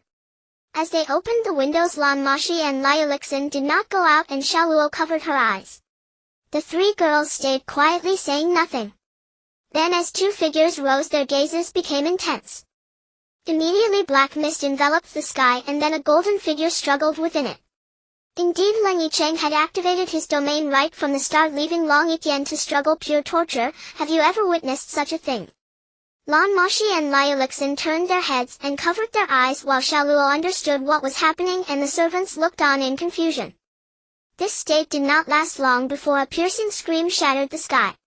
Indeed, Leng Yichen did not use his divine energy, his domain directly broke through Leng Yichen's physical defenses and then he charged forward. What had he learned in his childhood? The Arhat fist, with fists the size of sandbags raining down. After a long time, I haven't used divine energy to hit someone, this is truly delightful. Leng Yichen stretched his back, the bones in his body cracking. As for Leng Yichen, we did not see him. Next time try to stay calm. Lan Moxi said sweetly. Got it. If Leng Yichen were awake at this moment, he would surely be furious.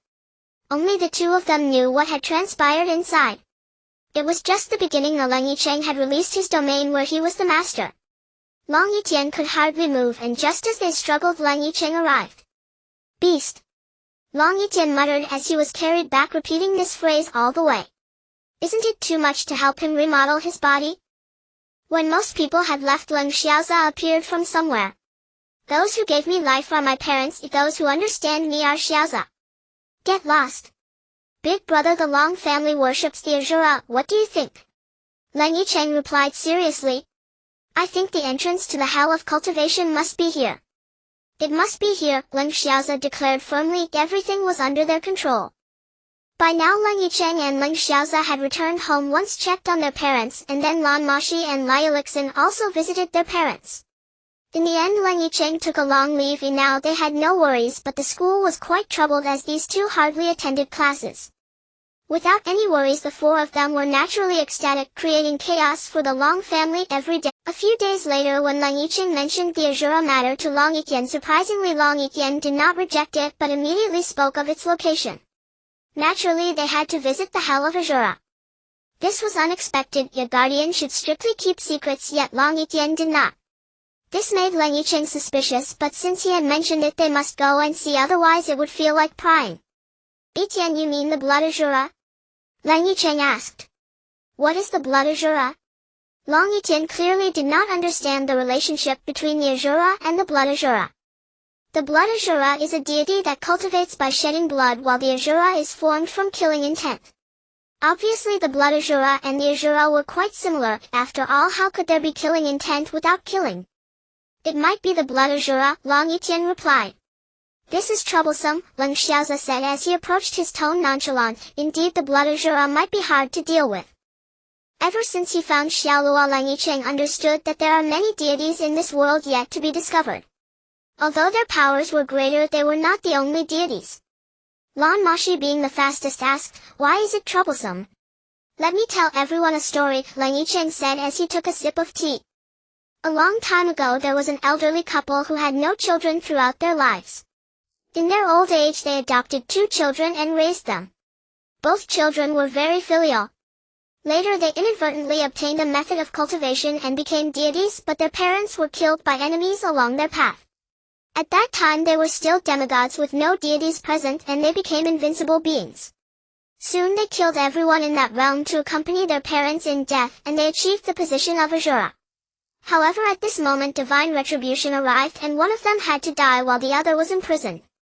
At this moment Leng Yichen paused. As others hoped he would continue, Leng Xiaozi spoke up. Are you saying that because everyone in that realm died, no one knows whether it was the elder brother or the younger brother who died? Brother, I really don't hope you die. At this moment Leng Xiaozi realized that it wasn't that Leng Yichen did not know, but rather he had been subtly teasing him. That's right, originally we should not know who died, but the ending changed. They did not choose to submit, instead they rebelled. Both became Asura gods, but one was a blood Asura while the other was the true Asura. But how could divine retribution be so easy to deal with? In the end one of them died under divine retribution, but the divine retribution of the divine realm was exhausted by their resistance. Even the God King had forcibly broken the space to release the energy of divine retribution, allowing one of the Asura to escape. However, when the God King punished with divine retribution again, the other Asura had already disappeared. With their abilities they could easily traverse space and hide. Even the God King would find it hard to locate them. After taking a sip of water he finally finished the tale. Indeed, that Asura fled to our current continent, and the Long family protects him. Xiaoluo picked up the conversation, naturally aware of some details about the matter. After all, no matter how powerful the Asura is, it is impossible for everyone to submit. The energy of the Asura is even quite similar to that of hell. One could say it resembles the energy of the Lord of the Underworld. Leng Yichen now understood. He almost knew something but could not express it. They possessed pure energy, but what would everything truly be like?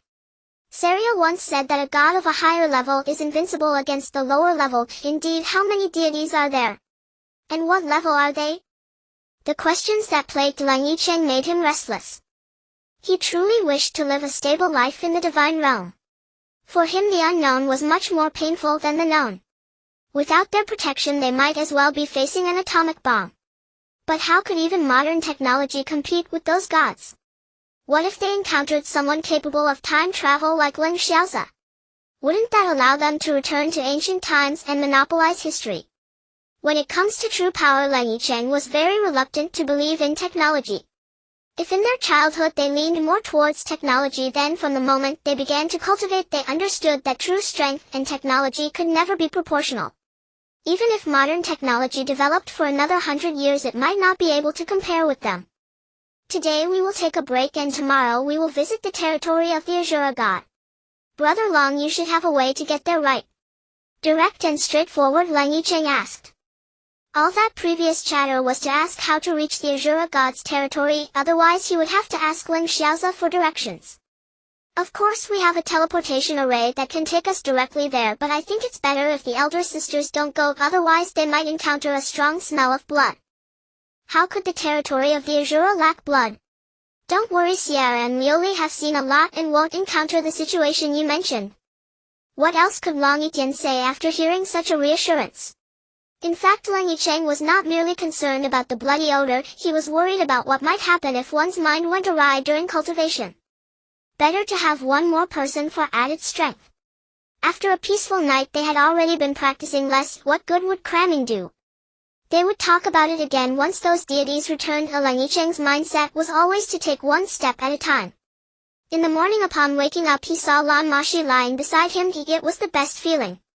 For him mornings were the most peaceful and his favorite time. He buried his head in Lan Moxi's hair, inhaling her faint fragrance, and embraced her with open arms. Nothing could make him happier. Are you awake? Lan Moxi turned her head, looking at Leng Yichen with sleepy eyes. Did you sleep well? Leng Yichen gently blew air. Don't mess around. Lan Moxi giggled. Be good. In the paused conversation it seemed there were endless words to say. Why did Leng Yichen cry that day? What did his true vision see? This was a mystery. What's wrong? Nothing. Promise me that no matter what happens you must tell me. If you encounter any danger I will take the burden, okay? Leng Yichen's tone was filled with infinite sadness, yet it moved Lan Moxi. Silly, why are you saying this? You are now a god king, I will always be with you. Besides, what danger could there be? Lan Moxi said dismissively. Promise me, all right? Looking at Leng Yichen's serious expression, Lan Moxi nodded earnestly. Xiaoyi has begun to prepare for divine deity. Although it is still in the final perfect conception stage, Xiaoyi believes the second part will be even more perfect than the first. Today I discussed Fantasy Universe with Gyuz. He said that fantasy would end poorly, claiming the story was too chaotic. Xiaoyi does not believe this. I think with everyone's support our fantasy will definitely not end poorly. Even if it costs my life, I will use the essence of my life to write the best ending. Ahem, excuse me, I got a bit too immersed in the story and almost became a character in the novel. Alright, that's 2 updates for today. As promised for Sunday, there will be 2 updates today and 3 tomorrow. Today is actually a very happy day as my collections have started to increase again and the clicks have seen a significant rise. Although I have no idea who gave me those collections or who read fantasy, I feel a deep sense of gratitude. Since breaking through 2,000 clicks, I have realized that my writing has improved, not drastically, but at least it has gotten much better. Those who persist in reading fantasy may resonate with this. Enough said, there were 2 updates yesterday and there will be 2 more today and tomorrow. Indeed, what did Leng Yichen see under the gaze of the Eye of Truth? Who can possibly know? Perhaps only this matter could make the naturally carefree evil god feel sorrowful.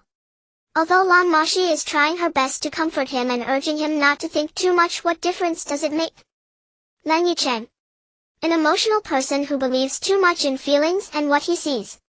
If it were Leng Xiaozi who saw it, he might scoff at it, but it was Leng Yichen who saw it, leading to a different outcome. Today's unusual behavior made Lan Moxi even more curious about what Leng Yichen had seen that day. For her it might be a puzzle, but for Leng Yichen it is a hurdle, an insurmountable obstacle. A girl may truly not want too much to the extent that she just wants to live peacefully with Leng Yichen. But how could a naturally divine being possibly lead an ordinary life? It is impossible if the lives of the two are destined to be filled with many events accompanying their growth. Leaning comfortably against Leng Yichen, this is the happiest moment for the two of them, where they need not think of anything, holding each other tightly. Chen, can you tell me what you saw? Lan Moxi asked cautiously. She understood that all dilemmas could only be resolved if Leng Yichen spoke about them. She would always be by his side even in death. Be good, don't ask. Leng Yichen placed Lan Moxi's lifted face back on his shoulder, gazing at the endless mountains. He felt so tired, just feeling an overwhelming fatigue. It was thanks to Bai Shishui's guidance that they had obtained everything they had now, yet it was all of this that left Leng Yichen in a state of confusion. Should he call him a benefactor or see him as an enemy? Leng Yichen thought to himself with a bitter smile. Lan Moxi did not pursue the matter further. She knew that when Leng Yichen did not want to speak, he would say nothing at all. Leng Xiaozi said he was a stubborn mule, but Leng Yichen rebutted that he was the mule's brother. Breathing in the morning sunlight, the two got up. Today perhaps they would witness the so-called hell of Shura. But who could really understand the meaning of the cultivation hell? The Shura god might also be a pitiful deity. The story of the brotherhood that Leng Yichen knew was incomplete, which he was aware of. Thus every true divine being has a story, perhaps one that is heroic or one that is hard to recall. But as long as they do not speak of it, it will remain a mystery belonging to the divine being itself. The 6 gathered before the sacrificial altar of the Long family. Leng Yichen muttered incantations, and soon space-time became chaotic as an irregular space opened up filled with unending bloodshed. The overwhelming stench of blood made Xiao Luo frown. Leng Yichen raised his hand to release a barrier. The space beneath the blue crystal was beautiful, yet the bloodshed of the cultivation space was too brutal. Though Lan Moxi and Liu Xin were also semi-divine, they were nearly sick.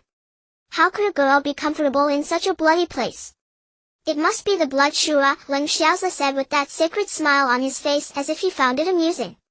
For those who were indifferent to everything, perhaps causing trouble was the greatest enjoyment. Perhaps.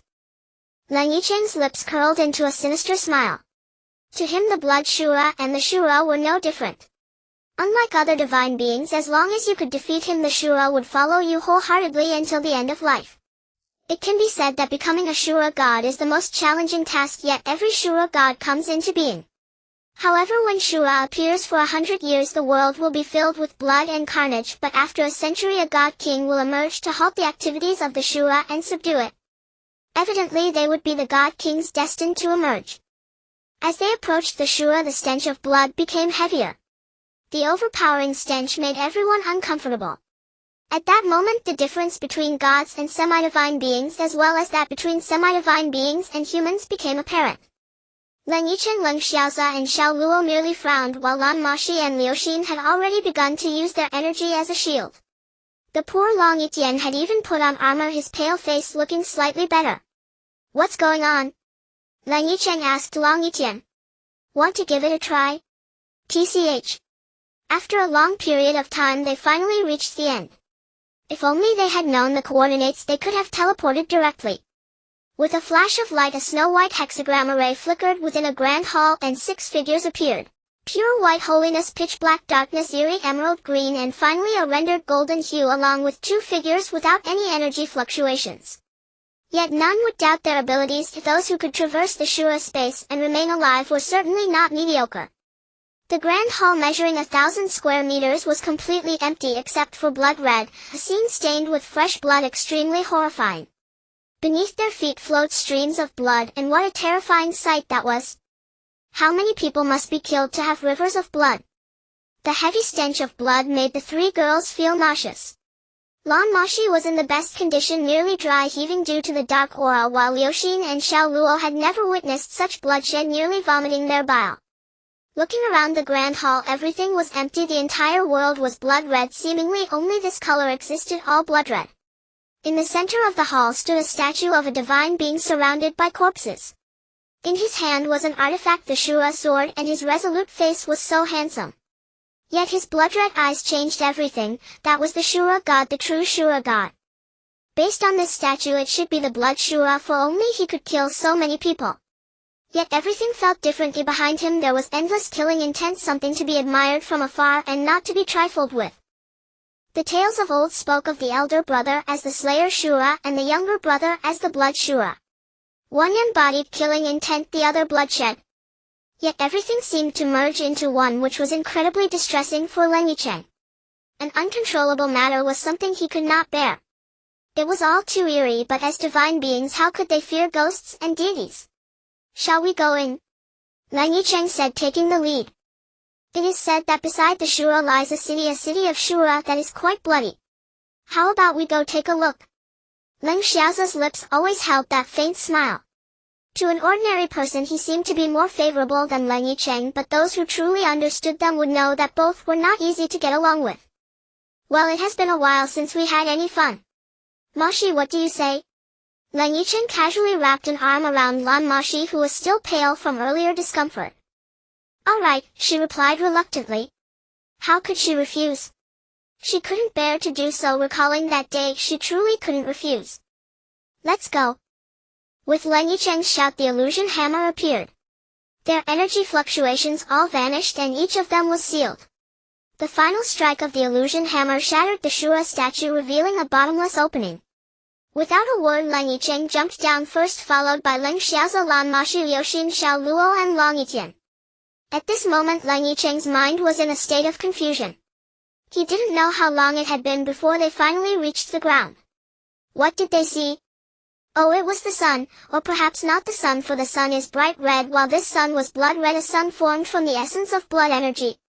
Before them stood a city which could also be called the city of Shura, filled with endless blood and killing intent. There were no guards, for the thick killing intent served as the best guard. However, this was nothing to them. The 6 walked slowly without flying, just moving forward at a slow pace. It was not that they didn't want to, but their energies had all been sealed by Leng Yichen, rendering them mere mortals. Leng Yichen quietly cursed him in his heart, yet Leng Yichen was clearly oblivious. Even without energy, their imposing presence remained. The killing intent did not hinder them if they knew they were outmatched. The 6 successfully entered the city, and everything inside was chaotic with activities of all kinds. Killing, drinking blood, everything was terrifying. Shops could be seized by others in the next second. The city of Shura was truly horrifying. As the 6 walked through an empty alley, a man and a woman were caught in an intimate moment. Just as the man reached his climax, the woman suddenly turned around and accurately stabbed him in the chest with a deep blue dagger. She skillfully pulled out a vial to collect his blood, and upon the appearance of Leng Yichen and Leng Xiaoza, she didn't even flinch. The woman's technique was remarkably skilled, as if she had practiced it 1,000 times, making everything seem perfectly natural. Leng Yichen appeared oblivious as 6 individuals calmly walked past her. The woman eyed them warily while a faint smile curled at the corner of Leng Yichen's lips. They were not here to steal, but rather to grasp the rules of life. In this place everything had its regulations. After all, this was someone else's territory. As the saying goes, a strong dragon does not suppress a local snake. Leng Yichen understood this principle. Hey! Just as they had not walked too far, the woman's voice reached them. Is there something you need? Leng Yichen did not turn around and merely asked. Are you newcomers? The woman inquired cautiously. You don't need to know too much. Here the strong hold the power. As long as you do not violate the rules of the Shura god and you possess enough strength, you are the master of this world. One below the other, yet above all others, the woman added from behind. Leng Yichen slowly turned around and a cold glint flashed between the two. Though it was fleeting, it was evident that both were divine-level powerhouses. Even Leng Yichen felt the chill emanating from this woman, whose unknown cultivation exuded a murderous aura, a killing intent forged from countless deaths. It was just impossible for it to be fake. Divine level? That was unimaginable. A bad premonition arose. The successive appearances of divine beings were not good news for them. However, the intense killing intent soon dissipated, replaced by a weakened energy. How could this be? A question arose simultaneously in the hearts of the 6. Just moments ago they felt divine-level energy, yet now it had vanished in an instant. They were quite astonished. What do you mean by that?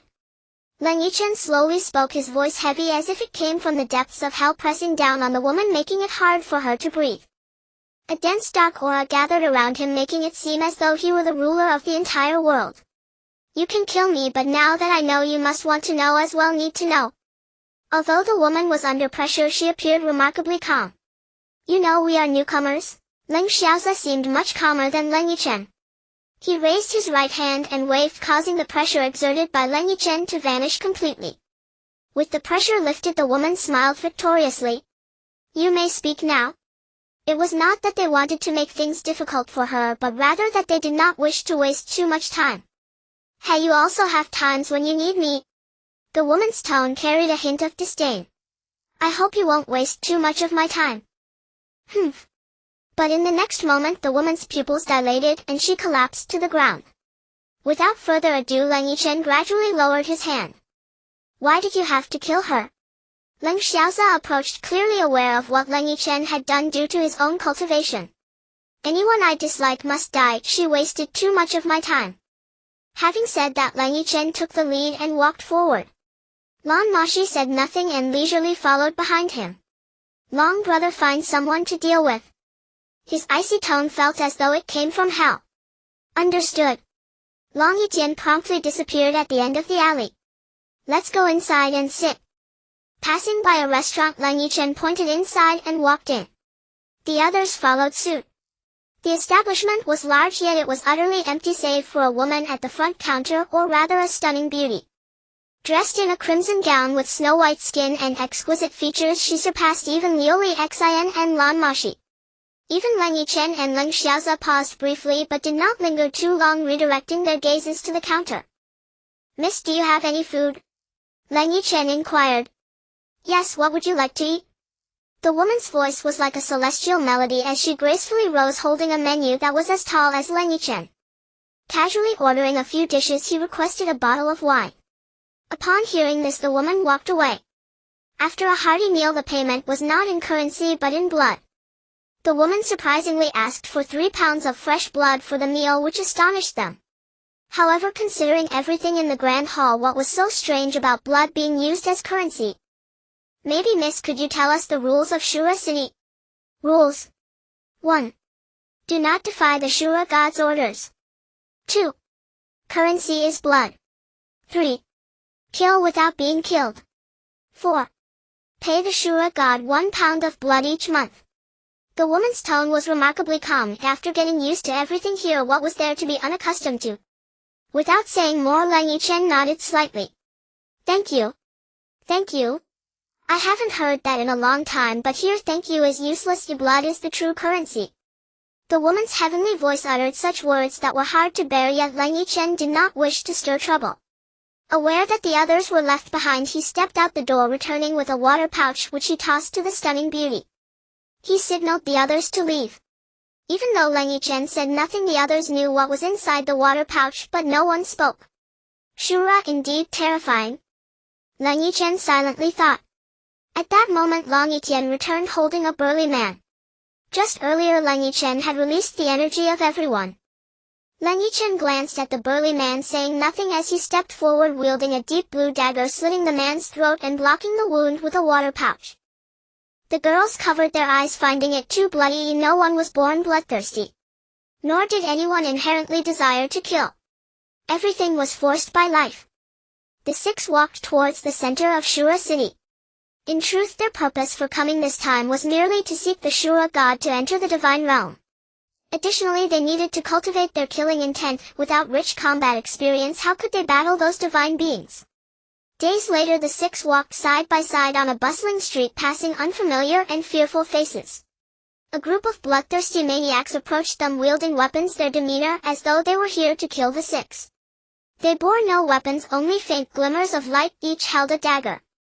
They had been here for 6 days, killing by day and returning to that stunning Bowties hotel at night, taking turns resting. In these 6 days of cycle they had killed for blood. Now they all exuded a faint bloody killing intent, and the number of lives taken at their hands was already countless, possibly hundreds, thousands, or even tens of thousands. The slaughter of 6 divine beings was both frenzied and powerful, and no one could escape. Before them lay only corpses. In their eyes there were no living beings. The humans with cold weapons rushed forward, and the 6 did not panic.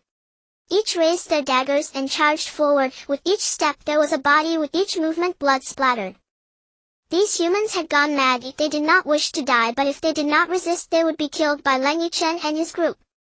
They had no choice but to fight back, but alas, it was all in vain. Against absolute power, what could anything amount to? They were merely corpses.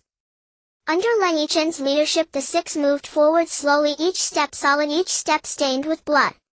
The scenes were tragic as one person after another fell. Soon a pile of corpses accumulated. Still no success, came his calm tone, seemingly indifferent to everything. The tall figure stood out under the blood-red sun. Yes, when will the killing intent be materialized? Perhaps soon. Leng Yichen's face gradually appeared in the eyes of the others. Yichen, be careful. Lan Moxi exclaimed, rushing forward to pull Leng Yichen away, but he did not budge. Get away. Let him handle it. A crossbow bolt shot into Leng Yichen's shoulder. Clink, how strong the divine body was. These hidden weapons were mere jokes. Fool, how could I not notice him? Leng Yichen embraced Lan Moxi, reproaching her gently. Why didn't you dodge?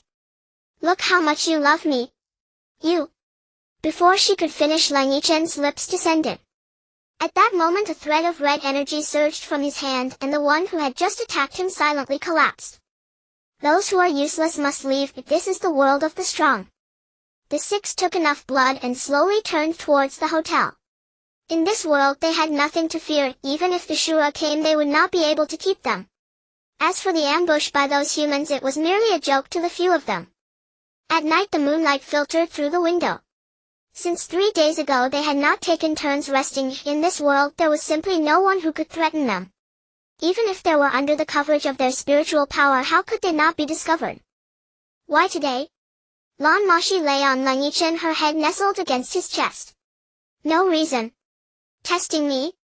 No, we live and die together. Sweet talk. Obedient, gazing at the soft moonlight. Perhaps when that day comes the mountains and rivers will fall and the heavens and earth will lose their color. Her delicate body trembled. Don't. Perhaps it was merely a symbolic resistance. Soon the battle between the 2 unfolded with fervor, her hair cascading over Leng Yichen, offering a unique allure, while Lan Moxi's nails gradually dug into the muscles of Leng Yichen's back. Damn, why has it stopped? Is it stuck? Click for recommendations and collections to break it open for me. Alright. This song Cough Cough Little Yichen has fulfilled the promise of 2 updates for everyone. Please encourage. Today as I wrote this chapter it felt like I was writing a risque novel. Perhaps it's better to tone down that aspect in the future as it's harmful to the body. The nails pierced into the flesh causing a slight pain to Leng Yichen. Yet how could it compare to the enchanting expression of the person before him who seemed to be in a state of bliss? Her slightly parted lips were enveloped by Leng Yichen and her ample bosom pressed against his chest entangling with her delicate tongue. As the pace quickened the enchantress finally released her hold, but evidently it was not yet over. After a long while the two of them collapsed together. "You are so wicked." Despite still catching her breath, Lan Moxi teased him. "Then why didn't you prepare a dagger?" Their bodies remained tightly entwined. I can't bear to part with it." "Oh. What part can't you bear to part with?" "You." Exhausting the vast expanse of mountains and rivers just to win a smile from a beauty. "Sierra, I may not possess a vast empire, but if you desire it I shall strive for it." Leng Yichen held Lan Moxi as they gazed out at the bright moonlight. Strangely the sun here was different yet the moon remained the same, however this was clearly not a concern for them. "What use is a vast empire to me? As long as you accompany me that is enough." Lan Moxi gently nibbled on Leng Yichen's ear, a rare moment when they could truly be alone together and they cherished every precious second spent together. All I want is you." Yesterday sitting atop a vast empire, in the end it was just a beautiful skull. The two embraced tightly once more with no words exchanged, everything else felt superfluous. In the early morning 6 individuals set out once more. This time it was not just about killing it, their killing intent had coalesced into something substantial. For them killing more people had lost its meaning, those instant kills were a tragic reality. Their target this time was the Azura Hell, which had 3 gates, and beyond those gates lay the Azura Palace where the true Azura might reside. Casually ordering a few dishes he requested a bottle of wine.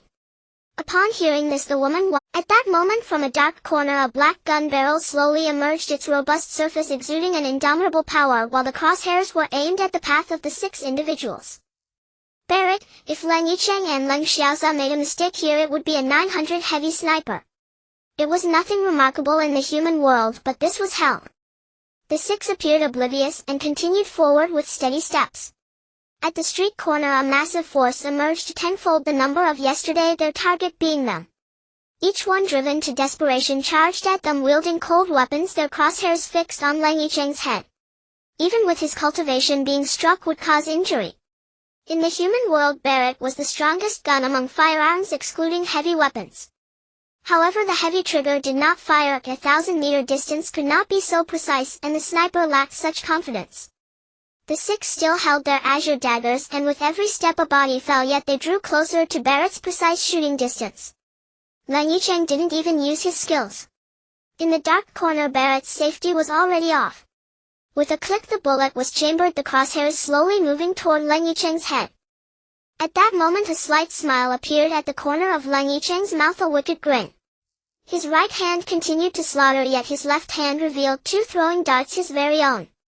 These were crafted during his time in the human world, totaling 137 darts. This number brought him great sorrow. Originally these darts were taught by Qin Xiong, learned from that old monk. 137 darts, this was the first taste of blood. At a distance of 300 meters it quickly approached. With a tremendous sound a bullet shot from the gun's mouth, the powerful shockwave tearing through the air of Azura City. The bullet head magnified in Leng Yichen's pupils. The enormous projectile accurately struck his head. "Yichen!" Lan Moxi exclaimed in surprise. Leng Yichen collapsed, but strangely a slight smile appeared on Leng Xiaoza's lips with not a hint of worry. At that moment the sniper fell into a pool of blood. Indeed, as the bullet was fired the 2 darts in Leng Yichen's hand had already been launched. One dart collided with Barrett's bullet, forcing the latter to change direction. In the sniper's perspective the bullet was on course for Leng Yichen's head, but when it was merely centimeters away it was forcibly diverted by the dart. The other dart followed the bullet's trajectory and struck the barrel, directly colliding with another bullet that had yet to be fired, causing Barrett to explode. The sniper had yet to comprehend the situation when he was blown to bits. At this moment Leng Yichen moved his mouth slightly and stood up with Lan Moxi's support. "Hee, my wife, you'll miss me, won't you?" Beneath Leng Yichen's mischievous smile his eyes gradually reddened. How come you didn't die? Hee hee. Not a single one left. Below everything felt too simple. The remaining 5 made no move while 6 daggers flew around Leng Yichen. As they advanced, countless people fell, each life ending in his hands with blood and flesh flying, leaving behind a trail of corpses. Everything is too cruel. Perhaps Yicheng should achieve the position of Azura, the blood Azura, came Leng Xiao's voice, devoid of any emotional tone, as he showed little reaction. A group of combatants with incomparably disparate strengths could not be matched. Corpses piled up, rivers of blood flowed. Everyone had changed upon arriving here. He didn't even know why he was killing, yet they had to kill themselves, perhaps out of defense. But everything troubled them too much. Come out, I believe you have been waiting for a long time, right? Leng Xiaoza glanced at the ceiling. In an instant a swarm of Azura with blood-red wings surged forth. They wielded Azura forks, each with a pair of blood-red wings sprouting from their backs stained with blood, numbering at least 100. Leading them was a 6-winged Azura followed by 4 4-winged Azuras. This was the most powerful garrison in Azura City, and the troops here were merely 1/10 of the Azura City's total, which could also be said to be 1/10 of the Azura's subordinates. You actually discovered us. The Azura's voice was as grating as it could be. In his hand was not an Azura fork, but a blood-red spear. The Soul Master looked ragged, akin to a scavenger. Everyone in hell was peculiar. Their clothes were tattered, but after becoming familiar with everything here, Leng Yichen found it strange, especially the woman from the hotel, that stunning proprietress. If judged solely by her clothing, she was dressed far too beautifully and vibrantly. In terms of energy fluctuations, nearly everyone in Azura City possessed them. It was just a matter of degree. Moreover, aside from the 6 of them, no one else went to that hotel. The final mystery was why that woman could survive in Azura City. No one killed her. In Azura City, acts of rape were commonplace in the streets.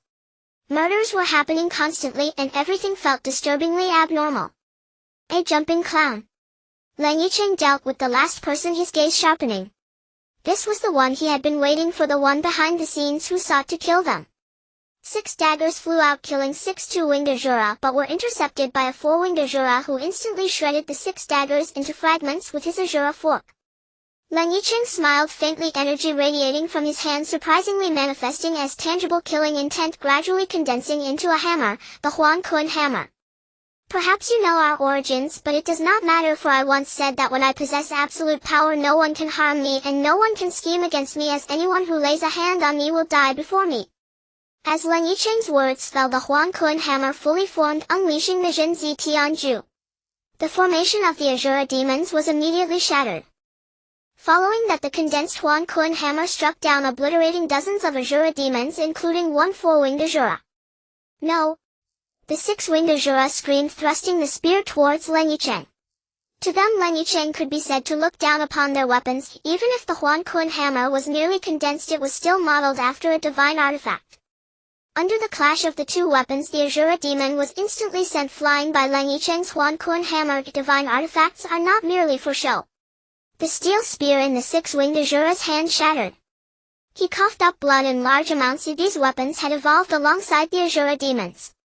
When they were 2-winged and 4-winged, they wielded Azura forks, but when they reached 6, 8, and 10 wings, they wielded Azura spears.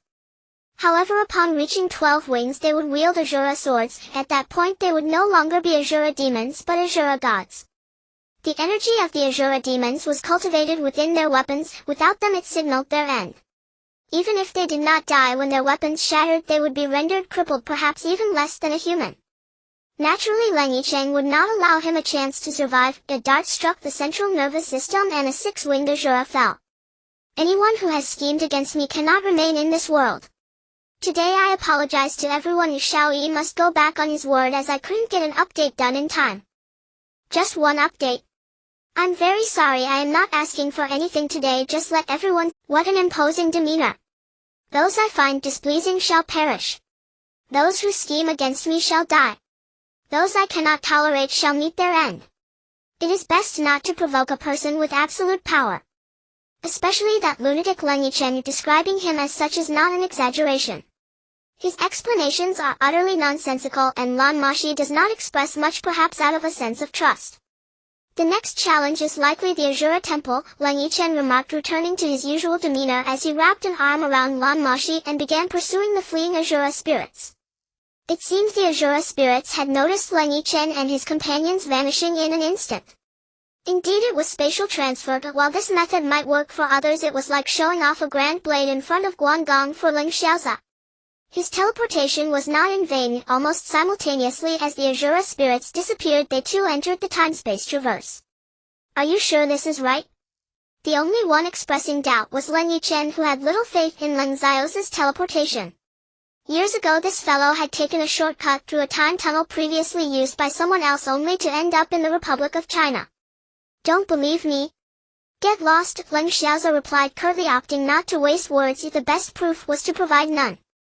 To everyone's astonishment, Leng Yichen pulled Lan Moxi through the void with a single hand.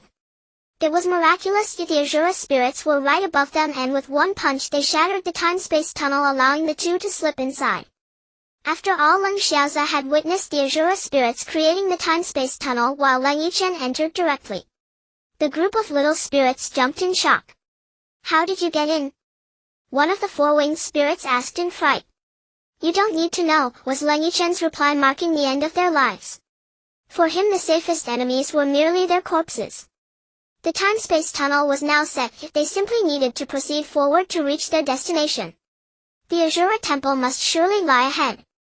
Brother, come to this tunnel, Leng Yichen secretly transmitted a message to Leng Xiaoza. If they were all present, Leng Yichen's rapid ascent would soon be achieved, as time was precious for them now. Before long the six of them gathered together again, pulling each other close. Leng Yichen's speed was terrifying. According to his estimations, they would reach the Azura Temple in about an hour. At present he relied on three skills: sneaking behind others, using the shockwave technique to strike, and then rapidly ascending. Although the group looked down on Leng Yichen, he was indeed evil, and committing a few wicked acts was somewhat excusable. However, when others sought to learn the technique of rapid ascent, he informed them that it required innate talent. After testing for an entire afternoon, everyone received the method of cultivation except for Leng Xiaoza, who was deemed too foolish, utterly incomprehensible, and thus barred from learning. In the end it was Lu Lisin who provided him with the method. Yet misfortune prevailed as they traveled for several hours without reaching the Azura Temple, seemingly growing further away. Damn it, are you messing with me? Leng Xiaoza complained. My sister is your sister is mine. Damn it, I used someone else's time-space tunnel. How could I know if it was wrong? Leng Yichen shrugged off his concerns. The rest were now anxious, fully aware that losing oneself in time and space spelled doom. Even divine beings could perish. Several were growing frantic.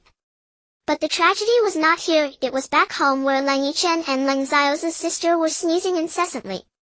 Damn my brother, it must be those two idiots. Achoo. Even worse, she was kissing Qin Xiong. What the hell, are you out of your mind? Lu Lisin exclaimed, while Lan Moxi had also joined them, clearly dissatisfied with his actions. Damn it, wife, how can you say that? I was just fooling you. Leng Yichen realized it was a bad outcome and tried to smooth things over. Oh. Fooling me, huh? Leng Yichen, you have some nerve daring to deceive me. Mind your image. What do you mean by I? What do you mean by I? You dare to deceive me? If there were a television station here, we could witness two gods squabbling without any decorum. Perhaps this was not a quarrel, as one was scolding while the other listened. Damn it. A model of a good man. Lu Lisin sighed sincerely. Now you understand how difficult it is to be a person. Actually, being a man is even harder, Leng Xiaoza added, embellishing his words. Nonsense, being a good man is harder. Leng Yichen felt an impulse to remove his pants and slap Leng Xiaoza with them. But who knows that now Leng Xiaoza was contemplating digging a pit to bury Leng Yichen alive. In the end, no one knew what happened. They only remembered that Leng Yichen and Leng Xiaoza had fought, resulting in the destruction of the time-space tunnel, after which everyone was dragged along by Leng Yichen's rapid ascent for a long time. Damn it, why haven't we arrived yet? We must have taken the wrong path. Shut up. The bickering along the way never ceased, and Xiao Luo and Long Yiqian only felt a deep sense of despair. Listening to two groups of oddballs was far from pleasant.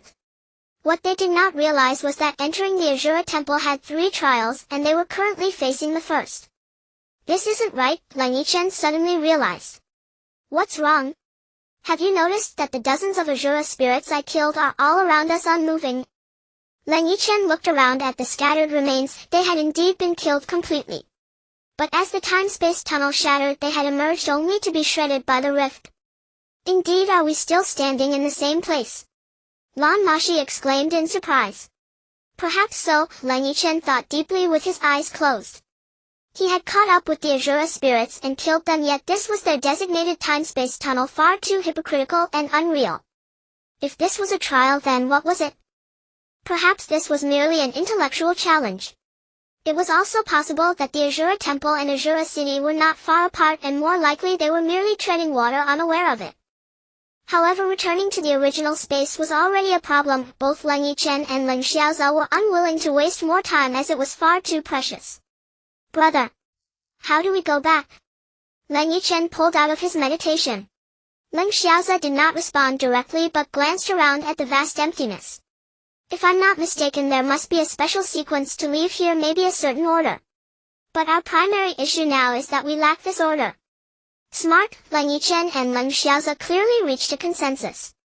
The exchange between intelligent individuals flowed smoothly, requiring little elaboration.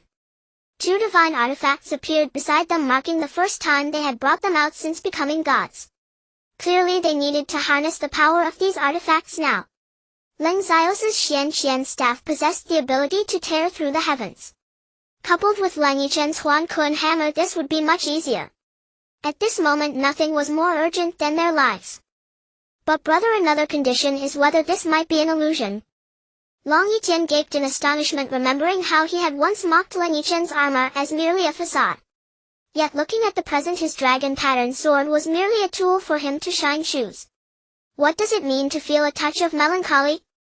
Originally Leng Yichen's explanation was that he was kicked in the egg, but now he understood it was simply his own misfortune. However, Leng Yichen's understanding was different. He felt that the fragile testicles were instantly burned away. Nothing could be more sorrowful than this. 2 golden divine artifacts appeared in their hands, shining with golden brilliance. A dragon and a tiger manifested beneath them. Originally these mounts belonged to the Dragon King and the Tiger King.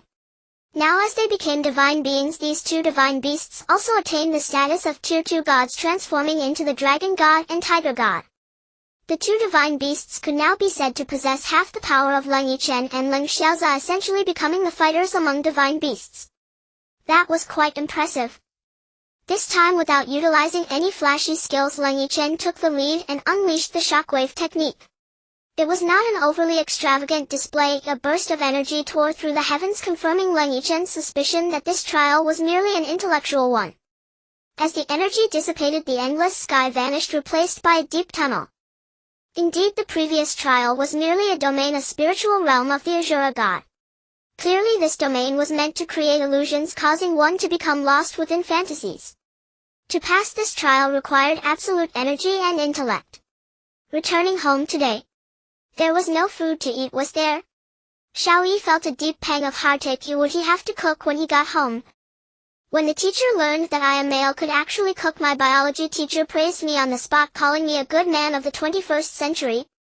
A future good man. I wonder if someone wants to learn from me. Forget about that. Today I chatted with my best friend. We talked about girlfriend issues and eventually about breakups. The conclusion was that when a woman brings up a breakup, a man will feel some regret. When a man proposes a breakup, a woman will slap him and then kick him in the balls. And then walk away.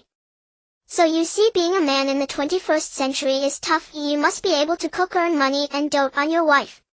Being a person is hardy, being a man is even harder, and being a good man is the hardest of all. Although men do not have to deal with the monthly visit of a pesky aunt, women can be even more bothersome than that. Is there any support for this? Is there anyone who agrees? Click if you agree. Naturally, if Leng Yichen were to rely solely on energy, he could achieve that as well. It was merely a matter of how much energy would be consumed. However, if this illusion were set in the forest, then Xiao Luo could accomplish it effortlessly. However, Leng Yichen wouldn't have a territory of his own or a place suitable for showcasing his energy. Even if there were such a place, it would be exceedingly rare. Yet if he were within Leng Yichen's domain, he could indeed do so. However, he had not unleashed his domain nor had he utilized any skills. More importantly, they were trapped within an illusion created by someone else. Brother, this is indeed an illusion. If I am not mistaken, our trial is not limited to just this one. At this moment they had already retracted their weapons. Leng Yichen's wrist turned and strands of divine power began to swirl around his fingers, appearing sacred. But how could something conjured by an evil god be considered holy? Upon answering correctly, the sacred energy surrounding his fingers immediately transformed into an evil attribute, slowly coalescing into a solid energy ball. Go! With Leng Yichen's low growl, everyone's breath halted. The energy ball shot forward, disappearing into the black hole. There was no anticipated explosion, only a faint glimmer of light. But would the actual situation be like this? Clearly not. The evil attribute energy ball exploded within the black hole, causing all the evil attributes to condense and cling to the walls of the black hole. However, the spiritual fluctuations left by Leng Yichen also vanished. His body shook as he staggered back half a step, and he spat out a mouthful of reverse blood. Lan Moxi, who was close to him, hurriedly supported him. Chen, what happened? Voices filled with concern quickly surrounded him. Such powerful energy? There's a challenge. Leng Yichen maintained his playful demeanor despite his usual coldness. No one saw him as malicious, on the contrary, he was quite helpful. After Leng Yichen's spiritual fluctuations dissipated, he saw a sea of blood red, then his spirit was jolted and he was injured. This was not to say that Leng Yichen's cultivation was poor. With his level, there were truly no injuries left in this world. It was merely a matter of spiritual fluctuations, and only a small portion had been affected, resulting in an unresisted energy collision. But after all, he was a split entity of Leng Yichen, so he suffered backlash. A challenge? Lan Moxi frowned, looking at him with annoyance. My wife is worried about me. Although blood trickled from the corner of Leng Yichen's mouth, he was not severely injured. For a god, injuries did not pose significant danger, they could heal quickly. He wouldn't be taken down by a mere collision. I'm not worried about you, if you die you die. I'll just remarry, Lan Moxi said, looking at him with resentment. Then she took his hand and began to channel divine power into him. Leng Yichen knew she had a sharp tongue but a soft heart. He understood Lan Moxi's concerns and said nothing more, instead gripping her hand in return. It was an exchange of feelings. Remember, you are mine and only my wife. Leng Yichen's tone was very firm, but it was clear he held affection for Lan Moxi. He halted Lan Moxi from channeling divine power into him as he consumed spiritual energy. He did not need divine power, there was no shortage of it within him. Alright, you two, stop being so lovey-dovey. Let's think about what we should do now. This time no one was annoyed by Leng Xiao's interruption. Indeed, if they couldn't escape, they would be at a loss. Leng Yichen pointed toward the black hole ahead. Now we have two options. One is for me to break the void while you brother create a space-time tunnel, but it will be very short-lived. The second is for us to enter this hole, but I don't know what dangers await us. At this moment Leng Yichen felt very uncomfortable. His sense of control was strong, and for him, having his fate in someone else's hands was a painful ordeal. Years ago he had caused Ming Shuang to go bankrupt overnight, a testament to his control, flawless and without a hitch. Not only did he ruin the Ming family, but the police had yet to figure it out. But heroes do not speak of past grievances. Indeed, their fate now was tragic. If we enter the black hole, we don't know what dangers await. How about this? I insist on creating the space-time tunnel 3 times, and if none succeed, we will enter the black hole. What do you think? Leng Xiao's proposal was very scientific, with no reason to refuse. A show of hands resulted in unanimous approval. Leng Yichen would be responsible for breaking the void, while Leng Xiaozo would construct the space-time tunnel. The others were tasked with providing divine power, making them feel like mere logistical support. As usual, Leng Yichen would always use the shock word heavenly technique. Leng Xiaozo often suspected he had forgotten all the other techniques, but this guy always denied it. However, the power of the shock word heavenly technique was undeniable. The illusion hammer tore through the sky, a faint golden light flashed, and the space was split open. The resulting rift was not very large, but in that instant Leng Xiaozo rushed forward, sealing the sky. Subsequently, a space-time tunnel formed, surrounded by celestial bodies appearing magnificent. However, only Leng Yichen and Leng Xiaozo knew whether this had succeeded. If there were no celestial bodies it would have succeeded, but the unfortunate reality was that there were celestial bodies. Originally the space-time tunnel was meant to be condensed using the energy of celestial bodies, otherwise even if Leng Xiaoze and Leng Yichen were gods they would not have enough power to break the void and reverse history. The amount of energy required to complete this space-time tunnel was unimaginable. They were gods, omnipotent beings, but compared to the spaces created by the Father God it was insignificant. Even a tiny bit of energy from these spaces could obliterate them.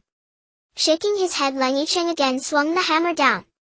This time he used the crack word technique, causing numerous rifts to appear in the sky extending infinitely. Leng Xiaoze was very adept at seizing opportunities and found a huge rift to open, resulting in several space-time tunnels appearing simultaneously. Yet the celestial bodies still emerged and not a single one succeeded. "What's going on?" Leng Xiaoze said, feeling very discouraged. "Is there any clue?" Leng Yichen tightly gripped the artifact, looking around in frustration, having wasted so much energy yet not a single one formed. "It's very strange, celestial bodies can form but oddly enough they can't condense. The route for the space-time tunnel is available but it cannot condense the space-time itself." Leng Xiaoze slammed the ground in frustration. Of course in this irritating void there was no ground for him to hit. Could it be that the celestial bodies you condensed are being shredded apart? Leng Yichen pointed out the crux. Seeing Leng Xiaoze nodding in understanding he realized the cause of everything. Space-time was originally created by the Father God. If one wished to counter the Father God's energy they would have to borrow the Father God's energy. The energy of celestial bodies was abundant and highly compatible, evidently it was the best choice. However, the space-time required was different, meaning that this void does not integrate with the celestial bodies. Thus that powerful energy would be shredded apart. Even if the celestial bodies were condensed in large quantities they could not compare to a single space, as the Father God was the creator while the celestial bodies were mere remnants of the world he had created, making them fundamentally weaker. "Let's try one last time." This time Leng Yichen did not act immediately. Instead he began to gather energy. This skill of energy accumulation was something anyone could learn, but to achieve powerful energy one must expend their own energy. Leng Yichen began to continuously expend his divine power. For the final skill he needed to give even more. To allow Leng Xiaoze to create the space-time tunnel the rift Leng Yichen opened needed to be vast. Since this space could shred celestial bodies it must not come into contact with them to avoid being shredded. It can be said that as long as the rift Leng Yichen opened could endure until Leng Xiaoze finished condensing the space-time tunnel, even the space could do nothing as those space-time forms outside could not be shredded. The energy accumulation continued and Leng Yichen's gaze grew resolute. Meanwhile Lan Moxi sat cross-legged waiting for Leng Yichen's energy to deplete. If he did not receive timely energy replenishment he might not withstand the pressure of this space and could be directly obliterated. Thus Lan Moxi needed to safeguard him during his most vulnerable moment. Leng Yichen's energy accumulation was frantic, showing almost no pause, and the depletion of divine power was rapid. In such a short time he had already reached nearly 1/10. He was a god, yet the energy of a god was terrifying, and one could imagine how fast his speed was. But one could also imagine how great the energy he was about to obtain would be. A skill that everyone was born with could be used so effectively. Leng Yichen was immensely fond of this skill. For him, if wielded well, it could allow for challenges beyond his level. He even thought that if they could gather energy in advance, when the gods returned they could unleash a powerful strike against them. Even if they lacked the condensed energy of the gods, the prospect of expanding energy sixfold was terrifying. Half an hour later the energy accumulation reached halfway and the aura surrounding Leng Yichen began to weaken. Everyone watched anxiously. At this moment, what was Leng Xiaoze doing? He was also accumulating energy, but unlike before he was merely dispersing energy outward, then gathering it around his body, eventually forming an energy ball. The faint light was indeed dazzling, and the energy within began to take on a tangible form, as if the essence of heaven and earth was contained within. Liuli Xian was also there guarding Leng Xiaoze, and like Lan Moxi she would support him when he was out of energy. "By the way, is there an exam tomorrow?" I'm feeling quite frustrated. The midterm exam has already ended, hasn't it? Although my grades aren't the best, I'm at least in the top 10 overall, right? The teacher actually wants a retake. I really want to say what the heck. Alright, I will persist tomorrow. I came a bit late today, but I hope everyone enjoys it. The collection has increased, which makes me very happy. Haha, my dad is the type of person who gets happy with a little sweetness, so I'm quite glad. As for those big shots, we can't compare. I won't even try, I know my limits. As for votes, I'm not asking for them anymore. This first part is just to gather some popularity, but everyone must fully support the second part. Today I started writing the structure, I even admire myself. Haha. Let's stop talking and let's all wash up and sleep. However, by next week at the latest I will reveal the name of the next part to everyone, perhaps even some rough content. Sigh, today's views are pitiful. Everyone, if you have time, please give it a boost. As time passed slowly, Leng Yichen's energy accumulation entered its final stage. The aura surrounding Leng Yichen seemed to have diminished, however this clearly indicated the end of his energy, which completely vanished, replaced instead by a powerful impact. Leng Yichen's eyes turned completely black, devoid of any white, and indescribable eeriness emanating from them, yet the formidable energy fluctuations indicated his strength. He nodded slightly at Leng Xiaoza, understanding the other's intent as he raised the Xuanhuan hammer in his hand, a trace of wicked confidence curling at the corner of his mouth. Leng Xiaoza was tense but also excited. It was a matter of success or failure. A powerful energy wave manifested in Lan Moxi's hand as she prepared for a timely rescue. As the Xuanhuan hammer was lifted, Leng Yichen activated the 9th strategy. The 7th was invisibility, the 8th soaring upward for miles, and the 9th was a forbidden spell. The skills of Celia were inherently defiant. Leng Yichen himself did not know the name of this 9th technique. He only knew that this skill required no fixed energy, but rather the more energy there was, the greater the power, akin to a growth-based forbidden spell. How powerful would 6 times the energy be? If all of it were channeled into this forbidden spell, the magnitude of its power was unimaginable. Leng Xiaoza anxiously watched Leng Yichen, awaiting his next move. With an upward thrust, indeed it was an upward thrust. Leng Yichen gently thrust upward, transforming the Xuanhuan hammer into a pitch-black hue. He turned to glance at Lan Moxi, then the Xuanhuan hammer struck the sky. Time stood still, indeed it just halted. No one knew how large the hole in the sky was. In that instant they were all momentarily blinded. It was not that their eyes were stimulated by light, but rather an overwhelming darkness, endless darkness. Though it lasted only a few seconds, it etched itself into everyone's memory, something they could never forget. In those few seconds, even with the eye of truth, they could see nothing.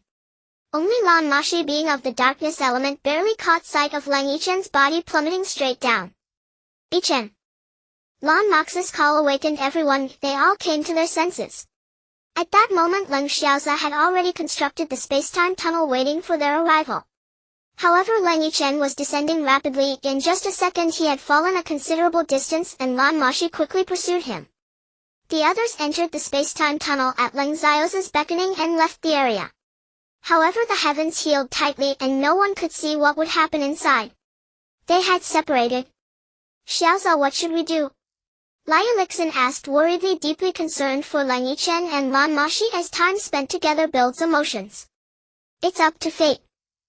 Though Leng Xiaoza's response was concerning, everyone understood they lacked the power to breach the heavens. Leng Xiaoza was merely responsible for assistance, and sealing it, the true destructive power lay with Leng Yichen, as it was noted that Leng Xiaoza's element was creation. He would not destroy. No one said anything further, and everyone entered the space-time tunnel following Leng Xiaoza. Where were they headed?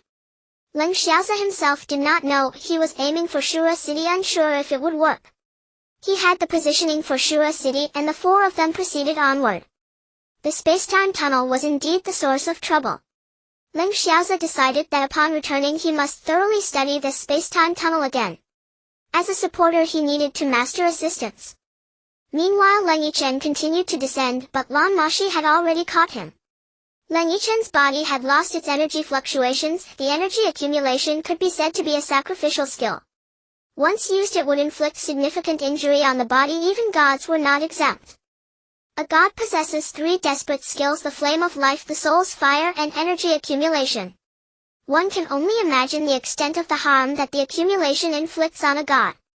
Lan Moxi held Leng Yichen, clearly aware of his current condition, continuously channeling her power into him, resulting in a slight improvement in his state.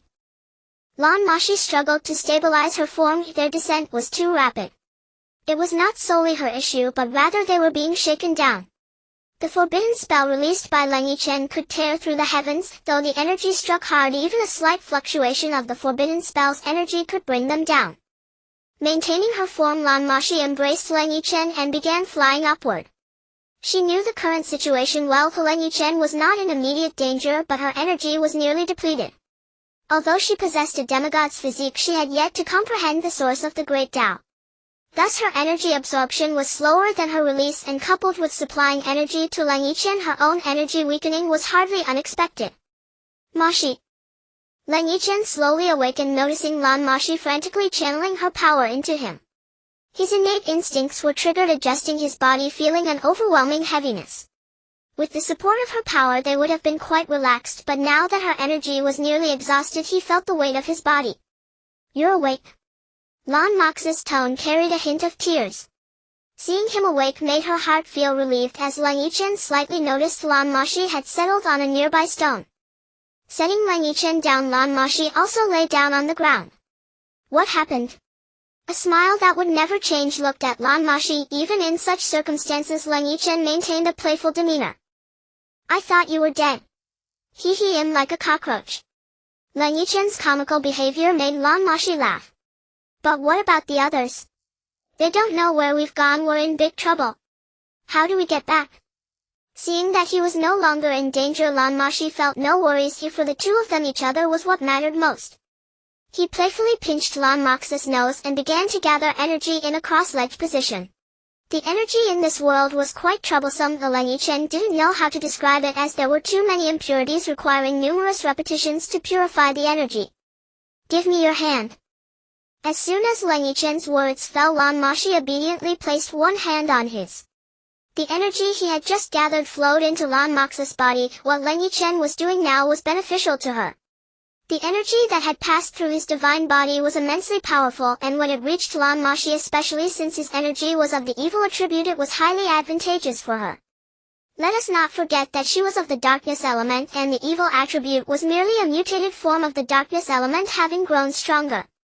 One could say that Leng Yichen's energy was a significant boon for Lan Moxi. The two of them practiced for a full half-day. They had lost track of time, but they had restored their energy to its peak. What if I had died just now? The two decided to explore that black hole. Although Lan Moxi strongly opposed it, there was no better option. This was Leng Yichen's second tribulation in his life. The first time he was zapped by Leng Xiao's troublesome teleportation array into the Republic era, and now he found himself in this troublesome other world, not even knowing what it was. Leng Yichen seriously suspected whether this was the early chaos of the world. "What does that have to do with me?" Lan Moxi dismissed this trivial question. "Tell me." Leng Yichen would not let it go. "Why don't you ask who I would save if you and my dad fell into the water?" Lan Moxi retorted. "It seems that's a question women ask men. Not enough intelligence, but too much emotional intelligence." A simple response left Leng Yichen speechless. If others heard the bored conversation between the two, they would probably burst into laughter. "Come here, wife, give me a kiss." Smack. Pervert. Such a couple truly was remarkable. The two of them playfully approached the perplexing black hole. If Leng Yichen were to describe it, it was like a bottomless abyss. Raising his hand, he condensed a deep blue crystal ball, waving his hand as the crystal ball flew forward, this time not exploding but slowly hovering before them. In this moment the two cherished their time together, having not spent time alone for a long time. "Shall we go in?" Knowing the answer, this was Leng Yichen's usual style, just wanting to chat. Nonsense. Providing a clear answer was Lan Moxi's typical style. In fact, Leng Xiaoza greatly enjoyed watching these two argue. It was classic, but often after a while they would turn on Leng Xiaoza. They slowly descended to the end of the black hole. What lay inside? Leng Yichen only felt a tightness, and then a surging force erupted from within. "Xiaoza, do you think they're all right now?" The group accurately returned to Shura City. Lia Lixin's heart was the most fragile. Although she loved to bully Leng Xiaoza, it was understood that to hit is to love. At this moment tears quietly streamed down her face. "I don't know, I hope they're okay." Leng Xiaoza was clearly moved as well. He missed his brother who always contradicted him and worried for the brother who often undermined his authority. Their brotherly bond was profound. Even if Leng Yichen occasionally played tricks on him, their friendship was unbreakable. Damn, today we discussed the issue of the third brother. You all know him, right? It's Tang's third young master. It is said that his rear end was blown up by a newcomer. It's a tragedy. And then there's lowly brother who made it onto the rankings today. Cheer for him.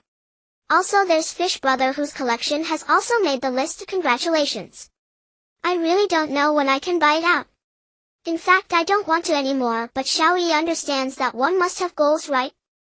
Alright, no more nonsense. 3,000 words. Click to give a little and please save some. But if Leng Xiaoza knew that Leng Yichen was doing absolutely nothing now and was just watching them, he would probably be infuriated. It was indeed the case. This guy was right above them. Why were he and Lan Moxi screaming like ghosts? In fact, the situation was quite simple. Once they entered the black hole, they just needed to take another step to exit and return to Shura City. More precisely, within that space the black hole was the exit. Yet for some reason they didn't manage to exit and instead wasted their efforts creating a hole in the sky. Then that foolish Leng Xiaoza attempted to install a very outdated time-space tunnel. If Leng Yichen knew they took half a day to return to Shura City, he would definitely scold Leng Xiaoza and force him to update the time-space tunnel and finally get rid of the viruses. The two of them entered the cave only to see four losers crying. This guy immediately wondered if there should be a spirit tablet present. Then they bowed again and bowed 3 times. Damn, did you gods make a mistake? Just as Lixin moved everyone with a touching performance, these two rushed out looking at the astonished crowd with faces full of arrogance. Surprisingly, I'm still alive. What Leng Yichen expected was not a hug or passion but a single sentence from Leng Xiaoza that could drive him to suicide. Nonsense, how could the brilliant me die? I still have to lead the trends. His boastful demeanor prompted Leng Xiaoza to rush up and kick him. I've seen thick-skinned people, but I've never seen anyone this thick. You shouldn't hit the face. If someone passed by, they would see a crowd beating one person while a beautiful woman looked on helplessly. Confucius said fighting with bricks is neither easy alone nor enjoyable, nor should you hit the head with force. If it doesn't hurt, then hit harder until death ensues. If anyone was the most enthusiastic about beating up Leng Yichen, it would be Leng Yichen. This guy often got dragged out by Leng Yichen to stretch his muscles, claiming it was to improve his close combat skills. However, once they were outside, it was a realm of evil, and the next moment Leng Yichen was beaten half to death by fists, eventually flying out, brushing himself off and leaving. But this didn't infuriate Leng Yichen the most. What truly angered him was that this guy never used any divine power, and after the fight he had no injuries, yet he was wildly using his fists. At first it hurt a lot, but soon the pain subsided.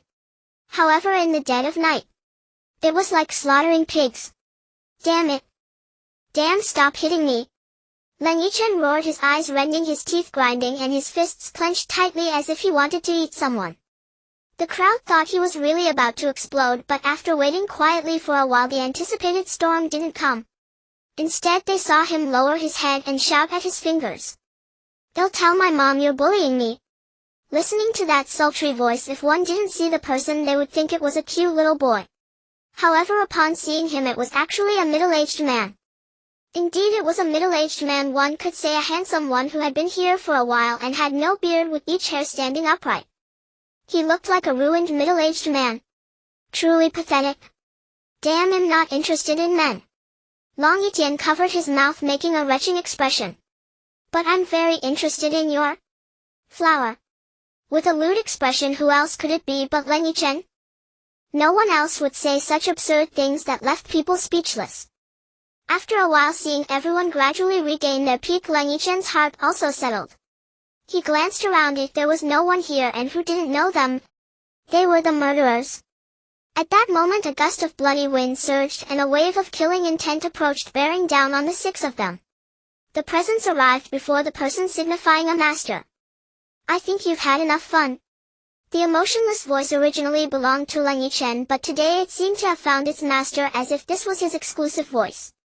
The fallen leaves on the ground began to stir. The sky was obscured, turning dark and gloomy. Beneath the terrifying scene, countless vengeful spirits and resentful ghosts lurked. On the bloody ground, every single bone moved, instantly piecing together a figure. Through his eyes one could even see the flames of the soul. But it didn't stop there. One by one the bones and individuals appeared before them, 6 people in total, their formidable soul flames revealing their strength. These bones were commonly seen, but transforming into these skeletal warriors was terrifying. Caught off guard, the 3 girls were startled. Damn, what the hell is this? Leng Yichen was speechless. He suddenly realized that ever since he became a god and followed Leng Yichen, nothing good had come of it. Every troublesome event had his share. At that moment he seemed to have a slight realization. It turned out Leng Yichen had always been using him, giving him a divine position while he faced death for him. It seems not yet, but now it is.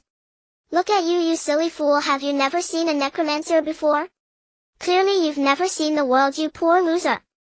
The comment, neither warm nor cold, made Leng Yichen very angry. Turning his head, he huffed heavily at Leng Yichen.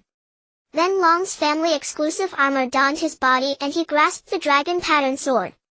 This time something was different as he appeared with 3 pairs of wings, a symbol of divine rank. A first rank divine rank had 1 pair, a second rank had 2 pairs, and a third rank had 1 pair, but there were no divine beasts. The Shura gods, being law enforcers of the divine realm, had 4 pairs, while Leng Yichen and his group as divine kings had 5 pairs. Once they reached 6 pairs they would be incredibly powerful. Damn it, let me show you how amazing I am. Leng Yichen finished speaking and raised his sword, aiming to slash at the skeletal warrior, appearing as though he intended to destroy everything. However, these undead had no thoughts. The true undead possessed thoughts, but these lacked them due to the soul flames granted by the Shura gods. When they saw Leng Yichen charge, the 6 undead simultaneously raised their bone knives. Although their movements appeared stiff, their speed was astonishingly quick, reaching Leng Yichen's eyes in an instant. The undead had no thoughts, but Leng Yichen had thoughts. What was his domain? Mental power, and the soul flames were also under the control of mental power. During this collision 2 skeletal warriors fell. Their soul power was shaken by Leng Yichen, resulting in an instant kill. Wow, little dragon, you're incredible. Leng Xiaoza couldn't help but exclaim. Cut it out, I can do it too. In this life apart from Lan Moxi, Leng Yichen had never acknowledged anyone, so he proudly replied. You 2 idiots, didn't you notice they were using techniques? Lien Lixin glanced speechlessly at the 2 of them. She and Lan Moxi were conflicted about these 2. When they were smart they were like Zhuge Liang in the world, but when they were foolish they were like the spirit of a remnant. What technique, sister? Have you forgotten his domain? Damn, how low can you be? I thought you'd improved, but it seems I need to train you in close combat. After saying that, this guy rubbed his fists, looking maliciously at Leng Yichen, who was bloodily fighting. I say, darling, you don't really like men, do you? Leng Xiaoza walked over, asking in a flirtatious manner. I'm not interested in men. He pushed Leng Xiaoza away with one hand and continued watching Leng Yichen fight. However, Leng Yichen was gradually beginning to tire. His cultivation was the lowest. Normally a regular person seeing a group of skeletons with weapons should be scared, but he had just been provoked by Leng Yichen. He thought Leng Yichen would pull him back because of his cultivation, but that guy didn't. Instead he watched him with glee. Currently Leng Yichen was furious, filled with hatred towards Leng Yichen while he fought the skeletal warriors. Gradually he realized that unless he extinguished the soul flames of the skeletal warriors they could completely reorganize. However, once the soul flames were extinguished they would die forever, just like the 2 that had fallen.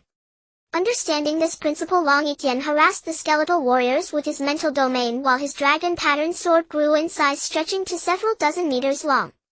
The skulls were crushed, but they slowly began to reassemble. This reality made Leng Yichen want to lose his mind. As long as he didn't extinguish their soul flames, these 4 would be invincible. He helplessly crushed one after another, watching them resurrect one after another. It wasn't that Leng Yichen didn't want to completely destroy these 4 annoying skeletons, it was just that they were too cunning. When one was crushed, the other 3 rushed at him, seemingly determined to fight him to the death, forcing him to defend while the fallen undead could resurrect. Damn it! Leng Yichen sighed, utterly speechless.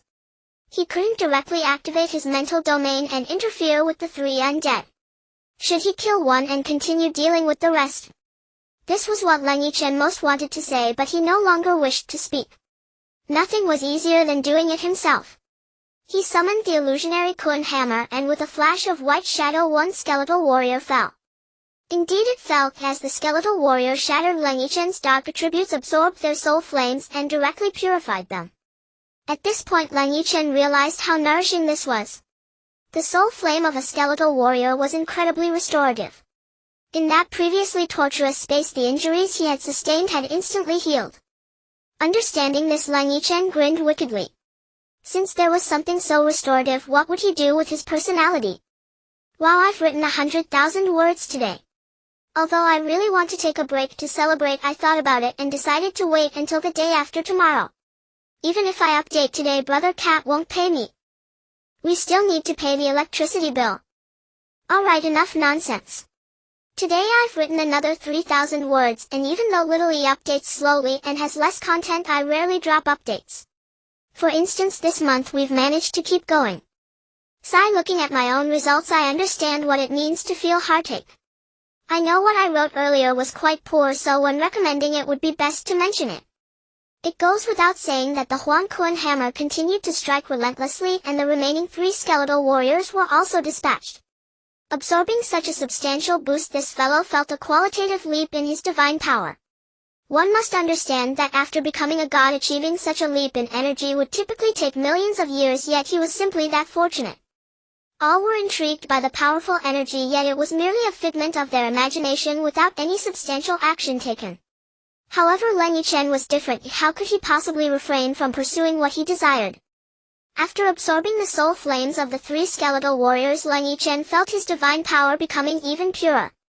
The previously pitch-black malevolent energy began to take on a somewhat inky hue. What was that? Black and ink are entirely different concepts of existence. At this moment their divine power had not made any progress, but it had nonetheless reached the 13th level of existence. As for Lu Lisin and Lan Moxi, due to their lack of divine attainment, their divine power had not broken through and remained stagnant at a bottleneck. However, once they attained divinity, their divine power would be unleashed, just like in the past, with Leng Yichen and Leng Xiaozi breaking through in an instant. Little Luo also stood at the 13th level, while Leng Yichen was still stuck at the holy level bottleneck. Moxi, come here, Leng Yichen beckoned to Lan Moxi as he continued to absorb the soul flames. In truth, Lan Moxi had never experienced anything good since Leng Yichen began seeking help. However, when she discovered that the energy transmitted by Leng Yichen was even purer than her own during their previous encounter in the otherworldly space, she understood that following this fellow would yield no good, yet the benefits were substantial. Approaching Leng Yichen with skepticism, she noticed his indifference towards her, which annoyed her. She couldn't help but kick him hard in the rear. Damn it! Be gentler, came Leng Yichen's helpless exclamation after the kick. He couldn't possibly retaliate, after all she was his wife. He could endure everything but losing his wife. Although he wasn't the best person, he was still generous to his wife. He took Lan Moxi's hand and transferred all the pure soul flames he had refined into her body. The soul flames could significantly enhance mental power, and he generously bestowed them all to Lan Moxi. But at that moment Lan Moxi couldn't help but wonder when he had become so kind-hearted. Without further thought, she followed Leng Yichen's instructions and sat down to refine the soul flames. This process involved merging one's soul with another's, an endeavor with no possibility of failure. It was merely a matter of time. As she slowly absorbed the soul flames, Lan Moxi felt her mental power strengthening like never before, even able to see the capillaries within her body. Meanwhile, Leng Yichen continued diligently refining the remaining 4 soul flames. In fact, after being attacked by Leng Yichen's mental assault, he had already dispatched the 2 skeletal warriors, feigning ignorance to maintain the guise. Otherwise, how could those 2 skeletons be devoid of soul flames? Originally planning to distribute 1 to each, he reconsidered and decided against it. These 6 wouldn't be of any use to Leng Yichen, so he decided to split them with Lan Moxi instead, as her forest spirit had no formidable combat power in this hellish space. As she practiced slowly, Lan Moxi felt that this time Leng Yichen actually showed kindness.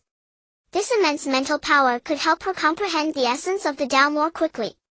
They didn't need to exchange words of gratitude, such formalities felt overly distant. Perhaps long ago Leng Yichen and Lan Moxi had ceased to use polite expressions like thank you, their connection transcending mere words. Silently thanking Leng Yichen in her heart, Lan Moxi continued to absorb the soul flames. With the 4 skulls fully refined, once again Leng Yichen glanced at Lu Lisin and, like Lan Moxi, granted her 2 portions, allowing her to begin her cultivation. Though unsure of what these soul flames truly were for their band of rogues, anything beneficial was a great boon. Lu Lisan's beautiful eyes gently closed before opening again as she wanted to say something to Leng Yichen but was stopped by him in the next moment. He smiled slightly, beginning to absorb the soul flames himself. There was no need for Leng Xiaoza to benefit, it would be too wasteful. He felt it was enough to give to his wife. In truth, the real reason was twofold. One was that the soul flames were too few, and the other was that when Leng Yichen forcibly opened the sky, he had been struck by a forbidden spell's backlash. Bro, you draw a formation and everyone guard me. I just absorbed a bit of the backlash, he called out. Leng Yichen didn't waste any further words. These smart people didn't need to say much. After finishing, he sat cross-legged and guided the soul flames within him to slowly circulate through his injured meridians. Soon those meridians were rejuvenated by the nourishment of the soul flames. He couldn't help but smile inwardly. The Azura had gifted him a great present. How could Leng Yichen not know that this was the soul flame of the Azura god? This was, after all, the life force of the Azura god. However, he dared not allow Lan Moxi and Lu Lisan to absorb it directly, as the bloodlust within the Azura's soul flames was too intense. He could only act as a medium, then pass it on to Lan Moxi and Lu Lisan. In fact, this wasn't the crucial matter. The key issue was that this was originally part of the Daos essence of the Azura god, which could also be considered a fragment of his memory. Yet Leng Yichen had managed to kill him and then consume it. Although the Azura god was indeed powerful, he was merely 6 avatars. How could a group of avatars stand against a true god, no, a god king? It was bound to end in utter defeat. At this moment, Leng Xiaoza, Long Etienne, and Little Luo had formed a triangle to guard the 3 of them. Observing the radiance surrounding the 2 girls, Leng Xiaoza knew that something good was about to happen. Having concluded the absorption of the soul flames, Leng Yichen stood up, stretched and yawned. Finally he turned to face the north and called out, "Are you here yet?" Annoying things were bound to happen. Although Leng Xiaoza and Little Luo were aware, they dared not declare war. Even if Long Etienne was at a holy level, he could discern it. How could Leng Yichen possibly be unaware? A horde of Azura ghosts charged out, each wielding an Azura trident. As Leng Xiaoza looked upon the fearsome group, he felt a wave of exasperation. But what left him even more speechless was when Leng Yichen told him to seal them. "Damn it, you brought out the ghosts, and now expect me to clean up after you?" Leng Xiaoza wondered if he had chosen the wrong friends. However, upon reflection, it wasn't his fault. If anything, it was his parents' fault. Resigned, he began chanting a spell, and a series of mysterious characters emerged from above, ultimately binding all the Azura ghosts. Yet this was clearly not the end. Leng Xiaoza was still further sealing them. "You still haven't appeared, huh?" Leng Yichen muttered, clearly setting in motion yet another of his schemes. Hours passed, yet no one appeared, and Leng Xiaoza's formation was still incomplete. It seemed they were waiting for something. At this time, Lu Lisan and Lan Moxi had completed the absorption of the soul flames. The good news was that they had also grasped the essence of the Tao, albeit just a little. While it was not much, the beginning provided hope. Watching the 2 girls' joyful expressions, Leng Yichen sincerely wished he could be ordinary, dominating the world while living carefree. Unfortunately, all this was merely a pipe dream for them. Gazing at the distant horizon, Leng Yichen pondered, "Azura, are you still not making your appearance?" Indeed, he was waiting for the Azura god, a deity they had yet to meet. To master the Azura god, one must first defeat him, a simple enough principle. Leng Yichen understood this, and although his achievements were rather poor, it did not mean he was lacking in intellect. On the contrary, this seemingly hopeless young man adorned by Lu Lisan was exceptionally clever. If it weren't for his extraordinarily bizarre appearance, Leng Yichen would seriously suspect that others would view him as anything but a loser. Yet it was evident that a genuinely handsome and wealthy man had been turned into a poor loser by his beloved Lan Moxi, which left him quite displeased. However, he had no choice but to accept, knowing that resistance would lead to inevitable defeat. As Leng Xiaoza was on the brink of sealing all the Azura ghosts, it was at that moment that the once unbreakable seal began to crumble, cracks appearing in the formation at an unimaginable speed. Just as it was about to collapse, a mass of dark energy halted the spreading trend. "Come forth, Azura!" With a furious roar, Leng Yichen stepped forward, the Xuanhuan hammer once again transforming in appearance. The hammer was no longer its original pitch-black hue, but had taken on an ominous quality. Pointing the Xuanhuan hammer forward, Leng Yichen's body became imbued with a sinister aura. The color was beyond his own comprehension, yet its power was undeniable, transcending all elemental energies, seemingly an irreplaceable symbol. As his words fell, a formidable figure slowly emerged, trailing an endless wave of killing intent. This was no mere killing intent, it was a tangible condensed aura of menace. Beneath the blood-red sun he appeared ghostly and terrifying, seemingly embodying everything, standing a full 3 meters tall with an endless horde of Azura ghosts behind him. Perhaps one could call them cannon fodder. The Azura has made his entrance. Ha ha. It's the end of the month and there's no Saturday, giggle, there won't be any updates today. Little wing, get to work on your writing, let's strive for tomorrow. However, all of this was meaningless to Leng Yichen. He did not believe that being tall would make one powerful. You will change, but I won't. As he thought this, Leng Yichen's body surged in size and the illusion Kun hammer also grew proportionate. For someone who valued their pride, being looked down upon by another was quite unpleasant. Clearly Leng Yichen was such a person. He suddenly grew over 10 meters tall, looking down at the Shura god, and raised the illusion Kun hammer in his hand, which was at least several dozen meters long. If it were to strike, the Shura god would not only be injured but might even lose its life. Seemingly satisfied with his current momentum, Leng Yichen lifted his foot and stomped down at the Shura, thinking to himself, I will kick you to death, leaving the 5 people behind him speechless. But now the Shura said nothing. Clearly Leng Yichen thought the Shura was just pretending to be cool, and he stomped down without any hesitation. But as a divine being, if he were to be stomped to death by Leng Yichen, it would be utterly disgraceful. The Shura god did not retreat but surged forward, his figure expanding as he summoned an endless blood domain, finally producing a sword in his hand. A divine weapon. Indeed, every divine being's weapon is a divine weapon, and the Shura god's divine weapon is naturally the Shura sword, its blood-red blade appearing as if it were formed from coagulated blood. A blood-red armor appeared on the Shura's body, seemingly dripping with blood, the intense smell of blood affecting the very heavens and the earth. If a divine being lacks a domain, they would be easily defeated. As the Shura god, he was a law enforcer of the divine realm, so how could he lack a domain? Endless blood surged forth, and at this moment the Shura's body stabilized. His eyes were blood-red, and Leng Yichen clearly saw the horror within. Are you a god king? What kind of tone is that? Perhaps it is the Shura god, an arrogant existence. Leng Yichen could adopt a similarly emotionless tone, but that would merely be an act. The Shura god, however, spoke this way naturally and had no need to pretend. Exactly. After so much effort, Leng Yichen did not want to waste any more words. Now he was full of confidence, his original injuries had vanished and his energy had increased significantly, giving him enough self-assurance. Leng Yichen once said that if a person has lost their own trust, then that person is a failure if they cannot succeed at anything. Finally he added, I came here to discuss something with you. Discuss? What about? The Shura god still maintained that same tone. What is your name? It seems that Leng Yichen was not concerned about the matter of battle but had instead taken up a casual conversation. Shura. Nonsense, of course I know your name is Shura. Then that's fine.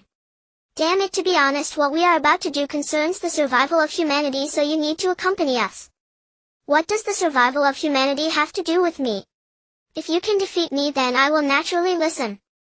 Actually, at that moment Leng Yichen felt an impulse to charge forward.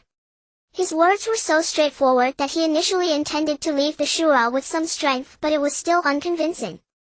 Sighing in frustration, Leng Yichen once again lifted the illusion Kun hammer while the power behind him began to gather frantically. Seeing Leng Yichen move, the Shura god also began to act. His movements were simple, quite similar to Leng Yichen's, consisting of straightforward actions, but the energy contained within was undoubtedly immense. What seemed like simple movements were all imbued with powerful truths of heaven and earth. The clash between the two divine beings was spectacular naturally. Their energy was strong enough that when they collided it could not possibly be insignificant. With the Shura god's sword aimed at him, Leng Yichen felt his energy being completely suppressed. His dark energy appeared utterly powerless under the Shura's bloody energy. Watching as he began to be at a disadvantage, he saw his own energy gradually twisting and panic began to rise within him. After all, he had never truly fought a battle like this. In an unknown fight against a divine being, he was still at a loss. The evil domain released a strong evil aura, instantly enveloped the entire sky. Leng Yichen felt that his energy was no longer being suppressed but was gradually overtaking. Seeing the situation was not good, the Shura charged up with his long sword. How could Leng Yichen be an easy target? The illusion Kun hammer slammed down heavily and the two divine weapons collided. In the resulting massive explosion both were sent flying. If it was purely a comparison of their base levels, the Shura could not compete with Leng Yichen's illusion Kun hammer. After all, it was condensed from the energy of the creator god and even contained the soul of a tiger king. It was merely because the Shura god's energy was so bloody and because Leng Yichen's divine energy had not truly awakened that he was being suppressed. Of course, the real reason was that Leng Yichen's energy was not strong enough, otherwise how could he be suppressed? In the end, it all came down to Leng Yichen not being strong enough, while the advantages of his weapon were entirely offsetting his energy weaknesses. The two divine beings separated. Although both suffered injuries, Leng Yichen understood that he was definitely at a disadvantage. It was known that just now it was because he had the protection of the evil domain that he had sustained similar damage as the Shura. It could be said that the Shura was an existence he could not defeat. Just as Leng Yichen was struggling to rise, the Shura god also got back on his feet, both of them clad in battle armor looking rather disheveled. Though there were even splatters of blood around the Shura's body, Leng Yichen clearly knew that the Shura god had not received any substantial damage. The Shura steadied himself, smirking lightly as his Shura sword turned blood red. This was not the original color of the Shura god's sword. It was not merely dark blood red, but now appeared as a bright crimson, truly crimson. At this moment, Leng Yichen understood why the Shura god had been injured. The Shura had not received even a hint of damage from that collision. The injury was self-inflicted. One could even say that the Shura god was self-mutilating as he spat out blood to nourish his Shura sword. Leng Yichen now understood what it meant to be a madman. Watching the Shura sword radiate blood light and feeling its aura surge wildly, Leng Yichen surprisingly did not move but remained calm, standing with his hands behind his back, exuding an air of confidence. Seeing Leng Yichen's demeanor, the Shura truly wanted to ask if he had some incredible skill that he had yet to reveal. In fact, the Shura's power was very high, standing at level 146, which was much higher than Leng Yichen. Even knowing that his opponent was far stronger, Leng Yichen had never included the word surrender in his dictionary. Gripping the illusion Kun hammer tightly, he realized this would be a fierce battle. No more wasted words. Leng Yichen understood that there was nothing more important than defeating the Shura before him. Gazing faintly at the Shura god, a wicked smile crept onto Leng Yichen's lips. Seeing this smile, the Shura felt an inexplicable fear of Leng Yichen's smile. He shook his head in disbelief, his eyes reflecting a strange sensation as he looked at Leng Yichen, momentarily dazed. Prepare to receive my blow. Humph. With a cold snort, the Shura god was not so easily defeated.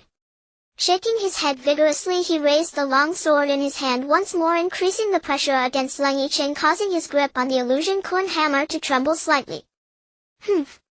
With a cold huff, Leng Yichen activated his evil domain once again, his momentum rising instantly.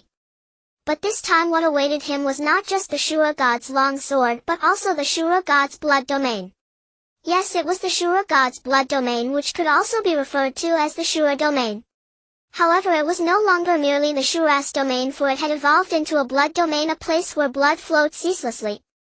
The clash between the evil and blood domains was undoubtedly spectacular. Both domains were top-tier, devouring each other.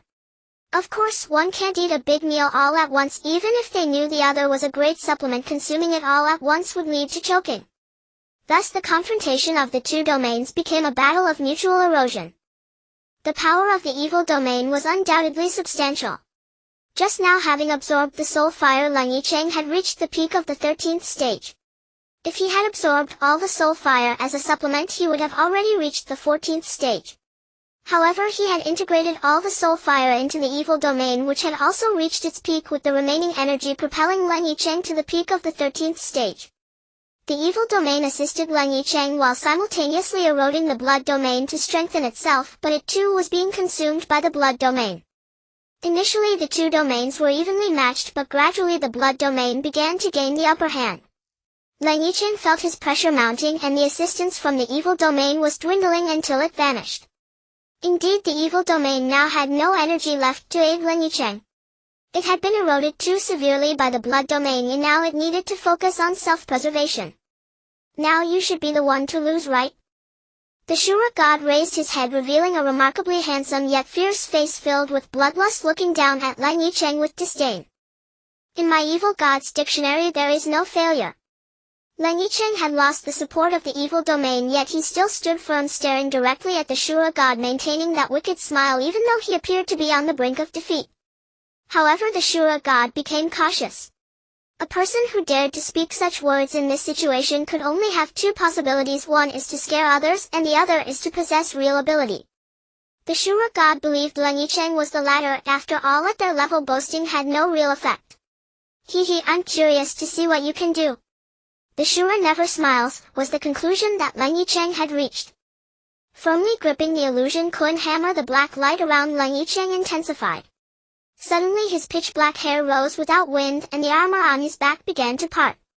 Then a dark six-pointed star formation appeared above his head and beneath his feet. What a sight it was! 5 pairs of wings gradually sprouted from Leng Yichen's back, and his handsome face bore a hint of determination. A brilliant light shot from his eyes, and his wicked smile intensified. Divine position. Indeed, this was the energy of a divine being. Although the Shura was a god, he had not received the divine being's endowment. This meant that even though he comprehended the essence of the great Tao and possessed eternal divine energy, he lacked the energy of a divine being. Evil god, assume your position. These 4 words commanded the heavens and the earth. When a throne of the evil god appeared in the sky, Leng Yichen had already taken his seat. At that moment his figure seemed to multiply infinitely, standing tall behind him. What was that? It was the evil god, the ruler representing the evil of heaven and earth. Within that phantom, the illusion coin hammer was frantically absorbing the energy it had just lost. Indeed, divine weapons also possessed energy. During the clash with the Shura sword, the illusion coin hammer had begun to expend energy, and since Leng Yichen had not received sufficient replenishment later, the hammer had lost its energy support. However, immersed in the essence of the evil god, the illusion coin hammer quickly returned to its peak. With the emergence of the evil domain, the momentum suddenly reversed the situation against the blood domain. The portion that had just been devoured was not only replenished but had grown significantly stronger. One could say that from the moment the evil domain appeared, the balance of power between Leng Yichen and the Shura was completely overturned, and the Shura god was instantly suppressed.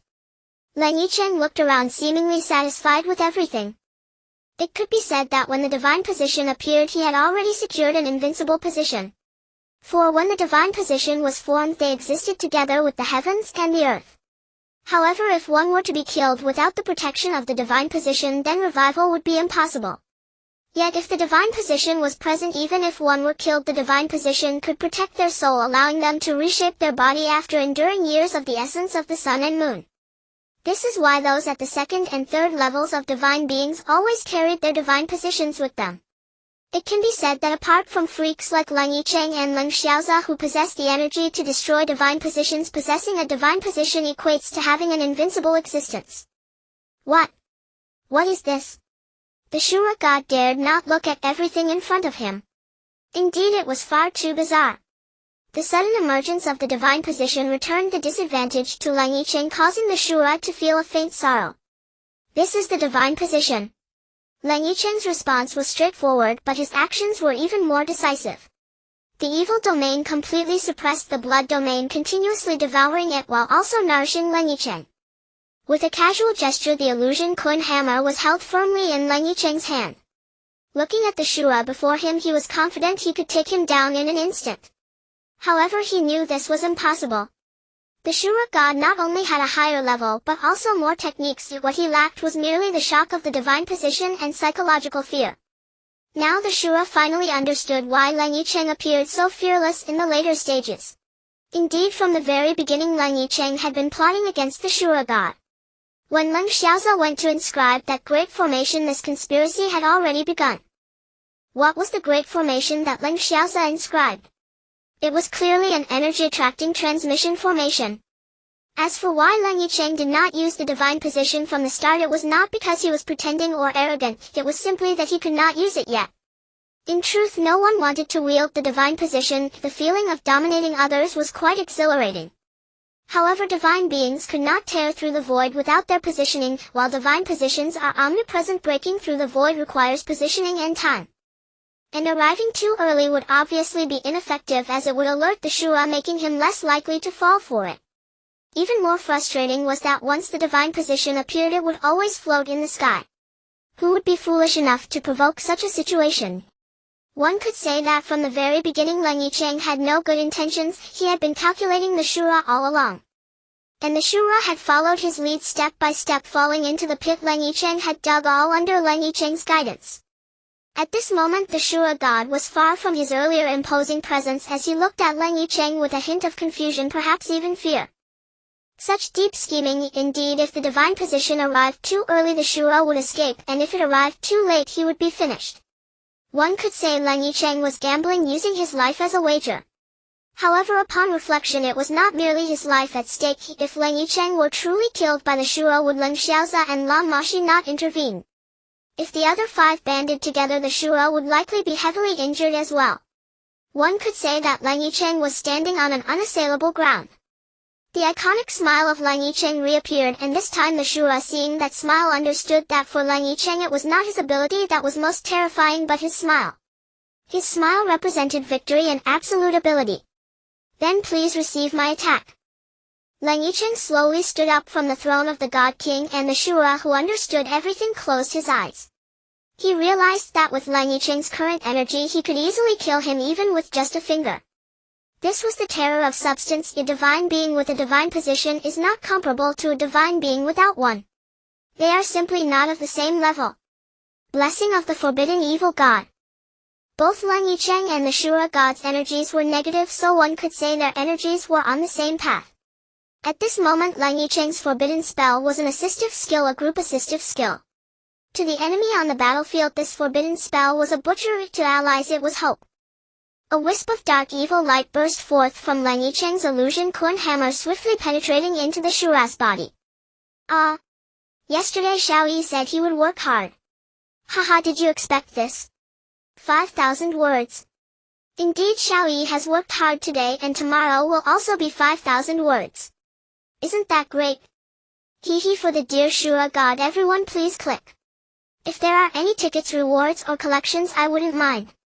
However, it seems that rewards require RMB, so Xiaoyi won't take them. Everyone save some money. Xiaoyi promises that he will not set up VIP chapters allowing everyone to enjoy reading without spending any money. And please support the original work, definitely come to Xuanhuan to read. If you keep reading pirated versions we might not be able to continue writing.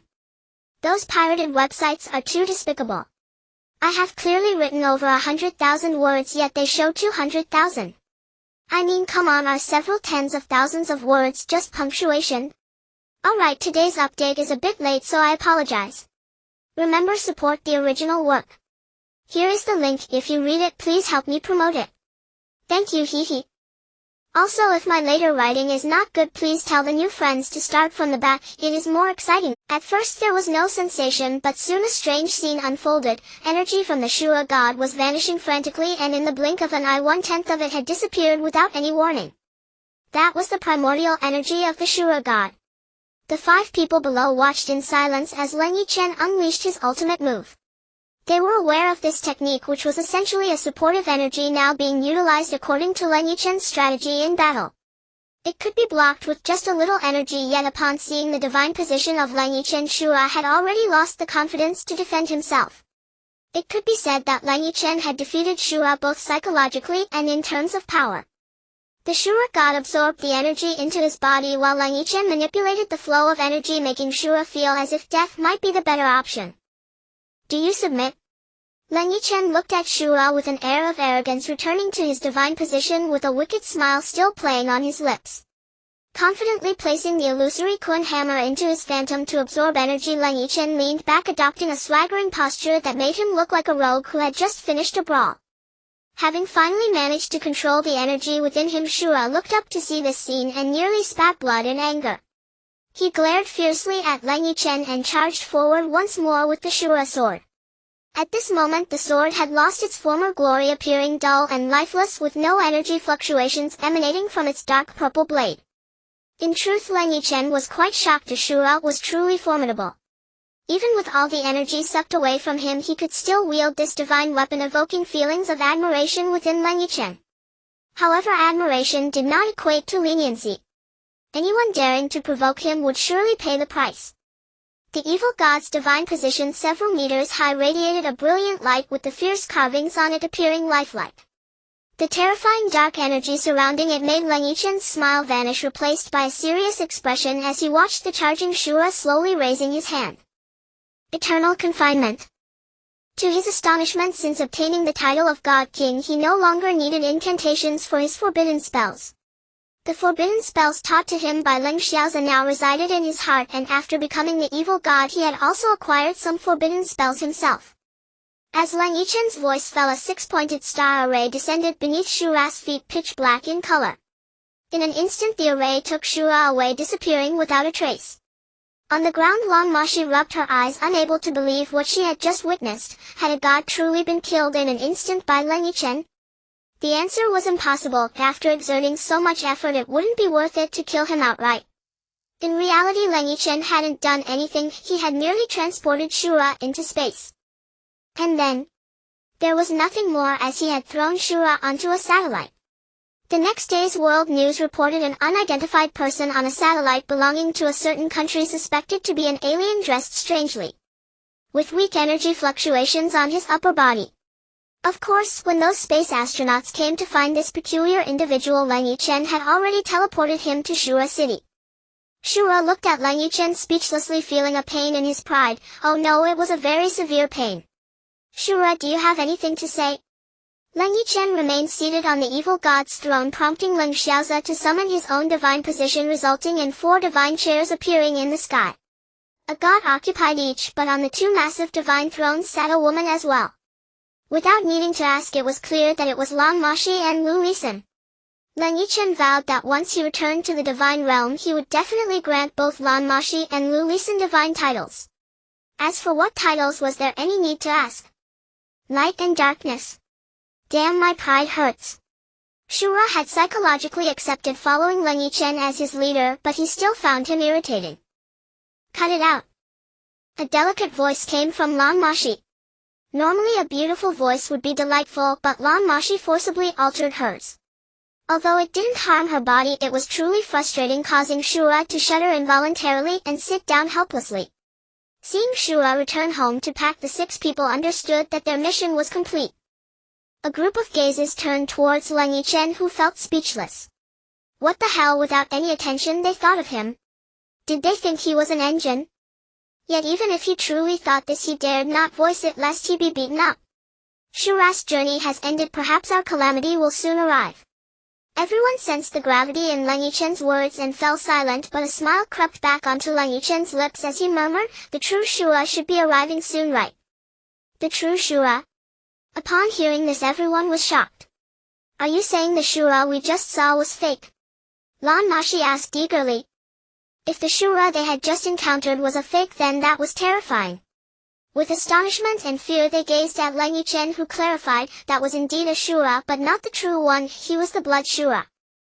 This revelation was even more shocking. According to the tale told by Saria, one of the blood Shura and the regular Shura should have perished. Why was there still a blood Shura? Another Shura? Aside from Lan Moxi, the others felt as though countless question marks were filling their heads with pain. If the blood Shura could compete with Leng Yichen, then who would match up against the true Shura? All the ifs and whys left the 5 of them with pounding heads. Moments later the blood Shura approached with a woman, the Shura's armor already retracted and the Shura's sword still strapped to his back. Gazing at Leng Yichen, the blood Shura appeared unbothered, but the aura of the woman beside him grew stronger. The landlady. Shocked, they realized that the woman accompanying the blood Shura was none other than the landlady of the inn they were staying at. Feeling as though every move he made was under surveillance, Leng Yichen finally understood everything. The other 5, even if they were slow, finally grasped why the landlady was so charming, why no one dared to cause trouble, and why they had ended up in the blood Shura's domain. The layers of mystery were slowly being unveiled. Just as Leng Yichen was suffering from the utmost irritation, the woman spoke, her pearly teeth parting slightly, delivering a melodious voice. You defeated my brother, I want to challenge you. Long fingers pointed at Leng Yichen and the woman's aura grew even stronger. Your brother? At this moment Leng Yichen felt a pang of irritation. It turned out this wasn't her man, but rather her brother. Wait a moment, brother. This time all the mysteries were unraveled. The blood Shura and the regular Shura were not brothers but siblings. The brother had ceded the position of Shura to his sister while he became the blood Shura. Why didn't anyone dare to approach the woman? She was a Shura god. Were they seeking death or simply impatient with life? Looking at the serious expression on the beautiful girl in front of him, Leng Yichen realized another fierce battle awaited him. Without wasting any more words, he stepped down from his divine position. Wearing the evil god's armor with the illusory Kun hammer in hand, he declared, "I am supreme in this realm." At this point, Leng Yichen had gone completely mad, directly activating his evil domain. With his divine position here, he did not need to worry about exhausting his energy. The divine position provided energy to Leng Yichen, while the divine realm supplied energy to the divine position, and the cosmic stars fed energy to the divine realm. It could be said that the divine position and the divine realm formed a mobile medium. More accurately, the cosmic stars provided energy to Leng Yichen, so why should he worry about logistics? "What is your name?" Leng Yichen asked nonchalantly, seemingly envisioning the moment he would defeat Shura. "Feng Ling." Still that delightful voice, but her strikes were ruthless. It was then that Leng Yichen realized Feng Ling's divine weapon was a whip, the Shura whip. This little beauty was brutal, aiming straight at Leng Yichen's lower regions. Leng Yichen hurriedly defended himself, flustered as he blocked the attacks, realizing he couldn't afford to be careless. At this moment he thought to himself, this girl is too fierce. With a fierce determination he brandished the illusory Kun hammer, and a dark light instantly enveloped the surroundings. The evil domain grew stronger, finally affecting Feng Ling significantly, slowing her down and weakening both her attack and defense. "Little girl, you better not be ungrateful to your elder brother." In truth, Leng Yichen initially wanted to use a big move to end the fight quickly, but Lan Moxi wouldn't allow it, arguing that it was unkind to hurt a girl. "Who says I have to listen to you?" Feng Ling's tongue was sharper than her cultivation level. "Tch, if I don't teach you a lesson, you might think I'm easy to bully." Leng Yichen was clearly getting angry as he set up a barrier and began to chant a spell. One could only imagine how powerful the magic that allowed Leng Yichen to chant a spell must be. He ignored everything outside, but the outside world couldn't see anything within. Lan Moxi watched anxiously while the 6 people outside observed the silhouettes within constantly colliding and fighting, making them all feel anxious. "I ask you, Feng Xiao, can your sister's cultivation match yours?" Even though Lan Moxi's eyes were wide open, she still couldn't see anything inside, so she could only inquire about Feng Ling's cultivation. "My sister's cultivation is not as strong as mine. Besides, with the support of the divine position, Leng Yichen should have emerged long ago." After a long moment of annoyance, Feng Xiao finally managed to utter a sentence. His irritation stemmed from his name. When he mentioned it, Leng Yichen had laughed so hard he nearly choked. Wasn't that a bit too feminine? Seeing Leng Yichen's expression, Feng Xiao truly wanted to rush up and kick him, but he knew clearly that he couldn't defeat him. He might not even get a kick in before being struck down. Meanwhile, inside, Leng Yichen continued his chant, and Feng Ling gradually drew closer to the barrier, relentlessly attacking as time passed second by second. Just as the barrier was about to be shattered by Feng Ling, Leng Yichen's spell was completed. At that very moment, Feng Ling broke through the barrier and shot a grin at Leng Yichen. Feng Ling realized that something was amiss. She had heard her brother say that Leng Yichen's smile could turn the world upside down. Leng Yichen would not undertake an uncertain task, so she understood she was in trouble. Feng Ling's intuition was correct. In the next second, a black line shot from Leng Yichen's fingertip, appearing devoid of any energy fluctuations, yet it terrified Feng Ling to her core. If there had been any energy fluctuations, Feng Ling wouldn't have been afraid, but the absence of them made her feel fear. Feng Ling's instinct was to evade the line, but in the next second she was astonished to find she could no longer move. Indeed, she could not control her body. Only when the line entered her body did it stop. However, upon entering, Feng Ling felt no discomfort, but as Leng Yichen flashed another mischievous grin, she realized she was doomed. With graceful strides, Leng Yichen approached Feng Ling, his smile still that of a rogue. Gazing at Feng Ling's face, he found it no less stunning than Lan Moxi's. In the next second he did something utterly beastly. He removed the girl's pants, exposing her fair bottom, and started slapping her behind. Battle concluded. Leng Yichen was the first to release the domain and stepped out, shortly followed by Feng Ling, who walked out slowly with heavy steps, casting a resentful glare at Leng Yichen, her face flushed bright red. As if nothing had happened, he strolled over to Lan Moxi, wrapping an arm around his wife, his expression still that of a rogue smile. Now Feng Xiao and Feng Ling strongly resisted this smirk. Upon seeing Leng Yichen's grin, Feng Ling's face turned even redder. Perhaps we should head back, Leng Yichen said, putting away his mischievous smile.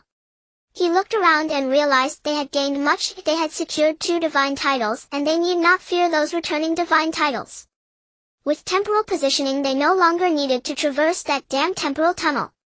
Leng Yichen waved his hand, breaking through the canopy with his divine position, leading a group of 8 people out without any lingering attachments, never to return. Where are we going? Leng Yichen's voice came through. Indeed, where would they go? Even Leng Yichen wasn't sure.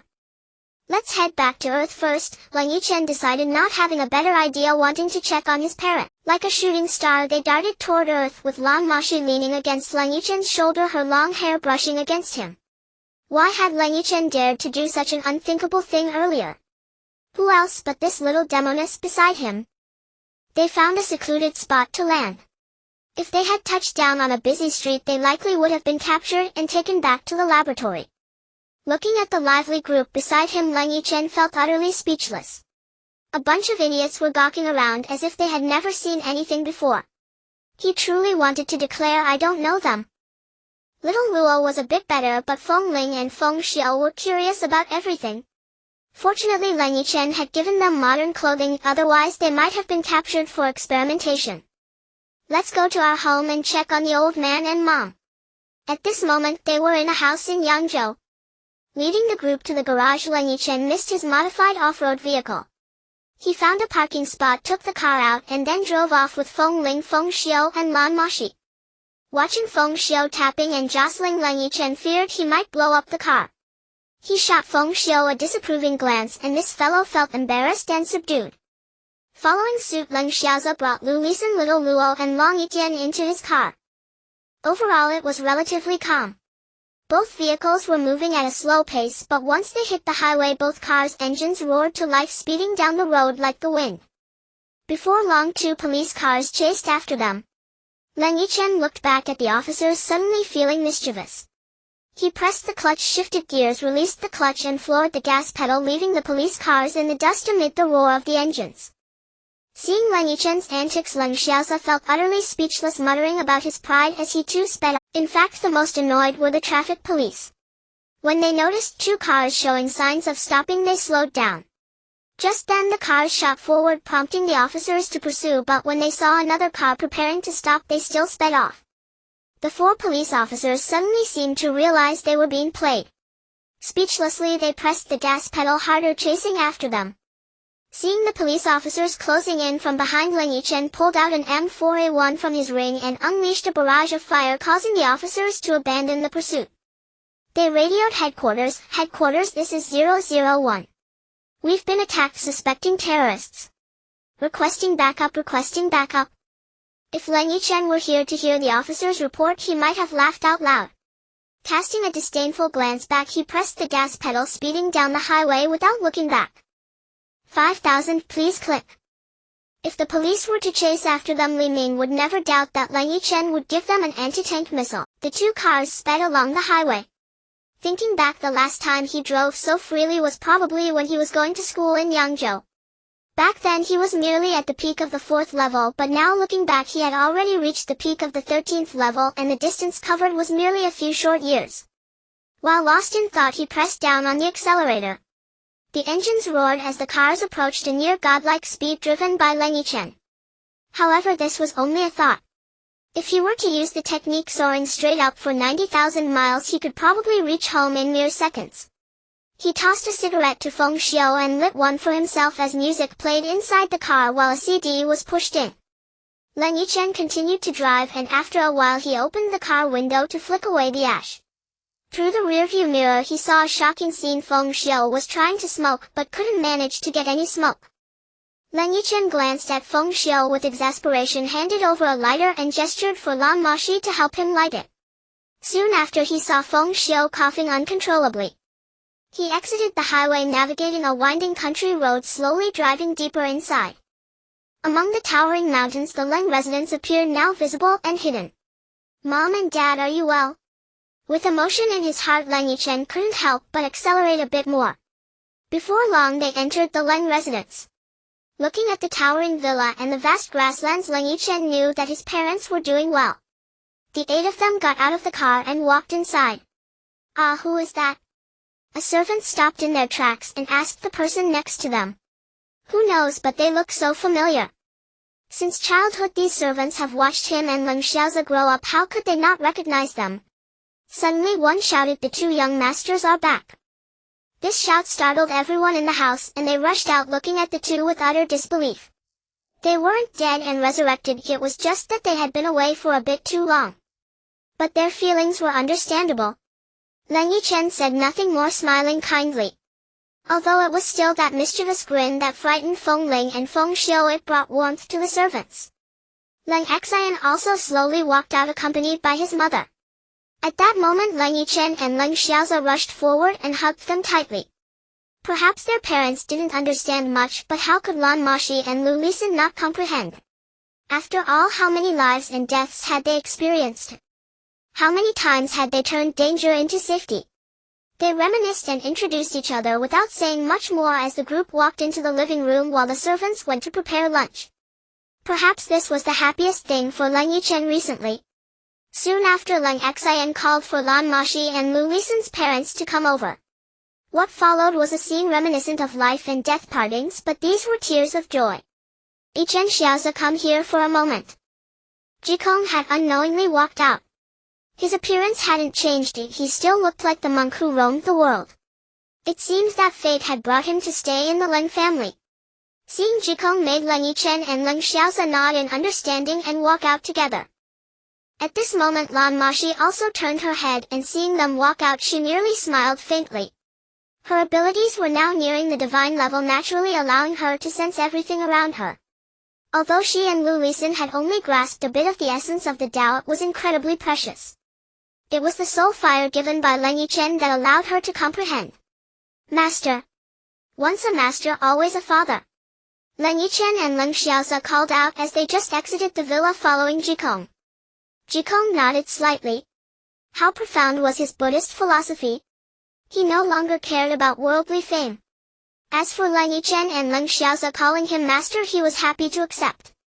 "Your growth truly surprises me." Jikong spoke not with nostalgic words but with straightforwardness. "Master, you?" This surprised Leng Yichen and Leng Xiaozi. Regarding their cultivation matters, even Jikong had not mentioned them, only Lan Moxi and Lu Lisan were aware. "Do not doubt anything. Back then my Buddhist teachings were more profound than yours, naturally allowing me to sense everything." Jikong explained plainly. "When I happened to meet your father during my alms collection, you were born shortly after. Your energy fluctuations were immensely strong from birth, so I stayed behind to see what would unfold, whether it was good or bad." This Leng Yichen and Leng Xiaozi both believed, but they were puzzled about why Jikong was saying all this. "You are quite confused about why I mentioned this, right?" Jikong smiled gently, looking harmoniously at Leng Yichen and Leng Xiaozi. "The energy fluctuations at the time of your birth foretold your extraordinary destinies. Later, due to your influence, my Buddhist teachings improved further and I gradually saw everything unfold. If I am not mistaken, you have already reached the divine level, haven't you?" Jikong's words were very persuasive. In just a few simple sentences he revealed everything. Everything back then was prearranged by Salia. In the grand scheme of things, everything was destined. Looking at Jikong, Leng Yichen recounted everything that had transpired. Once he finished speaking, Jikong couldn't help but exclaim, "Indeed, but I wonder, with the return of the divine, do you have any strategies to respond?" Now their combat power was sufficient. Leng Yichen was well aware that their current 8 divine beings represented terrifying energy. Once Lan Moxi, Lu Lisan, Feng Ling, Feng Xiu and Leng Yichen achieved their divine positions, everything would become considerably easier. What worried Leng Yichen most now wasn't Lan Moxi and Lu Lisan, but Leng Yichen, who was still at the peak of the saint level. Leng Yichen truly regretted giving Leng Yichen a bit of soul fire at that time. Perhaps he could have comprehended the essence of the Tao. Unfortunately, there is no medicine for regret in this world. Even if Leng Yichen wanted to change things, it was too late. He also recalled how Feng Xiu had nearly spat blood when she saw the soul fire being seized by Leng Yichen. He couldn't help but chuckle inwardly. Stealing a chicken only to lose a handful of rice was exactly what described Feng Xiu. "Master, can you tell us how you knew about our matters?" Though Jikong had just explained everything, his statement about them being divine beings still shocked Ling Xiaoza. Prophecy. Oh, I may not have mentioned it before, but back when I devoted myself to Buddhist teachings, I inadvertently came across a prophetic book and later learned this ability. Jikong had no concealment and directly told them. So you possess prophetic abilities? Leng Xiaoza was astonished. They had been unaware of this for so long, perhaps it was his own secret. Of course I practice Buddhist teachings, but it's a pity. What is the pity? Haha, this method cannot be passed down. This. No one could interfere with the matter of inheritance, even divine beings were no exception. Leng Xiaoza said nothing more. This was Jikong's own decision. Originally he was meant to serve as a prophetic divine being, but now there was no hope. It was a pity that Jikong practiced Buddhism, which shouldn't be under Leng Yichen's management. Next, during lunch, the 8 of them ate as if they had never eaten before, finishing off 2 full tables of food and demolishing all the desserts afterward. Their parents looked speechlessly at their children, truly doubting whether they had ever eaten enough outside. Seeing the pile of food still at the corner of Lan Moxi's mouth, their parents couldn't help but feel a rush of emotions. But Leng Yichen couldn't possibly reveal what they had been up to. Even if he did, no one would believe it. Who would believe such nonsense when they were full? Even if they believed it, it would be too far-fetched. What if someone's parents had a heart condition or something that required resuscitation? The night was quiet with no sound at all. However, at this moment 8 people burst out of the Leng residence, charging towards the sky. Indeed, it was Leng Yichen again. Just back from his trip, he was already taking everyone to the divine realm. Lan Moxi was filled with complaints for her finishing dinner, washing up and sleeping was the best choice. But Leng Yichen insisted on going to the divine realm to seal some divine beings, which was incredibly annoying. Carrying a belly full of grievances, they arrived at the divine realm. The spectacular scene of the towering divine palace stood at 10,000 meters high.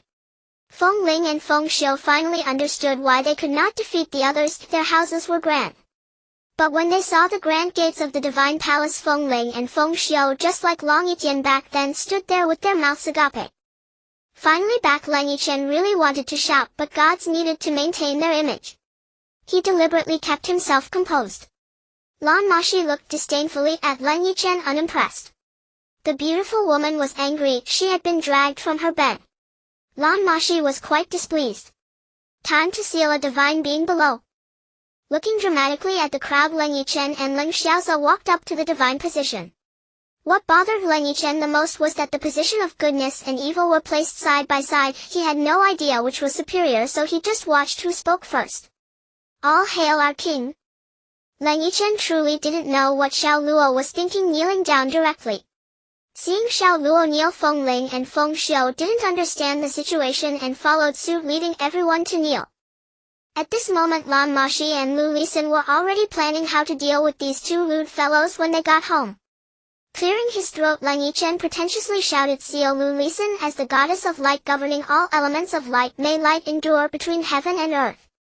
Seal Lan Moxi as the goddess of darkness governing all elements of darkness, may darkness endure between heaven and earth. Seal Feng Ling as the god of Shura governing the laws of the divine realm, overseeing all good and evil. Seal Feng Xiu as the god of death, overseeing all beings in the heavens and earth." After the pretentious performance, Leng Yichen obediently stepped down while the 6 below walked up to their divine positions, looking at the 2 rude fellows with sly smiles. "Alright, it's over. Everyone go back and sleep." With a wave of his hand, Leng Yichen and Leng Xiaoza flew out of the divine palace. These 2 rascals were shameless. A group had just attained their divine positions and there should have been an adaptation period, but these 2 directly ignored it. Inside the palace, the 4 newly appointed gods sprouted wings on their backs, each in different colors. Lan Moxi had 4 pairs of wings as black as Leng Yichen's. Lu Lisin had 4 pairs that were as pure white as Leng Xiaoza's. Feng Ling and Feng Xiu both had blood-red pairs of wings. The few of them slowly retracted their wings into their bodies, looking speechlessly at the 2 rude fellows who fled. Having returned home, it was already deep into the night and they quickly washed up and went to bed.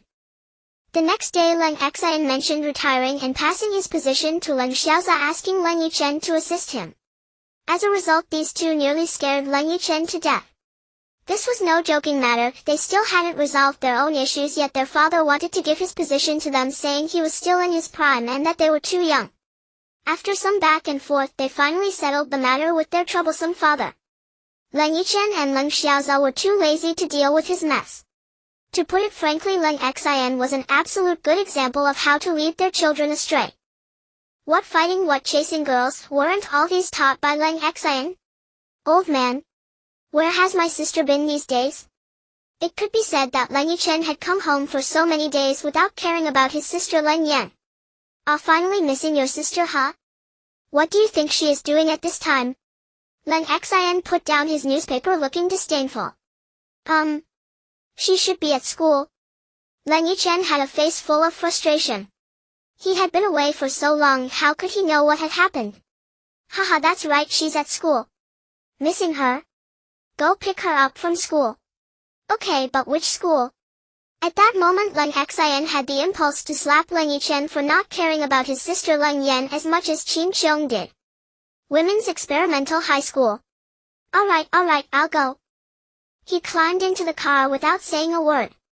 Leng Yichen was too lazy to speak ever since he returned. Leng Xiaoza had been playing video games daily and Lu Lisan and Lan Moxi didn't need mentioning as they spent all day in the kitchen learning to cook.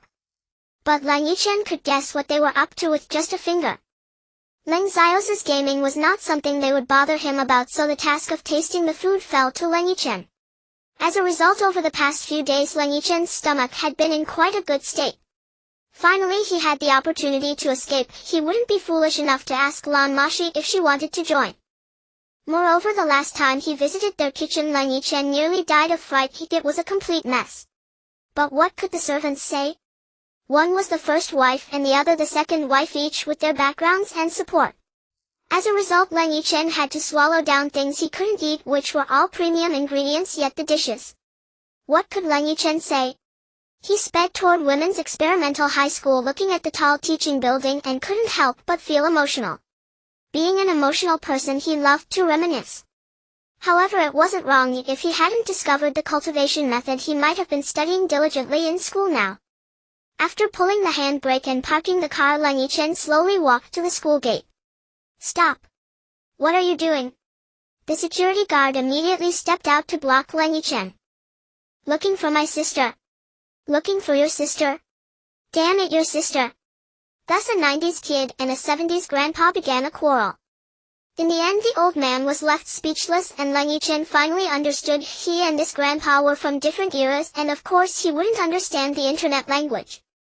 After clarifying, registering and giving a few good cigarettes, the security guard finally let him in to find his sister. At this point Leng Yichen was really quite dashing.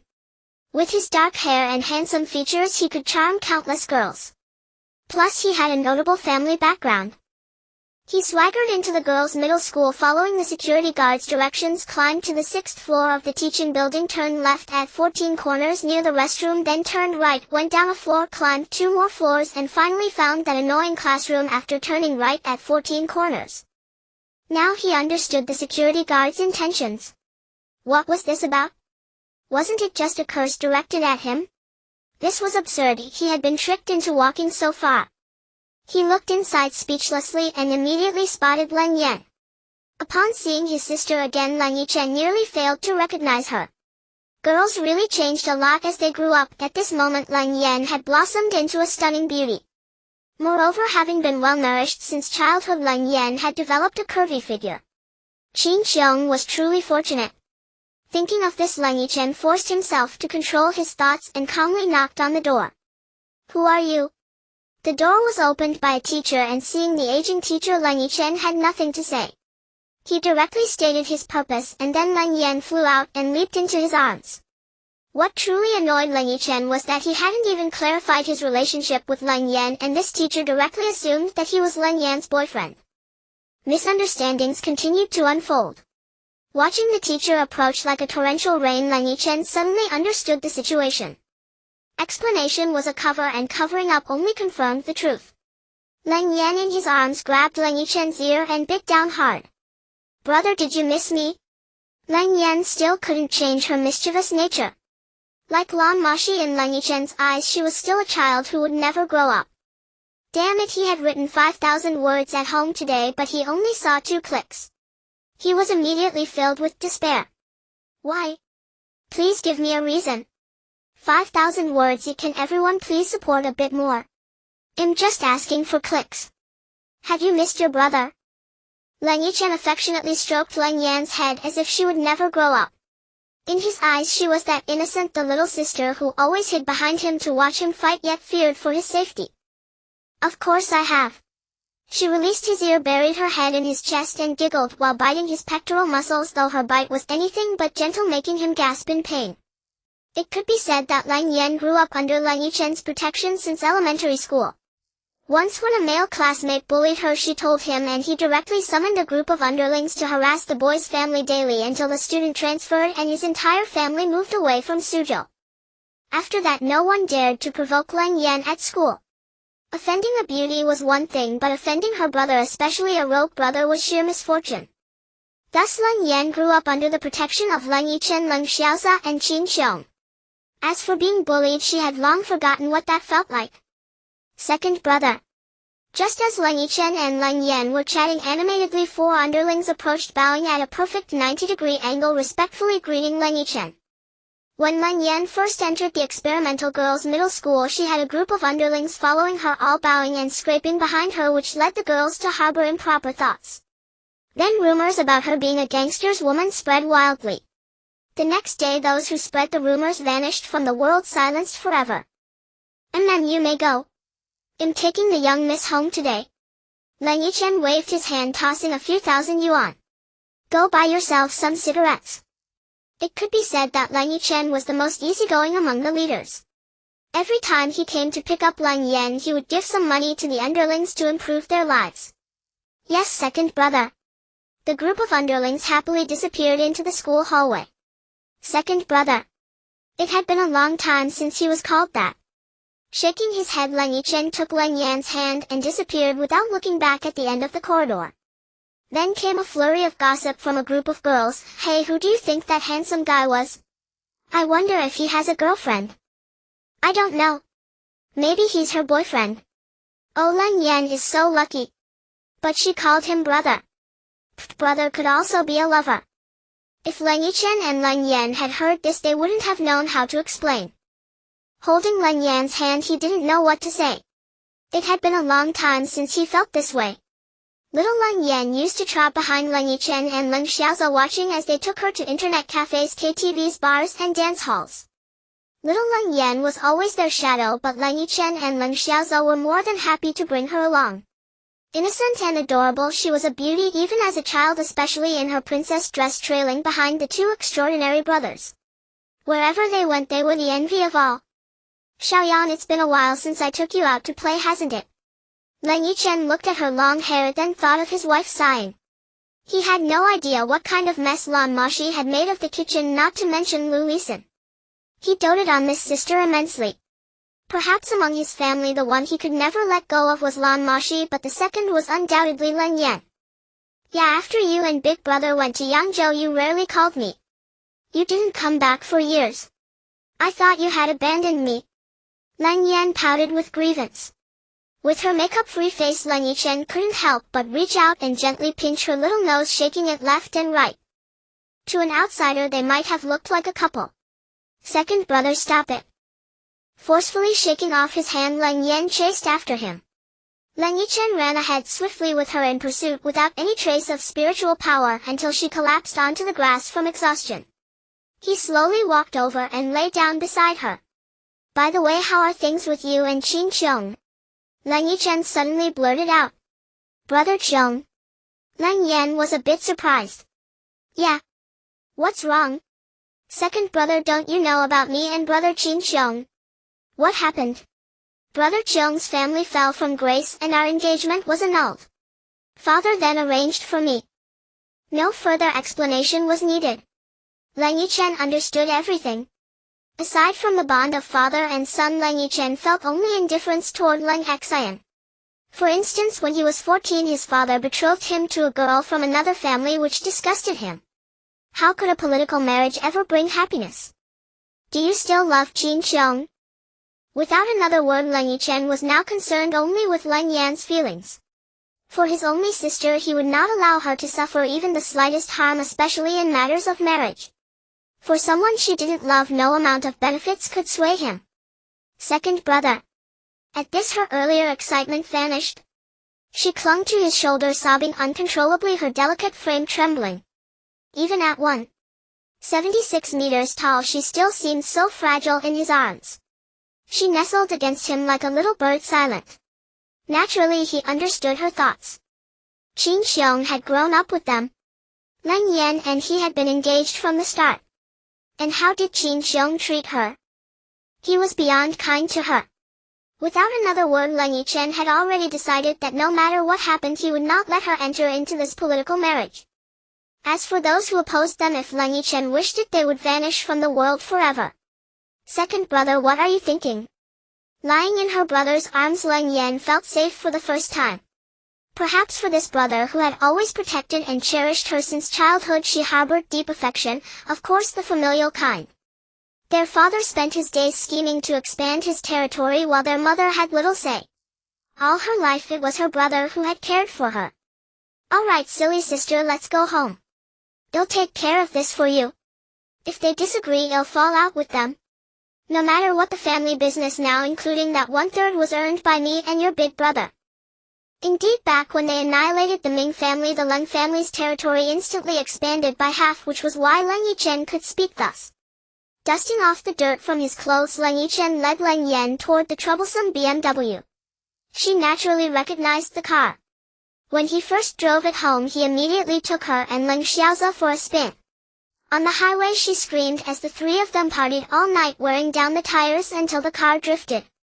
Just as Leng Yichen had somewhat recovered his spirits, he arrived at the car only to see hundreds of people approaching them. He was a bit baffled. Had he offended anyone? He certainly hadn't. He had just returned from the divine realm. Why would he stir up trouble? Besides, even if he wanted to, no one would dare to provoke him. Speechless, he looked at the group wielding watermelon knives. He was truly exasperated. Was there something wrong with picking up his own sister? With a disdainful glance, Leng Yichen said nothing and pulled Leng Yan toward the car. As for those people, he decided that if they didn't provoke him, fine. But if they came looking for trouble, he would test whether his close combat skills had improved. What's wrong? He tugged at Leng Yan for a while, but she didn't move. Curious, he followed her gaze and saw a group of thugs heading their way. Second brother, that's the man father betrothed me to. Pointing at the leading young man, Leng Yichen felt a surge of disgust. Never mind how close Qin Xiong had been to them, just for Leng Yan's feelings for him, Leng Yichen would not let this fool off. Moreover, this guy was clearly after Leng Yan's beauty. With a cigarette dangling from his lips, bleached hair, and a plethora of earrings, he reeked of pretentiousness. His haggard face screamed of debauchery. Looking at the insufferable wretch approaching, Leng Yichen thought he recognized him. After a moment's thought, he recalled back when he annihilated the Ming family, Leng Xian had thrown a party at home. This guy's name was Yang Wei. Yes, Yang Wei. When Leng Xian introduced him, Leng Yichen nearly collapsed laughing. Of all names, why Yang Wei? Gazing at the pathetic youth before him, Leng Yichen couldn't help but recall old memories. Watching this fool swagger over with his gang of thugs, Leng Yichen felt a rare pang of annoyance. He couldn't help but wonder if this guy could even last 10 seconds in bed. Compared to that wicked thought, Leng Yichen was more eager to take Leng Yan home and check on Lu Lisan and Lan Moxi. He was genuinely afraid those two young ladies might burn the kitchen down. Why on earth would they of all things decide to learn cooking? What if they set the house on fire? Boss, someone's trying to take our sister-in-law. Look, they're hugging and kissing. A lackey scurried up to Yang Wei to report. Damn it, brothers, get him. Let him see why the flowers bloom so red. Snarling viciously, Yang Wei lit a cigarette. In his mind, 400 men beating up Leng Yichen alone would overwhelm even a god. Besides, they didn't believe in gods or ghosts. The thugs charged forward in a swarm, then retreated just as quickly. The reason was simple. Leng Yichen had pulled Leng Yan out of the car, produced a Desert Eagle from his storage ring, and aimed it at them. They were thugs, yes, and avid gamers, but when had they ever seen a real gun? Staring at the dark muzzle, they felt a chill run down their spines. Is this all you've got?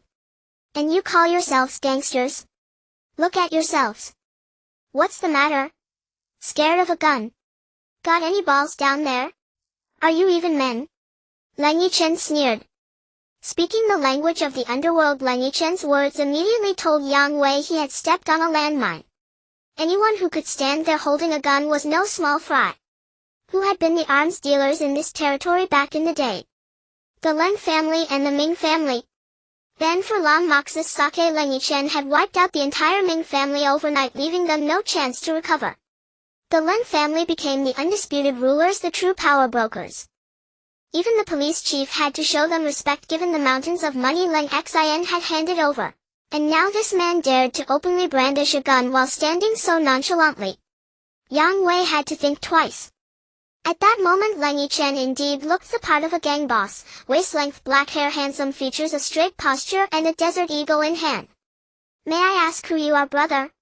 Yang Wei asked cautiously, not wanting to offend someone without knowing their background. Yang Wei expected him to announce his identity and let him weigh the risks. But Leng Yichen simply stood there silently, then said, "My name? Would you even know it? And who do you think you are to deserve an answer?" He openly mocked Yang Wei, yet the latter managed to keep smiling. "But brother, the woman beside you is my wife, isn't she?" Yang Wei's words were blunt and effective. He figured that with his numbers Leng Yichen would hand over Leng Yan immediately. "Your woman?" Leng Yichen was disgusted. He decided then and there that he would intervene in Leng Yan's affairs starting today. And maybe she was, but not anymore. Go tell your father that Leng Yan has nothing to do with your Yang family from now on," he said coldly, staring at Yang Wei. "Had nothing to do with us? Old Master Leng personally agreed to my engagement with Leng Yan. Who are you to call it off?" Yang Wei laughed arrogantly, clearly assuming Leng Yan would consider her family's interests. But seeing his smug face, Leng Yichen thought of a joke. A man and a woman made love. After a long time the man finished and asked if she was satisfied. The woman turned around and asked, "Did you even get in?" Shaking his head vigorously, Leng Yichen suppressed a laugh. Looking at this debauched fool, the joke seemed all too fitting. "Then try me," he taunted Yang Wei. "See if I have what it takes." Enraged, Yang Wei waved his hand and the thugs charged. But their speed was far too slow for Leng Yichen. He nodded slightly to Leng Yan, who quickly ducked into the car. The car's exterior was over 10 centimeters of steel plate, impenetrable except by a Barrett or anti-tank weapon. Back when he took them for a joyride, he had crashed into over a dozen cars on the highway. The bulletproof glass was also tempered. He had once fired 10 magazines from an AK-47 to make a single hole. Leng Yan was perfectly safe inside. School was over, including Leng Yan's class. A crowd of girls gathered to watch the spectacle. They were anxious for Leng Yichen, who stood alone. Yang Wei was highly unpopular there, using his father's money to bully people daily. Since Leng Yan caught his eye, he had been pestering her constantly. If not for the underlings Leng Yichen and Leng Xiaoza had assigned to protect her, who knows what might have happened. As the crowd charged, a roguish smile curled on Leng Yichen's lips. A 50-centimeter collapsible baton appeared in his hand, and he charged straight into the 400. Money makes the world go round. Leng Xian had always worshipped that saying, but Leng Yichen had been skeptical. Now, however, he was a true believer. Seeing the mob rush at him like wolves, he embraced the mantra. He decided to have that saying framed one day. With his worries resolved, Leng Yichen moved. No one even saw his movements before he vanished from his spot. The baton whirled in his hand, followed by a chorus of screams. The grating sounds annoyed him. He had gone easy, only breaking one arm and one leg per person. Was all that screaming necessary? But the most absurd part was that Leng Yichen's idea of easy was on a divine scale. Yet, well, it seemed. Perhaps. Maybe. His opponents were human after. As if struck by a sudden realization, he went back and gently inflicted what he considered a human level of injury on each victim. Thus the hospital suddenly received over 400 patients with comminuted fractures, depleting their supply of plaster and casts. Watching Leng Yichen's bloody violent assault, Leng Yan said nothing, watching in silence. This brother was her only family. She knew that thanking him would earn her a scolding. Just like Lan Moxi, he preferred to see them take what he gave them as if it were their due. That made him happier. Yesterday I was such a fool to let my fingers run wild. Alas! 10,000 words. Well, no more of that. Let's just read on. Today it's still 5,000 words. Second brother the. Before she could finish her thanks, Leng Yichen had already covered Leng Yan's mouth, slowly releasing his hand. Silly girl. We're home. For anyone daring to challenge Leng Yichen's survival was impossible. If Leng Xiaoza were here, Yang Wei might have escaped serious harm, at most receiving a beating. After all, Leng Xiaoza had attained the path of a benevolent deity, his heart inclined toward kindness. But Leng Yichen? The answer was unequivocally no. This man was no saint, he had achieved the accursed path of the evil god. Having dealt with the underlings, Leng Yichen glanced at Yang Wei, walked up to him, and without a word delivered a vicious kick to his crotch. Amidst the blood-curdling screams, Leng Yichen strode away with Leng Yan. What do you want to eat? Second brother will buy it for you. Looking at Leng Yan in the passenger seat, Leng Yichen asked softly, his face devoid of the terrifying expression from moments ago. I want to eat the dishes you and big brother make. Leng Yan mischievously fiddled with the car's controls. Surprisingly, Leng Yichen wore a gentle smile, though still roguish yet utterly without guile. If Long Yichen were here, he would surely capture this moment, boasting later that he had seen the cold-hearted Leng Yichen smile. Of course, Leng Yichen was unaware that in the hearts of Long Yichen, Xiao Luo, Feng Ling, and Feng Xiu, he was nothing but a freak, an ice-cold rod incapable of smiling. A faint plume of smoke trailed from the car's rear as it soon returned to the Leng residence, a mansion living up to its name in frigid desolation. But that was the past. Now the Leng residence buzzed with liveliness. Heads of great families streamed in one after another, while the steward, clutching invitations and gifts, grinned from ear to ear. Second young master, you've returned. Uncle Zhou, please don't call me that. I can't bear it. Leng Yichen waved his. Second young master, you've returned. Uncle Zhou, please don't call me that. I can't bear it. Leng Yichen waved his hand repeatedly, fully aware that Uncle Zhou and Leng Xian had been building their fortunes long before they were born. Alas! Propriety cannot be abandoned. Confucius was deceiving you. Haha. Very well, very well. Yichen, go on in quickly. Uncle Zhou, a shrewd man, knew that insisting further would seem insincere, so he changed his address to Yichen. All right, but what is this? Leng Yichen looked puzzled at the stream of so-called high society figures pouring into the residence. Oh, this. Didn't the master arrange a betrothal for Yener? Today is the engagement ceremony. As Uncle Zhou explained, anger surged within Leng Yichen. He realized Leng Xian, knowing he would oppose the marriage, had sent him to fetch Leng Yan while the guests arrived. With everyone present and the announcement made, Leng Yichen could no longer cause a stir. The rice was cooked and he was powerless to reverse it. But if Leng Yichen told Uncle Zhou that he had just crippled Yang Wei? Damn it! Uncle Zhou, go attend to your duties. A terrifying aura forced Uncle Zhou to retreat several steps before steadying himself. As murderous intent emanated from Leng Yichen, Leng Yan tugged at his sleeve. Hey hey! Watching Uncle Zhou depart, Leng Yichen pulled out his phone while waving at Leng Yan to signal he was fine. Hello, brother Qinxiong. Come to the Leng residence immediately. It's urgent. Without another word, Leng Yichen hung up, not waiting for a reply. He looked at Leng Yan and shook his head. Let's go. Second brother will handle this for you. Taking Leng Yan's hand, Leng Yichen strode directly into the residence. His cold demeanor cowed the servants, none daring to speak. They watched as he stormed into Leng Xiaoza's room, then both brothers marched furiously into Leng Xin's study. Every servant knew that this night would be one of chaos. Indeed, Leng Yichen went straight to Leng Xiaoza.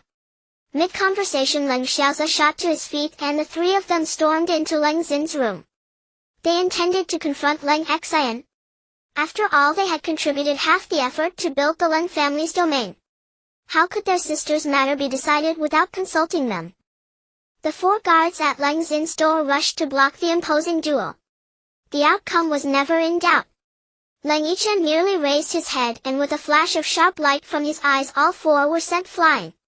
Out of consideration for their service to the family, he held back, only knocking them away. Father, are you in? Without knocking, he smashed the door open with a single slap. The three entered Leng Yichen's room, which was simply but elegantly furnished, exuding an antique tranquility. "You're here." As if expecting Leng Yichen's visit, Leng Yichen gestured for them to sit without saying a word. Leng Yichen plopped down unceremoniously and fixed his gaze on his father. "I think you know why we're here." "Yes, but now that things have come to this, how do you propose to resolve it?" "Leave it to me." "To you?" "Through brute force?" Leng Yichen's tone was mocking and reproachful. "Humph, what do you suggest?" "What do I suggest? The Leng family is no longer what it was 5 years ago. We are caught between the Qin family ahead and the Chu family behind. Yichen, I am no longer the man I once was." "Then don't show your face tonight. Leave everything to me. After tonight the Leng family will still be the overlord of Suzhou. Remember, father, you may have lost your former valor, but today my brother and I are each 10 times the man you were." With those words, Leng Yichen grabbed Leng Yan and the three strode away. "Humph, what if I refuse to listen?" Leng Yichen slammed the table, glaring at Leng Yichen's retreating figure. "Refuse?" A confident smirk curled Leng Yichen's lips. He held little regard for his overly rational father, who always prioritized the family's interests. When had he ever considered his children? With a wave of his hand, several underlings rushed out and blocked Leng Yichen's exit. There was no contest. How could one man overpower a group? With a contemptuous sneer, Leng Yichen whispered a few words to Leng Xiaoza, who then led Leng Yan out. Glancing sideways at the reception hall, a roguish grin spread across Leng Yichen's face. "Chen. Chu. How shall we play a game of spring and autumn?" With a hint of mockery, Leng Yichen strode into his room without looking back, finding Liu Xian and Lan Moxi playing merrily in the kitchen. Shaking his head helplessly, he pulled up a chair and began planning the night's strategy. No one knew what he was thinking. Even Lan Moxi saw him so focused for the first time, finding it strange. When had this perpetually idle rogue ever been so intent? "Yichen, I made a new dessert. Want to try?"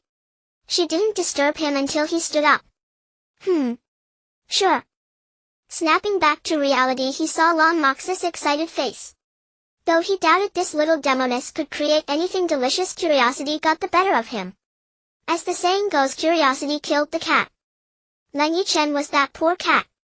The moment the snow cake-like dessert entered his mouth, he realized Lan Moxi had mistaken salt for sugar, and the amount of salt. Still pondering what else she might have gotten wrong, a thought struck him. "Moxi, water. Water. Water." 5 minutes later, he finally couldn't taste the salt anymore. "Wife, the salt at home costs money too. Let's save a bit, shall we?" What else could he say to Lan Moxi? He couldn't hit her no matter how far she went. He would always endure, because he was a man. He quickly fled from Lan Moxi's domain, dreading what other concoctions this little demoness might force him to taste, something equally soul-crushing. Escaping Lan Moxi's pranks, Leng Yichen wondered if his wife was a bit too mischievous.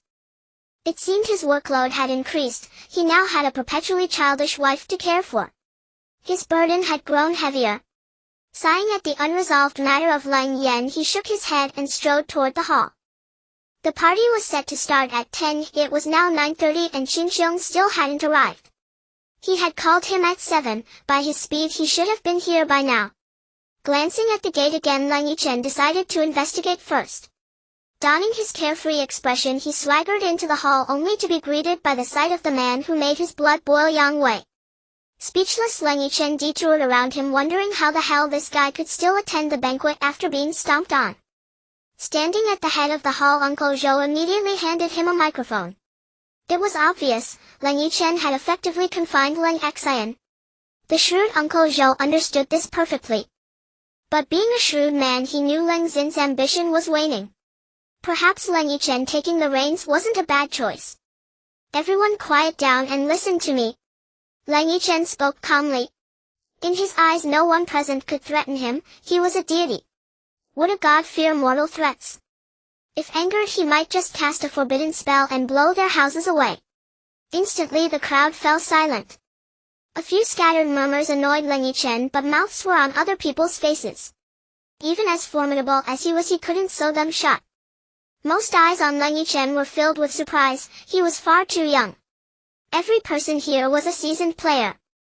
They had brought their wives, mistresses, or children to broaden their horizons, fostering connections for mutual support, a long-standing tradition in this circle one Leng Yichen was well accustomed to. Leng Yichen seemed oblivious to the questioning looks and continued, I am Leng Yichen. Some of you may not know me, but my father is Leng Yichen. Now everyone knew who he was. This man had single-handedly wiped out the Ming family. The tales circulating in the underworld could fill comics, but the true story was likely known only to those in this modest hall. After all, tonight's guests were Leng Xin's friends in business. How could they not know what Leng Yichen had done? Seeing the shock on their faces, he achieved his desired effect. Or perhaps you do know me. The crowd snapped back to attention, eager to hear what he would say. Today everyone is here for my sister Leng Yan's matter. On her behalf I thank you all. Since Leng Xin's invitation was precisely about Leng Yan's betrothal, thunderous applause followed Leng Yichen's words. He raised a hand for silence. But I must apologize. My father made a mistake. So my sister's engagement to the Qin family is cancelled. Everyone may take back their gifts. If his initial appearance had shocked them and his speech impressed them, now everyone was stunned. Old Master Meng had personally agreed to the marriage, yet Leng Yichen had nullified it with a single sentence. How could the Qin family accept this? It was a slap in the face. Old Master Qin stormed forward, cursing loudly, Kid, I was already in the game before you were born. You damn. In short, Leng Yan will marry whether she wants to or not. Why was the Qin family so audacious? The root cause lay with Leng Yichen. When Leng Yichen and Leng Xiaoza expanded their territory, he sought to recruit more forces, thus the Qin family rose. But he let them grow unchecked, and by the time he realized it, the Chens had become equals. To avoid a bloody conflict, Leng Yichen opted for a marriage alliance. Haha, greetings uncle. I am truly sorry about this, but I never go back on my word. I will compensate the Qin family. Leng Yichen spoke with neither arrogance nor subservience. Compensate? You've slapped me in the face in front of everyone, and you think compensation will do? Mark my words, tomorrow will be the day the Leng family withdraws from the underworld. Old Master Chen's gravest mistake was threatening Leng Yichen. But Leng Yichen merely smiled faintly. Very well. I look forward to seeing how the Leng family will withdraw tomorrow. Kid, don't be so quick with your tongue. Tomorrow I'll make you pay. The old man was furious, but he vaguely sensed his son trembling. Turning around, he saw Yang Wei shaking, and he had been shaking since Leng Yichen's first words. Now he understood that he and Leng Yan could never be together. Who was Leng Yichen? Yang Wei knew all too well. This man had single-handedly eradicated the Ming family, and even the police couldn't touch him. That alone proved he was not to be trifled with. And what had he done today? He had a group of underlings beat up his future father-in-law, an act of sheer madness. Yet despite hundreds of underlings, the old man emerged unscathed, and Yang Wei was taken away by Leng Yichen. Now Yang Wei felt he had been a fool to go looking for Leng Yan at the nightclub instead of just enjoying the scenery. And he had run into. Very well, uncle. I await your move. Leng Yichen smiled and made a gesture of farewell, watching the father and son storm off. Well, that's settled. Everyone enjoy yourselves. Having said that, Leng Yichen left the hall. The servants could handle the rest, he needed not worry. His target now was the Qin father and son. As for the Chu family, their rise mirrored the Chen's, but they had fared even better. Yet today no one from their side had shown up. Leng Yichen understood those who scorned him would die before him. Old Master Chen? He probably couldn't even lift a desert eagle. With a roguish grin, Leng Yichen, now clad in special forces gear, entered the secret chamber. Inside there were exactly 20 people, neither more nor less. Who were they? Meng Zhuang. He punched the man hard, then embraced everyone. Including Leng Yichen, Lan Moxi, Liu Xian, and Leng Xiaoza, there were exactly 20. Then 20 figures vanished into the night. What had Leng Xiaoza been doing earlier?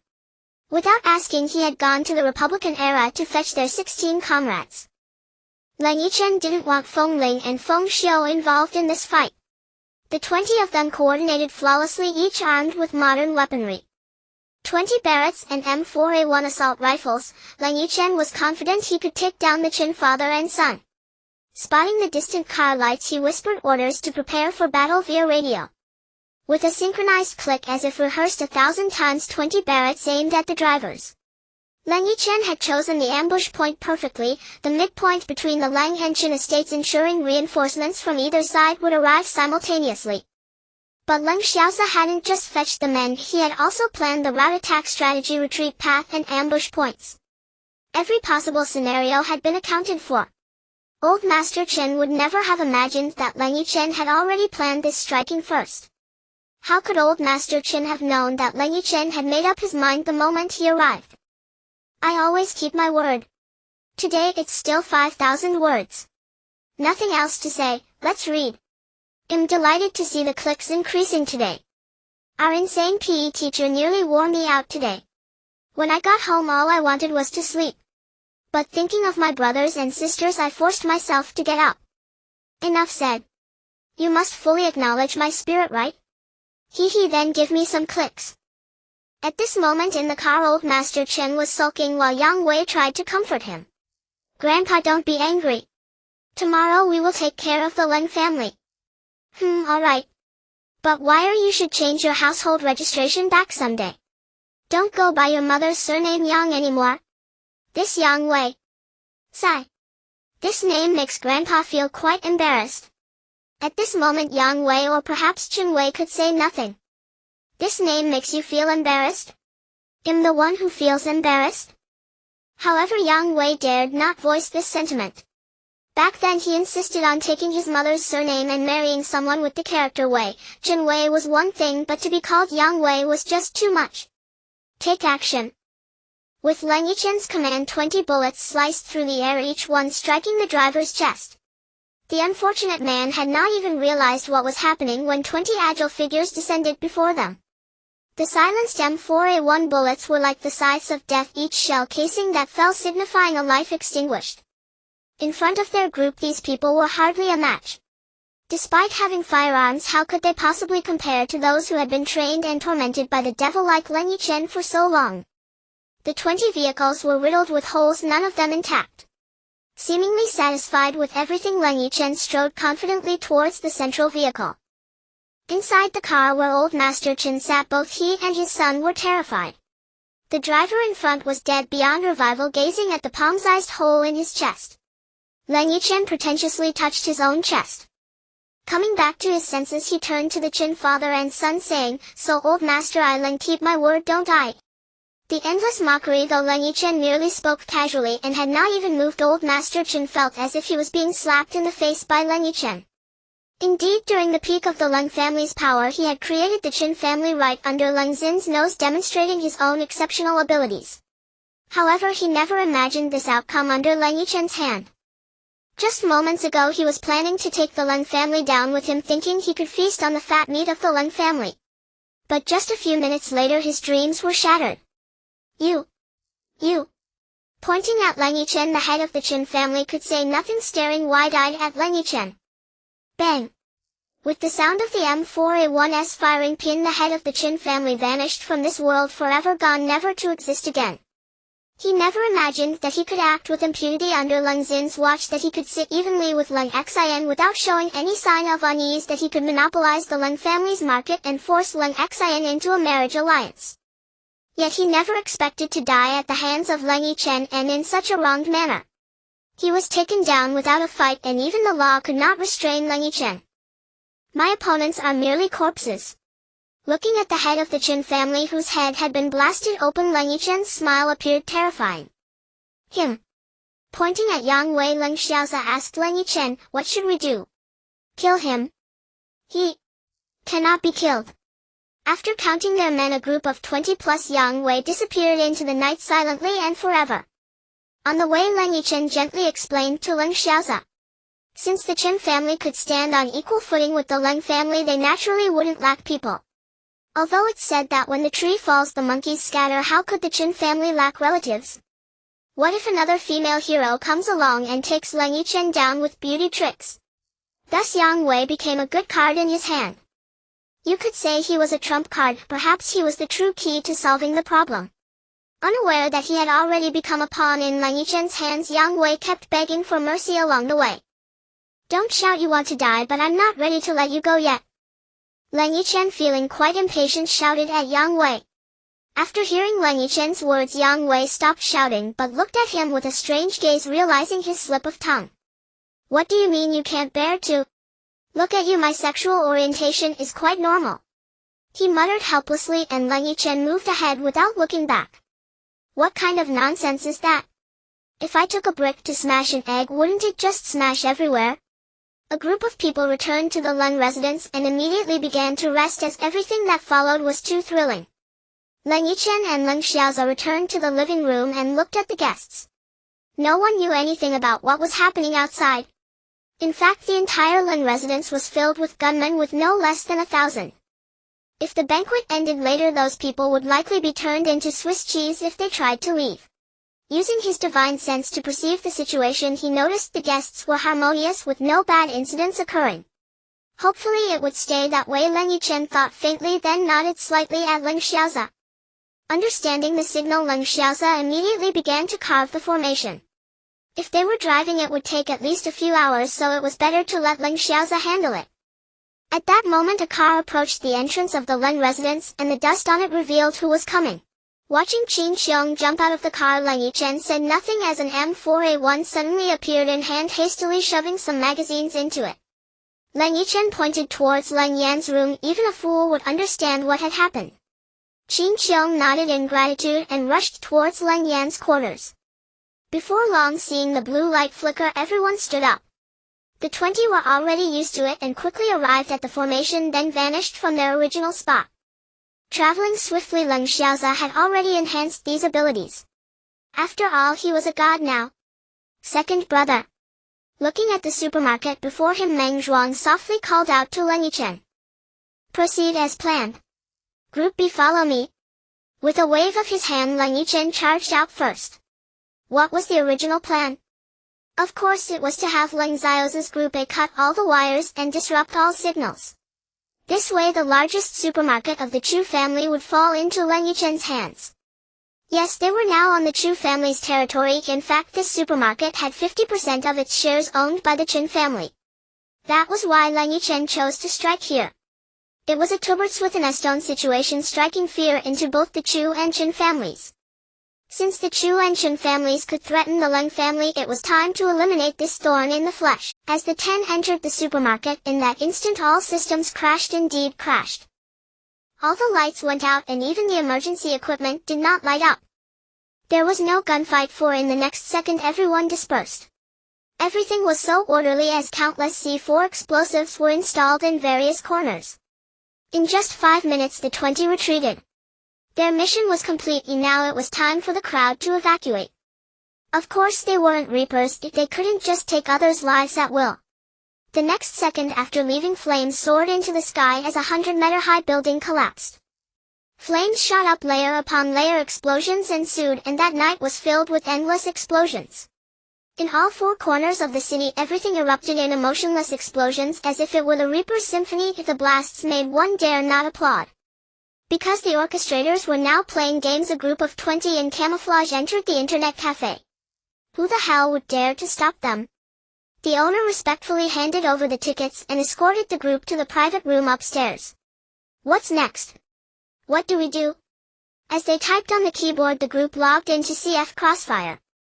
Sniper takes 1 out, scattergun takes 1 out, gang up on 1, backstab 1, leave the last one for disarming. Of course the sniper will keep watch. Everything proceeded in an orderly fashion, with everyone playing according to Leng Yichen's instructions. Without any suspense, a group of corpses lay on the ground while 5 seals gazed up at the gray sky on the map of the Black Town. Looking up at the gray sky, I let the wind tousle my hair and suddenly remembered that I hadn't showered for several days. A poetic scene was ruined by this guy. Brothers, is there anyone for a sauna? Leng Yichen shouted, drawing everyone's attention in the internet cafe. At that moment, Lan Moxi and Lu Lisan wished they could hold up a sign saying, I don't know this guy. Leading a group of ruffians out of the internet cafe, the 20 dove straight into the bathhouse, enjoying a comfortable wash before sprinting out refreshed. As dawn approached, watching police cars zooming up and down the street and hearing the sound of explosions gradually fade, a smile crept onto Leng Yichen's face, one that made people want to kick him. Snapping his fingers he said, "Let's go have breakfast at the Chu family." The group hailed a taxi heading grandly towards the Chu residence. Upon arrival the driver lost the courage to ask for the fare, seeing Leng Yichen in camouflage. Casually tossing a few $100s, Leng Yichen, while a bit wicked, would never swindle the kind-hearted locals. The driver, not knowing whether to take the money, stared blankly at Leng Yichen, having lost the courage to accept. "Big brother, I have elderly and children to take care of. Please let me go. I didn't see anything." Even a pig would understand that the earlier explosions were definitely related to these guys. Leng Yichen looked speechlessly at the uncle before him, indeed of the age with elderly and children to support, then pulled out some cash. He and his group departed, leaving the stunned driver behind. Kicking open the Chu family's door, he saw a group of people surround them. With a disdainful smile, in the next second everyone fell to the ground. Upon closer inspection they all bore a clear wound on their necks, though barely noticeable it was fatal. Striding confidently towards the Chu family villa, when he reached the living room Leng Yichen said nothing, gently waving his hand. Meng Zhuang hurriedly stepped up and shouted, "Those upstairs, listen up. Today our master is in a good mood and has come to your home for dinner. Hurry out to welcome our master." If there was one among the 20 who was the most beautiful, it would definitely be Lan Moxi and Lu Lisan. If there was one who was the most badass, it would be Leng Yichen. If there was one who was the most annoying, it would have to be Meng Zhuang. "Second brother, they don't respect you." He walked over, being quite annoying, and shouted at Leng Yichen. "Alright, let's wait and see." Leng Yichen was indeed patient. After all, he did not believe the Chu family would obediently open their door, but anything was possible. The door truly opened, but only one person stepped out, bearing a large knife on his back, looking at Leng Yichen with a tilted neck. "Who are you?" "Leng Yichen." "Humph." With those 4 words the person unsheathed the large knife. It was indeed a massive weapon. Measuring 2 meters in length with a half-meter wide blade, he swung it towards Leng Yichen. You could bet that if it were a normal person they would definitely be cleaved by this guy's massive strike, but Leng Yichen was no ordinary person. But Leng Yichen was a wicked god. His mischievous grin was his best trademark. Clenching his fists, he just used them to meet the incoming strike, yes, not with a magical hammer but with his fists. Could his body withstand this cleaving knife? The answer was obvious. A crisp collision sound rang out as the steel blade was reduced to only a handle. What a pity, what a pity. After a couple of sighs, Leng Yichen understood this person was not his opponent at all. His fist punched a hole through the man's body with a diameter of 20 centimeters. Endless blood and flesh scattered around, and he fell straight down. Sigh. TMD. Was it really necessary to fight so desperately just for breakfast? TSK TSK. This phrase could be used to describe Leng Yichen. Seeing this guy's face full of regret, Lan Moxi genuinely wanted to kick him. Breakfast. Breakfast was not meant to be. They abducted the Chu family's eldest son and then bloodied the Chu family, leaving not a single living soul. As they left, Leng Xiaozi genuinely doubted whether Leng Yichen had truly achieved godhood. Leaving no one alive from top to bottom was too ruthless. What does it mean to break the Chen and destroy the Chu? At this moment Leng Yichen was the best embodiment of that. 2 families were wiped out by him in a single night. At this point Leng Yichen was full of confidence, as the cards in his hand were simply too good, almost all bombs, perhaps even an airplane. But these no longer mattered. Returning to the Leng residence, the media outside had already reported on the events. Leng Xian could not imagine what he was seeing. At this moment he realized he might have truly been wrong, and grossly so. Back then Leng Yichen dared to annihilate the Ming family for a beauty. How could he not wipe out the Chen and Chu families now? As for the outside world, Leng Yichen had nothing to say. Regarding the police station, $50 million was enough to silence everyone. All media received a large box, and it was easy to guess what was inside. Father, do you understand everything now? Tomorrow's media reports will claim the inexplicable deaths of the Chen and Chu families, with the Leng family emerging stronger. But there would be no evidence, not even for the police. Moreover, everything would be reversed. Anything we did would change. Everything that didn't need to be said wouldn't be said, and not a word would be missed on what should be said. Leng Yichen looked at Leng Xian, who had turned to stone. Indeed, matters that had troubled him for a long time were settled by Leng Yichen overnight. Was Leng Yichen's capability stronger than Leng Xin's, or was his ambition greater? Perhaps neither. It was just that Leng Xian lacked the ruthlessness that Leng Yichen possessed. But how could the Chen and Chu families have no one left? After pondering for a long time, even though Leng Xian understood everything, he still refused to concede. Support their young masters into power. As for the territory, you can gradually swallow it using their commands. They are currently being held by me. They are just two dogs unable to stir up any waves. In a tone of disdain, it was clear that everything had long been arranged. Leng Yichen's thoughts made Leng Xian feel older. Perhaps Leng Xian was no longer a hero but a man nearing retirement. Indeed, having these two young masters held captive, was he afraid they would fight among themselves? They could not win without a valid reason. As for the Leng family supporting the two young masters, it was merely additional food for them. Once the forces of the Chen and Chu families were entirely swallowed by the Leng family, then those two meals would remain. As for what Leng Xian needed to do, it was simply to arrange loyal subordinates to prevent the emergence of another Chen or Chu. Of course, Leng Xian was once a great hero. Mistakes could happen once, but he absolutely would not allow a second occurrence. Everything was unfolding according to Leng Yichen's design. All things were being realized as he envisioned. Counting down the few remaining days, Leng Yichen felt a trace of pressure. It came from an invisible pressure. Perhaps it was psychological. Yichen, do you think we should just sit here and wait for the return of the god? Feng Xiu finally stepped in after Leng Yichen finished dealing with family matters. Let's go out and try our luck. For Leng Yichen, if he stayed at home eating the meals cooked by Lan Moxi and Lu Lisan every day, he would probably kick the bucket in a few days. It was better to go out and see if there were any treasures. Who knows, it might be useful for future battles. Try our luck. Where to? Feng Ling couldn't help but feel curious. However, more than that was her curiosity. With a mischievous smile, Leng Yichen made Feng Ling and Feng Xiu feel a chill in their hearts. Then he slowly raised his right hand towards the southeast and said slowly, "I'm not in a hurry, just asking for clicks. Alright, today is still 5,000 words. We are done for today. But brothers and sisters, you have not finished yet. Keep it up, keep clicking."